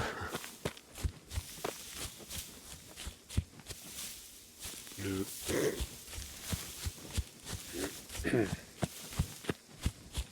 Naja, wir haben ja noch 448 Tickets, wo wir, wo wir respawnen können. Das geht noch lange. Oh, ich laufe in die verkehrte Richtung. Scheiße.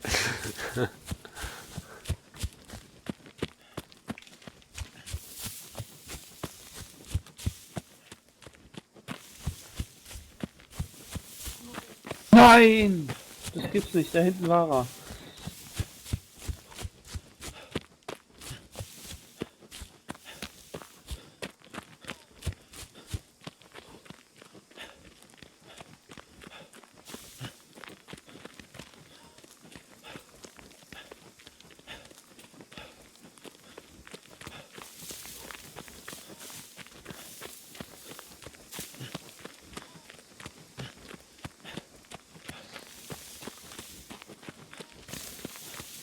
Du meinst, er hat dich, oder wie?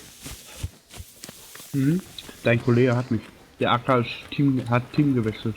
Ja, nee. Doch, ich hab den Lois. Ja, der Akku ist aber bei dir immer noch drin. Ich hab den Vanilla Killer.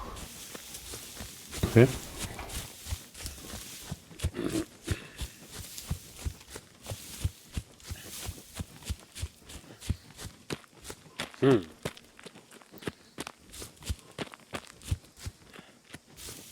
Auf jeden Fall saß der auf dem Hügel.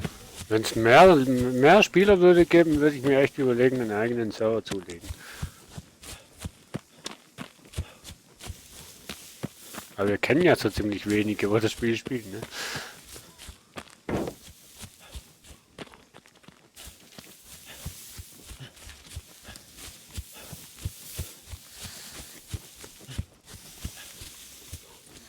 Genau an.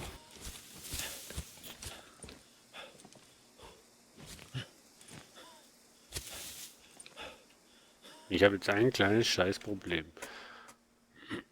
Ich sehe den YouTube-Chat nicht mehr. So. Jetzt sehe ich ihn immer noch nicht. So. Ist ja nicht so, als würde jemand da schreiben, aber es hätte ja sein können.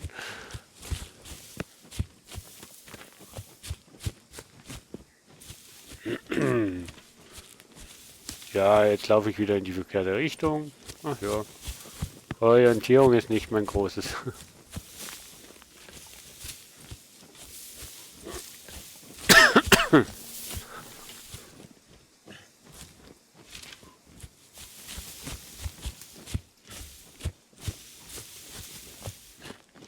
Du schaust sicher auf dem Stream, wo ich bin, und so findest du mich immer. Komm, sei doch ehrlich. Nee. Nee, das würde ich sehen. Bei der Zeitverzögerung auch nicht. Ach, so langsam ich mich bewege und so ungeschickt, das spielt keine Rolle mehr. Was hast du jetzt? Ja, das habe ich auch gesagt.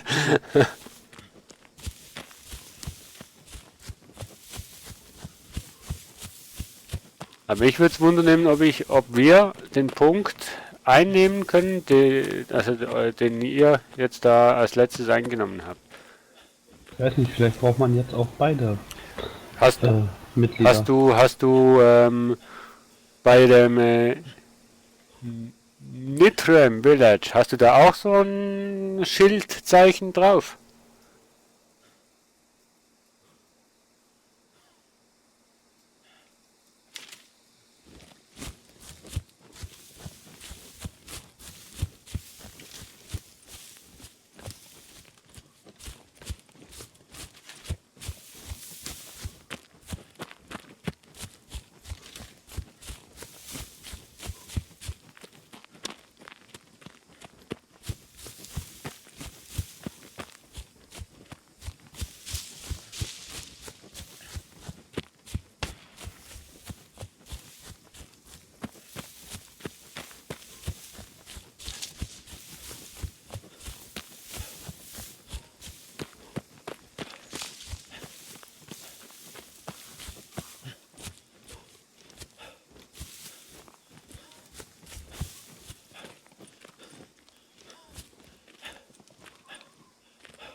Sorry, habe nichts verstanden.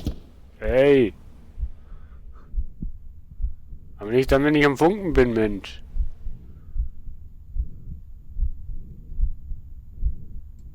Deine Funksprüche kommen nicht an, lieber Villa Killer.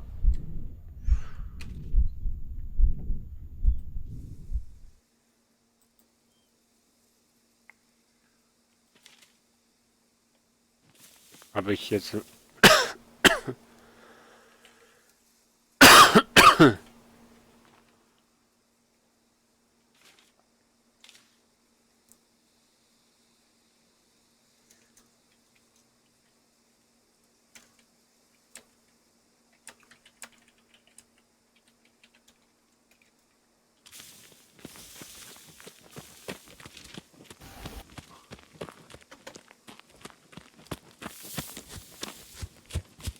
Wo ist der denn, der kleine Lotz?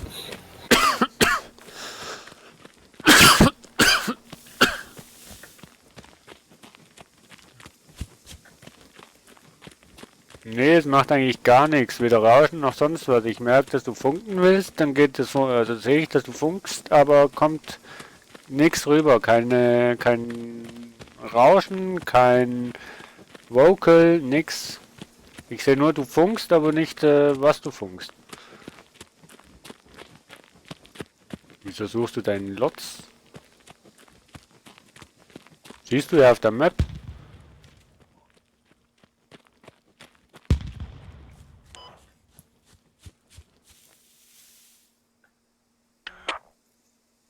Nein. Dein Mikrofon ist an? Muss man immer fragen.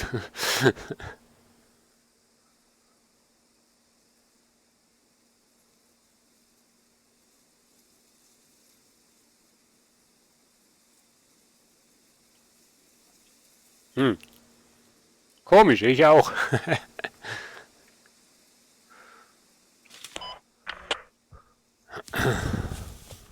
Aber hören tue ich ihn trotzdem nicht. Ach, jetzt ist der Dock-Acker disconnected. Wunderbar. Faire Teams, 2 gegen 2.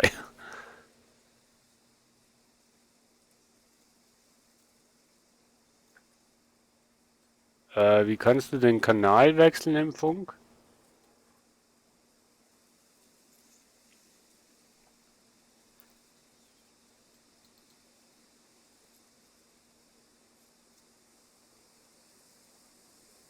Schau mal in den Einstellungen. Schau mal in den Einstellungen, ob du da das Mikrofon aktiviert hast.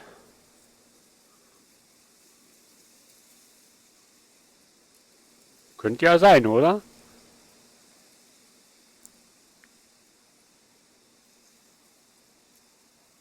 Wo ist der denn? Schau doch auf der Karte, Mensch. Der grüne Punkt. Meiner. Dein Team. Bei mir.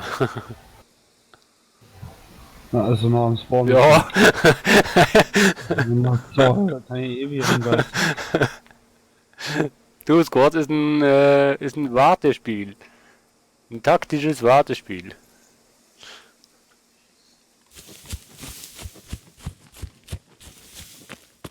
Ach Gott, ich habe gemeint, der Wal wäre weiter weg, Mensch. Ja, scheiße. Kein Wunder, dass du mich immer erschießt.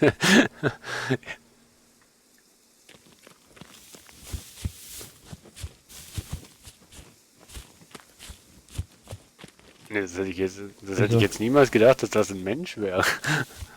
Ah, lass mich dann.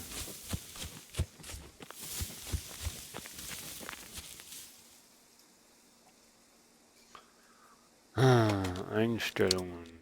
Audio. Ja, wir sind schöne Camper.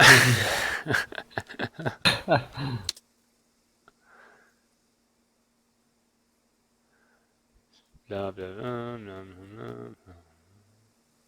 bla. Läuft mal einer von euch los? Nee.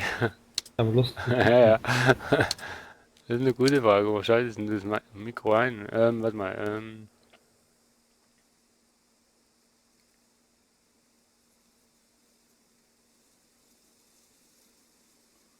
Bei Voice IP. Oh, so kannst du ja gar nicht sprechen. Bei Voice IP hast du da die Lautstärken alle auf 100% oder so, oder?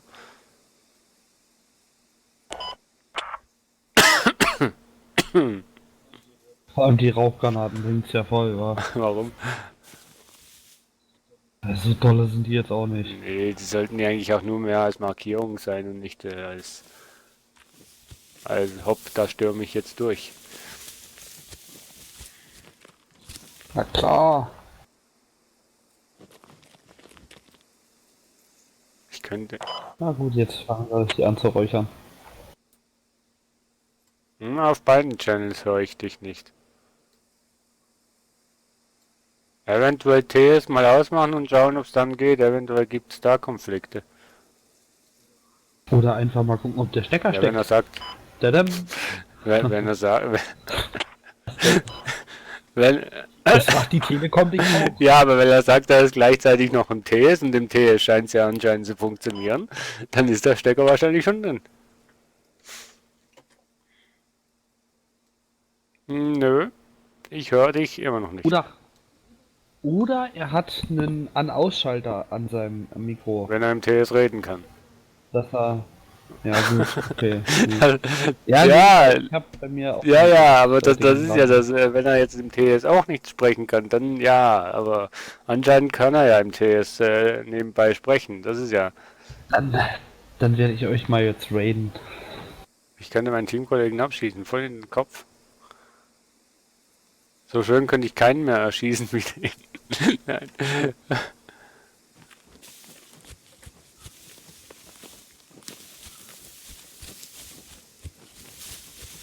Aber was sind mit deinem Lonzoi? Hast disconnected, was? Also zuerst hat er disconnected und dann hat er connected, oder was? Nee, lassen wir das.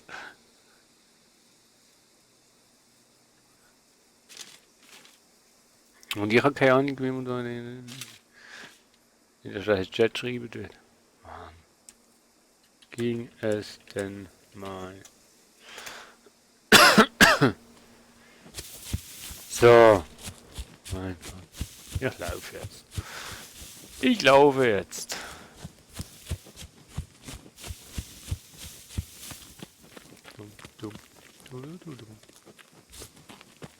Ich laufe dir wieder in die Arme, ist das okay?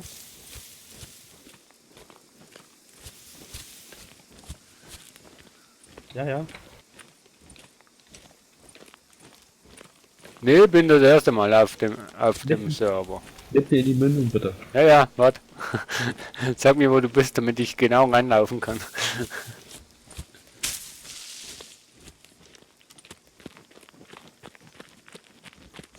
Ist auch noch ein Neuling, dieser Mitspieler da, dieser Vanilla Killer.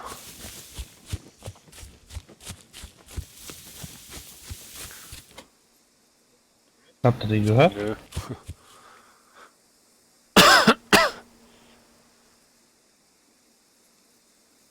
Na, kommt der jetzt oder bleibt er da hinten einfach stehen und bastelt an seinem Mikro rum? Ah ne, er kommt.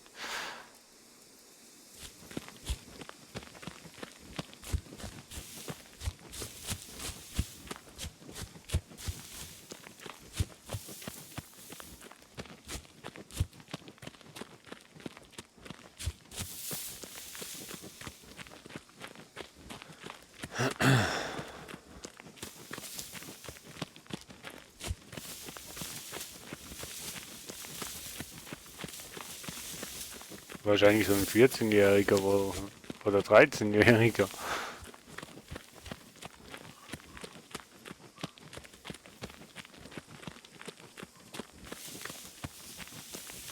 Der von Tuten und Blasen keine Ahnung hat.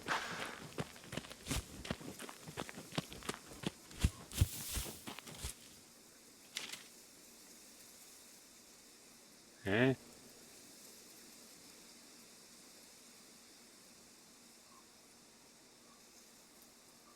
Ich schwöre, ich würde den nicht sehen, wenn ich jetzt...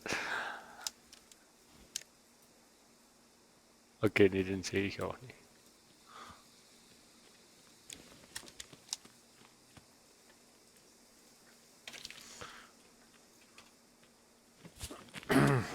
Und du, bist du unterwegs zu uns oder wartest du immer noch auf deiner Camper-Position? Ich warte immer noch auf meiner Camper-Position. Dass ihr hier so eifrig Danke-Sturm kommt und dann Ist die Camper-Position Sichtweite nach Norden, Osten oder Süden? Westen.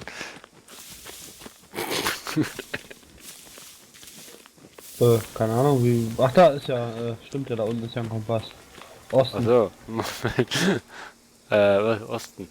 Osten. Okay, warte mal. Osten. Muss ich mal schnell auf der Karte schauen, in welche Richtung Osten ist.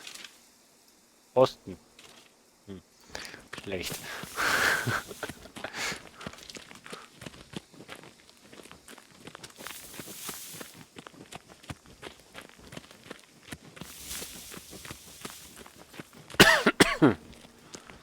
Das ist schlecht. Wir greifen von Osten an.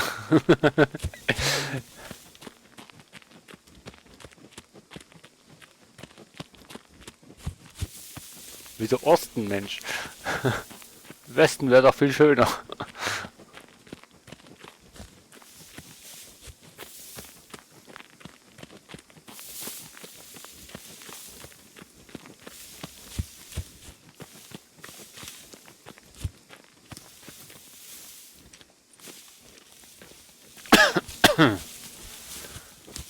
Jo.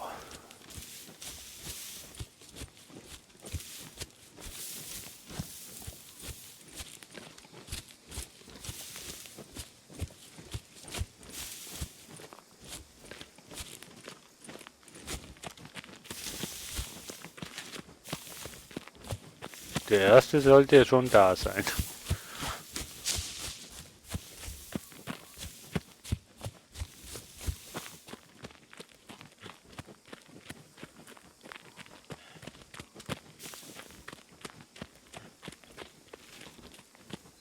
Was ist dein Team? Ja. Ja. Noch nicht mitgekriegt. Hast du eine Rauchgranate da reingeschossen? Ui, schießt wer. Das ist an mir vorbeigelaufen.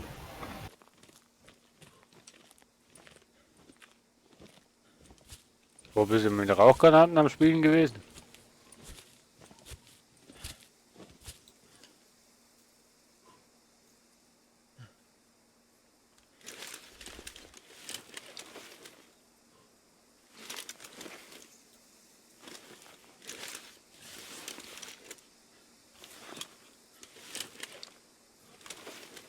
Na dran, du? Ja, siehst du mich etwa schon oder was?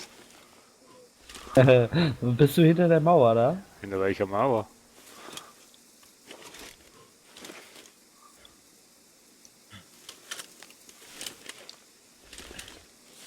Ich habe keine Mauer rings um mich. Viele Bäume, aber keine Mauer. Dann ist das dein Teamkollege.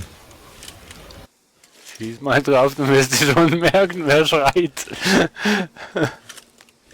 Weiß ich nicht, also ich kann ja nicht drauf schießen, weil ich schieße nicht auf die Mauer.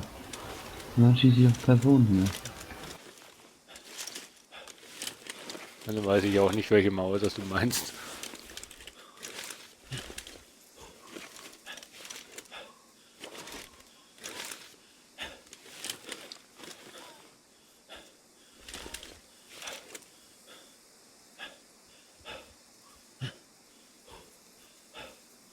Hä? Entweder habe ich echt schlechte Augen oder ich sehe es einfach nicht.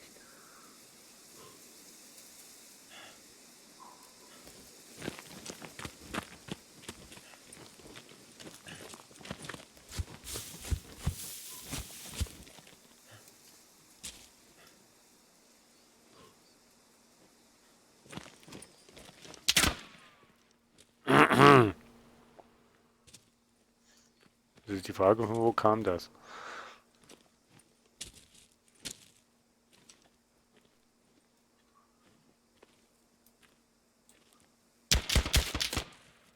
Mhm.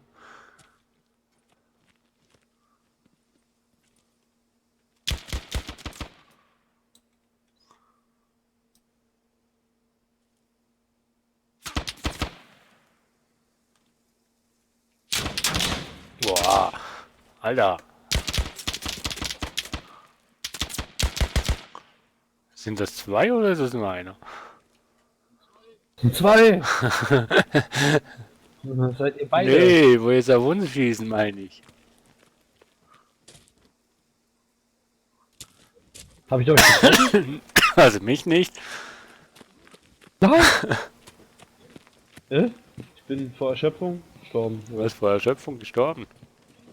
Ja, ne, ist einfach verreckt. Obwohl ich nicht weiter getroffen wurde. Hm. Aufgeben. Wurdest du mal getroffen? Mein Teammate ist glaube weg. Mein Teammate ist glaube weg auch. Ja, mein Teammate ist weg. Ja, jetzt bist du alleine. Ja. Ich wundere mich, warum mir keiner hilft. Ja, du machst das alleine auch super gut. Aber den Punkt können wir wirklich nicht einnehmen. Nicht mal zu zweit? Ja, nicht mehr zu zweit. Ich dachte, es geht dann wenigstens noch zu zweit nur noch. Aber dann ist es safe.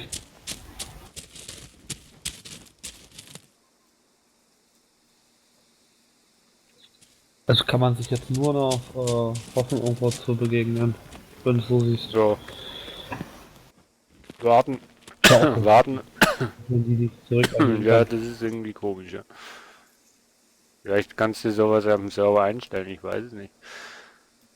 Mhm. Ich finde doof, dass dir immer so wenn du ran zoomst, dass er dann so ein bisschen immer so leicht Was wackelt. ranzoomen? Wie zoomst du ran? Ja, also, nee, nicht ranzoomst, aber richtig auf Kim und Korn gehst, ne? Ja gut, aber in Wirklichkeit wackelst du wahrscheinlich auch so rum, wenn du mit der... Also weißt du, hast ja auch keine ruhige Hand, oder meinst du nicht?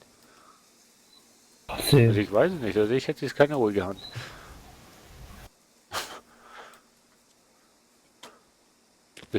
Man sieht ja dann leicht verschwommen. Das ist nicht so ganz so schön.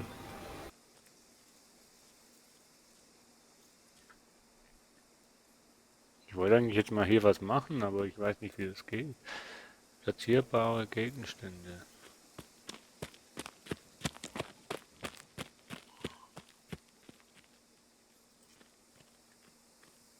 Hier bauen! Ha? Mein Teammate bauen? Da? Nein? Hm. Okay. Dann warten wir mal und schauen.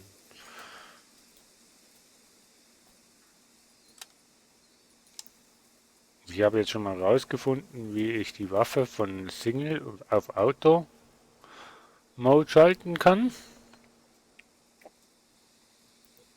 Ja. Mit der Mausradtaste. Also bei mir.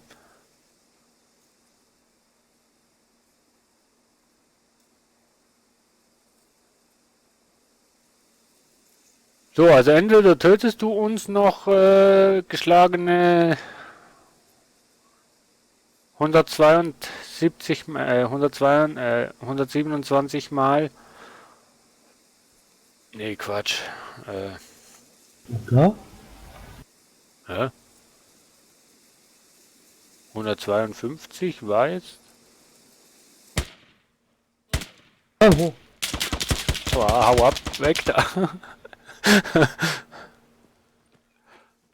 Hab dich nicht getroffen, oder?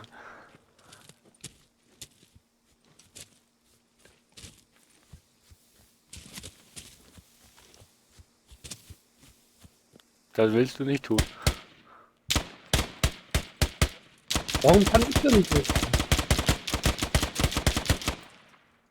Das willst du nicht tun. Wow, von drüben.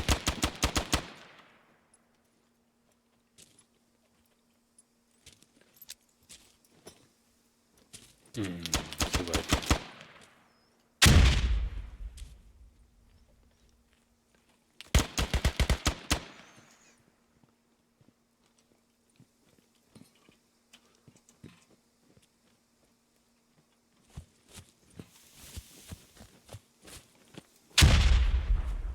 Nein, hat er mich erwischt damit.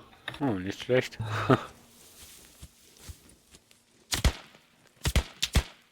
Hä? Ja, du kannst gar nicht auf deinem Teammates schießen. Doch, kannst du schon, wenn du Munition hättest.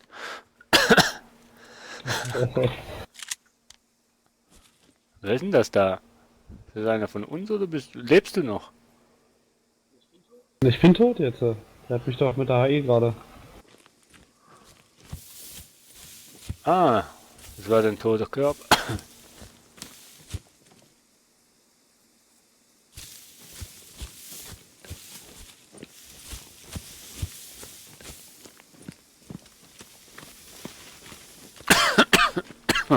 Ja, man sollte auch in die richtige Richtung. Oh ja, gleiten. das Problem habe ich auch immer.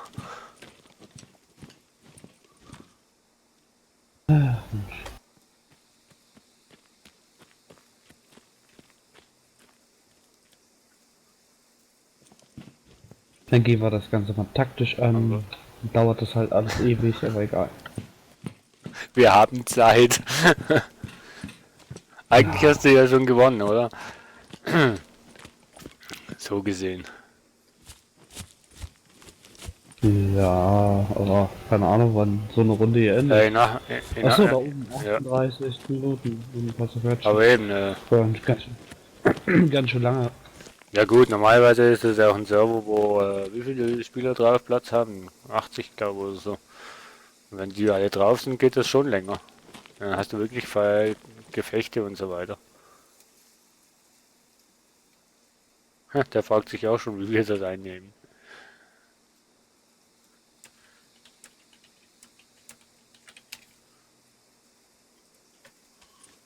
Ist noch einer von euch da hier drauf? Komm, sag schon. Du hast doch irgendwo einen versteckt und willst mir nicht sagen, wo der ist. Ja, den anderen. Ich finde schade, dass der jetzt runter ist, der Typ. Naja.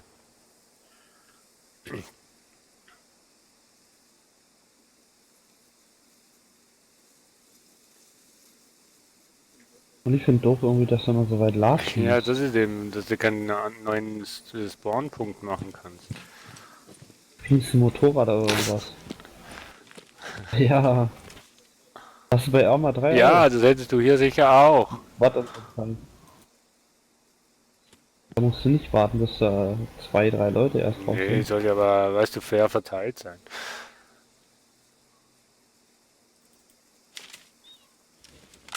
Ja, die. Schade, dass ich keinen Sniper nehmen kann hier.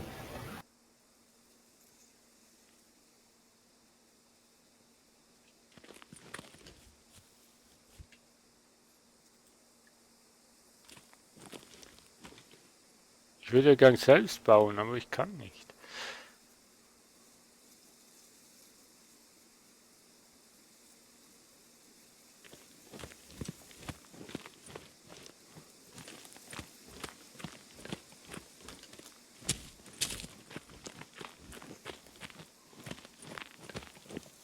Gibt es irgendwie eine Vorratskiste oder so?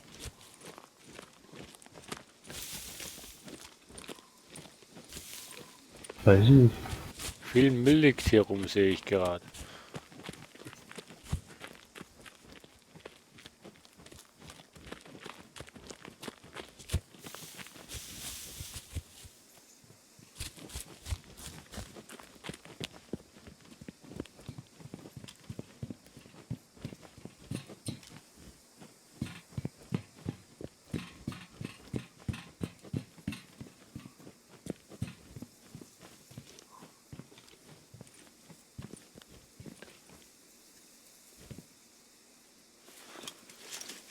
Also wenn du mich da oben siehst, dann bist du wirklich gut. Ups.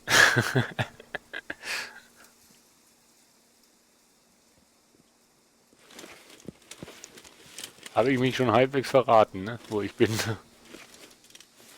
Nö.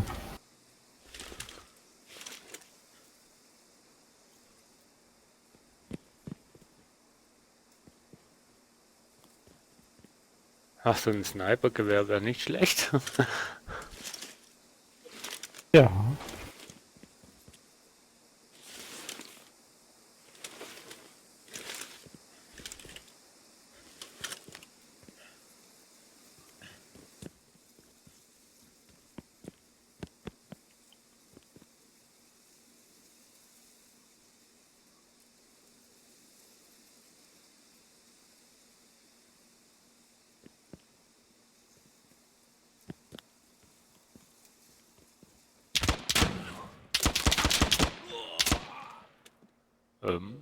So, und das war dein Kollege.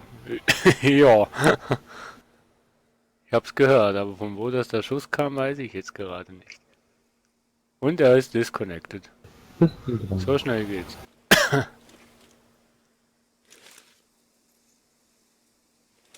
Aber von wo kam der Schuss?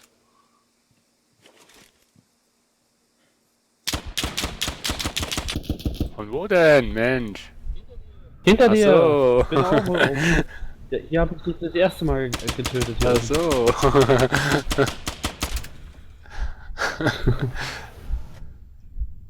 War Eiskalt. doch was. Bist du beide weggeholt? Yeah! Da ist dein Kollege gleich mal gelieft. Das heißt 1 gegen 1, oder wollen wir auch liefen?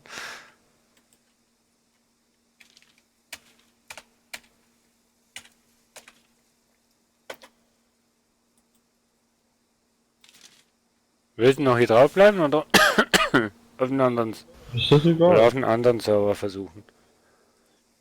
So ein paar mehr draus sind. Ja. Oder lieber Rust. Das ist super. Ja? Wie gesagt, mir ist das egal, wo wir jetzt dann versuchen. Ich weiß ja nicht, geht jetzt H1Z1? Sind da noch ein paar Leute da, die zuschauen? Nee.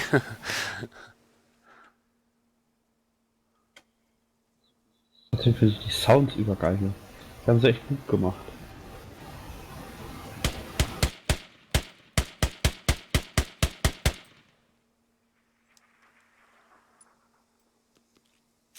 Was hast du jetzt in die Luft gesprengt? Gar nichts. Jetzt sprenge ich gleich was in der Luft. Hui. Hui. Boah, das höre ich aber hin. Ja, das sind Granaten. Bin ich denn Mensch? Ich bin bei Militär Main und das höre ich, was du da unten dann fabrizierst. Ja, die Granaten sind richtig laut.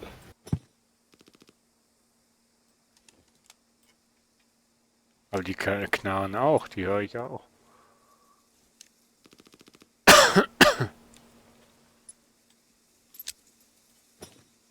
Wo ist denn die rote Faktor? Sag mal. Hä? Also wenn du alle Rauchgranaten aufs Mal an die gleiche Stelle schießt, dann bringen die Rauchgranaten schon was. Okay. Auch wenn ich jetzt gerade nicht weiß.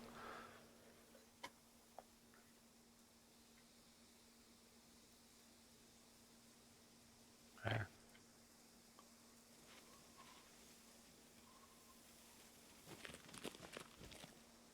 Ich hab gemacht.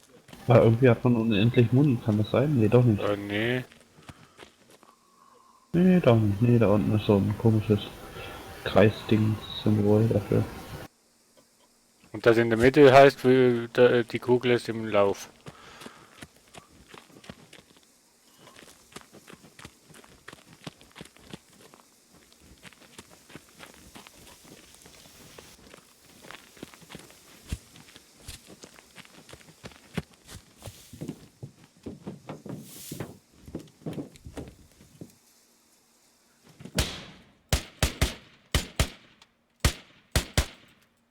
Ich schieße auf Benzintanks und es passiert nichts.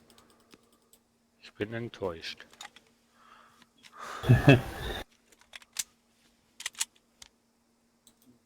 Na, musst du mal Benzin reinmachen. Ich gehe mal davon aus, dass da Benzin drin ist.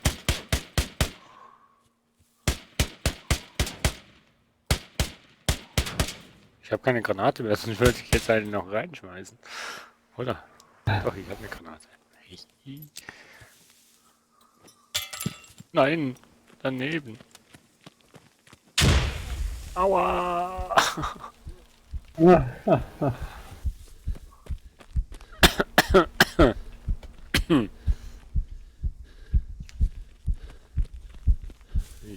ist ja gut, Junge. Kann ich mich denn jetzt selbst heilen? Ah, recht, du machst das. 5 oder so war das. Ja, ich wollte aber fragen, mit was, wenn ich die Bandagen in der Hand habe, mit was, dass ich da mich heilen kann, also mit welcher Taste. Aber mit der rechten Maustaste ging es. Ja.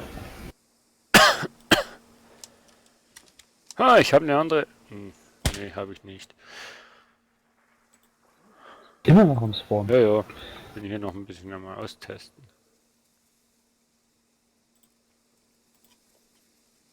Ich bin gerade am zu dir gekommen. Hä, das ist doch gar kein Scharfschützengewehr. So, kriege ich jetzt? Dankeschön. Ich kann nicht in deine Zone rein, okay. Oh, renn weg, renn weg, renn weg, renn weg. Ja, super. Also ich merke schon. Die Granaten sind ja lebensgefährlich.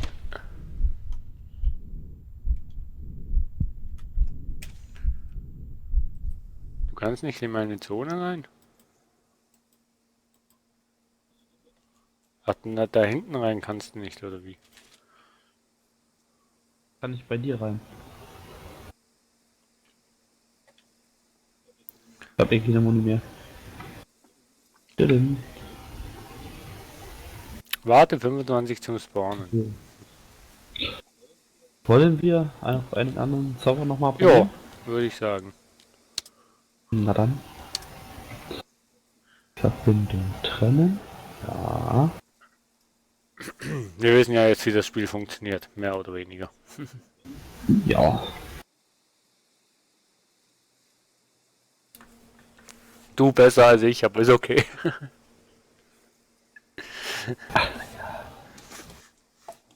Ich müsste mir höchstens ein paar Tasten umbelegen.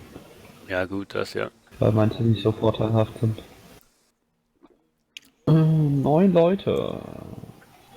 Germany TCD Tactical Combat Division by Gamer. Was? Einfach nachschauen. Ja, das Problem hatten wir ja doch schon. Da sind 9 Leute drauf. Das muss gehen. Aber ich kann nicht nachschauen. Jetzt noch nicht, ich bin ja noch nicht richtig drauf.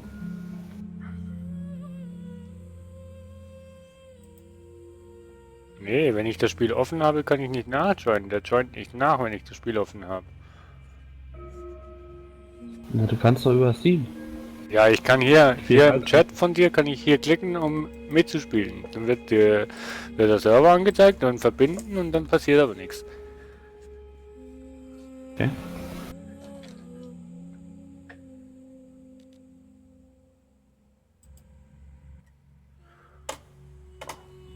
Was ist denn hier los?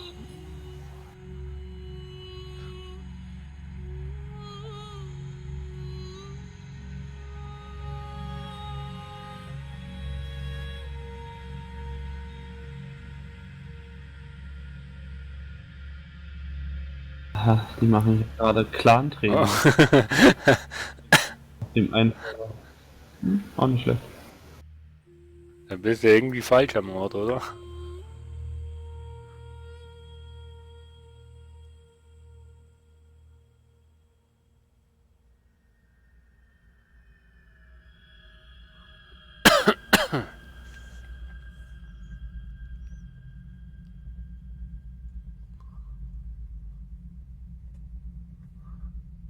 So, dann wollen wir mal was schauen.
Und hast du schon einen?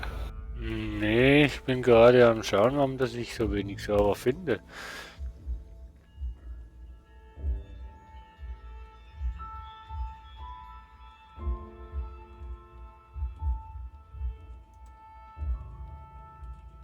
Aber,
ich finde immer genau 1, 2, 3, 4, 5, 6, 7, 8, 9, 10 Server.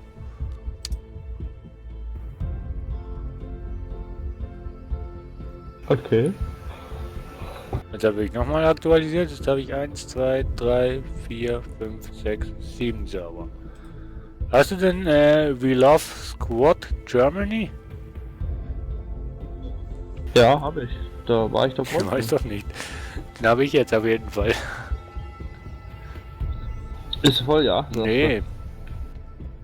73, also bei mir war jetzt 73 von 78, glaube ich. Lass einfach mal ausprobieren. Jupp. Oder?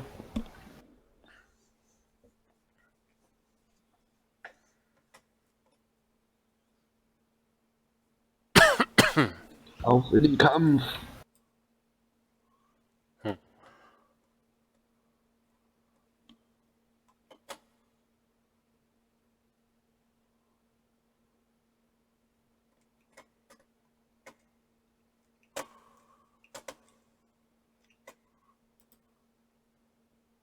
Kollege ist online, aber immer noch nicht geantwortet auf die Frage, ob er Squad kommt spielen. Hey, ich bin auf dem Server. Ja, ich auch, aber ich kann keinen. Da, jetzt zeigt er mir die Dinger an. Welchem Team trete ich mit bei? Welchem Team bist denn du? USA oder? USA ist bei mir drin. Ja,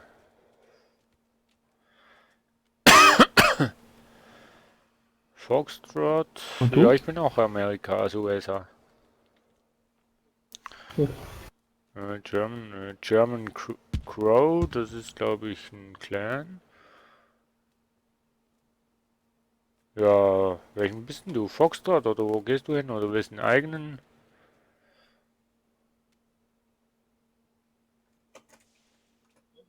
Weiß ich nicht. Guck mal, da gibt's noch einen. Wir mögen Titten. Ja, aber der ist voll.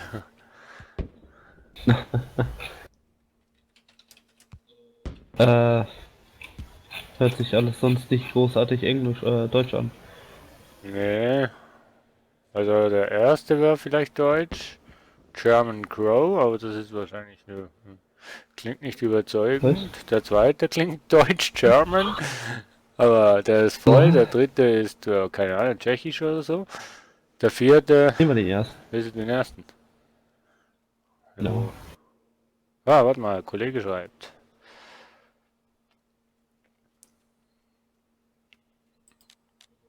LMG-Schütze oder Normalschütze? Oder Sniper? Ach, Medical haben sie schon, ne? Das ist doch begrüßt. Was? Na, so jetzt nicht. Der mit dem J. Sniper. Siehst du, das habe ich immer. Problem. Ein Schütze.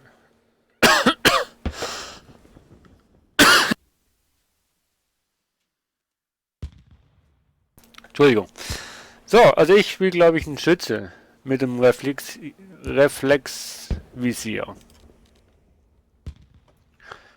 Und du? Du auch.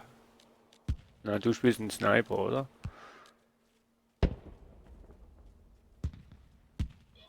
Ja, wenn ich es könnte, Kannst du jetzt nicht mehr. macht er auch nicht. Sind voll. 3 von 3.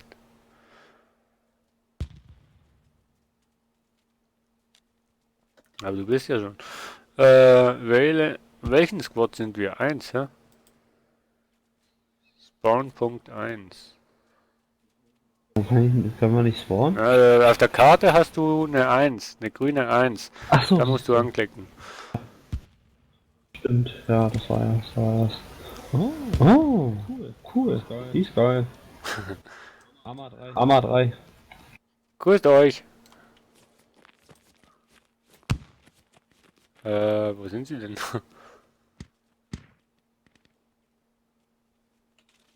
Wo sind sie denn? Meinst du, sind sie da vorne? Ja, die sind ganz am Ende der Map dahin. Da, wo die blauen Figürchen sind. Die blauen, die müssen zu den grünen Figürchen. Ja, meine ich doch. Aber die blauen sind unsere Gegner. Squad Leader 1, Squad Leader 1, wo seid ihr?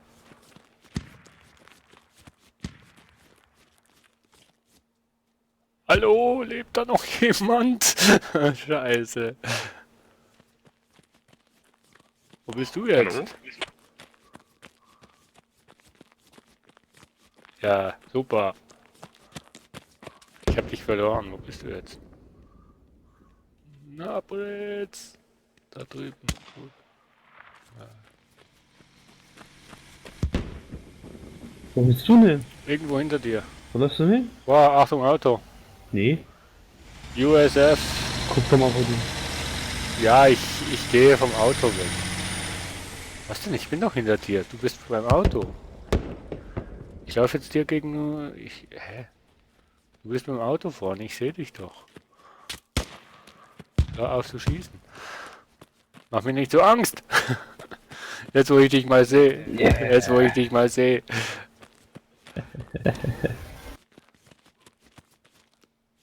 Fire in the hole. Ich glaube, Squad 1 ist irgendwie eliminiert. Kann das sein?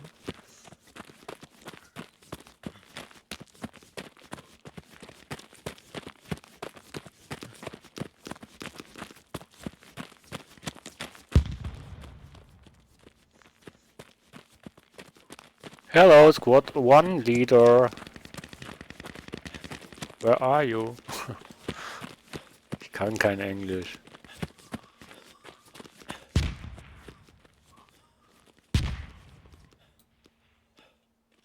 Hast du was gesehen?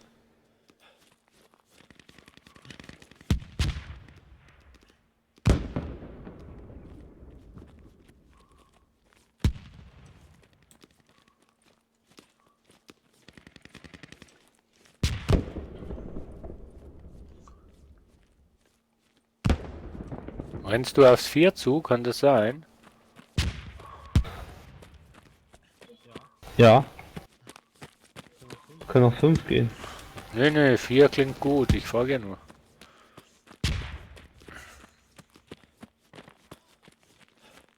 Hast du was gesehen? Ich höre nur ständig, deswegen gucke ich da auch seitlich.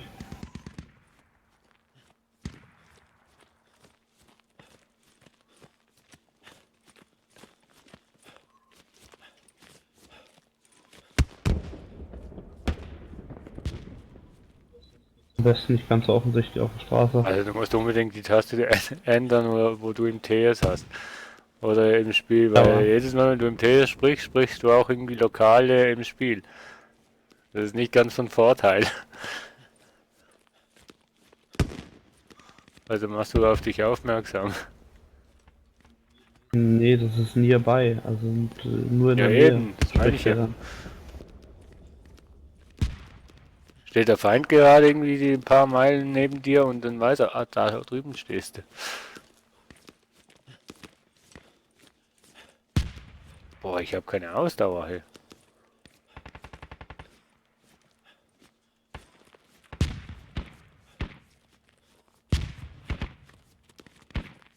Ich komm. Ah, Squad 1 ist wahrscheinlich wirklich eliminiert. Squad 1 ohne Leader. Doch, Leader ist.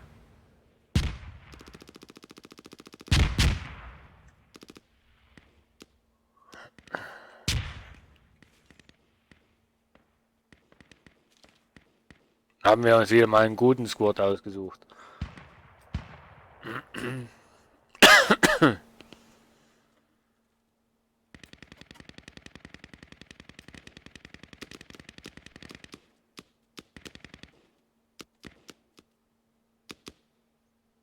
Hi, Lubrikant. Herzlich willkommen auf dem Stream. Ja, also ich kann es jetzt nur empfehlen. Es ist wirklich ein tolles Spiel. Vor allem, wenn man keinen Server findet. Nee. Wenn man einen richtigen Squad hätte und auch dann wirklich zusammen spielen kann und auch wirklich taktisch und richtig spielt, dann macht das Spiel schon richtig Laune, muss ich sagen.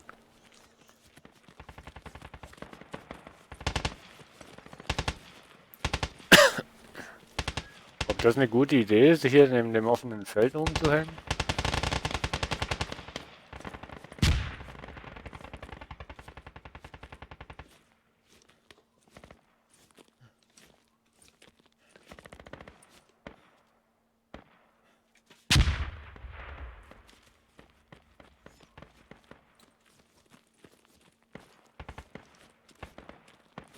Nee, das ist nicht gegen KI, sondern das ist gegen richtige Menschen. Ich hätte fast gesagt gegen richtige Soldaten. Nee, also das ist wirklich PvP, da kann man sagen. Player versus Player. Nix gegen KI. Oh, ich bin neuer Squad Leader. Scheiße, so weit wollte ich doch gar nicht kommen. Also bin ich jetzt Squad Leader. Mann. Wo müssen wir denn hin? Ich habe doch keine Erfahrung als Squad Leader.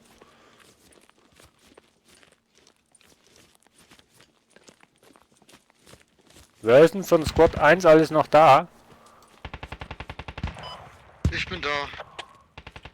Ach, mal einer, wo es euch antwortet. Mensch.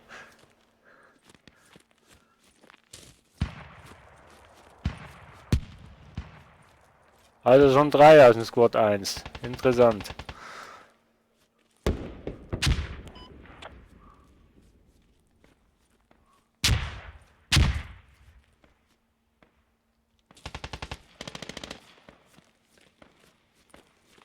Kann mir mal jemand schnell einen Lagebericht geben von, Moment, von Flagge 4?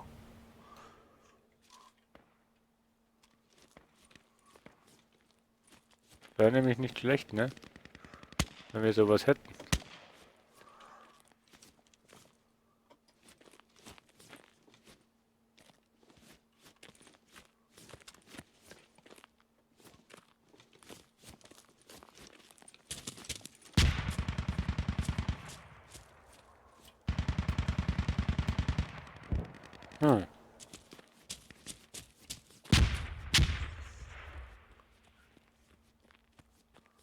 Kein Lagebericht also.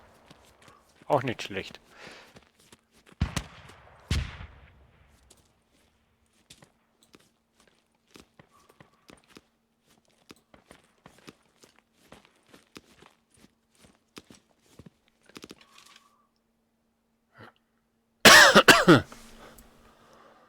Okay, den Medical habe ich schon mal gesehen.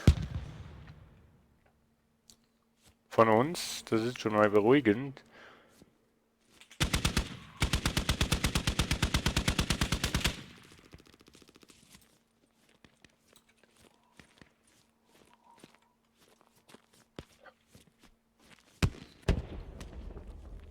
Irgendwie fehlt einfach die Kommunikation hier. Ja, dezent. Ich hab... Oh, wo ist sie denn? Oh, so, Oh. da. Nein! Was? Spiel vorbei. Spiel vorbei. Runde da. Ja, unser Team hat gewonnen, siehst du? Ja. Also, der Lubrikant. Ich hab noch auf einen geschossen. Was hätte? Einen fast geschossen. Ja, Naja, fast. das nächste Mal dann. Jetzt disconnecten alle. Interessant. Also Lubrikant, ich empfehle, also der Trantube empfiehlt dir auf jeden Fall, wenn dir so Kriegsspiele gefallen, Squad dir zuzulegen. Und darfst auch gern mit uns zusammen spielen, denke ich mal. Also wenn der Nabo jetzt nichts dagegen hat. Nö, Aber ich warum? denke, wenn wir 9 Personen sind, macht es auch mehr Spaß. Und dann haben wir auch eine Kommunikation. Was hast du gesagt? Habe ich was gesagt? Nee.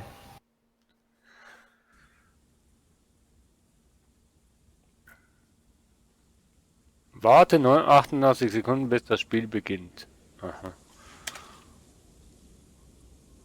Jetzt musste...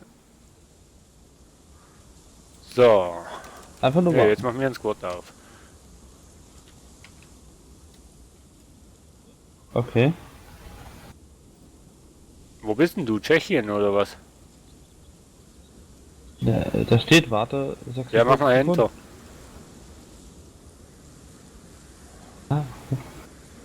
Enter. Nee, also, Franzosen bestimmt nicht. Nee, also so weiß, blau, rot. Ich glaube Russland. USA oder die anderen? Franzosen. Das sind doch keine Franzosen, Mensch. Also keine USA. Was? Das sind keine Franzosen, Mensch. Was sind das? Ja, Russen, glaube ich.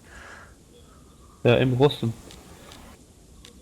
Ja, doch, stimmt. Da war das Blau, glaube ich, oben und das Weiße in der Mitte. Das Rot oben. Na, auf jeden Blau Fall unten. hast du...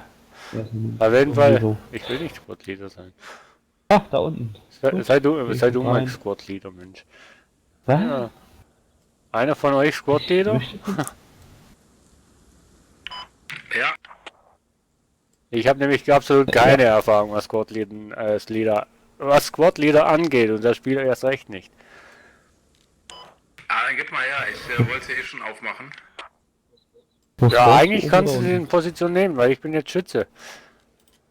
Du musst auf meinen Namen klicken. Hallo. Dann kannst du Make Squad Leader. Hallo. Jawohl. Ja, sollte geklappt haben, oder? Ja, wir spawnen mal in der Russian Main im Norden die.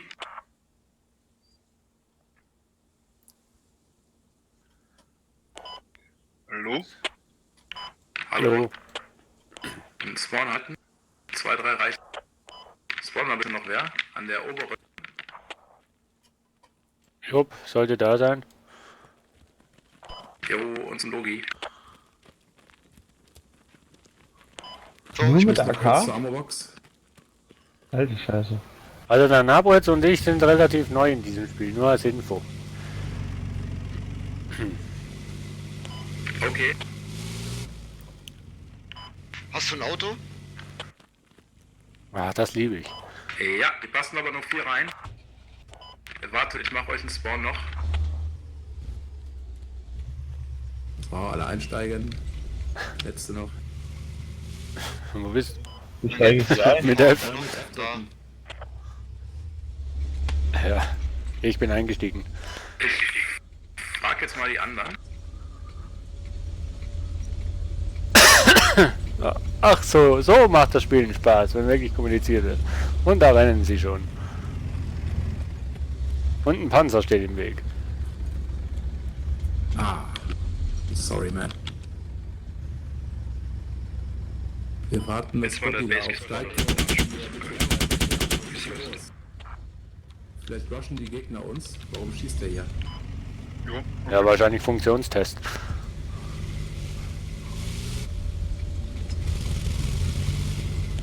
Anderen antworten alle nicht. Ja, ich würde sagen, E-Sport, wir fahren erstmal. Was? Ja. Radio Station fährt ein Logik gerade hin. Und Pipeline soll einfach alles einnehmen hinten übrigens. Wir könnten auch probieren, nach West Poppy zu raschen. Nee, lass mal sicher spielen. Die weil das Spiel aufbaut und nicht schon immer in der Feindbase sind. Das wäre halt mein Vorschlag. Ah, jetzt bin ich falsch abgewogen. Aber vielleicht machen wir die Fob hier oben rein, das ist vielleicht gar nicht schlecht. Kannst du mal in Squad 3 sagen, dass wir bei Hemfarm bleiben? Weil sonst nimmt ja gar keiner irgendwo was ein. Und Squad 1 wäre auch, wenn der Provincial East einnimmt. Ja, kann ja noch einer von uns an der Base spawnen vielleicht. Ja, Pipeline macht das dann schon. Naja, ich nehm schon den Large Musuk ein, aber wenn 2 3 weggehen, dann hat es auch keinen Sinn. 2 zu mir, damit ich die Fob stellen kann. Wo bist du? Ich bin hier im Gebüsch. Was? Besten Dank. Schuss war versehentlich. Ach so, Mann. So, mit dem Logitrak können wir so eine Fob auch schnell aufmachen. Ihr seht jetzt gerade, dass die rot ist auf der Karte. Wenn ich mit dem Logitrak entlade, ist sie blau und offen. Zack, jetzt sind wir einen Ort zum Spawn. Ich fahre den Truck was in Sicherheit. Okay. Sollen wir gleich mal die Stoppe runterlaufen? Ja, bitte. Dann wird gecapped. Was, wohin? Stehen bleiben, lauf. Ich glaube, Provincial East State. Wenn es da ruhig ist, fahre ich auch noch mal eben Supplies holen, dass der Truck voll ist. Der hat schon Kontakt haben. Das sieht schon was. Ja, klingt nach Kontakten bei Radio.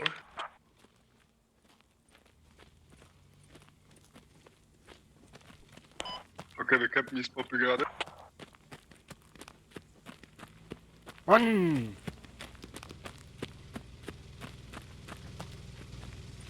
Schau mal bei G2A oder solchen Dingern. Ich habe jetzt einen Link nicht gleich da, wo man, glaube ich, Steam Key Vergleicher oder irgendwie so hieß das Ding. Ich weiß jetzt nicht mehr genau.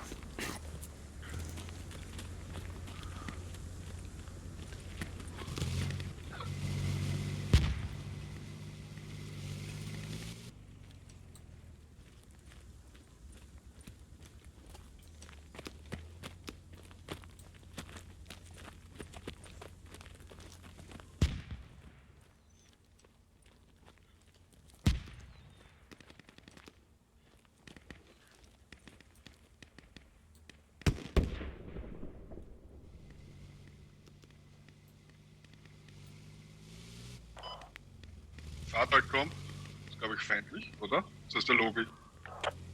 Da ist ein WTR bei euch in der Nähe. Ja, der steht. Nicht auf den, und hat sich festgefahren. Nicht auf den Panzer schießen.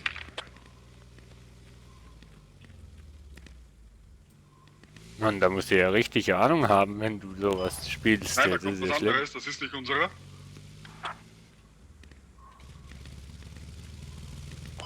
Hört sich an mit dem Logo, mit dem Truck von denen.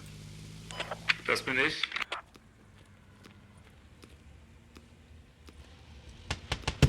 Nee, das ist Hamburg. Ich will den sein. Ja.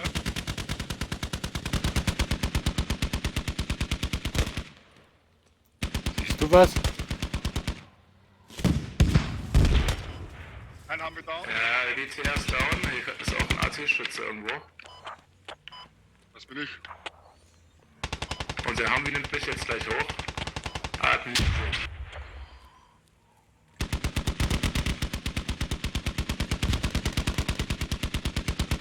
Boah. Der Nabritz fühlt sich wahrscheinlich wohl, ne?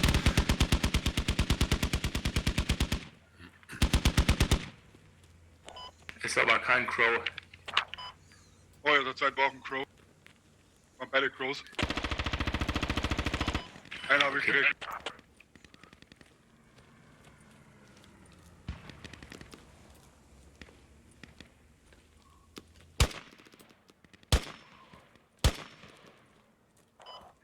Eine Frage. Wird das manchmal, dass ich getroffen werde und instant in den Spawnbildschirm kommt? Dann warst du ein schweres Geschütz. Der BTL. Ja, da haben wir halt einfach irgendwo hingeschossen und ich wollte halt gerade, keine Ahnung, in Deckung gehen und auf einmal plapp aus. Einfach aus und Spawnbildschirm. Ist das aber, wenn er mit Headshot gibt mit dem Ding oder was? Ja, ich glaube schon, ja. Ja, da weiß ich jetzt auch Bescheid.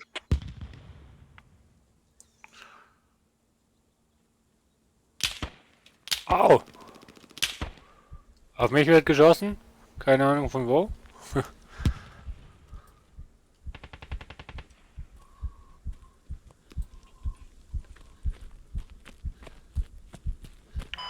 Wo? An der FOB? Ach, ich kenne mich doch noch nicht so aus, Mensch. Sunny, danke.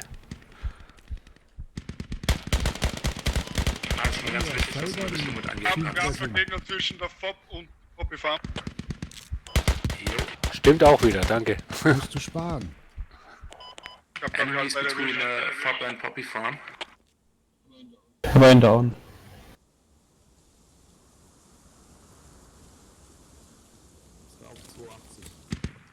Danke.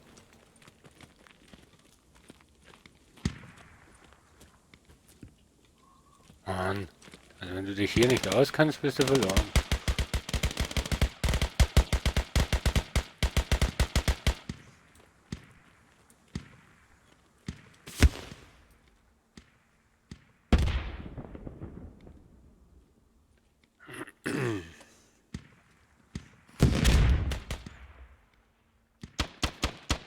Was ist denn bitte schön mit der FOB?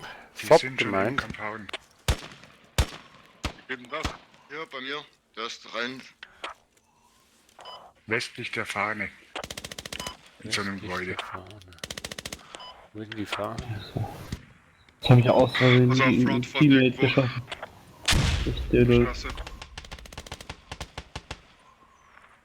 Oh, ich habe keinen Überblick hier. Was anderes gesagt, ich habe das Spiel nicht im Griff. Pass auf, der ist da drin. Französiger. Frage ist feindlich. Direkt. Rechts. Hier lag ein toter Amerikaner. Direkt in der Tür. Ne, das ist auch ein Russe. Mensch, diese Uniform.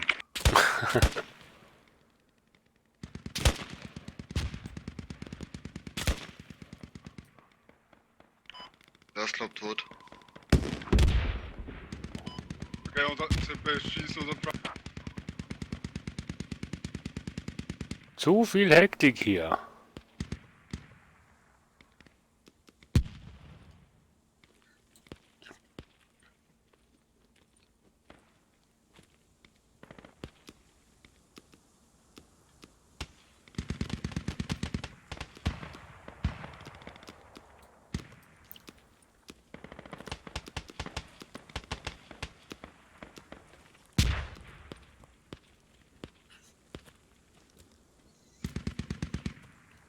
Bin ich für den Krieg gemacht.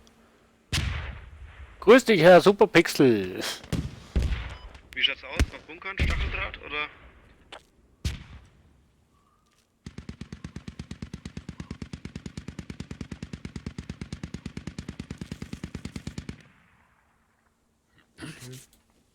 Moment.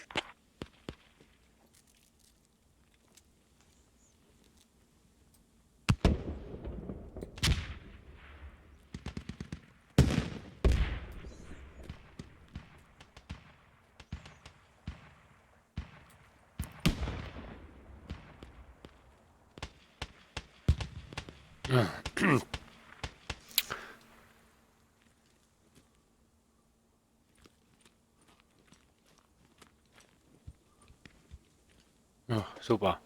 So, nochmal, was war das vor einer Minute? Bunkeln wir uns hier oder was ist der Plan? Ein bisschen Stachelzeug. Leider geht das nicht, weil das nur im Umkreis von der FOB geht. Und wir sind nicht mehr im Bauradius. Wie weit geht denn das malweise? Du kannst gucken gehen. Irgendwo kommt dann oben links in der Ecke taucht das Icon auf. Das mit den Nummern. Bist du tot? Nochmal was? Das ist hier so am Rand. Ob du tot bist? Nee, aber ich bin überfordert, ehrlich gesagt. Aber dann nur auf der Ja, ich auch grad bin Zu viele Funksprüche und wo, was, wie, was? Keine Ahnung, was machen wir jetzt und so weiter. Nicht schlecht. Genau, das wäre das zweite, was ich noch fragen wollte. Oh. Also wenn du da keine Ahnung von irgendwas hast, ne, da bist du ja aufgeschmissen. Ja, mit deren Begriffen muss man erstmal klarkommen. Ja, es ist halt echt knapp hier drin. Schade.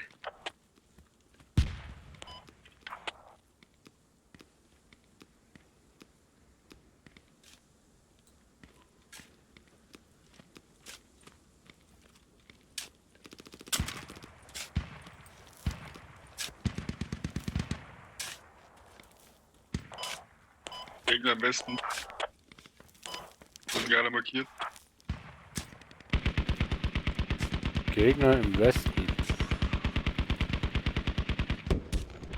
Ja, ich sehe sie schon laufen, die kommen genau auf uns zu, vom Westen. Westen. Müsste also da irgendwo sein.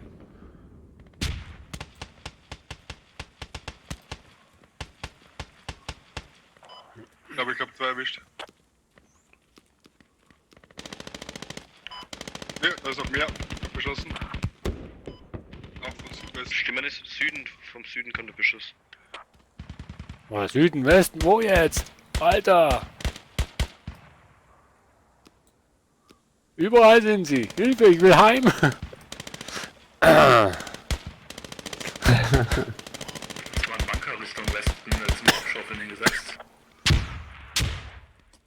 Und ich will einfach nur bei meinem Squad bleiben. Hä? Ach, da sind auch noch welche von uns. Mann! Ich weiß nicht, wohin schieden.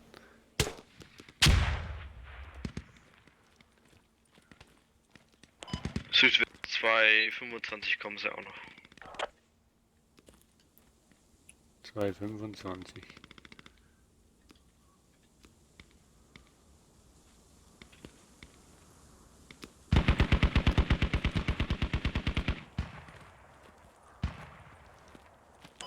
Da die anderen Squads nicht so richtig kommunizieren, würde ich sagen, dass wir hier bleiben, den Punkt einfach weiter verteidigen. Die anderen werden bestimmt immer pushen. Roger. Ja, die versuchen Radio Station einzunehmen.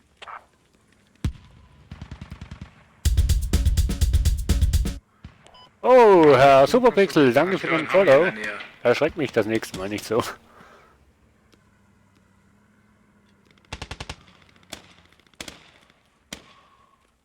eine MG-Schützen südwestlich habe ich. Südwestlich. Seht ihr den Humvee, habt ihr den gehört? Haben wir einen Hit? Er ist auf der Cool. Ein Herr Superpixel kommt aus der Schweiz. Grüß dich, Kollege. Ich komme auch aus der Schweiz.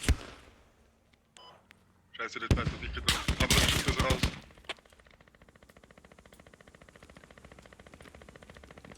Humvee ist leer.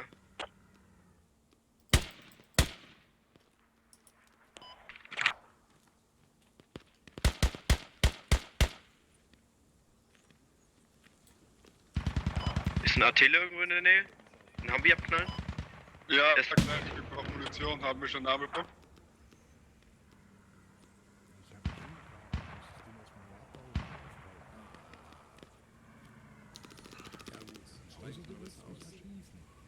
Wo also ich kämpfe quatscht jetzt denn mal da am Humvee, einer? dass da keiner einsteigt. Weil die kommen bestimmt welche von Radio Station runter, um den zu holen.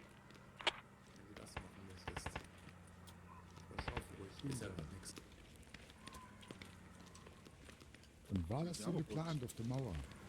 Ammo-Box sind drin. Sind beide drin. Hier hinter der Mauer. Ich komme aus Basel. Nur als Info. Hast du irgendwen ja mal gesehen oder so? Hast du mal... Wie viel Support haben wir da? Oh Gott. Ich bräuchte jetzt endlich mal den Beschuss beim...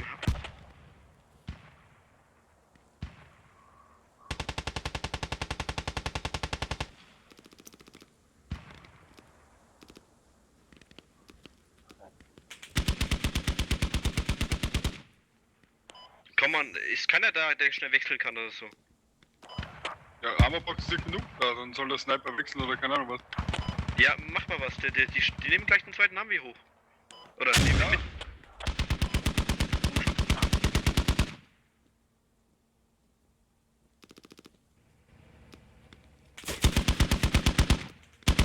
Ich sehe keinen, hey, ich bin doch blöd, oder?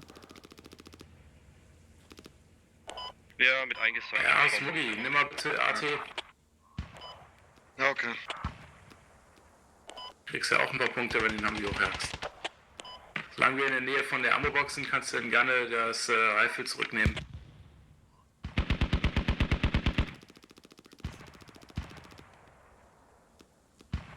Hey, du hast ja schon Punkte. Warum habe ich schon Punkte? Also die haben hier stehen jetzt E-Stack Nummer 4. Hä? Ich komme nicht nach, aber ist okay. Waren jetzt zum Flussbett durch und wahrscheinlich hoch zu FOB.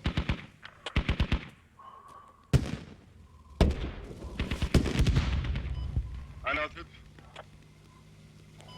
Beim Fluss.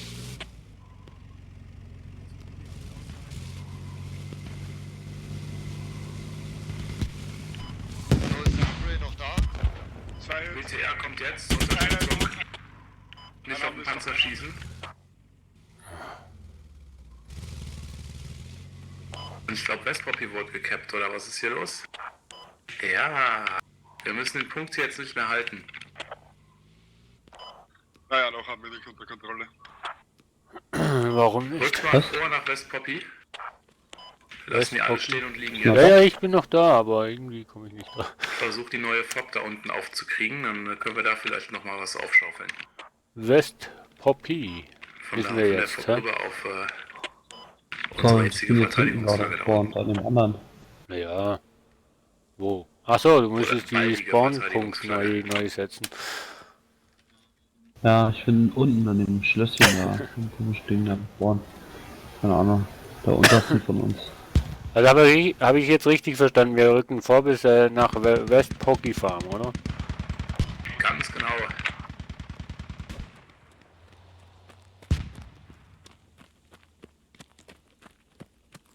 Ich bin momentan ein bisschen total überfordert mit dem ganzen Heim. Also Entschuldigung, wenn ich keine große Hilfe bin. Ach, passt schon. Die Anfänger müssen das auch irgendwie lernen. Und ist ein kommunikatives Spiel, da kann man gerne Sachen mehrfach erklären. Eisen, Kontakte beim Logi. Die haben mich rausgeschossen, ich mag's.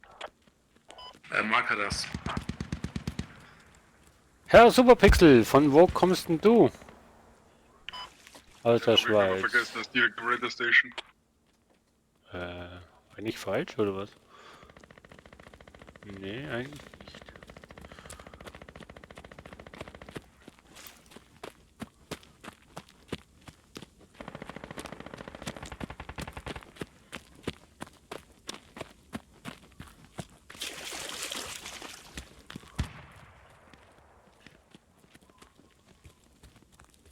Bei dir geht's, Nabritz?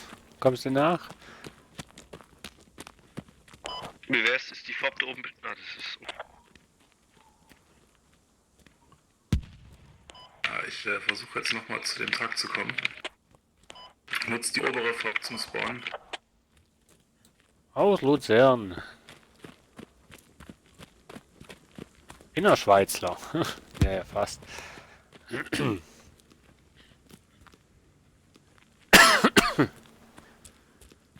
Also das Spiel macht schon irgendwie Spaß, wenn man da alles rauskommt, was man da kommuniziert bekommt.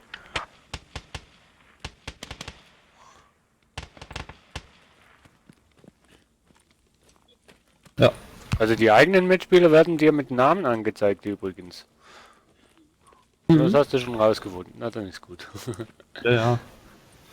Auch wenn man es nicht gleich immer sofort. Ja, sieht. brauchst du nicht die gewisse Erst Distanz. Hoffe ich eigentlich richtig. Ja.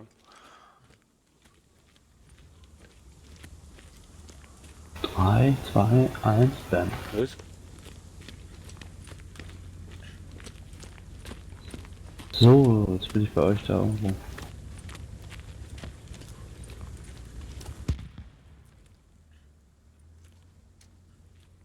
Ah, über die Mauern springen kannst du nicht, oder?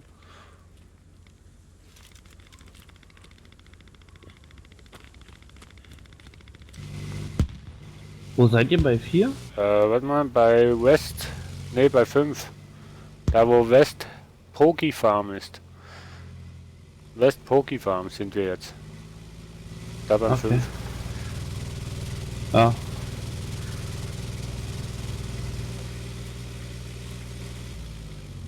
Und die gehört ja auch schon uns.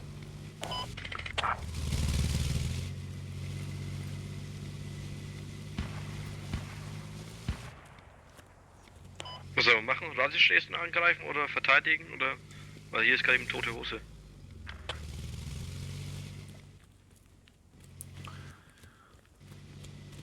Herr Superpixel, du hast ja jetzt Squad auch geleistet, ne? Also wenn du magst, wir suchen immer noch eigentlich quasi Squad-Mitglieder. Wir haben ja eigentlich, also ich, müssen wir das was so... macht ihr alle gerade? Bleibt mal bei West Poppy, bitte. Maus, hörst du? Also ich bin bei West Poki irgendwo in den Häusern drin, irgendwie, also Häuserreihen drin. Position 350 stehe ich jetzt gerade. Na, die meisten sind sofort gelaufen.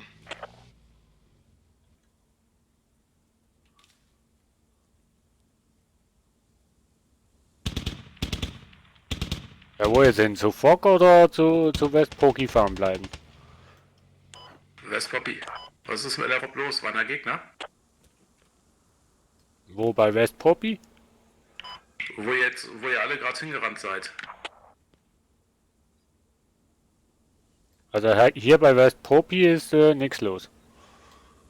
Gut. Lemmverhalten.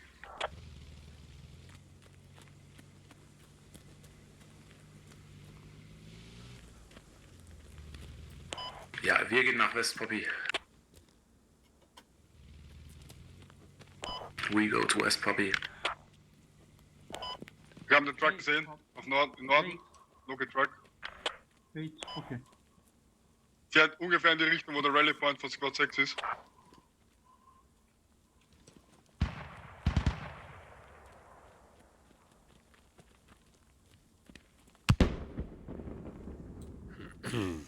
Copy.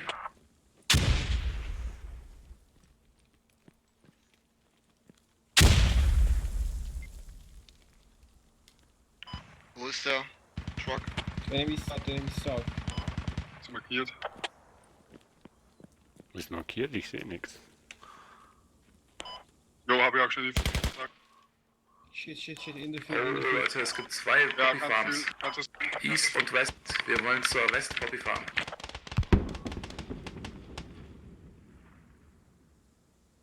Mach mal die Karte auf. D6 und nicht E6.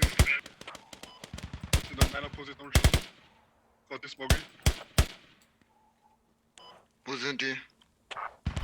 Gleich rechts im Wasser drin war einer. Von dir aus gesehen.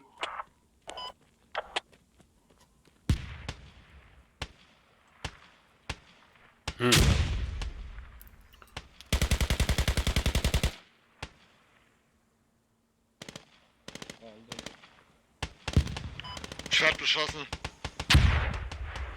Wo ist er denn, der Smokey? Wo?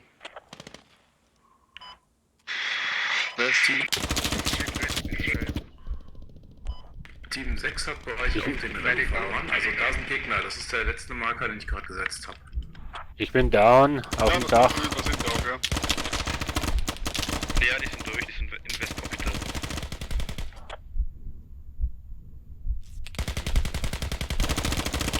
Alle mit zur Hand und rein.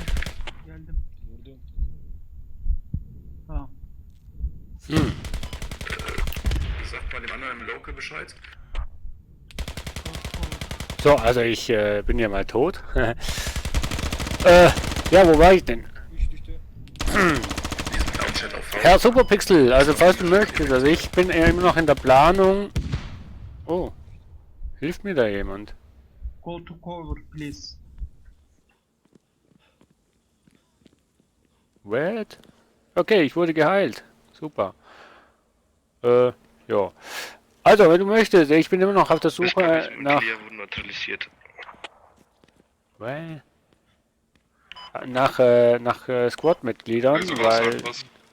Eigentlich so wie es jetzt ist, ist es... Ich bin down. Ich bin down. Nee, wir haben's. Alles gut. Hier sind Sandsäcke auf dem Dach bei West Poppy. Hier war wohl eine Gegner-Fob. Ja.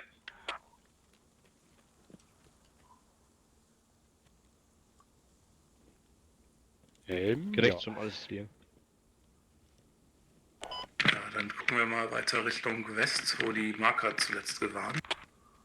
Gesetzt wurden. Ja, ich bin down. Den Da Truck ist können wir jemand. uns vielleicht hochnehmen. Ich versuche an der nördlichen Fob eine Ammo-Box zu bauen.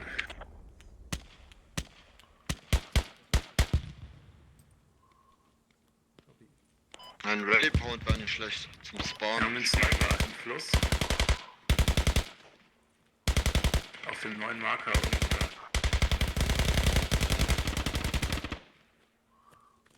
Boah, da kommt doch kein Schwein raus hin.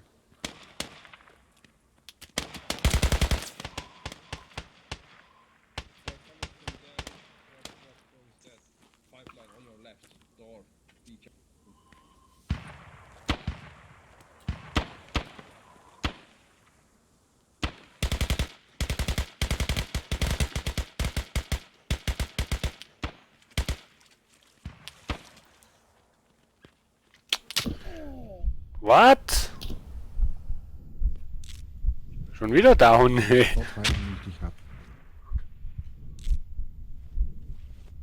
Jupp. Fertig, Mann. Sehr schön, mein Patient wohin. Muss mir nur sagen, wie weit. Das ist okay so? Passt schon, fertig. Dankeschön.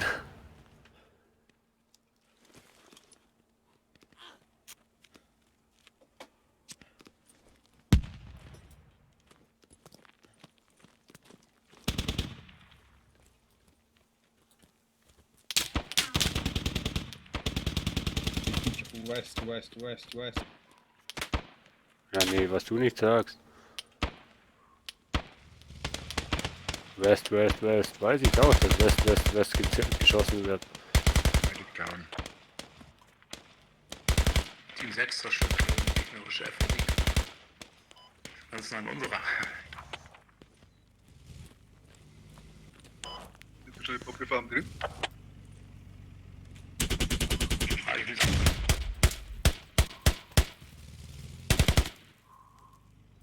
Man sieht die so hässlich. Die Ja, Gegner. du sagst es. Ich habe bis jetzt noch nie einen gesehen. Bis jetzt war ich immer erschossen worden, aber nie einen gesehen. Das ist das Mühsame, ja. 2 Medics bitte. Das ist ja das Mühsame bei den Spielen.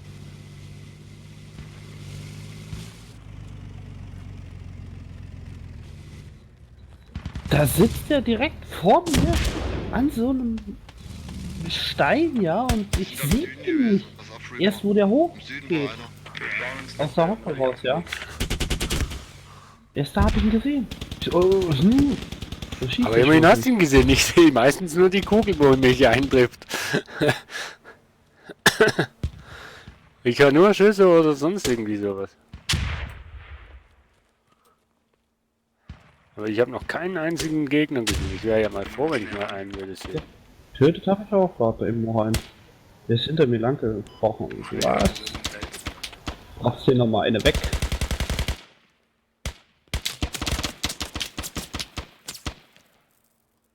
Hä? Wo schießt denn jetzt einer auf Hier im mich? ersten Querreihe. Ich sehe. Danke, Jungs, Dann haben die gerade dieselben Klamotten wie wir. Im zweiten Weg.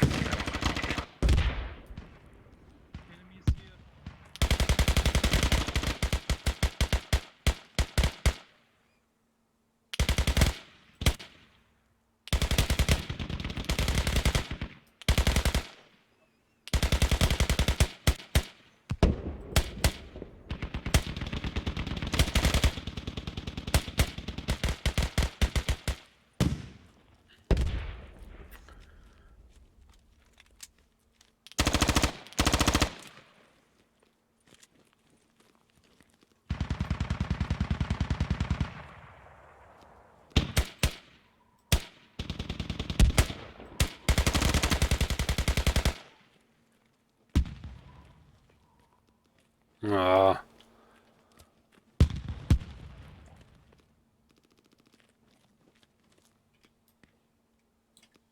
Wo sind denn alle Mensch? Boah, einer ist unten. Keine Ahnung, was der da unten macht. Die anderen sind oben.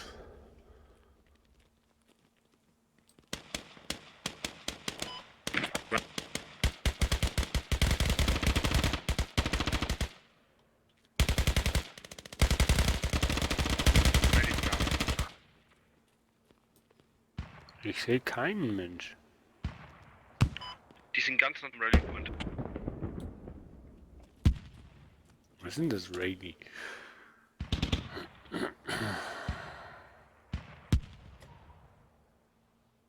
Aha.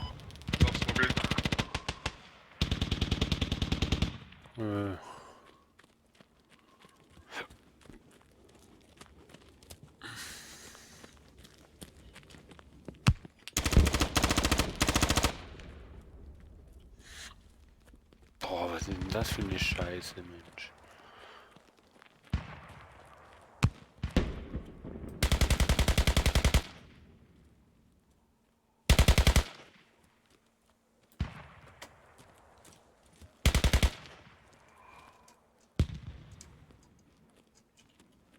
Boah, ich bin mal schnell. Kann ich da wohl AFK sein?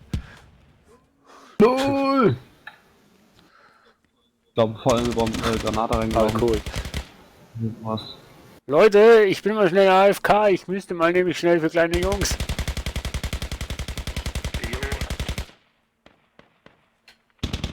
Also ich bin mal schnell. Ich brauche einen Medic. Wir sind unter Beschuss bei mir.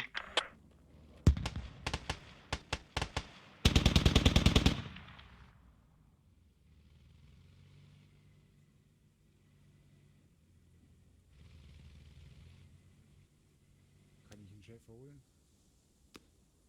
So, probier mal mit der Kuh. Fertig machen.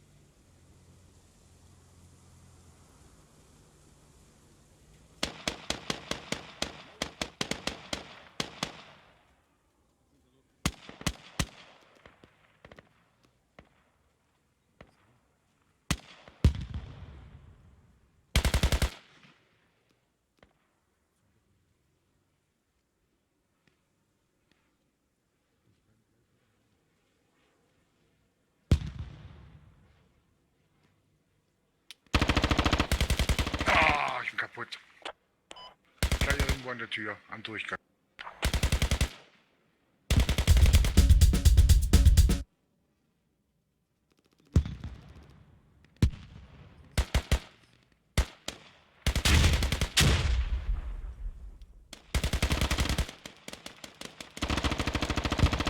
Wir sind an der Küchenreihe. Spawnen neu. Ich mag noch mal.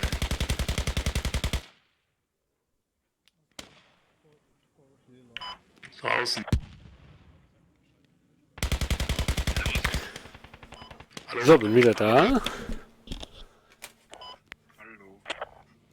So, wieder da.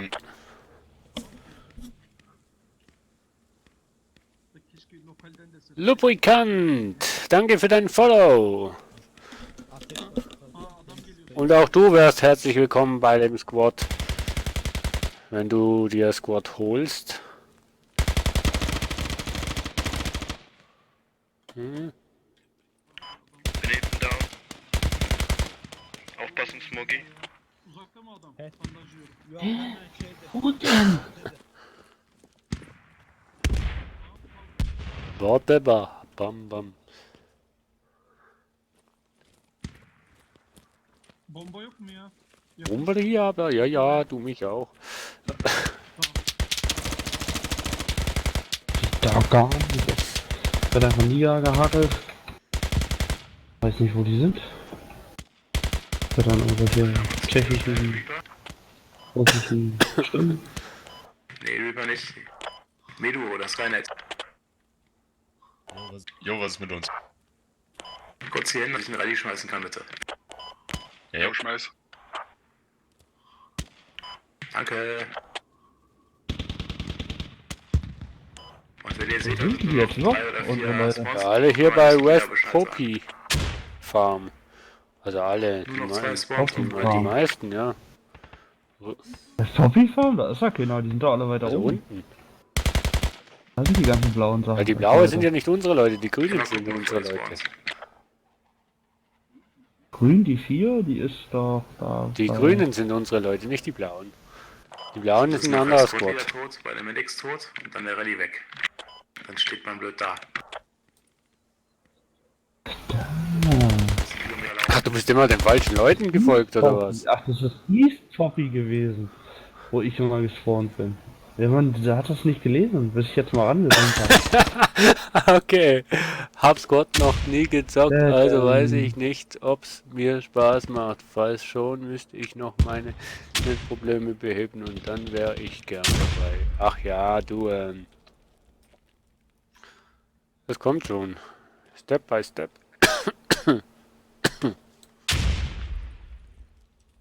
Hilfe, ich glaube, wir haben da oben eine Frau. Direkt gegenüber von uns. Am besten. Wo? Ich weiß nicht, hier, guck mal. Guck mal, ob ich was finde da oben.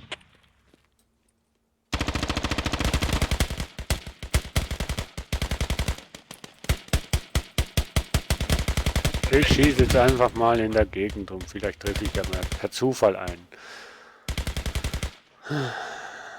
Wow, ich habe am meisten Punkte. Wie habe ich das Nee, da oben angestellt? ist glaube ich nichts, da läuft schon Squad 5 herum. Ja, da vermute ich aber auch was, weißt du? Kann man mal ausdenken. Ja. Guck mal, die ist aus dieser Richtung immer gelaufen. Danke. Adam düştü yakın galiba.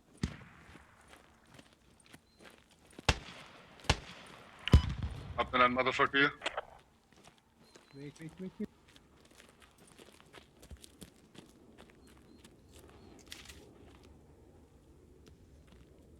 Keine Ahnung, irgendwo ein Sniper. Okay.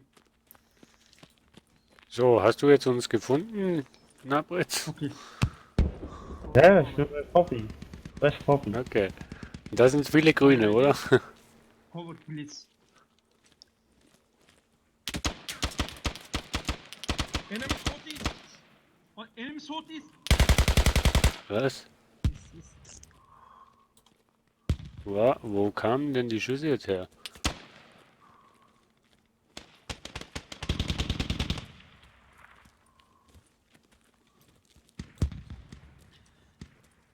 Da bin ich aber froh, der trifft genauso schlecht wie ich. Go to cover now.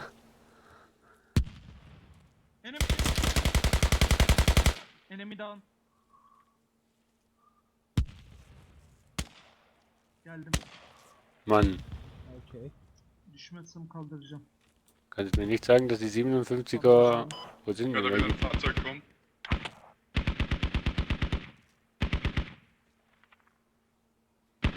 Chief, da ist einer down.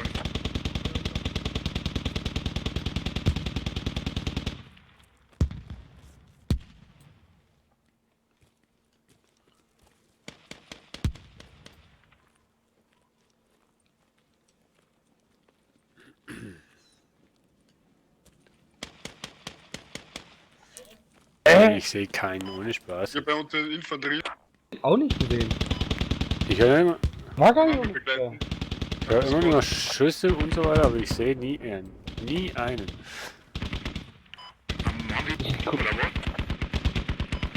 Ja, da wo ich war, da wo Nabitz gestorben ist.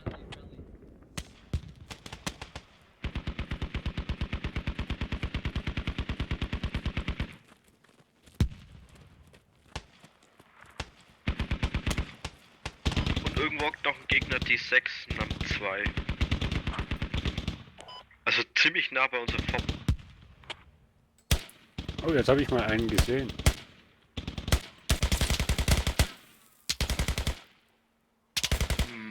Wo war das? Die 602? Circa südlich, ungefähr 1,88 im Feld. Da an der Einmündung da zum Feld. An der Ecke. So Richtung Ups. Nam 1. Perfekt. Hm.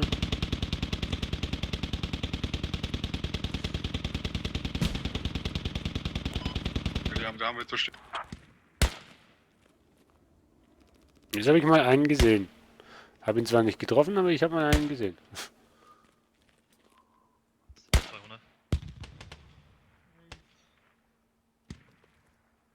Sorry, no Bandange.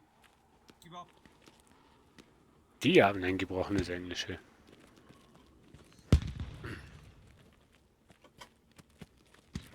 Mhm. Wie down ist der das gewesen, der gerade geschossen hat? Ja, ja.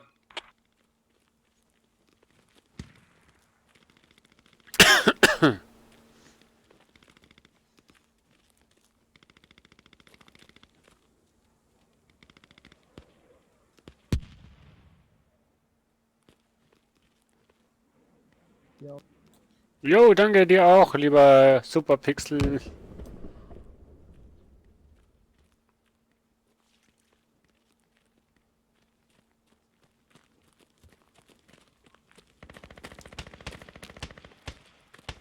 Ja, ich bin down. Ich hab ihn gesehen. War genau vor dir an der Mauer. Ich glaube, ich hab ihn erwischt, aber...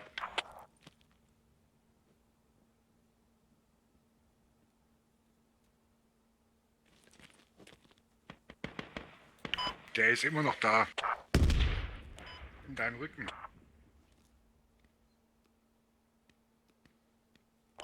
Medic down.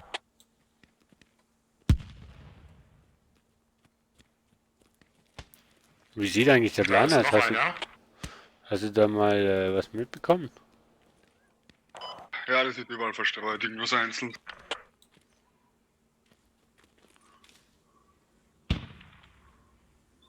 Nicht so richtig. Ja,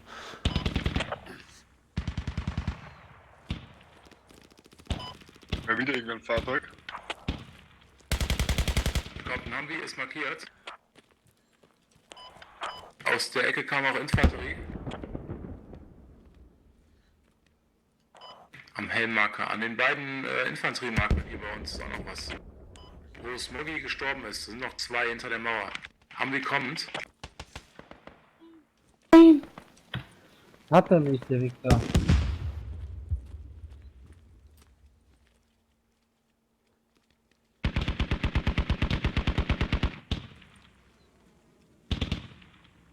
Ist kein Chrome, vielleicht den Fahrer, den Gunner rausholen.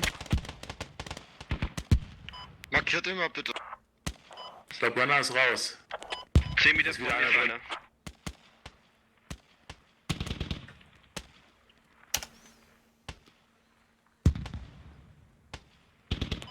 Die 6 Infanterie bewegt sich zum Humvee von der Mauer. Die Smoggy-Leute gehen zum Humvee. Nur die Hälfte verstanden. Humvee ist durch Truckmarker markiert.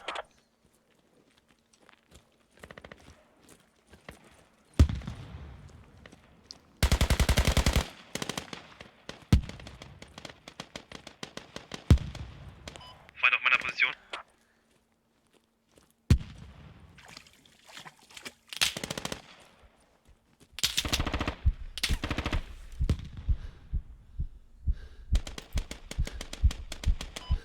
Ruhig bleiben jetzt. Die Gegner kommen schon aus der Mainbase angerannt, wenn die über Small Moss kommen. Das war das letzte Auto, ist doch kein Crow mehr.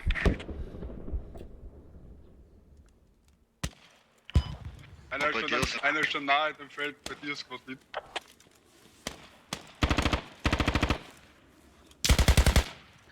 Nicht ja cool, ich kann unter Wasser kriechen und habe immer noch Luft. I will fucking ban you. Vor der Mauer Squad Lead. You fucking understand me, you fucking retard. You fuck. Ja, noch mehr Fuck. Da ist da einer da.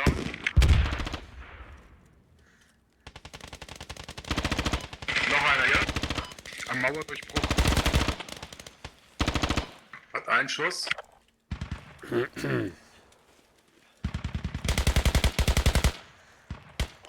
dem Hellmarker.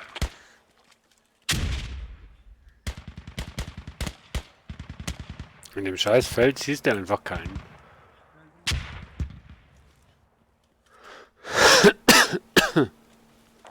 Humvee ist unbesetzt. Steht immer noch auf dem Truckmarker. Bin immer weg, Leute. Servus. Ciao. Ciao.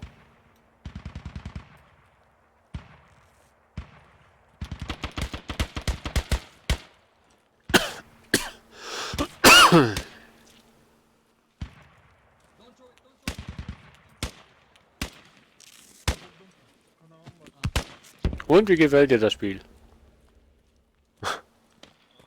Ja, nicht schlecht. Also, dass man nie einen sieht und immer stirbt, gell?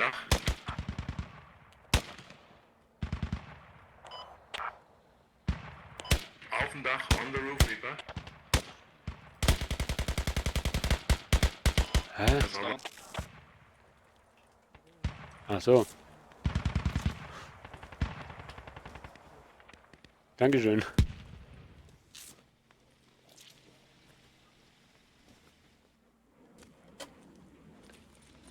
Das ist ein Gegnerpack. Ja. Fahrzeug uns. Sehr schnell. Halt echt. Ist der Truck hoch? Voll besetzt, das Truck. Ja, das ist da, wo du gewesen bist. Aber war leider keine Range mehr da, dass ich den beschießen kann. Hast du in die Richtung des Trucks geguckt? Oder ist er hinter dir? Er ist genau hinten, einer kommt, was du gelegen bist. Er ist da einfach reingefahren, jetzt Vollgas mit 6 Leuten oder so.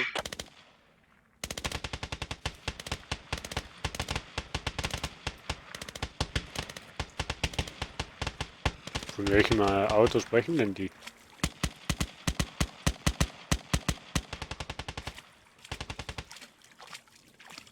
Bei mir ist ein ganzes Squad. Beim Dings. Beim kleinen Truck da.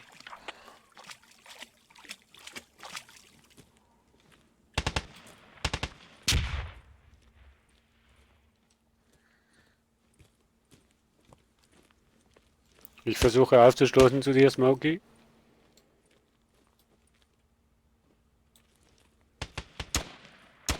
Ich bin tot. Ich bin kein Medi. Ist wieder einer auf dem Dach. Medic down.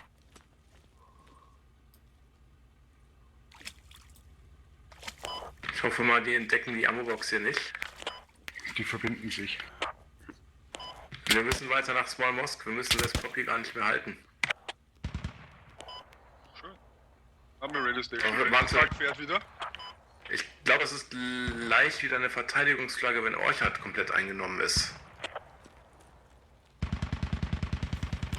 Und frag mich bitte, wenn der Spawn der Rallye-Counter runtergeht. Nur noch 2 Spawns übrig.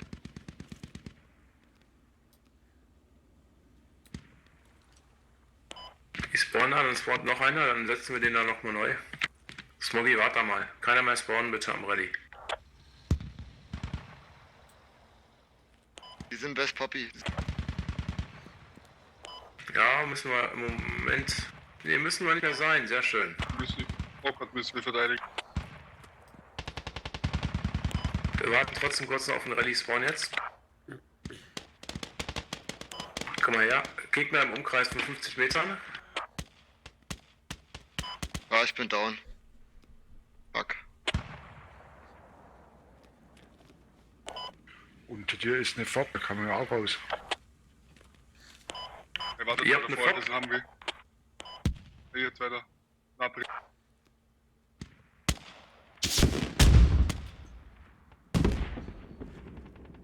Wo ist die Ford? Haben die? Skynet? Wer war das? Random. Will ich. Okay. Da war doch ein Gegner. Haben wir es zerstört?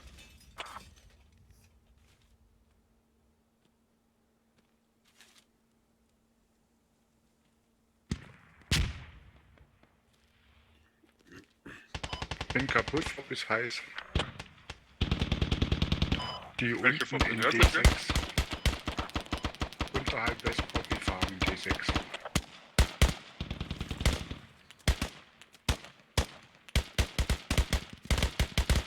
Ja. Da nicht mehr spawnen, bitte. Wo schießen denn die hin, Mensch? Ich verstehe es nicht.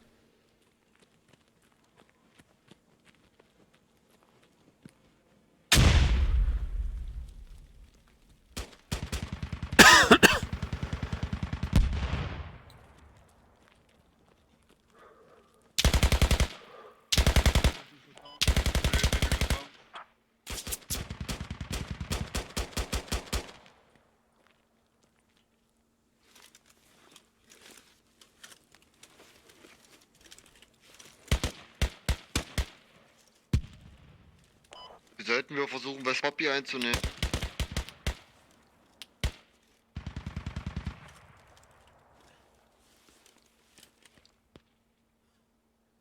Ist jemand bei dir in Abritz? Oder ein Feind? Ich wurde gerade angeschossen. Ach, aber von wem, du weiß auch? ich nicht. Ja, ich auch. Ich liege jetzt hier am Boden. Also ich robb jetzt hier am Boden, weil Wir ich treffen uns, angeschossen bin. machen eine Rallye. Ich brauche die Medics. Ich bin verwundet. Reaper hier im Busch. Rechts.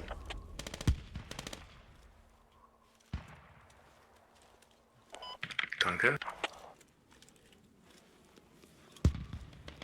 Wir treffen uns wo? Schießen aus der Main Base. Wir schießen von Small Mosque. Copy.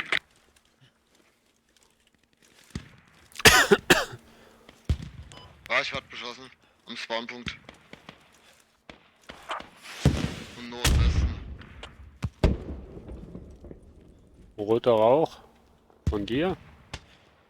Mann, warum treffen wir uns denn jetzt? Boah, ich bin ja abseits. Nein. Abseits von überall. Ich wollte doch rausrennen, Vater. Wartet auf den Rauch, dann können wir vielleicht über den Fluss Richtung Südwest. Ich bin An deiner Position, Gegner. Unter der Brücke, glaube ich. Abrennen.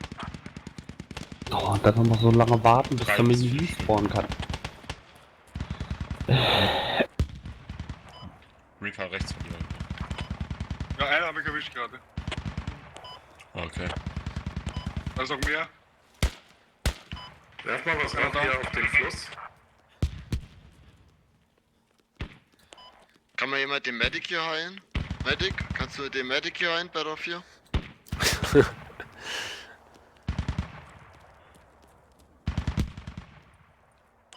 unterwegs.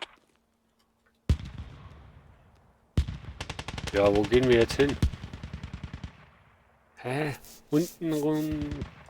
Reaper, ich bin bei dir. Der liegt aber sehr ungünstig. Dann gehen wir über den Move-Marker rüber, über den Fluss. Haben eine Fob gefunden, in Small Mosque drin.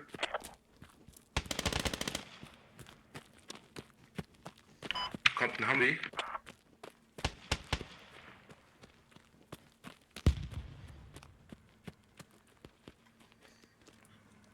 Ah, der hat mir gesehen.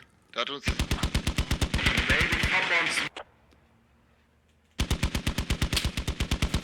Ah, ich bin down.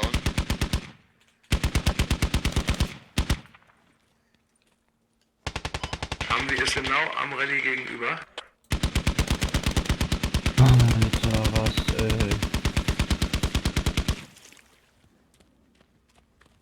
Ich sehe es momentan auch nicht. Lass mich in Ruhe. Der Humvee hat mich erschossen. Ach, cool. Mich glaube ich auch.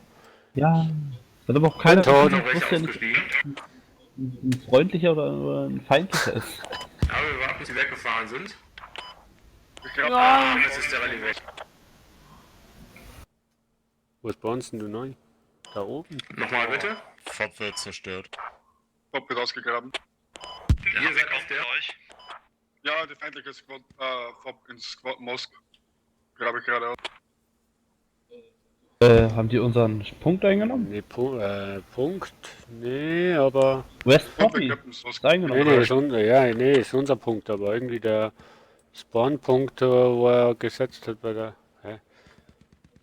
Kann er nicht, Ist der Humvee zurückgefahren oder nach Moskau gefahren? Ganz oben beim blauen Tor, Turm. Nordseite, entlang der Straße runter. Warum geht's bei West Poppy nicht mehr? Aber leider keine Ach, die haben das Rechte Ding mehr. kaputt gemacht. Das, was Spawning-Punkt, ja. Humvee in Bewegung. Danke. Ich bin leer.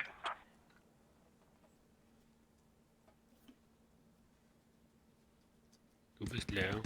Ich hätte gern mal wieder einen Sniper. Ja, dann spiel doch einen Sniper. Kann ich ja Doch, nicht nehmen. einer von 3 ist drin. Also haben noch 2 Platz. Und wir haben keinen im Team. Machst du ein Rallye? Konnte ich nicht nehmen. Ich musste doch immer anklicken. Der Fob steht schon in Small Most.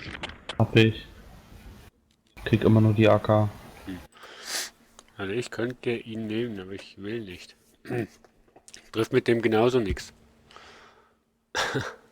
Ah, ich habe noch ein bisschen gewartet.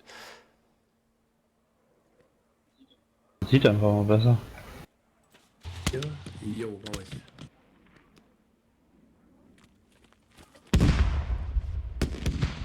Wir müssen auf jeden Fall 9 Spawnpunkte setzen.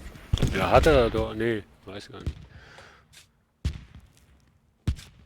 Bin leicht überfordert. Das wird aber was die haben. Ah, oh. Okay. Okay. GG. Ein paar Punkte geholt. GG. Nicht schlecht. Sehr schön. Wow, wir haben gewonnen, ohne dass wir was gemacht haben. Ja, sagen wir. Also ich habe nichts verstanden in dem Spiel jetzt. Einmal gestorben? Was? Ich? Ja. Ja. Das war parallel. Okay. Es gab immer mehrere Flaggen. Das macht das Ganze sehr unübersichtlich. Ständig nachher nur noch gestorben. Nee. Kaum Ich noch war, einer. glaube ich, 3-mal verletzt und dann hat mich der Matti wieder geheilt. Und jetzt am Schluss war ich tot. Aber sonst war ich ja relativ immer im Hintergrund und so zurückhaltend, weil ich extrem Angst hatte zu erschossen werden und so. Aber ich habe nichts verstanden. Ich hab die Welt nicht mehr verstanden in dem Spiel. Ich wusste gar nichts mehr. Wo muss ich jetzt hin? Wo wird geschossen? Was soll ich jetzt tun? Ah. Ist schon cool, das Spiel, aber irgendwie, ja, ich weiß nicht. Irgendwie nicht so meins. Schwarzer Bildschirm? Hä? Ah. Bist du wieder Russland? Ja.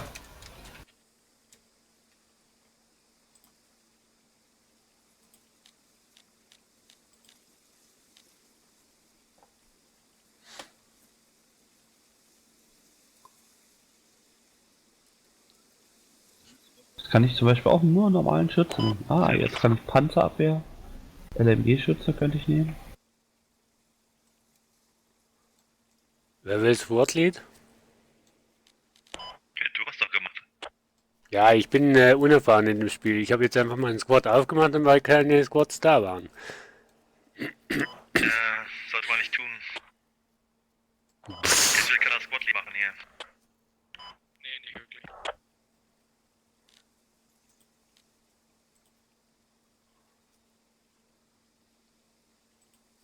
Ja, dann kein Problem. Kriegen wir schon rum. What's the plan?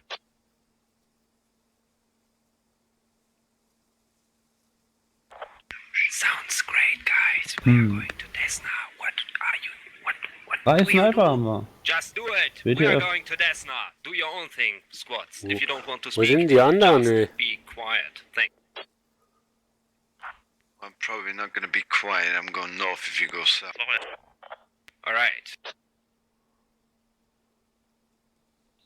Ob das LMG gut ist? Ja, weiß nicht. Auch nicht. Ja. So, haben wir wenigstens erfahrene Spieler hier. Na, wo ist er denn jetzt? Ach, hier ist er ja. Front Tower, the Enemy. Ich gebe dir wieder die Lead-Rechte. Ist das okay? Jo. Auf das habe ich nämlich gewartet, bis du hier bist. Ja, er hat ja schon Squad off, wir hätten schon müssen. Alle, die an der Base schon gespawnt sind, rennt mal schnell in das Auto, dass der jetzt wegfährt. Schnell, schnell, schnell.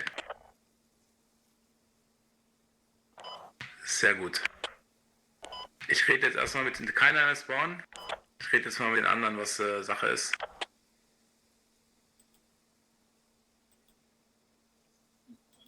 Keiner mehr spawnen. Ich bin aber jetzt schon gespawnt. Ja.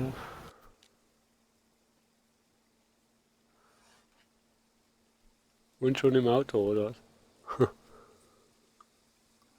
Nein, sind einfach weg. Ich merke schon. Soll ich jetzt machen? Ja, warte mal.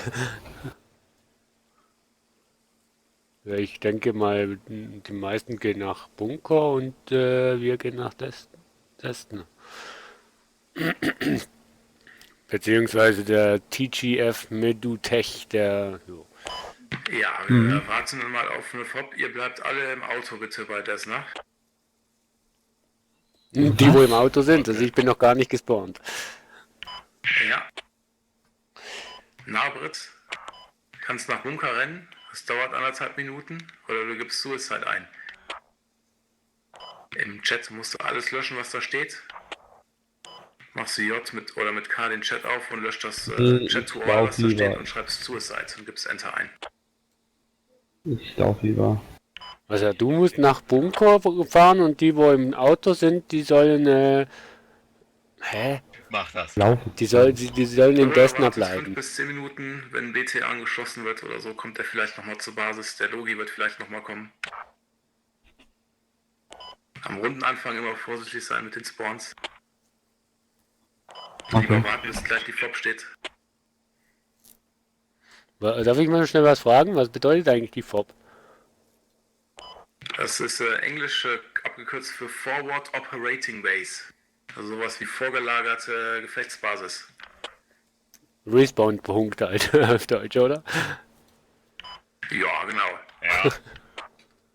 Wie soll immer kommen? Mit Fab zu tun, also nicht Fab. Die FOB hat den Vorteil, dass sie nicht sofort verschwindet. Bei den Spawns-Punkt kann man ja auch spawnen und die FOBs verschwinden halt nicht direkt. Und da kann man was bauen. Da kann man kleine Bunker bauen. Okay. Geht mal wieder ins Auto und die fahren jetzt gleich weiter. Die haben da eine Backup-FOB gebaut und die fahren bestimmt ohne euch ab. Na, noch sitzen wir alle drin. Nauritz kann vielleicht schon mal nach Trainbridge, da wird die meiste Action sein. Ja, das denke ich mir auch mal. Oder halt da oben an der Radio Tower Bridge. Ja, die beiden östlichen Punkte gehen meistens direkt an den Gegner.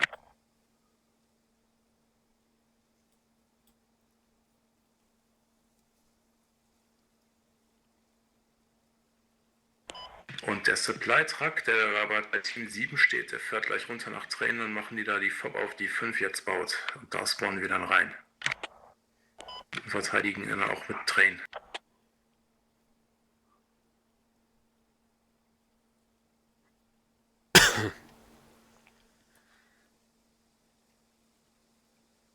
Okay, also bei der FOB, wo die 5 baut, spawnen wir.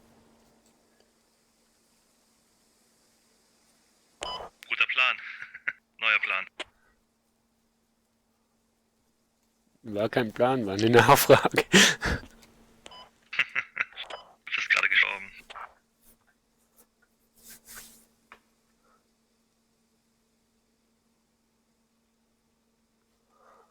Ah ja, ich sehe es. Und Nabitz rennt jetzt zum BTR, damit die da oben die FOB bauen können. Die brauchen nämlich noch einen dritten Mann. Was bedeutet WTR? So heißt dieser russische Panzer. Okay, jetzt weißt du Bescheid, Herr Prinz. WTR, nicht der WTR. Ich glaube, es soll gut gehen, oder? Mit Scott, das ist 3. Heißt übersetzt bestimmte gepanzerte Truppentransporter oder sowas. Ja, ist okay. Weißt du jetzt wohin? Du musst nach oben. Es gibt auch einen BMP und einen, hast du nicht gesehen, BMP 2. Ach man, ey, erst nach unten, dann nach oben. Oder wo? Oder wo hättest du? Viele sagen dazu auch APC. Ja, da wo musstest du hin? Oder doch runter? Ich weiß noch nicht. Wo ist der WTR oder WBR oder wie? Weißt du, wo der ist? Ist der unten? Ist der angeschrieben oder was? Armored Personnel Carrier. Holz, Quad. Ich denk mal, der ist unten. Meines Erachtens. Ich weiß doch nicht, welche Panzer. Das ist ein Auto. Ja, okay, dann ja. Immer aufpassen. Die jagen einem immer Schrecken ein. Nicht die eigenen BTRs beschießen.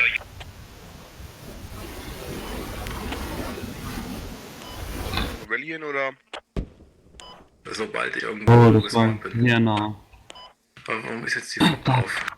Ich sag ja, ist ja Wandersimulator hoch 5.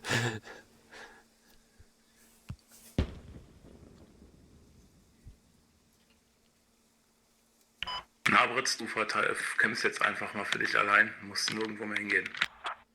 Die anderen aus dem BTR dürfen jetzt raus. Und kämpfen. Da werden gerade Gegner markiert. Ihr könnt euch, wenn ihr wollt, auch zum Move-Marker bewegen. Und gucken, ob ihr hinter den Gegner irgendwie kommt.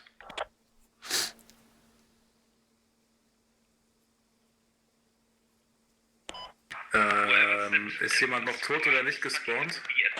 Ja, ich. Spawnt mal mit bei der FOB am Bunker. Wir durchqueren den Bach und gehen zum Waypoint.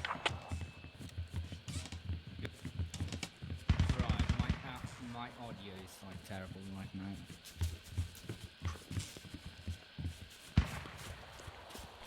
You best fix it, you need it. Ja. Kommt mal einer mit oder zwei. Wir müssen kurz den Truck claimen. Wenn er nicht da ist. Danke, ihr könnt vor nach Train kämpfen. Ihr bleibt mal kurz hier und legt euch unter die Hinterreifen. Was? Rumkrabbeln.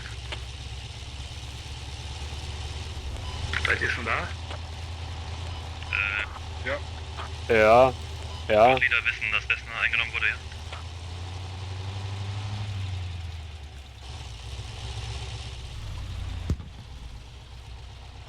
Wir bauen hier kurz den Sandsack auf.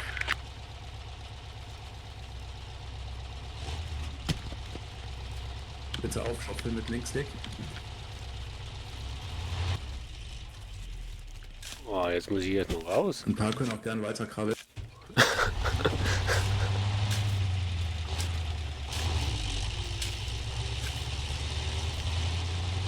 Ich glaube, den kannst du vergessen. Steht er in der Back?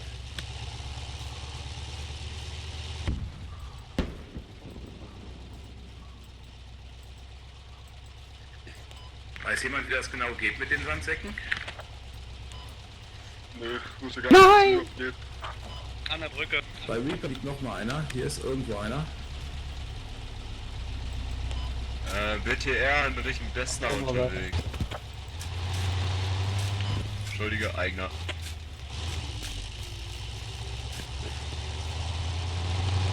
Ist freigekommen? Job ist frei. Nee, nee, doch Wir müssen nicht. den Bunker verteidigen. Doch, Bitte alle jetzt. nach Bunker. Wir bauen jetzt hier noch einen nach links. Der Bunker in den Norden. Sind da Gegner im Bunker? Ah. Das Südseite. Wir sind zu Bunker.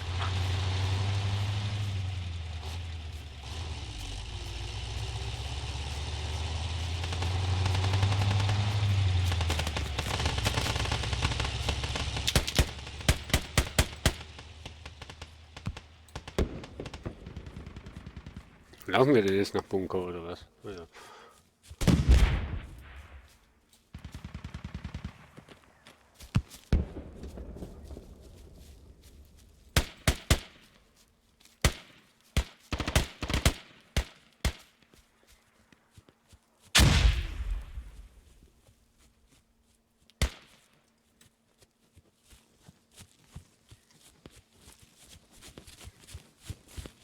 Was wollen die denn jetzt machen?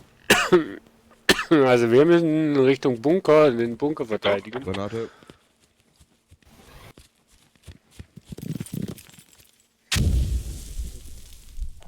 Ja, die ist zurückgerollt. Das nächste Mal übe ich mal. Ja, ich hab's gemerkt. Ich glaube, ich habe keinen Kopf mehr. Abtreibung, ja,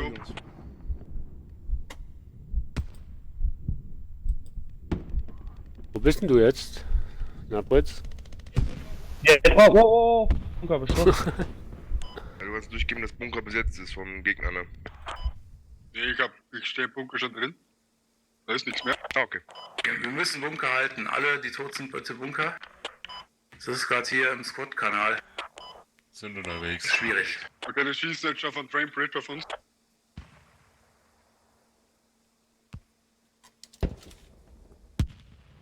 Ich bin gerade Richtung Bunker hochgelaufen und krieg die übelst Schüsse ab. Ja, eben. Ich auch. Also. Von wo? Wer? Wen schießt der denn? Muss ich nur noch wissen, wo Bunker ist. Oben. Haha. Ja, ich meine jetzt in welche Richtung, dass ich da mal laufen muss. So meinte ich.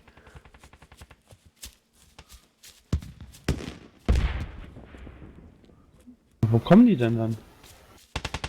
Ich weiß es nicht. Letzter Squad kommt gerade auf Bunker zu.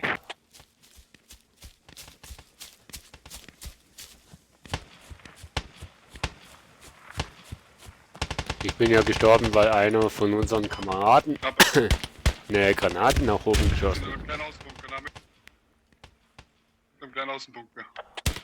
Ja, genau.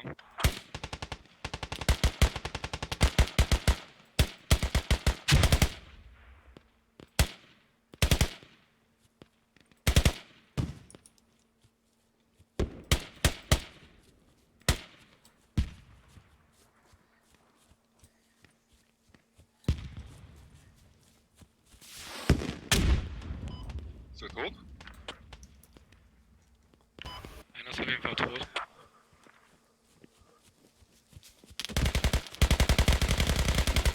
Voll die Geschießerei hier.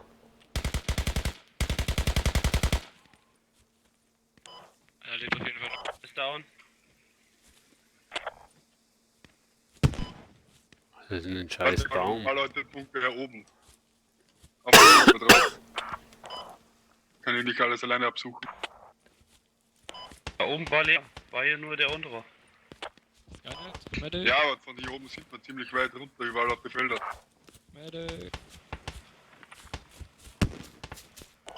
Zumindest die Leute mit Scope brauche ich halt hier. Wie ist die Lage, Bunker? Ist das ruhig? Ja, momentan safe. Hier. Ich glaube, wir haben sie jetzt alle erwischt.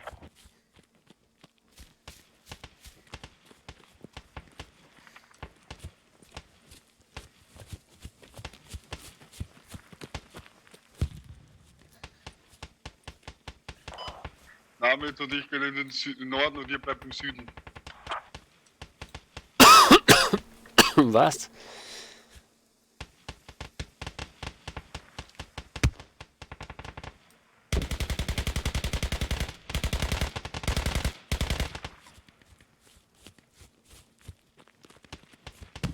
Hinter euch war einer im Süden, der habe ich bekommen. So, ich gucke gerade auf den Süden aus dem Bunker raus. 210, Richtung 210 kommt einer Berg hoch. Falsche Taste. Wie gut seht ihr den Truck vom Bunker? Sehr gut wahrscheinlich, ne? Richtung 210 kommt einer Berg hoch. Chubaki, 210, da ja. Die haben Smoke geworfen auf 220. Die kommt aus dem Süden, Südwesten. Wir hatten die tote Smoke gerade. Kann einer bitte mal zu mir zum Truck kommen? Dann machen wir hier, kommen wir schnell wieder zum Auto. Ja, ich komme. Ja, dann fight. Alexander, die sind close. Ja, hab ich schon gesehen. Okay. Ja, kann ich nicht sagen.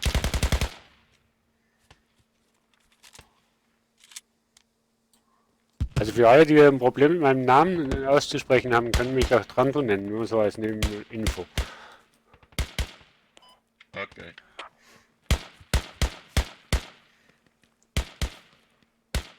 Kann ich auch Timmy nennen? Was? P4 kommt auf dich zu. Ich bin down.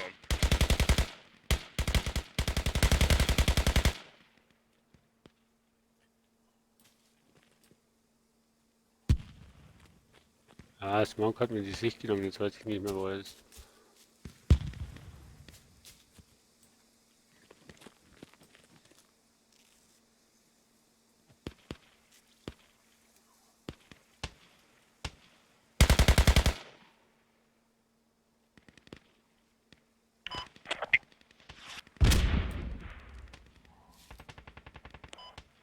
Die Rakete jetzt her. Wir wurden gerade mit einer Rakete beschossen. Weißt du, wo das herkam? Leider nein. weiß? Ja, muss irgendwo von da aus gewesen sein. So, auf 340 war das.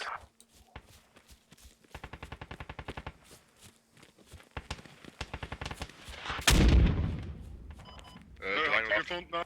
SPG Truck ist Die schießen auf den 300 Truck, ne? Nordwest am Berg oben.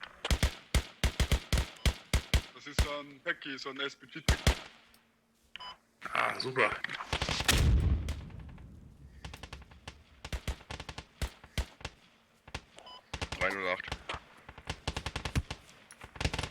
Ich denke, die müssen wir irgendwie wegjagen.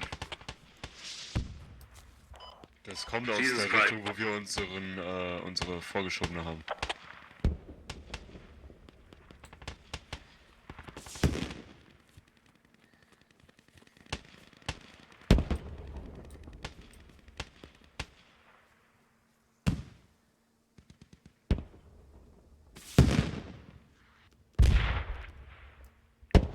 Also Raketenbeschuss bei 311. Nordwestlich.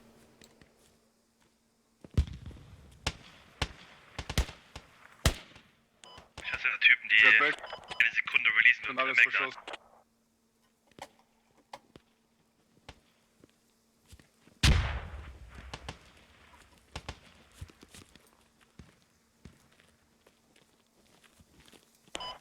Können wir da so ein MG aufnehmen irgendwo?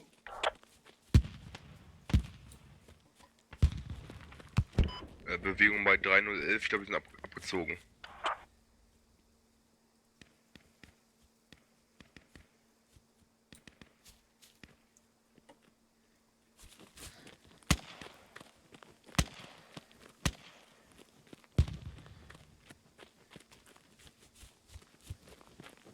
Sniper Lau, can you take out the enemy vehicle in C2?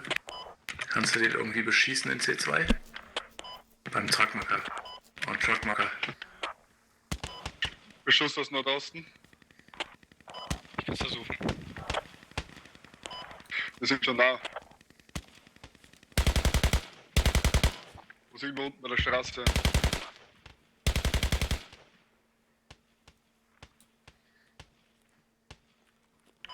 Jo, hab ich.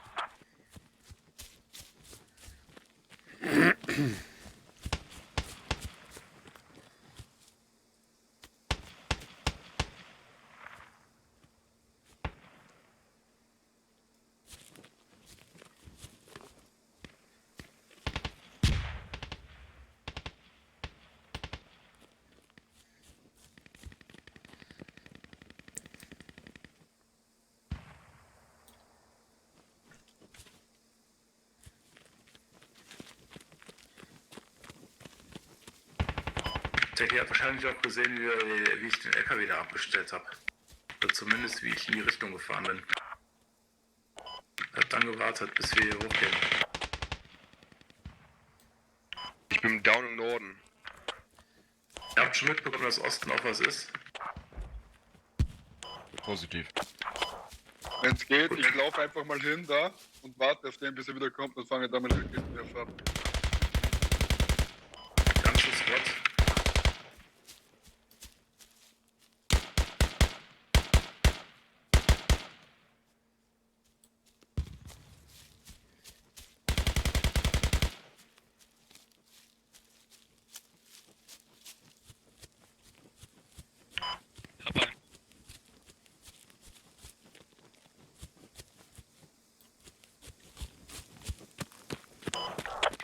SWAT nähert sich von Norden.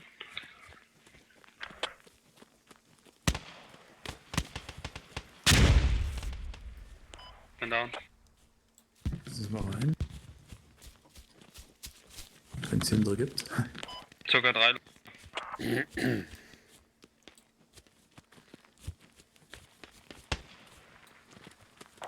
die alle schon oben?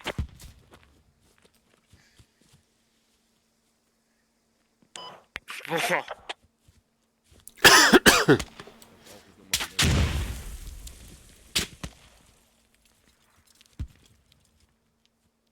Scheiß Sonne blendet mich.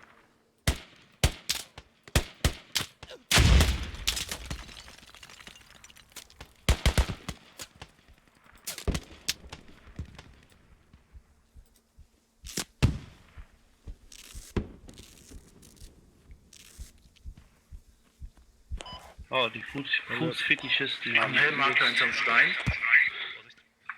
Auf 350. Oh.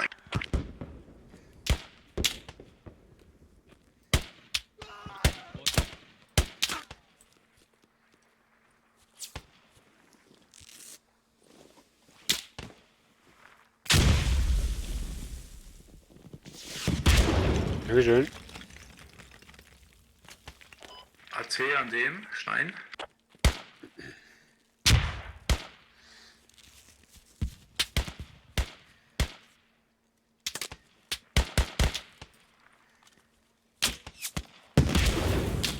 Boah.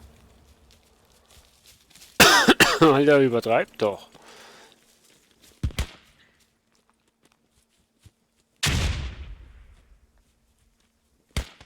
Die pushen jetzt ran, alles gut. Über Helmmarker Nord. So hinter den Zucker.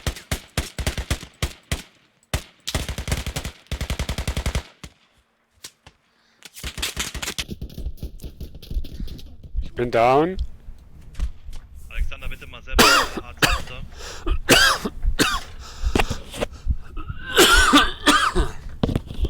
Boah, ich bin schon seit 10 Stunden live, ey. Das gibt's doch gar nicht. Livestreaming seit 10 Stunden, das ist sehr schlimm. So lange wollte ich doch gar nicht. Dankeschön.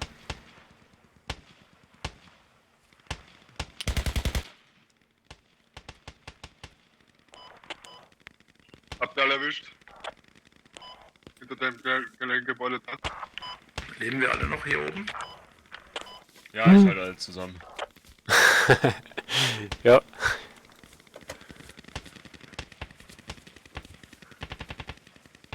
Boah, na Brez, was machst denn du so weit weg? Feindlicher Rallye-Punkt ist weg. Bin ich gestorben? Bist du gestorben da unten? Na je. Was machst denn du? Wir waren respawn. Was machst denn du da unten? Bin halt respawned. Reaper, okay, der ist auch so weit weg. Mann, ich stehe irgendwie immer am falschen Ort, kann das sein? Ja, weil der Respawn-Punkt war. Score, -1. Aha. Dann dürfte da jetzt auch keine zwei. Jetzt habe ich -1 Score. Wow. Dann verteilt euch mal bitte ein bisschen wieder. In alle Richtungen, in beide Gebäude. Guckt auf der Karte, wo die anderen hingucken. Und deckt dann freie Richtungen ab. Selber.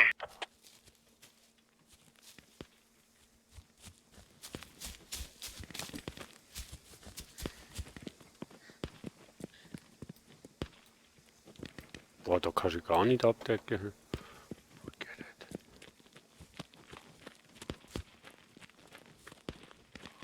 Hier am Rallye, wartet da mal bitte. Wir machen noch einen neuen, bevor der weg ist.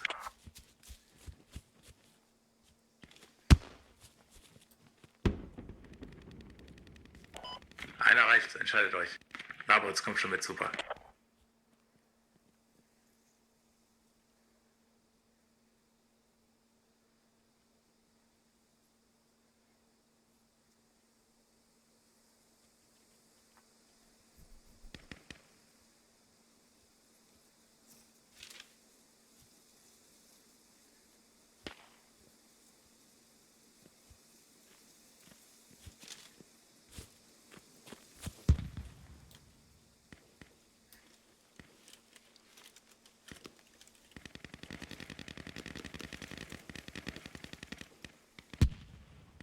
Ach ja. Ach ja. Fetzt doch irgendwie. Oder? Was? Bisschen? Fetzt doch irgendwie ein bisschen. Ja, also nach der Runde spätestens gehe ich auch offline. Ja, ne. Wie schon gesagt, ich habe gerade festgestellt, dass ich circa seit 8 Stunden am Livestream bin. Gut, Timer zeigt zwar 10 Stunden, 3 mindestens.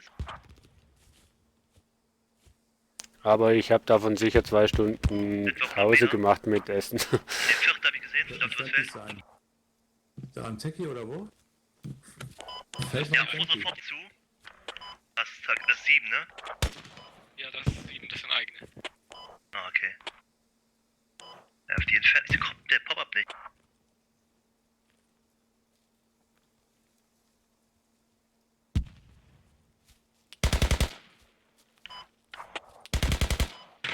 der darf gerne dieses Auto da hochjagen, das ich markiert habe. Passt auf, dass ihr keinen vom Team 7 trefft. Alex, aber du hast bestimmt keine Muni oder so, ne? Doch, ich habe noch Zuschuss. Ich gehe da mal hin. Ich gehe mal Richtung FOB und drop eine Ammo-Box so schnell wie das, so früh es geht.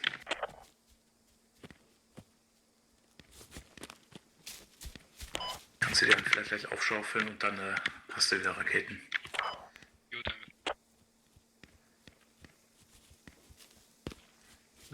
Ja, und wie ist der Plan jetzt noch? Ja, nachschreiben. Ist mal Stellung nehmen und in einer Himmelsrichtung in Ausschau halten. Fahrzeug. Habe ich jetzt da irgendwas nicht mitbekommen? An der alten Pose, wo sie vorhin waren. Ich hab's gesehen, es ist im Norden. Der Techie. Ja, genau. Der fährt wieder hinter die Steine. 10. Genau, Position.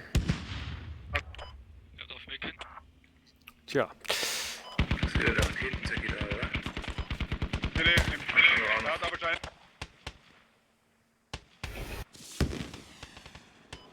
Das Ja, Fahrzeug der ist im Norden, hinter diesem kleinen Bunker.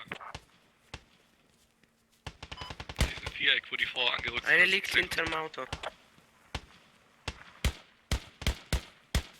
Vielleicht mich gerade von hinten der Techie ran. Wo schießen die alle hin?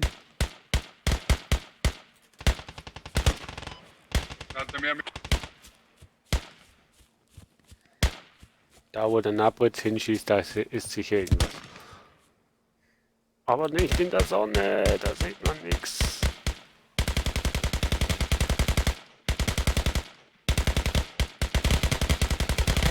Alexander, hast du noch eine Rakete in der Brust? Ich hab noch 2 Stück. Ja, schieß drauf. Aber warte erstmal den, Von den Steinen aus. Immoburg steht. Gut, beide sind da. Die lagen links und rechts neben dem Fahrzeug, sind da. Ja, ich muss eure Raketen holen. Hätte bei mir keinen Sinn gemacht, eine Rakete drauf zu schießen, die liegen ja neben dem Auto. Sieht denn jemand?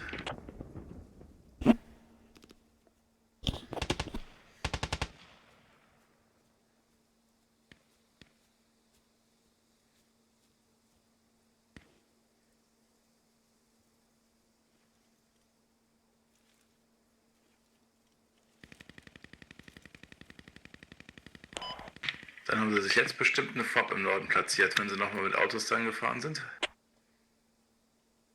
Ich prüfe das. Den halten wir eh wieder stand. Ah. Ich hoffe, die anderen Teams kommen mal voran. Ich bin mal ready vor dem Fahrzeug.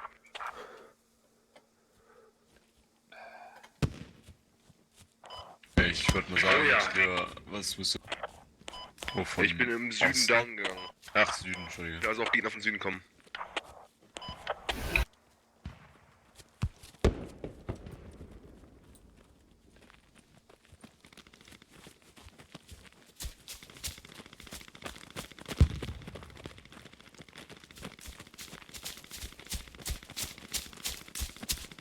Ja, guckt ihr alle mal in Richtung vom Logi.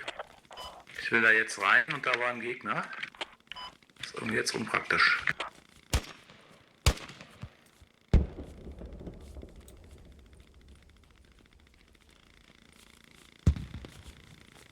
Der campt bestimmt am Truck.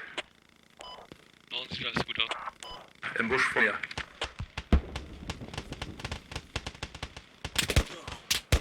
Meine Position lädt immer nach. Auf dem Marker ist er. War es gerade Pretty Fire? Gegner an dem kleinen Mauerposten im Süden. An meiner Position steht der Techie. Laubau und Alex könnt ihr versuchen, euch das Kontakt durchzukämpfen. Haben. Okay. Komm zurück zum Heilen. Zum Logitech. Na, bitte.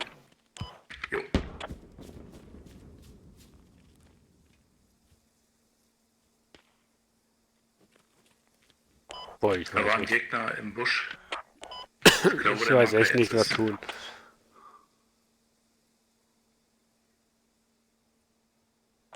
Oder zwischen mir und Marc. Danke.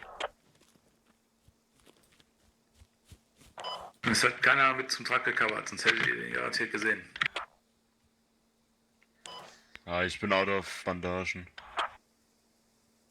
Die Ammo-Crates da ist aufgestaubelt. Ja, super.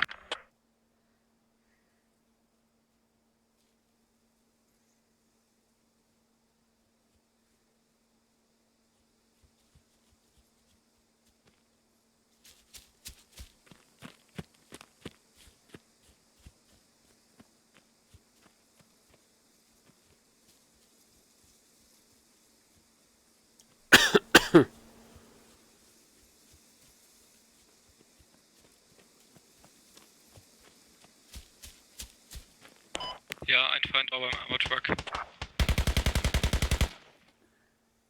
Hast du das überlebt? Ja, ich lebe noch.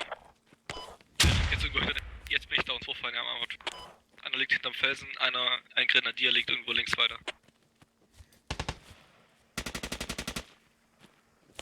Vom Norden, Gegner. Die sind jetzt in der Reichweite der Cap Zone im Norden. Wir konzentrieren uns jetzt wieder Ist voll auf doch Bunker, nicht nichts wahr. vom Truck. 2 Gegner da. Und Norden. Oh, unsere Trap ist down, wa? Kann sein, ich weiß es nicht. Ja, muss ich mal sagen, am besten vielleicht. Was ist Der da? Grenadier, Ja. den sollten wir auch gucken. Da Und kommt dieses nicht Spawn gerade. halt. Ja. Nicht, dass ich es richtig so dran hab. Klang sowieso. Die sind schon nah dran, also los. Direkt neben dem Medics sind die. Positiv. Rechts von denen.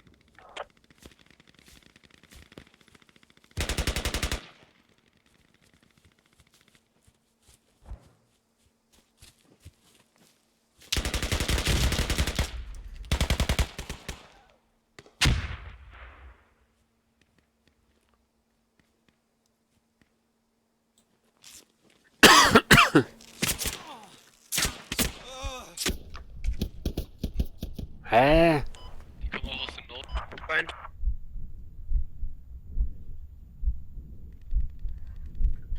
Verstehe ich nicht.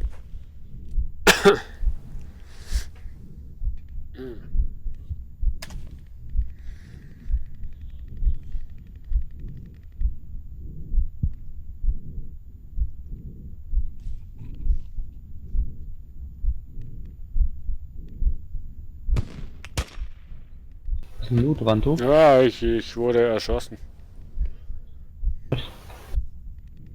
Weiß allerdings nicht von wo und wie und warum und so. Draußen auf der Westseite ist noch einer, ist der Squad Leader. Am Mager.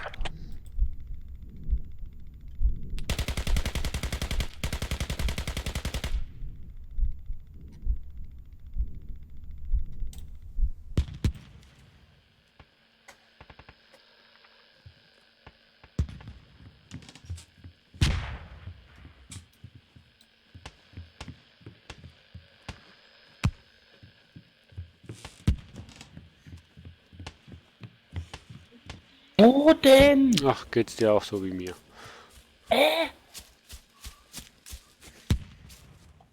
Bitte, warum? Ach, die sind alle down. Schau dir jemand wie das Loophole im Süden.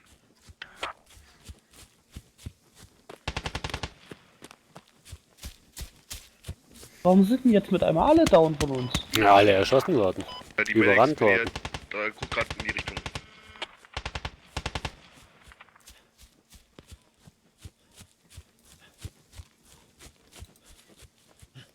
Die stehen im Westen vom Süden. Stehen im Westen vom Süden. Was? Ja. Hab mir auch so gedacht. Tolle Navigation. Stehen im Westen vom Süden. Mhm. Ja, okay. Verstehe ich noch. Standard. Südwesten, oder? Ich verstehe das ja noch. Südwesten, aber Ja. ja.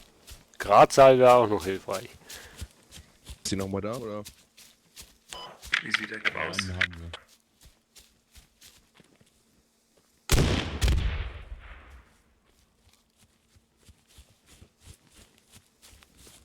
Jo, die sind alle auf der Nordseite oben drin.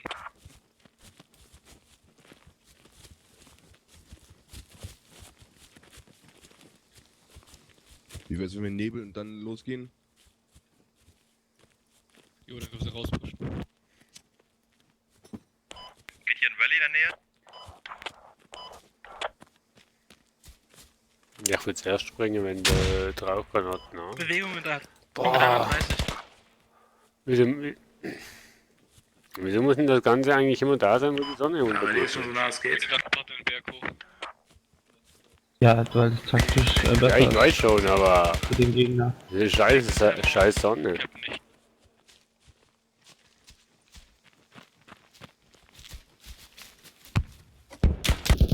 Oh nee, ich Idiot. Ich habe ihm noch in die Fresse geschaut, Mensch.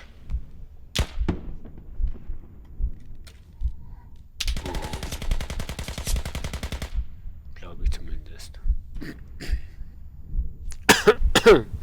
Ah, siehst du auch am Boden? Du bist nur verwundet. Ja, Alter, klar! Kacken, ey. Du bist ungefähr genau da gestorben, wo ich auch gestorben bin.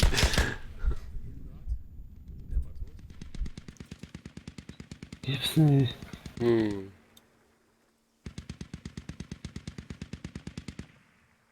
Bis du rausgefunden hast, ob es einer von deinen oder den Feind ist, hat er dich schon erschossen. Ah, wir spawnen am Rallye. Ja. Vor allem vor mir stand eben noch einer von unseren, ne? Und jetzt dann mit einmal einer rumgecroucht vorne feindlich. Was? Und, Ich habe auch das gemeint, das sei ein Medical von unserem und dann war es aber ein Gegner und boom.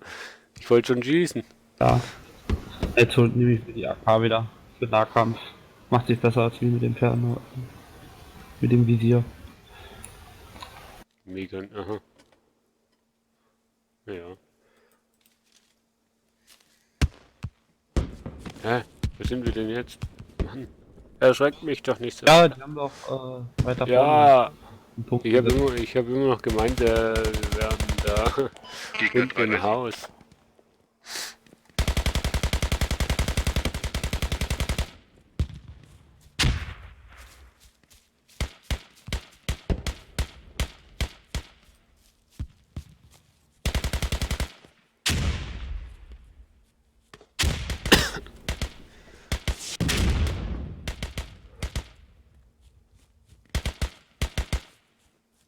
Gegner kommen näher bei 336.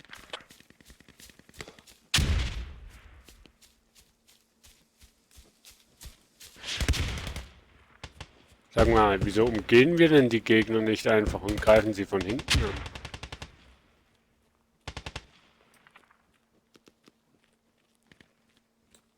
Mal so bescheuert gefragt. Probieren wir da einfach mal. Ich bin unten an der Straße jetzt.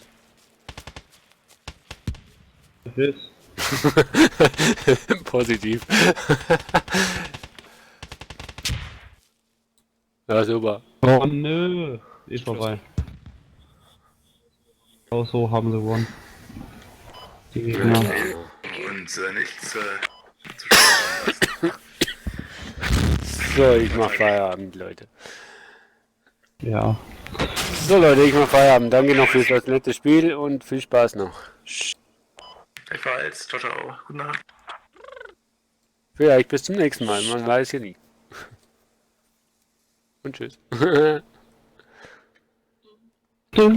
Schade, dass man den Server nicht irgendwie speichern kann. Ja, doch, kannst du mit einem Stern. Favoriten. Ja, super. Und wie hieß der Server? Wie hieß der Server jetzt schon? We Love Squad Germany. Ach ja, den muss ich erstmal finden wieder. Lol. Der liquide Server. Den müsste ich ja erstmal wieder finden. Jetzt brauche ich erstmal meine Maus wieder. Hallo. Mäuschen, wo bist du? Was? Hallo? Ich finde meine Maus nicht mehr. Spiel ich jetzt oder was? Hä? Okay. Neuer Versuch. Weggehackt. Ohne Scheiß, im Spiel habe ich keine Maus mehr. Nee. Mit der 5 kannst du vielleicht nehmen. Ah. Verstehe ich nicht. Hä? Versuchen wir mit Verbindung trennen. Ja, macht mehr Sinn, ne?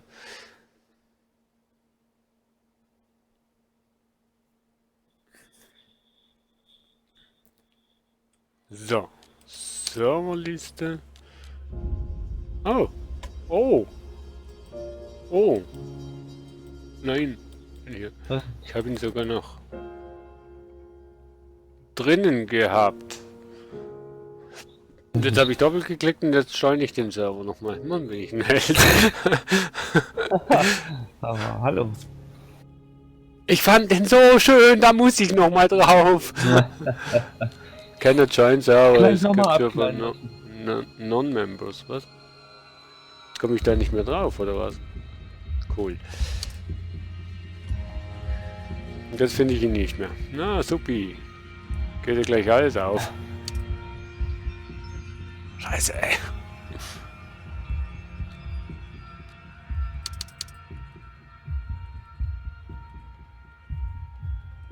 Ja, komm. Tu doch jetzt nicht so, als würdest du ihn nicht mehr finden. Oh, so ein Scheiß.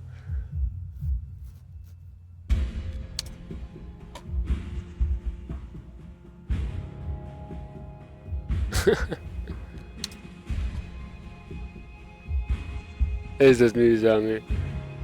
5, 6, 7, 8, 9, 10 Mal aktualisieren, um endlich mal den Server wieder zu finden.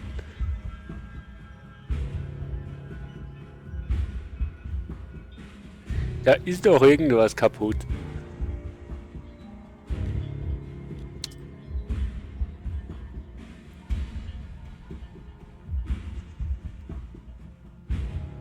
Nö, also den Server finde ich jetzt nicht mehr, lustigerweise. Doch, jetzt. Bleib. Aber wie kann ich hier einen Stern machen? Kann ich doch gar nicht. Eigentlich an der rechten Seite musst du da was Ja, da hast du ein Schloss, ja. ein Schild, sage ich jetzt mal, und einen Stern. Aber wie kann ich den, kann ich jetzt den Stern anklicken? Mach ich doch, passiert nur nichts. Ach so, geht nicht, okay. Rechtsklick vielleicht raus oder so? Nee, ich habe Leertaste, Enter, nee, Enter drücke ich lieber nicht. Dann weiß ich nicht. Normalerweise ist Leertaste auch noch so eine Option.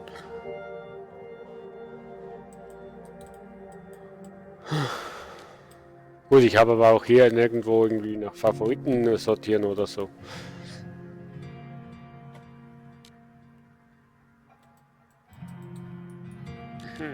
Gut. Ist das Spiel noch in ich bin aber ist das Spiel noch in Early Access? ja, bestimmt. Ist noch eine Alpha. Meinst du? Ja, Squad. Ah ja, so könnte schon sein. Squad A8 könnte eine Alpha-Version sein. Könnte schon sein. Nee, Squad ist doch. Squad ist ja von Steam, oder? Ja. Ja. Na, das sollte doch. Ja. Wo habe ich jetzt mein Steam? Ah. Squad Shop-Seite. Doch, ist Early Access. Immer noch? Okay. Was heißt da immer noch? Ist erst. Ach.